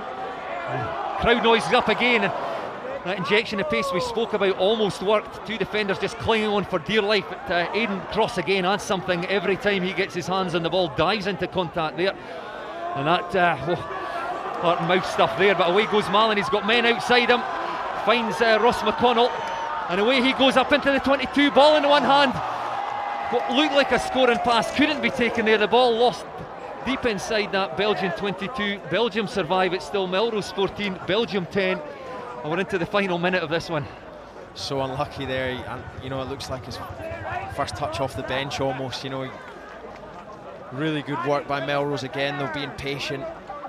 There's a lot of tired bodies out there, but they're holding on to the ball, making Belgium make their tackles, and again, eventually, you know, when the defence get tired, that's when they get a little bit rash. I think it's Vincent Hart flies out the line, doesn't quite have the speed to get there and get a man on ball, and it means that Melrose can wriggle out of it and they make a big break. So unlucky not to finish. One last chance then for Belgium in their own in-goal area. If they're going to win this one, they're going to have to go the length and score out into the 15-metre channel on the stand side of the pitch. Melrose defence will be working for their lives here, looking well connected. In again they go. Good tackle by Kieran Clark. He's made umpteen big hits in this game. There's not much of them, but he can certainly hit in the tackle. Across then goes Ross McConnell, slips off that tackle. Good work there though by Stuart Hutchison. Another offload. Lewis Malin this time with a tackle. In goal Melrose. Got a sniff of a turnover.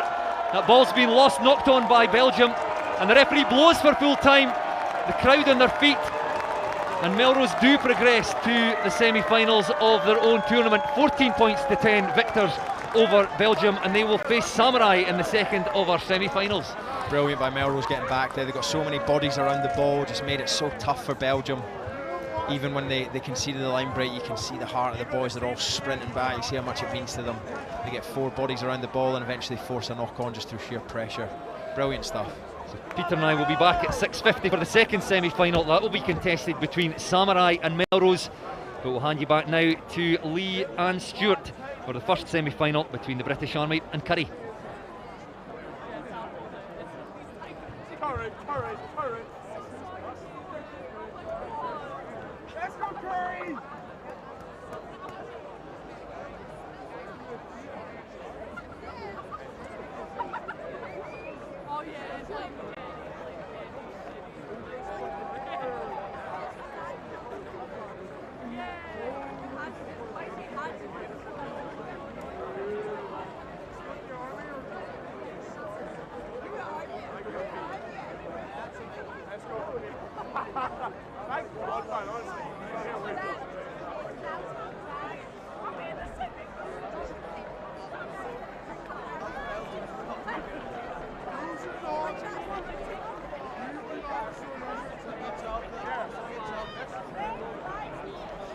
Well, the spectators inside the Greenyards just getting enough time to draw breath before the first of the semi-finals.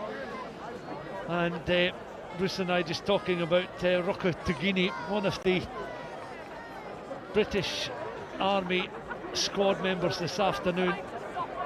He's in fact rather appropriately the first man onto the park for this semi-final. He's got a huge amount of experience, played internationally down in England, and he will line up with his teammates. They'll go into a huddle before lining up, readying themselves for this semi-final tie against Curry, perhaps the surprise package of the tournament so far, led on to the field of play by Fergus Scott. And they dispatched the co-optimists in the quarter-finals, but a real talking point in that quarter-final tie was, of course, the red card shown to the very pacey Freddie Osley. And of course, himself a professional player, certainly of that level and quality, and as Lee Jones, you mentioned, a very good sprinter as well, as has been identified. But his afternoon and the afternoon of the co-optimists is over and done with. So 4 teams remain. Curry against the British Army. Curry in their traditional colours, the gold and black, formed 52 years ago, and into the Melrose Sevens semi-final, making a little bit of history in 2022. 14 minutes of excitement for them and for this British Army side. Pam back there as again Curry just looking to inject a little bit of pace into the attack, but they're on the defensive as the British Army again escaping up towards the edge of the 22, and Rocco Tugini is the man who's looking to offload out towards this left hand side, and Kolomawasa into the 22, just works his way around the defensive cover provided by Curry. He's not going to be denied. He's in for the opening try. The 2-13s coming together there. Stephen Hamilton against Kolomawasa. Kolomawasa, too much power, a turn of pace in the 22, and he finished things off for the opening try, and that coming 45 seconds into the first semi-final. Yeah, first phase of play, it came from the restart where Curry put up a really good restart in Charlie Brett. But almost just the British Army, the 2 lazy players in behind, almost on the Curry side of Curry have batted it back, and they've managed to scoop up the ball, and they've gone the length within those 45 seconds, and they're in for the first try. A conversion attempt from the 5-metre line inside that 22, just wide of the uprights. 5 points to 0 then for the Army. Notice just there, they seem to have picked up the winger Bourge from 7Ts as well, the British Army, so he's on the bench there, the winger, so it'll be interesting to see if they utilise him, and maybe as we go on into the second half. Of course, that's a feature of Sevens rugby. You can bolster the squad by bringing in players from the side that you've beaten in the earlier rounds of the competition, and Ratu Cadrell has come on the field of play. Is he going to leave again? I think he is. I think they were planning a replacement there. Ratu Cadrell had made his way on. The referee wasn't happy. There is now 7 British Army players on the park once more, so they've reorganised again. And Ravalu with the restart kick. Real solid challenge coming in there on Stevie Hamilton down that right hand side. A challenge in the air, penalised by the referee. Curry will look to escape from the edge of the 22, and the British Army just showing how physical they can be. So far we've had 2 great challenges on the restarts, which has maybe been in a wee bit contrast to the first few ties of the day. It shows you what an important part of the game it is, but those first 2 restarts of the game, one for either team, they've both been very contestable. And Curry have kicked very well when they've had to during the course of the afternoon to make some distance. Scored a marvellous try from a long kick from hand downfield, producing a line out opportunity for Curry, just a few metres short of the Optimus line, that coming in the quarter-finals. But Curry again snapping away, looking very determined as they up and carry that 10-metre line. Recycled ball through the hands there of Cameron Lessels. Out now it comes towards the 13, that's Stephen Hamilton. Still he has it inside the 22, he goes. Hamilton looks to try and straighten up, needs some support in behind. Fraser Sawyers is in behind, looking to secure ball here for Curry and recycle, but Hamilton, taking the ball into contact, was unable to release. The players get back to their feet, and the British Army from 5 metres short of their own line will be able to clear from the 22. It remains 5 points to nil. 3.5 minutes of the first half gone, so we've reached the midway point in the first half, and that was very much safety first, taking play down just beyond the 22. Yeah, and interesting, now we're into the semi-final stages. Do we start to see the fatigue taking its toll on the players, and just tagging on the inside in defence? Does it potentially create a few more holes? We've seen the physical edge from British Army there in winning the turnover. Scott trying to win the ball in the air, but Verimini is just a little bit too high and strong for him. Now round the corner they go, and off they go. Philip Graham beyond the 22 and up about 30 metres from his own line, looking to offload and find some gaps in this Curry defence. That was good work there from Ravalu. Beyond the 22 he carried. 1-2, and again the British Army evading Fergus Scott and the Curry team just for the moment.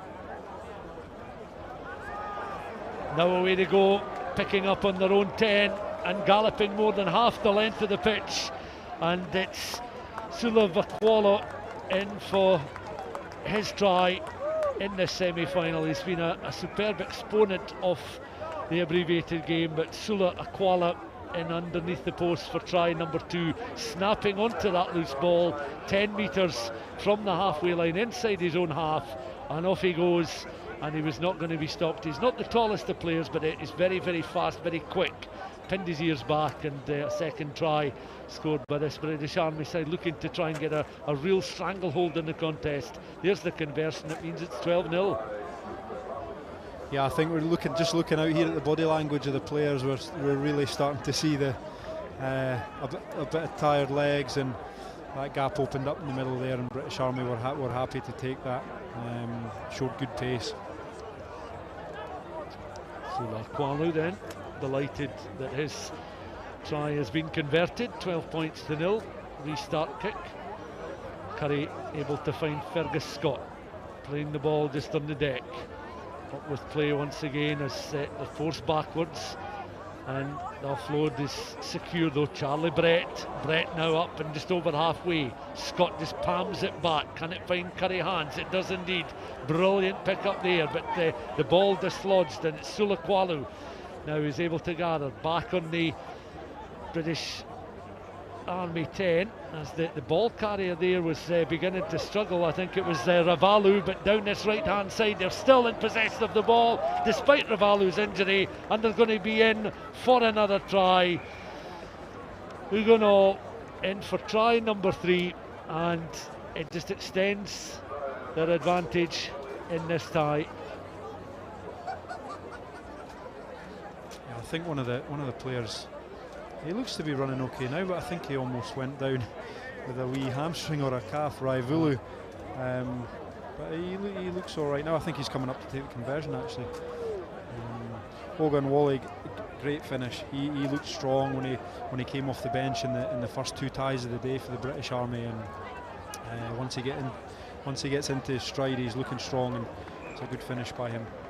Yeah, Riabalu it was who slowed up very quickly and ended up just on his backside, but the ball made its way out towards the left winger, and appearing on that right hand side, evading the challenge, the tackle coming in just on the edge of the 22, and he was able to finish it off for a fine score.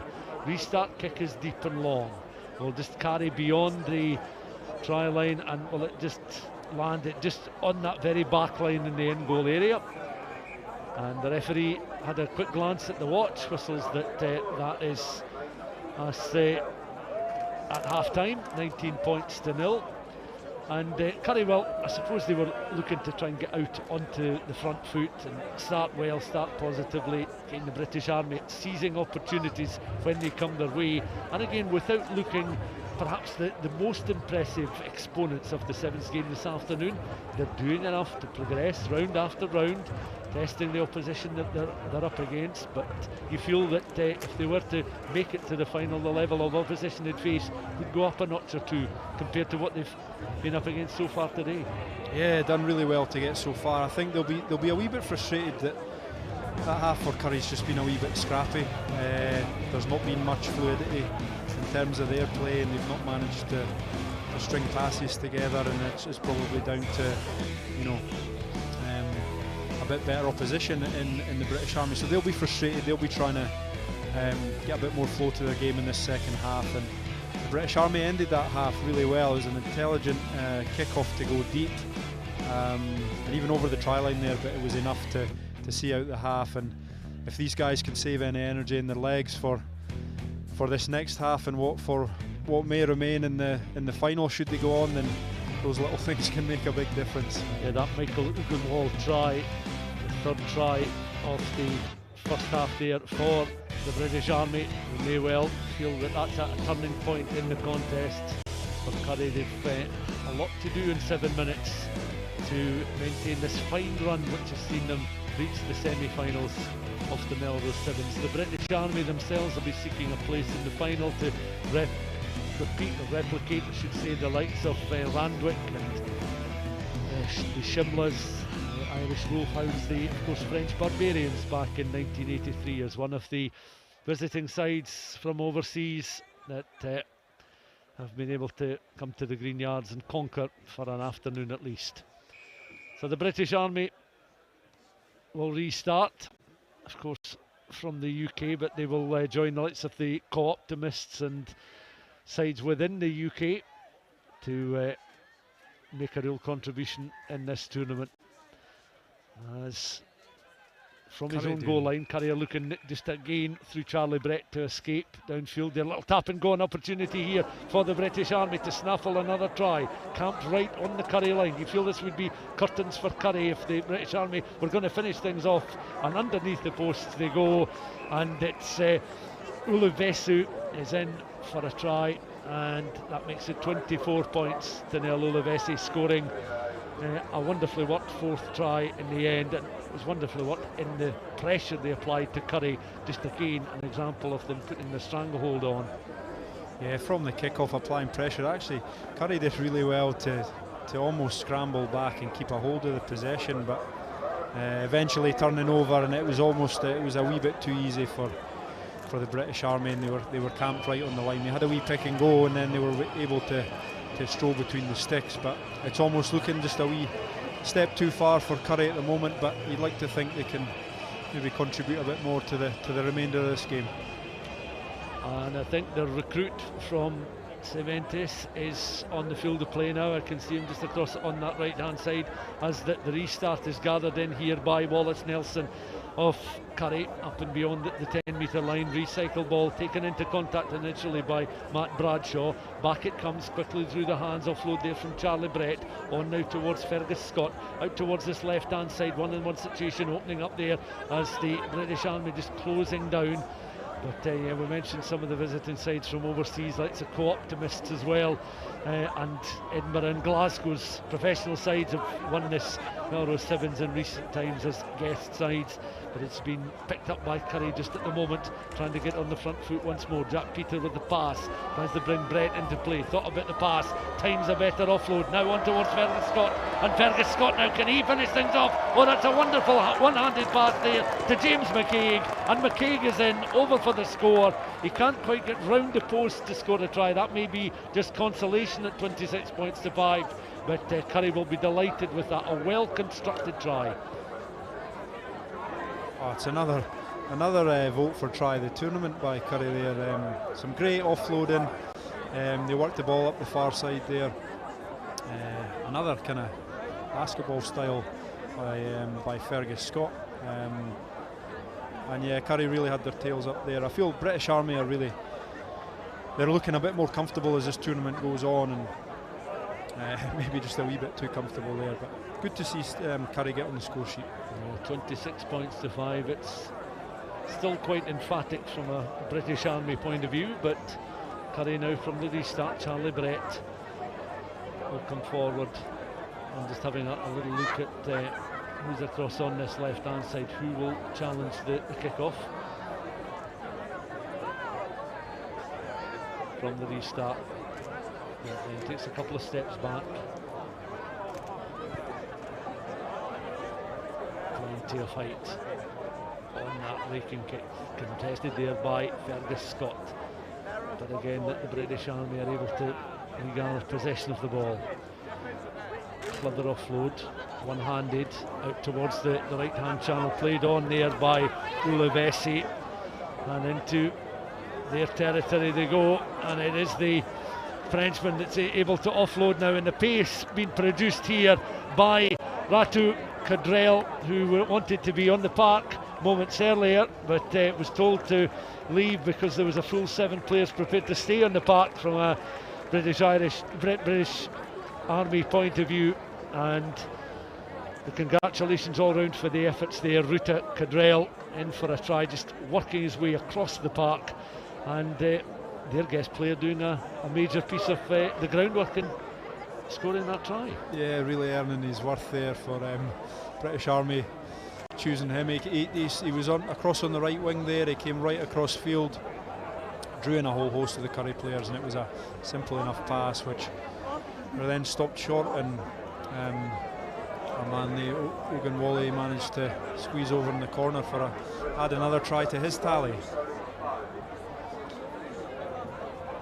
So Ogunwale then, Michael Ogunwale, who ran half the length of the park in the first half to finish off a fine move from much closer in, was over for a try which just extends the advantage, 31 points to 5, and the British Army just closing in now from the restart. Ravalu, deep kick, Curry can gather, Charlie Brett looks at what's in front of him, quite a daunting sight. Scott, floated pass on this left hand side, taken into contact there by James McCaig. Ball just goes loose, and it's a steal, turnover ball, picked up here.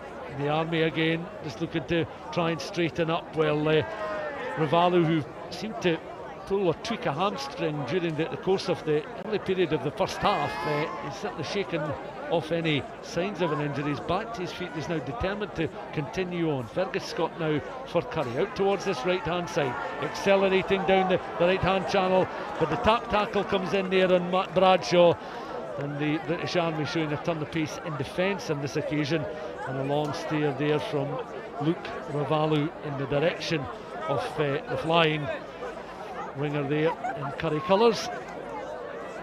Ravalu's got a new lease of life since that calf injury. He's all over the place. It was a great track down tackle there on the near side touch, and now he's thrown in as well. Finding 3 men in the line, recycled ball. Ravalu on now with the offload there to Navarra on this right hand side. Away they go once more, and the British Army going to be in for another try, just demonstrating their qualities there, and Lee Jones watching on. That's the way to introduce yourself to a new squad of players. The disappointment of going out in the earlier ties with the Cervantes, but the British Army's new recruit coming good. Yeah, I think they might keep a hold of him for the final.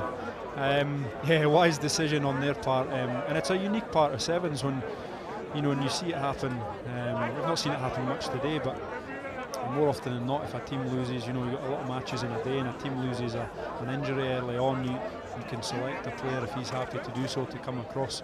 And I think they've made a good choice in Boers there on the wing. He showed real pace in the earlier ties, and he's just really showed his class there with an awesome finish in the corner. And the referee then blows for full time, so the British Army are through to the final. Boers and all 36 points to 5. They win the first of the semi-finals, and I'll certainly be licking the lips at what is to come, because it's Melrose against the Samurai in the second of the semi-finals, in the company of Pete Horne and Bruce Millar.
Here we go then, the second semi-final. The British Army awaiting the winner of this one in the final, having seen off Curry 36 points to 5.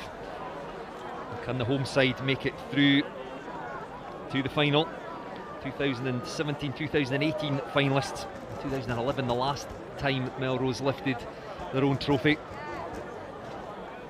They've got a huge battle in front of them if they're going to get there, because the Samurai certainly lived up to their billing as one of the favourites for the tournament. Absolutely. Off the back of a great tie in that quarter-final, wasn't it? Cracking game, the Melrose Belgium, and also the Samurai Jed. We were treated to two brilliant games. Let's hope this one delivers the same. Samurai 33-21 winners over Jed Forest. Melrose 14-10 over Belgium. That was their route to the semi-finals. Well, it's first possession to Samurai in this semi-final, and away goes Miguel Reina, who's been at the centre of everything good that Samurai have done today. He and Jamie Mata. A good tackle there by Melrose just on their own 22. And through the hands there for Samurai. There's Will Glover involved there, and then Will Hendy. And going to fight for position just inside that Melrose 22. Miguel Reina clears the breakdown, and on at pace comes Mata. He's got Callum Marshall outside him, dancing feet there. He's got over the line. Has he been held up though? He's landed on his back. The referee on the spot, Ross Maven, and he says it has been held up in fact. And out he comes. It'll be a scrum 5 for Samurai, but as you say, Peter, yes, superb defence by Melrose. I thought Max McFarlane's twinkling toes there, just stepped inside. He was kind of dancing in and out, and then brilliant defence by Melrose to get back and hold him up. They done really well there. They were hounding Samurai, not giving them anything cheap, making them fight for everything. Dangerous position here though for the Samurai. Scrum 5 metres out, and scrum half has a go himself as he reaches for the line there. Can't quite make it, just picking round the side of the breakdown there. Initial damage done by the scrum half from the breakdown. He's been hurt in the process. I think was that John Doe, the captain, who's been awarded the score there is Mata. Sorry, it was Miguel Reina, is it? That's looking a little bit, walking back a little bit gingerly. First blood to Samurai in this semi-final. They lead 5-0. Their Spanish contingent have been brilliant for Samurai, haven't they? Reina and Mata, they've both been fantastic. Like you said, at the heart of absolutely everything, they've just kind of made Samurai tick, haven't they? And then they've both got a set of wheels on them as well, you know, and you think they're not just playmakers, they can create someone out of nothing, and they've come up with some big tries as well as the kind of interlinking play. So Mata adds the extras. John Doe, the captain, the try scorer, and Samurai restarts have been, I think, the best of everybody we've seen this afternoon, so they'll give themselves a chance here. Having said that, that goes just a little bit too far, taken comfortably by Melrose number 1 Craig Fairbairn. Bouncing pass across to Colvin in the midfield, finds Patrick Anderson, getting that little skip step and takes it into contact, and he's knocked back inside the 22. Melrose happy to play though, in front of their own post. Eddie Slater involved there. Out it comes to the stand side touchline, and it'll be Kieran Clark there. The number 9 fights his way forward out of the Melrose 22, gets his team on the front foot. Struan Hutchison now. Kick over the top there by Crawford. The race here bounces up into Crawford's hands, away under the post. Fantastic play there by Donald Crawford. He saw where the space was, over the top, controlled it beautifully, and it bounced up into his hands. Brilliant by Melrose, that's exactly what we're after. We want another cracker of a tie, get the crowd into it with a good early score. It was crucial that Melrose came out the blocks, didn't give Samurai a couple of quick scores. Remember that Jed game? There probably wasn't too much in it between Samurai and Jed. The couple of quick tries at the start were the difference, so it's brilliant that Melrose have got a foothold in the game with a great bit of individual skill there. And the conversion goes over, so it's tied 7 apiece as we reach the midway point in this first half.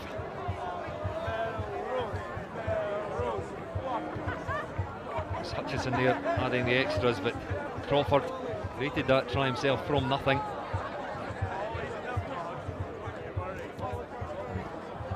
It will be Hutchison who sends that high hanging restart, but snapped up there by Samurai, and this is dangerous.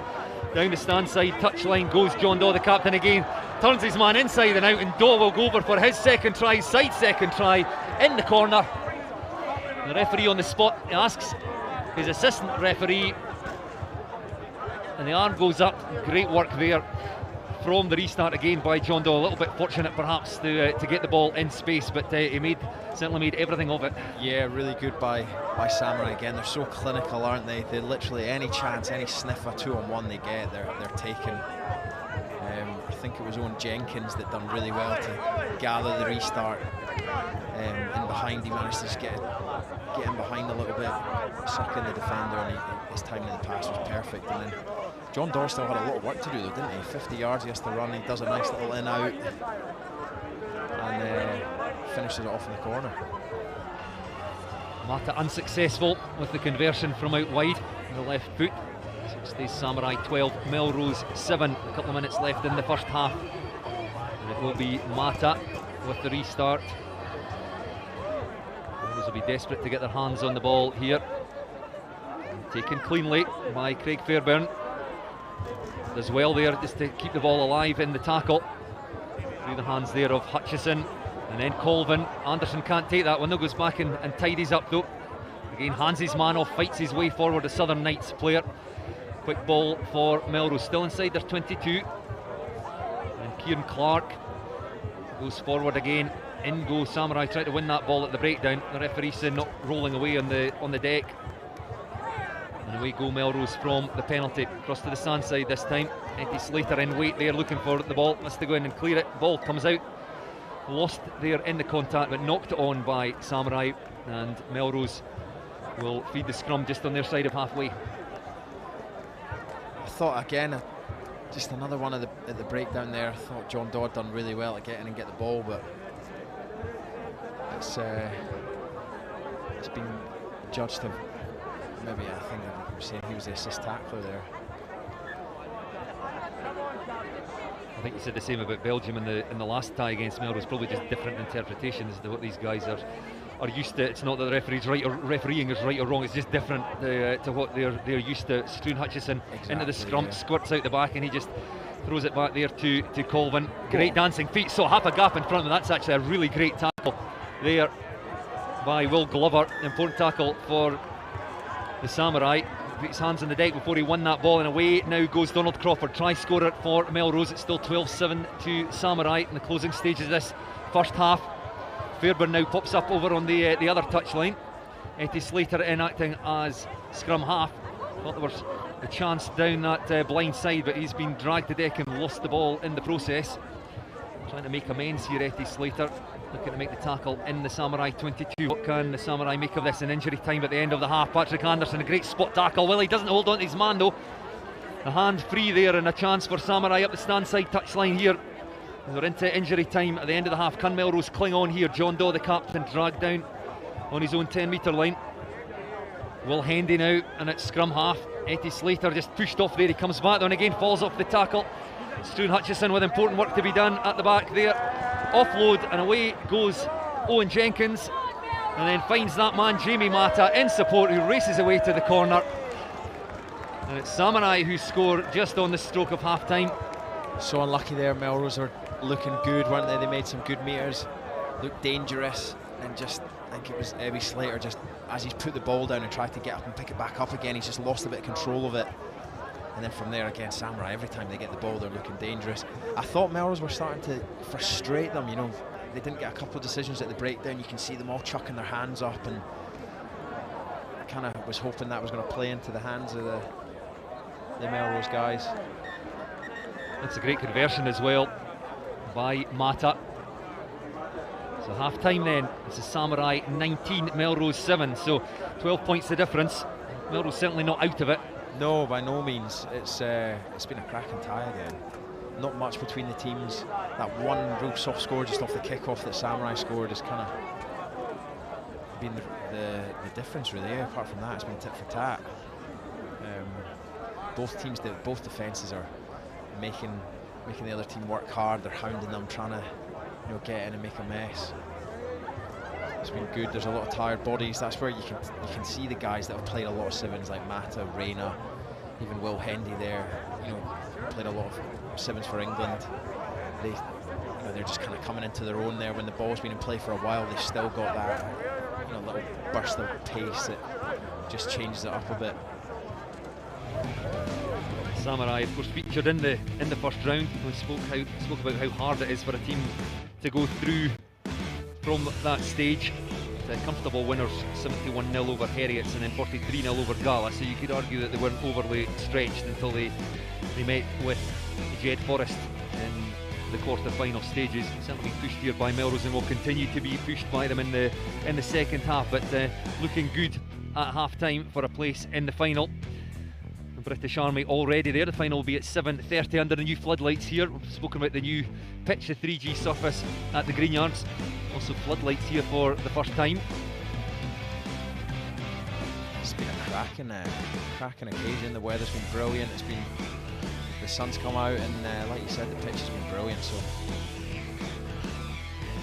we really couldn't have asked for more on a return to the Melrose Sevens after that 2-year hiatus. Back here, they need to score next, just to get the crowd going again, get everyone behind them, and try and roar them home. Sorry. Yeah, so I'm saying you couldn't ask for more. I think the one thing more that the crowd would like would be to see the home side in the final. Can they make it? They trail 19 points to 7 at half time. They've come up with possession though at the start of this second half, and feel they do need to score first. Right, it comes there down this stand side touchline. Craig Fairburn certainly had his hands on the ball plenty, and he's big and strong and physical, takes the ball into contact. And good work there at the breakdown by Aidan Crosswell. Actually, weren't efficient enough and they haven't won that, and Samurai have come up with it. Great tackle there, important tackle by Stuart Hutchison. Takes his man into touch, and that tackle had to be made. Brilliant tackle. That's an absolute game saver, not just a try saver. If Samurai go the length there, if Mata scores, you're probably thinking it's curtains, but brilliant tackle.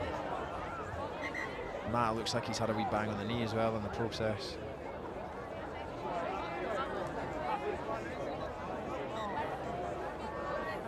Big line out here. Hutchison throw it in. Just about got caught at the front there by Will Hendy, but Melrose come up with it. Take play across to Aidan Cross with the blue boots, and he'll not be shy of having a go. It's past the first man, but tackle by the second. Samurai won the ball, but illegally so. And penalty to Melrose. Quick tap by David Colvin out into the midfield again, and Crawford just straightens, goes up the middle. Where there was a gap in the previous ties, there are no gaps here against the Samurai.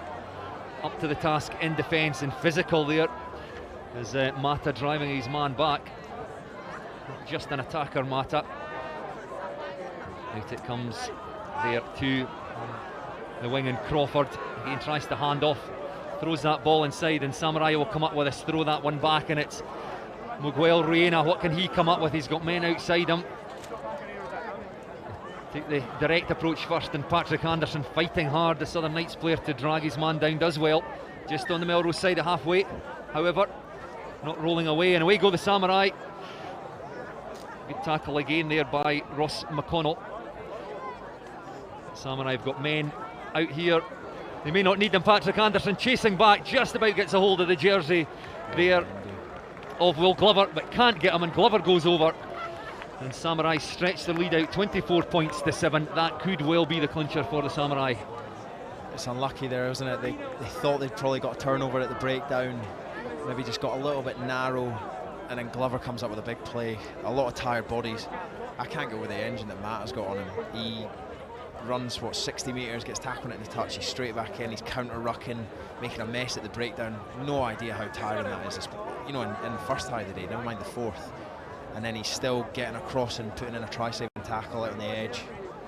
And he's even about to take the conversions. This one unsuccessful, just goes past the left upright there. But his work rate is unbelievable. It's not just in attack, he's doing a huge amount of work in defence and at the breakdown as well.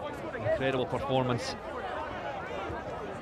Patrick Anderson, his day is done as he comes off. He's worked hard, Patrick Anderson. He's been at the heart of everything good about Melrose. Real grafter, he's putting some big tackles, real aggressive. Yeah, he's been superb. Well, you'll see him again later in this season, and the Ayrshire Bulls take on the Southern Knights. The Southern Knights player, Anderson. Oh, now is there time for this to make a difference? We have got about 3.5 minutes left. 3 scores needed for Melrose. We've got a couple of minutes up against 6 men. They really need to work hard here and get themselves a score, Melrose, if they have any hope of getting back into this tie. Kieran Clark in possession. Marlin now throws that ball back infield, gathered by Cross. Tries not to take it into contact. Hear the cries from the Melrose players out here. Hamish Weir looking to get hands on the ball, great feet there, big long legs, great stride. If he can get through here, there is space in behind that Samurai defence. Thrown out there by David Colvin. Aidan Cross again, those blue boots on. Oh, support run there by Struan Hutchison. But the ball, I think it was thrown forward as well as being knocked on. Melrose trying to just force the game in the closing stages here and lose the ball. Still Samurai 24, Melrose 7. It was a shame, some brilliant play by the Melrose young guns there, eh? Hamish Weir out in the wide channel, just stands his man up, bursts in field. I thought he was away for a minute, eh? Just managed to kind of grab him by the ankles and haul him down, gets a good offload away, and then Aidan Cross again, he's been excellent, hasn't he? Every time he gets on the ball, it feels like something's going to happen. We're so unlucky as he creates a mismatch, and then just the pass doesn't quite go to hand. Hamish Weir, son of Melrose in Scotland great Dory Weir. Great to see him on the Greenyards. Plays in the wing normally, but he's taken his place in the forwards there. Tacking down. And it comes on the Melrose side, a little bit scrappy, but importantly for Melrose, they've got possession with Colvin. In great feet, dance beautiful. There, skip step, he's got men outside. If he could find Weir there, I think Weir was in. That's another card though, surely. So second yellow card. So briefly, they will be down Samurai to 5 men. Melrose really must score here. That had gone into the hands of Hamish Weir. It seemed like an almost certain score. David Colvin across to that far side of the pitch, and away they go deep into that Samurai 22. Again, they just have to shift the ball across to where the space is. Samurai defence just sliding across in the middle. It does get into the hands of Weir this time. He will go over in the corner. Hamish Weir tries to get round behind the post, great pace there, and dives in under the post. Samurai 24, Melrose 12. Just need to take the quick conversion here. Stuart Hutchison. Go on, bang it over, good. 10 points the difference. We're into the last minute. I think it is perhaps too little too late here for Melrose. 10 points the difference and less than a minute to go. Go on, get back and get this kick off. Samurai still with 5 men on the pitch. Can Melrose get their hands on this? There's a huge amount of space in front of the stand here.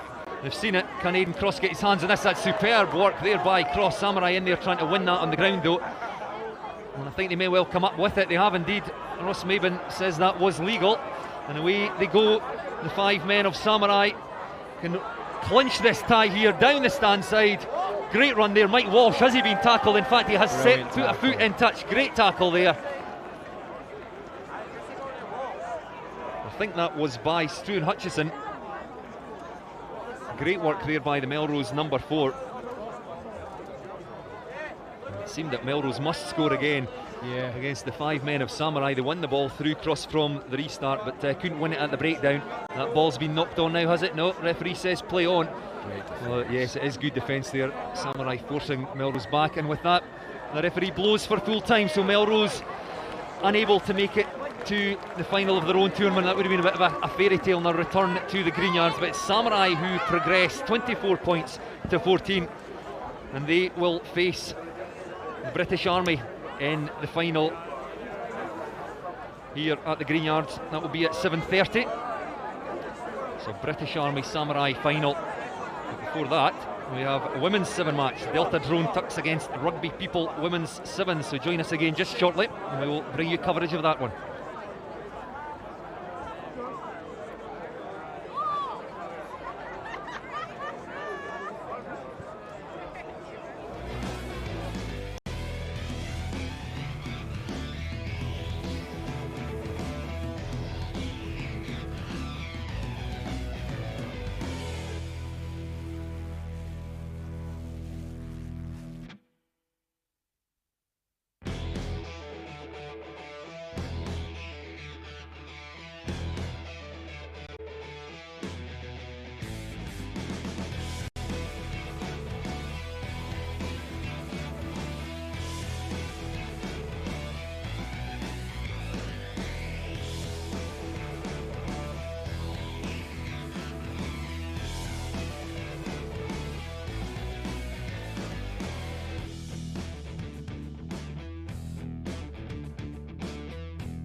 Welcome back. We've got a women's exhibition match here. The Scottish side up against the South African side, the Rugby People Sevens. The best Scottish players in the Scottish Premiership against the Delta Drone Tucks South African side.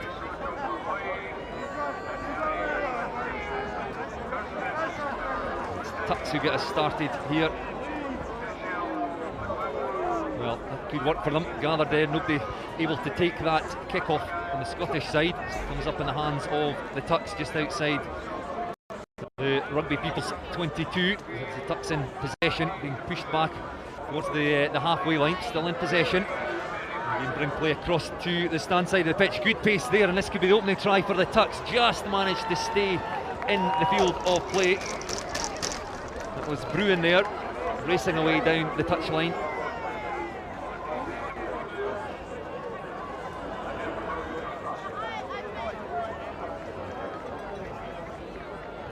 Rugby people's defence, the Scottish side, working hard to get her across into touch, but she had the pace to get round on the outside there.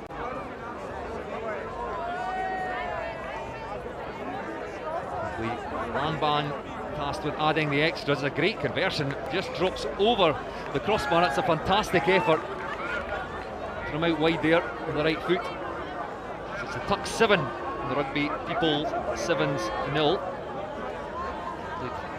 First minute here. So the Tucks from the University of Pretoria, founded in 2007.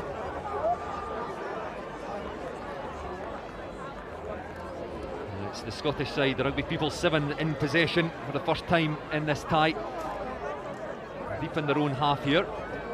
Can get the ball back quickly. A bit of a loose pass. Didn't quite make it to the intended recipient. So the ball knocked on there. Another chance for the Tucks to attack inside the Rugby People Sevens 22 here.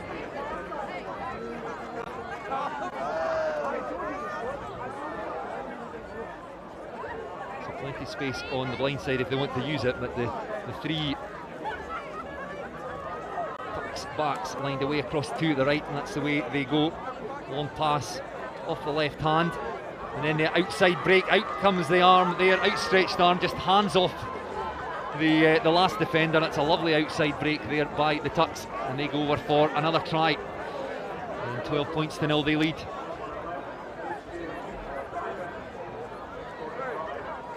That was Liskey Lategan, the try scorer on that occasion.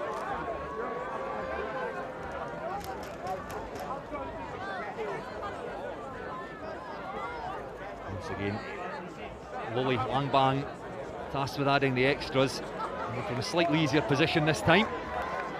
And she is up to the task. And an early lead here for the South African students, 14 points to 0 they lead.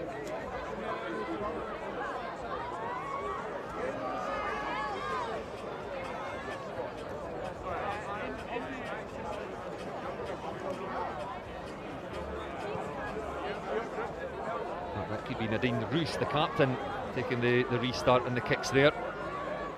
It is indeed, so good hands there by the Rugby People Sevens. And back it comes, something to fight hard at the breakdown to get that back. And taken well, bit of a loose pass, can't be scooped up there, and this again could work in the South Africans' favour if they can win possession here. Back it comes, but the referee says illegal at the breakdown. And a chance for the Scottish side to clear their lines. I think they might kick up the touchline, decide just to tap and go here. They're trying to find space out in the wide channel. Will cut back in field, in fact, in front of the post here. And then illegal holding on at the breakdown there, right in front of their own posts. And the South African side not hanging about here. Space over on the far touchline. And they get themselves over for the third try of this tie.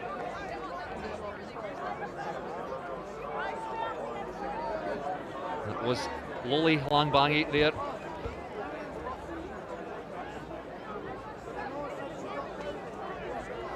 Good work by the South African students. 19 points to 0 they lead.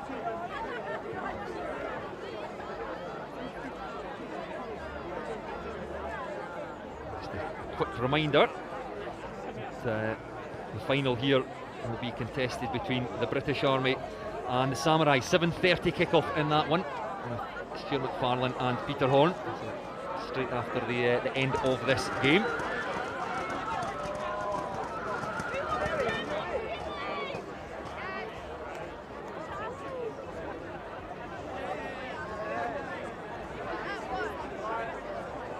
Is Nadine Roos the captain then? It's a great restart. Under pressure there, good work by the People Sevens just to tap that one back, but once again find themselves under pressure deep inside their 22, and the ball knocked on.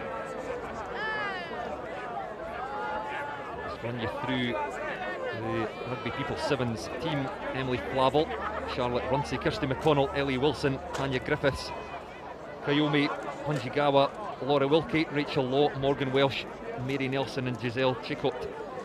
A mixture of players from across the Premiership, Heriots, Watsonians, Storfen Cougars, all represented here.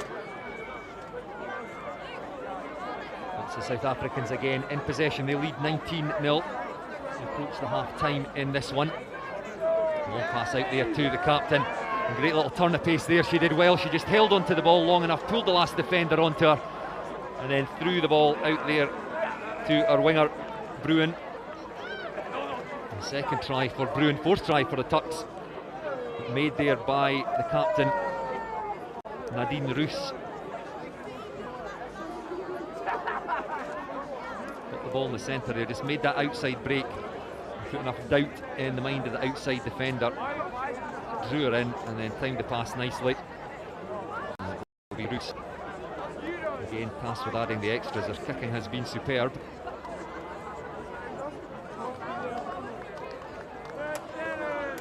And again, strokes that one nicely between the uprights.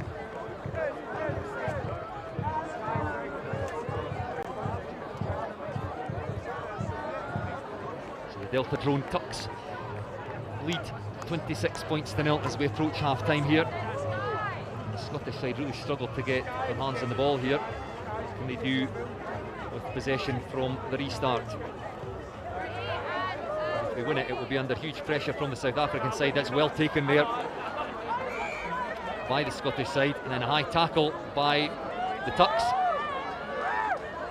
This will be the last play of the first half here, and the Scottish side get themselves on the scoreboard. Have a go on the outside, away up this stand side touchline. Good work there. Tucks fighting for the ball. Drag the Scottish player into touch, and with that the referee blows for half time. So a healthy looking lead here for the Delta Drone Tucks. 26 points to 0 they lead over the Rugby People 7.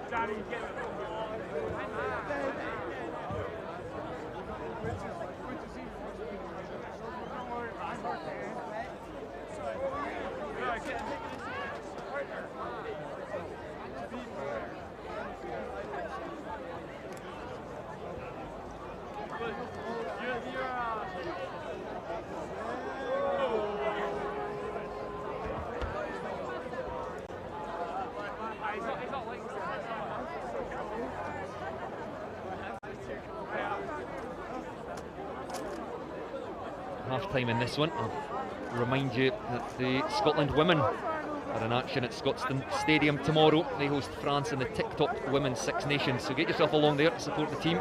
You can go online now, scottishrugby.org, and get tickets. Under 12s are only £1. If you're with a paying adult, it's £15, and under 18s £5. That's tomorrow at Scotstoun in the Women's Six Nations. And then the Fosrock Super 6 series kicks off at Milbray down in Ayr next Friday night. The Ayrshire Bulls host Boroughmuir Bears, with Peter Horne, the Ayrshire Bulls' new head coach, alongside me all afternoon. And that game will be live on Free Sports from 7:30 PM on Friday night. And then on the Saturday we've got two more live matches for you. Watsonians host Stirling County at Myerside at 2 PM. I'll be at that one. And then Heriots welcome the Southern Knights to Golden Acre with a 4:30 PM kick-off. And you'll get both of those games live on the Scottish Rugby website and BBC iPlayer. So join us for those next weekend. It's the Fosrock Super 6 Sprint Series. We'll be back in action later in the year, in the autumn. Second half then underway with the Scottish side kicking us off.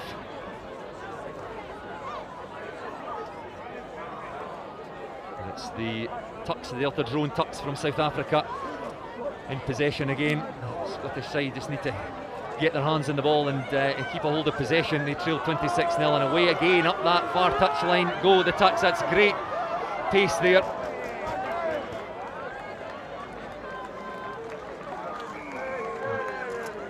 A wonderful score. That's Bruin once again for the Delta Drone Tucks.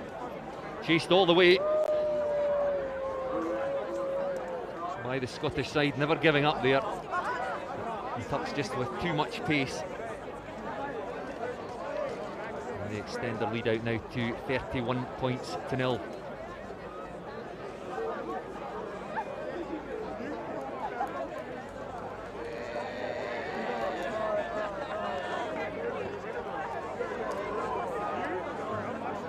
Once again, Nadine Roos, the South African captain, strikes that one sweetly but doesn't quite have the accuracy this time. Unable to add the extras.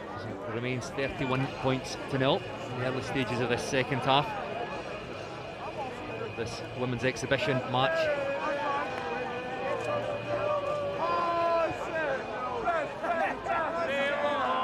Taken well by the Scottish side there. This is the best of the Scottish Premiership combined side.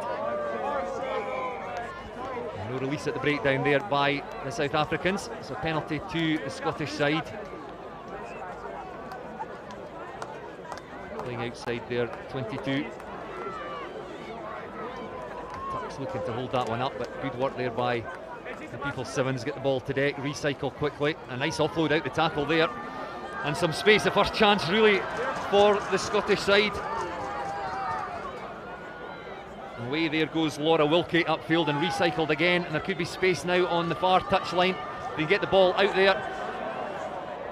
The winger lurking, but it was Kiyomi Onjigawa had a look herself, dragged down though, plays still with the People's 7 on the South African 10-metre line, but good aggressive defence drives the Scottish side back, and again go in and look to hold that ball up. The referee says no, tackle made. South African side must release. Still with the Scots. This is the best bit of play we've seen from the Scottish side so far, managing to go through several phases here, losing a bit of ground and decide to put boot to ball, but the sweeper there at the back is Roos. And she had the presence of mind to get her hands out the way there as the ball bounced up a little bit unkindly, just let it bounce off her shins and kicks it through herself, and a foot race here. 4 of the South African players, just one of the Scots going back. Tidied up the back there by Pretorius for the Tucks, and again just hoofed along. The ball lost, I think, not able to control it was Honjigawa. It was unfortunate because she would have a bit of space in front of her to run into. And for the last 3.5 minutes or so of this one, still the Delta Drone Tucks 31, Rugby People's Sevens 0.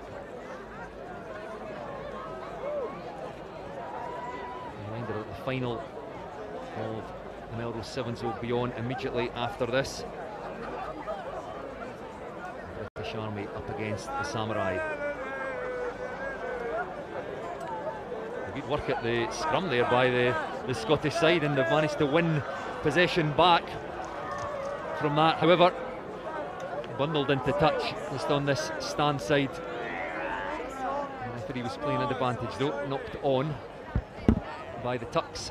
She'll come back for another scrum. Great to see the Scottish side get themselves on the scoreboard. They haven't had much chance to play together, these girls. Several of them teammates. It's a mixture of Heriots, Watsonians and Christopher Cougars players on show here.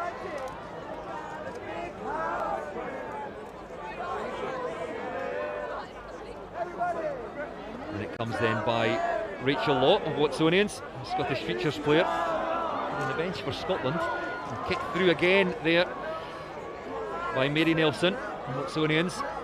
Good work chasing her own kick there. It's the tackle inside the 22 and wins a penalty for holding on the ground there.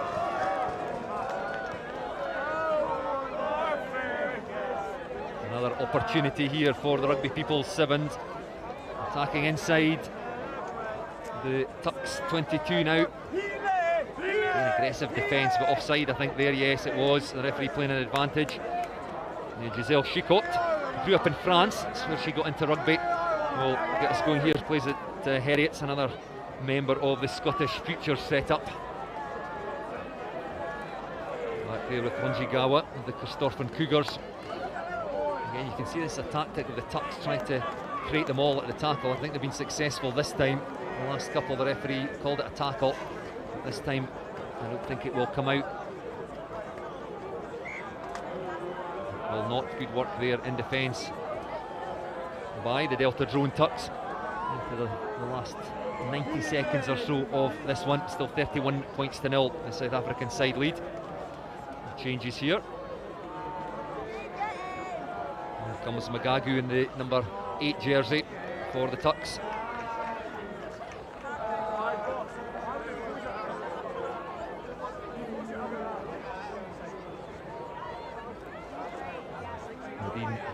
lurking at first receiver here, a member of the Blitzbock women's side. It's a real quality player. Long pass out there, just a little bit on the high side. Again, good footwork. And away they go again up this stand side touchline. Support inside from Roos. Really showing her quality there, and she will go in and score here. Races away up into the 22 and will dot down behind the posts. It's been central to everything that the South African side have done here in this exhibition match, Nadine Roos. That could well be the final action of this one. 36 points to 0. The Delta Drone Tucks lead.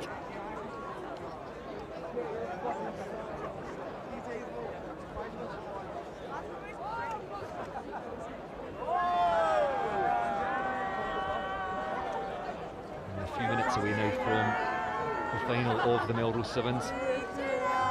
Roos, can she convert her own try?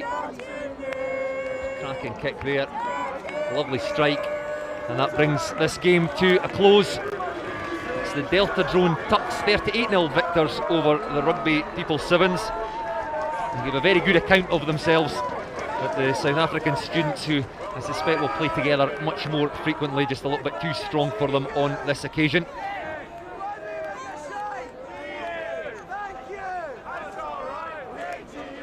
Fantastic to see a women's exhibition match on the Greenyards, just between the semi-finals and the final here at the Melrose Sevens.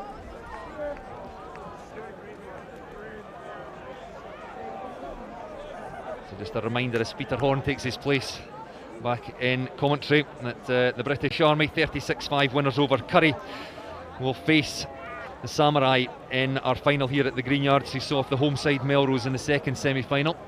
And it'll be Stuart McFarlane who takes you through that one.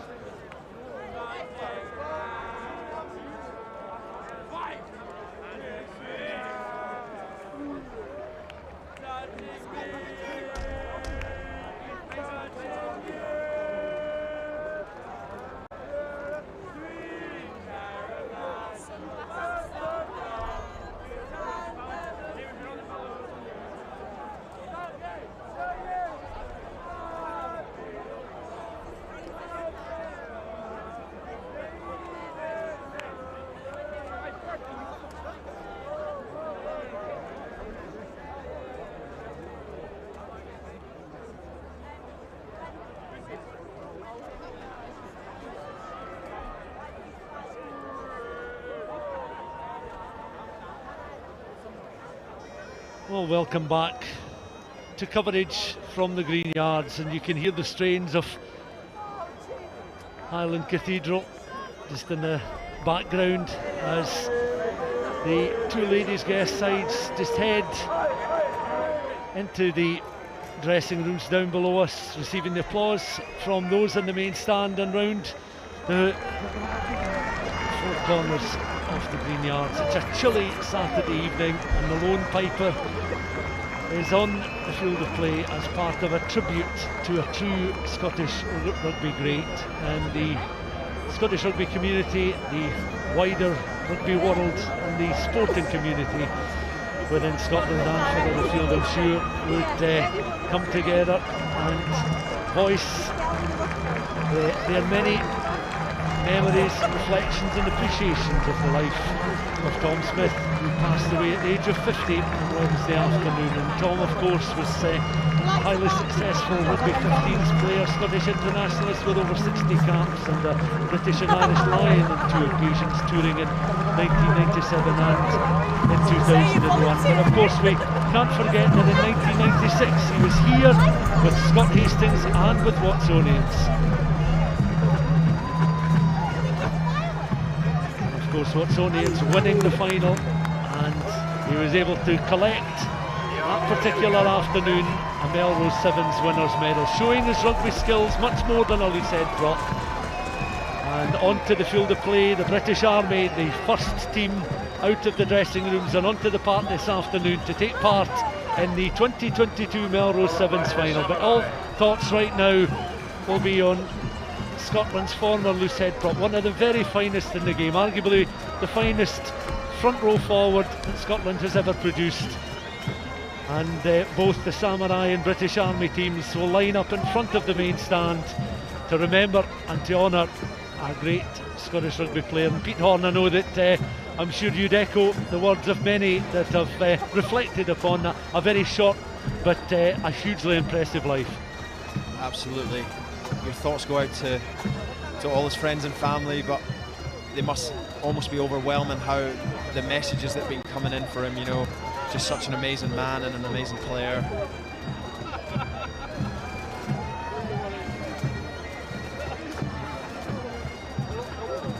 Scotland the Brave, Flower of Scotland, and of course Highland Cathedral. Many of the tunes piped around the Greenyards during the course of the afternoon, and warm applause as the tributes continue with Melrose presenting a jersey just in that section of pitch between the 5 and 15 channels with a number 1 on the back, just to remember the life of Tom Smith, 50 years old, arms clasped behind their backs. They will reflect with the strains of Flower of Scotland in the background to the life of Tom Smith, who certainly left quite the legacy.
Of everyone inside the Greenyards to a man who collected a winner's medal back in 1996, won so many friends in the game, so many honours, and just the tributes and the very nature of the tributes just illustrating what the rugby community, those at the very top end of the game and at grassroots level, thought of Tom Smith, a quiet, humble man, who was somebody, Pete, that seemed to wear the same expression on his face regardless of how he performed, and even if he scored 1 or 2 really significant tries, he preferred to shy away from the limelight and talk about it being all about the teammates and the team game. That was just the type of man he was, and that's, you know, one of the main reasons he was held in such high regard by all of his teammates and by everyone. You know, I think he's been in the thoughts of everyone involved in Scottish rugby this week, and a man who really revolutionised propping.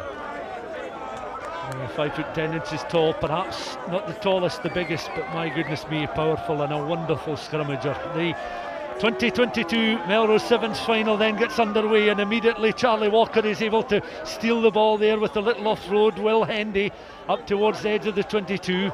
Walker goes in just behind. Now it's an early touch in this final for Jamie Mata, floated across field, a bit uncertainty in that British Army defence there, as Samurai again all in green for this final with the Army all in red, just trying to unsettle the British Army defence inside the opening minute. And Pete, that is somebody who, with your own skill set, you'll appreciate the use of the crossfield kick, particularly when it causes such disruption. I'm surprised he went to the boot there. Like, they've been so good with ball in hand. I'm surprised he took the risk, but like you said, it nearly paid off. He had a man in space. If he got a slightly better bounce, he was in for the score. Tulili feeding the ball into this British Army scrum, deep inside their own 22, carrying it, running into Jamie Mata, offloaded once again by Tulili. but still Samurai applying the pressure, just trying to hem in the British Army, as again they run into Jamie Mata once more. Ball goes loose, picked up there by Will Hendy, and the Army's 22 has been well worked just at the moment. The ball just flying over the head there of Miguel Reina, one of the star players during the course of the tournament this afternoon. I would imagine that, Pete, he would be certainly on your short list of players to win Player of the Tournament. I think he's been excellent. Both the Spaniards and the Samurai team have been outstanding. For me so far, Jamie Mata's kind of edged it. He's been at the heart and soul of everything good around Samurai. He makes them tick, but he's got real dog in defence. You know, he works so hard, fights for absolutely everything, and he's got great pace as well to finish any little half breaks he makes.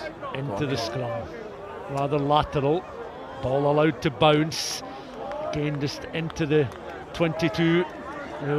Penalty being awarded to Samurai. Quick tap there, taken on then by Reina, offloaded towards Hendy.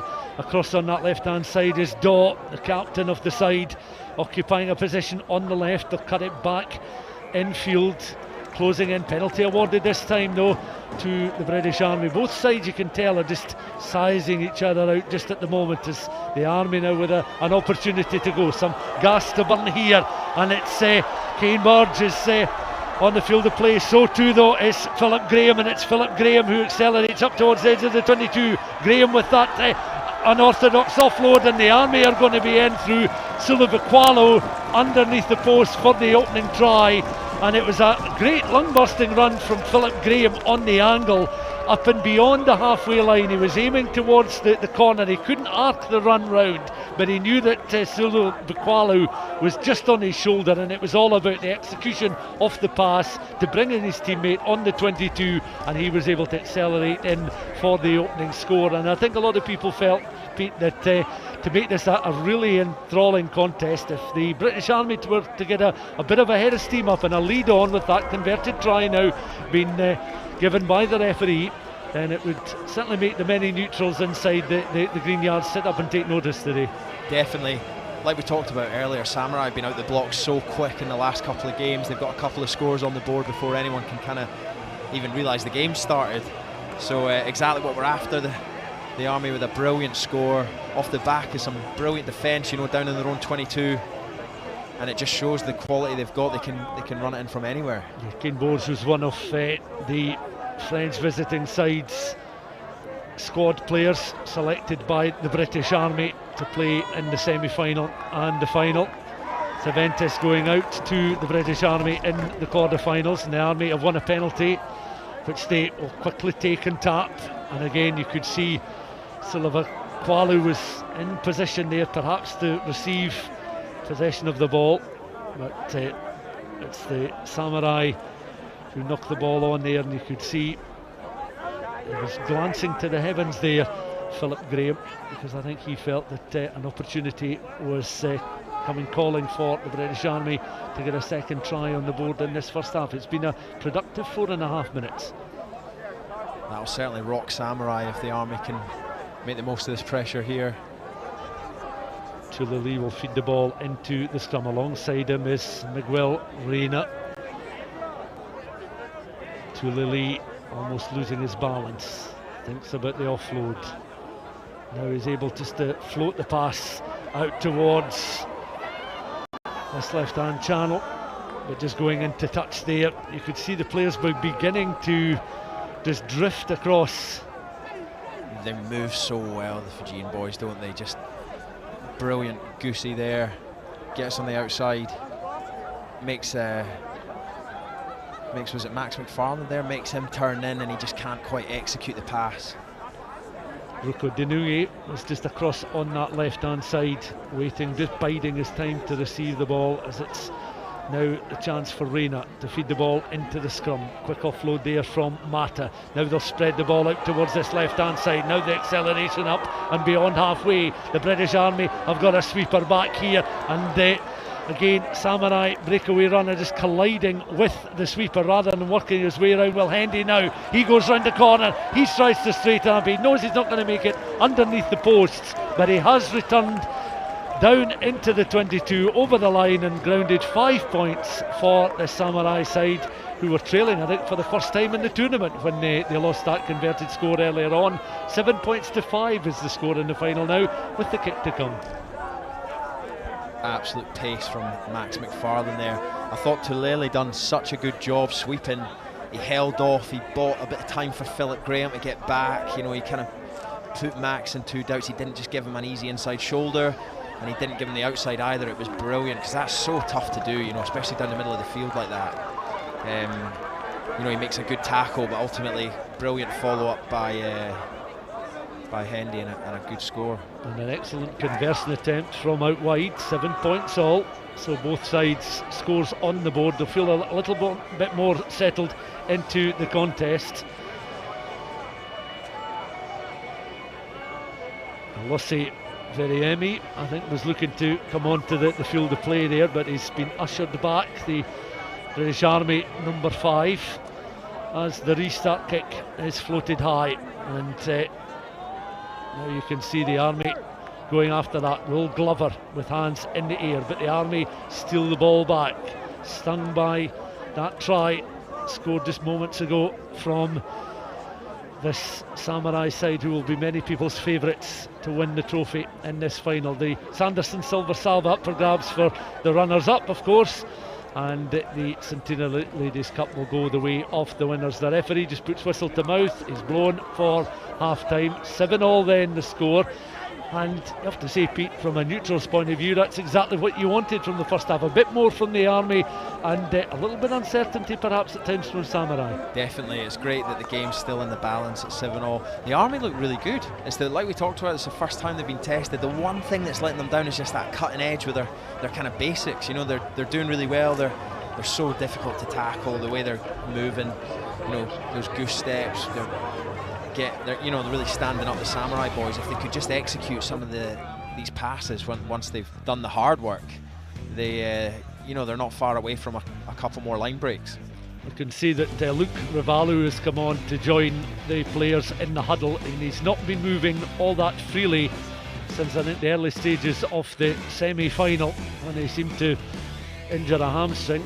I think he tweaked it in the quarter-finals as well, to be honest, but he'll be a player, I'm sure, that will want to make a contribution in the final. You do want to utilise the full squad of players at your disposal, and the players certainly will want to be part of it, given the very fact it is Melrose Sevens. The kudos about playing in a final and being able to perhaps go for one of those very sought-after winners' medals. Absolutely. It's something you definitely want to be part of, especially late in the game. 7 minutes to go now, whole crowd in. You want to be, the man that gets the crowd on their feet and gets them rowing you on, and you score the winner for your team. Yeah, the Samurai squad there a little bit more animated in their half-time team talk, having conceded the opening score, 7 points all. This a very important second period then for Tulele and the British Army boys, as well as it is for Samurai. As we mentioned earlier on in the afternoon, looking to be another visiting side, whether it be from mainland UK or from overseas, to lift the Centenary Ladies Cup, going back to Serge Blanco and back in 1983 when the French Barbarians beat Stuart Melville in the final. And 84 years ago was the very first radio broadcast from the Greenyards. Herets against Edinburgh, the final that day. The clip tones of Leo Hunter providing the description of a 10-5 win for the Golden Acre side. Back at the start of the second period, a little tap and go, and suddenly the British Army have got some opportunities. Again from a standing start. Oh, that lovely little bit show and go there, and he was showing the ball to his own teammates, and he's in underneath the posts for a quality score there. And Callum Obasa is the player who we thought perhaps would not feature all that prominently in the final, having sustained a knock earlier on in the contest, but he did draw in the Samurai team, and Pete, he certainly opened up a gap that perhaps should never have been there for him to wander into. He did. They just imposed themselves physically there, didn't they, the Army boys? Massive collision. They got done really well in defence. They flew up, forced Mata back in. He hit Reyna. He kind of took contact where he probably didn't want to, and then they blasted that breakdown, got the turnover. and then the big man shrugs a couple of tackles. It's so tough to defend. The way they can hold the ball and kind of wave it around, it makes it so tough to get in and stop an offload, especially when they're winning the collisions like that. Just brilliant by the Army boys. Yeah, the first floodlit final. First final on this new artificial surface, of course. The restart kick then once more from Tulili. Ball goes loose. Samurai under the cost just at the moment. Tulili now up into that 22. Is he going to finish things off well? The British Army have just come good. They've almost been like the Italians in football. A quiet start. They gradually make their way through the competition.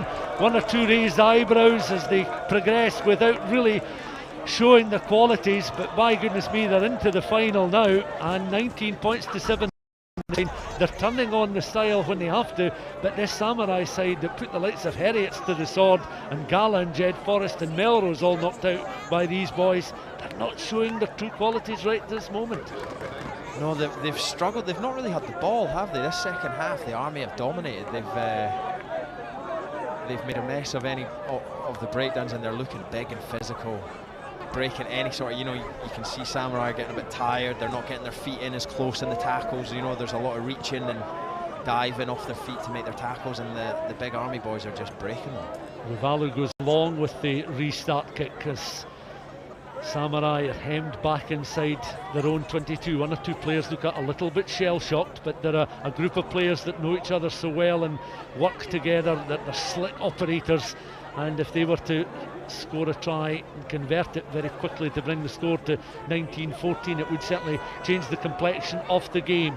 But at the moment it's the Army very much with the upper hand, and rightly so, with the qualities they've shown. Round the corner trying to go for the line there was the number 13 Will Glover, but he's been stolen and ripped. The offload was unconventional. Back out the back door once more, and they're in for yet another score.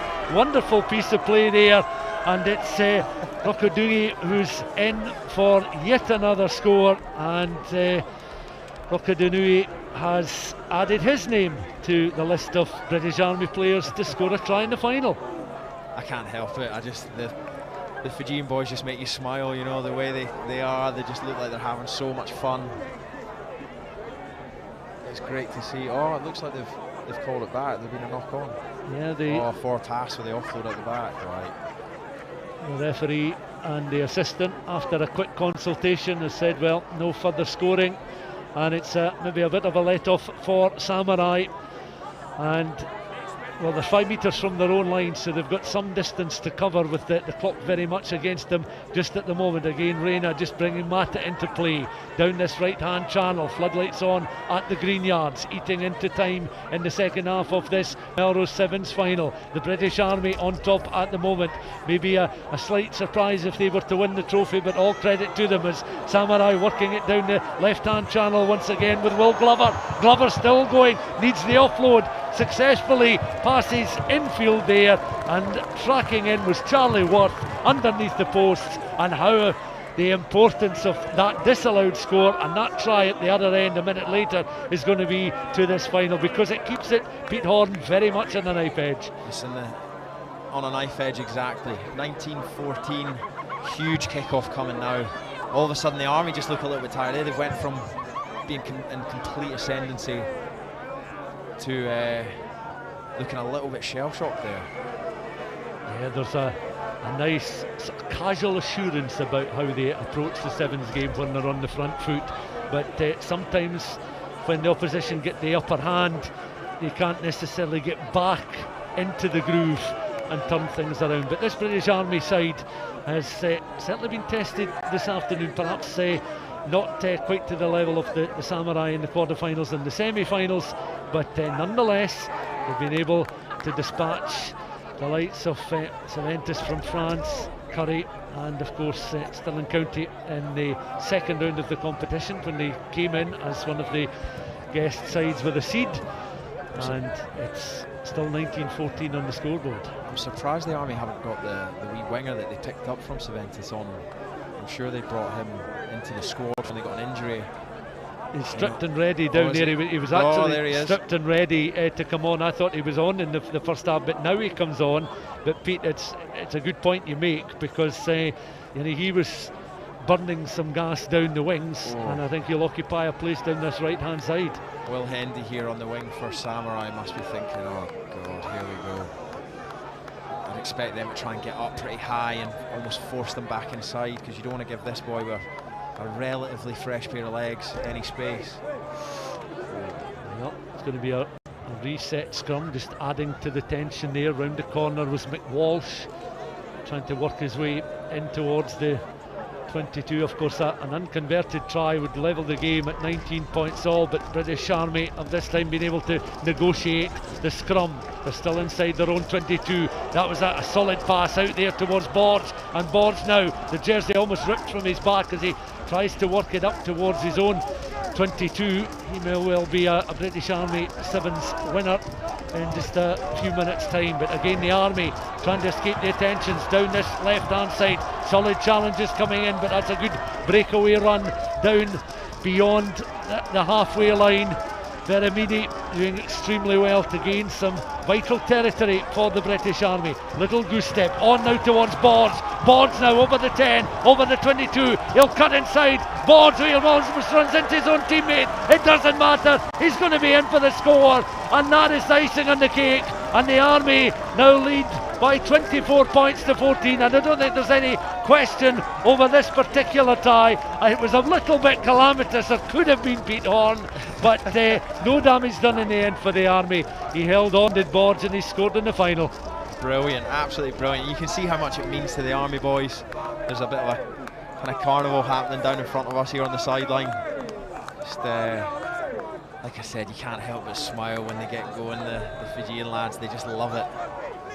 I think a lot of these guys are based down by Aldershot, and they'll enjoy the journey home as Melrose Sevens winners in 2022, 26 points to 14, and they're all going to congratulate the man that they've hired from the French side, Cervantes, who they knocked out in the quarter-finals, because it was he who scored that vital try at the end of the game just to ease any tensions, and the referee signalled the end of the contest after Borge went in underneath the posts.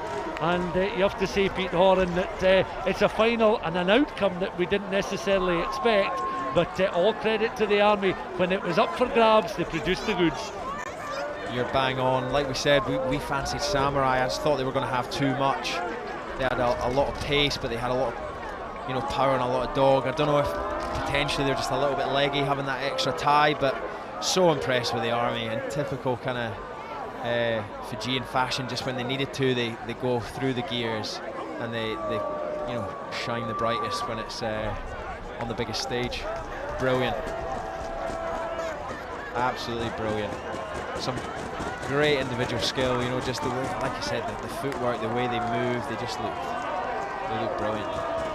Yeah, they've won some competitions in the past, Middlesex Sevens in 2001 and 2004, and the Singapore Sevens back in 2004, and they wear the traditional colours, the mainly red jerseys with the white trims, of course formed 22 years ago, and how they will enjoy the celebrations around the Greenyards this evening. But from the point of view of the beaten side, Samurai, it's a learning experience for them. They'll want to come back, they'll want to show what they can do in the future. They've formed strong bonds and friendships here that at the moment there'll be little consolation for these players, who will leave with the Sanderson Silver Salva and runners-up medals. They'll be disappointed with the way the final went after, they were so good for the whole tournament, but as you said, like, they're a cracking bunch, Samurai. They've got a great history in the game. They've kind of been a great platform for so many young international seven stars of the future, and coaches as well.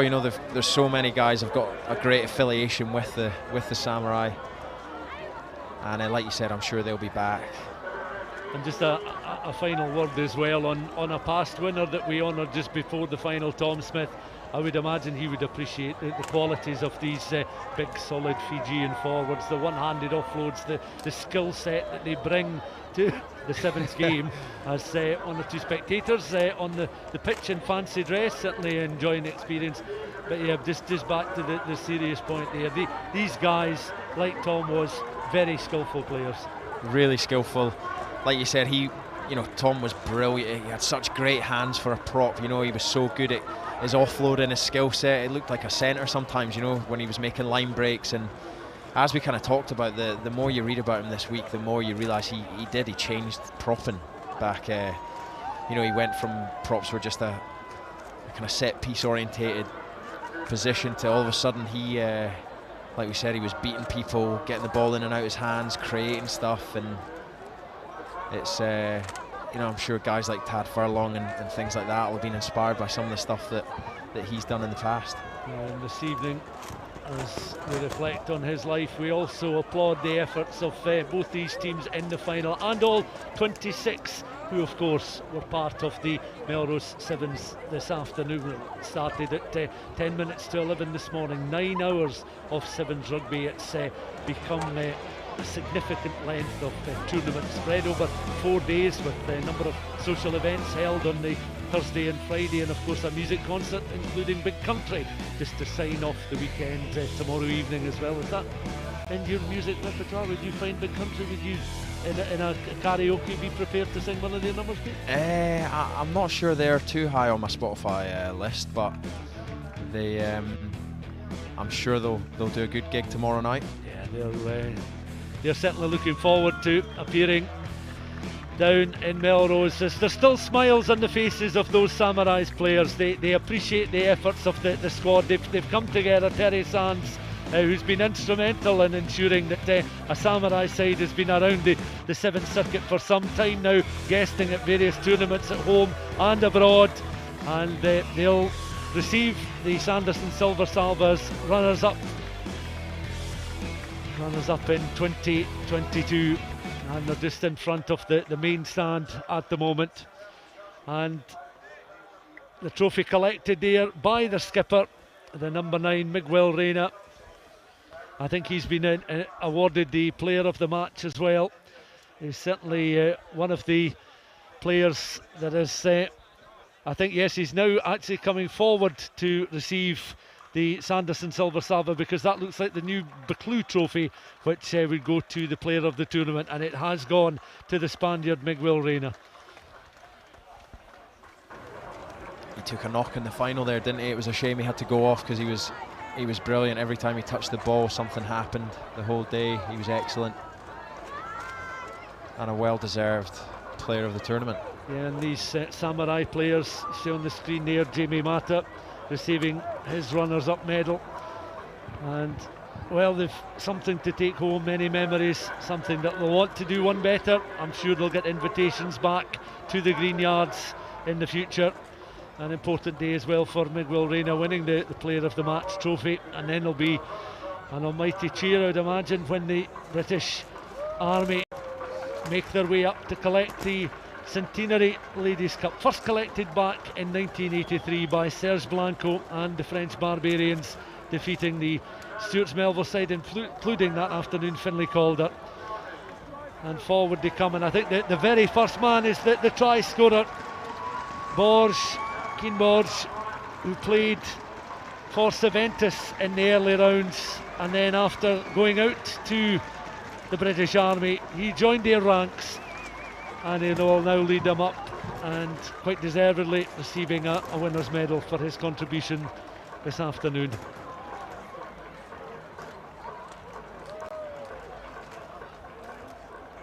What a brilliant day,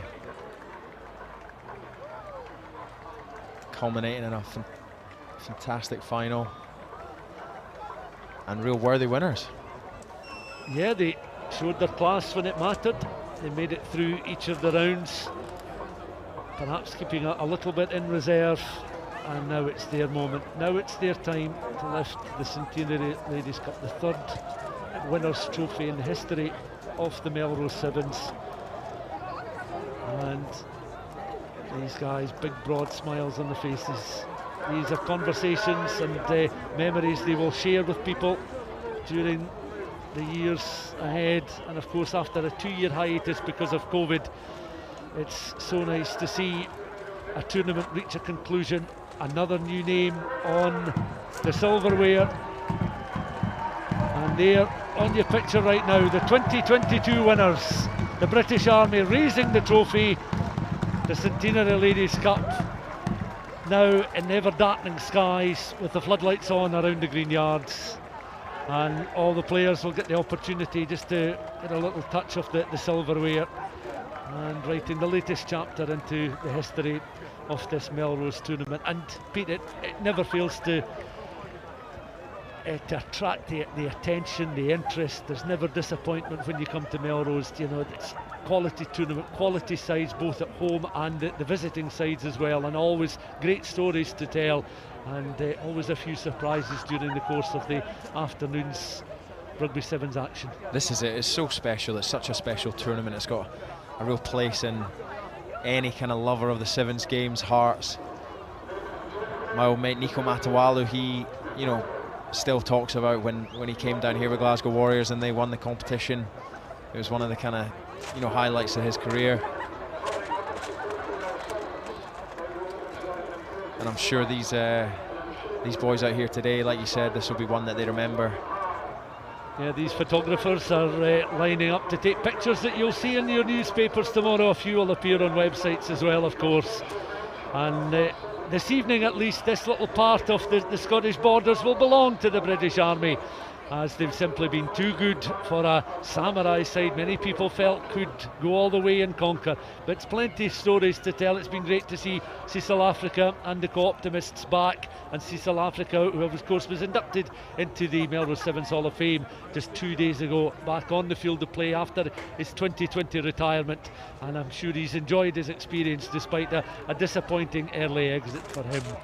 But the British Army will enjoy this moment in the lights, in the flashlights of the photographers, and with the trophy right now, the skipper with the teammates around, just appreciating this little moment, because these guys, Pete, they don't get this sort of attention, and I'm sure they'll enjoy this little moment in the sun.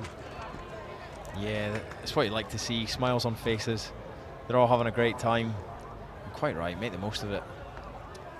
That's it then. The British Army are winners by 26 points to 14.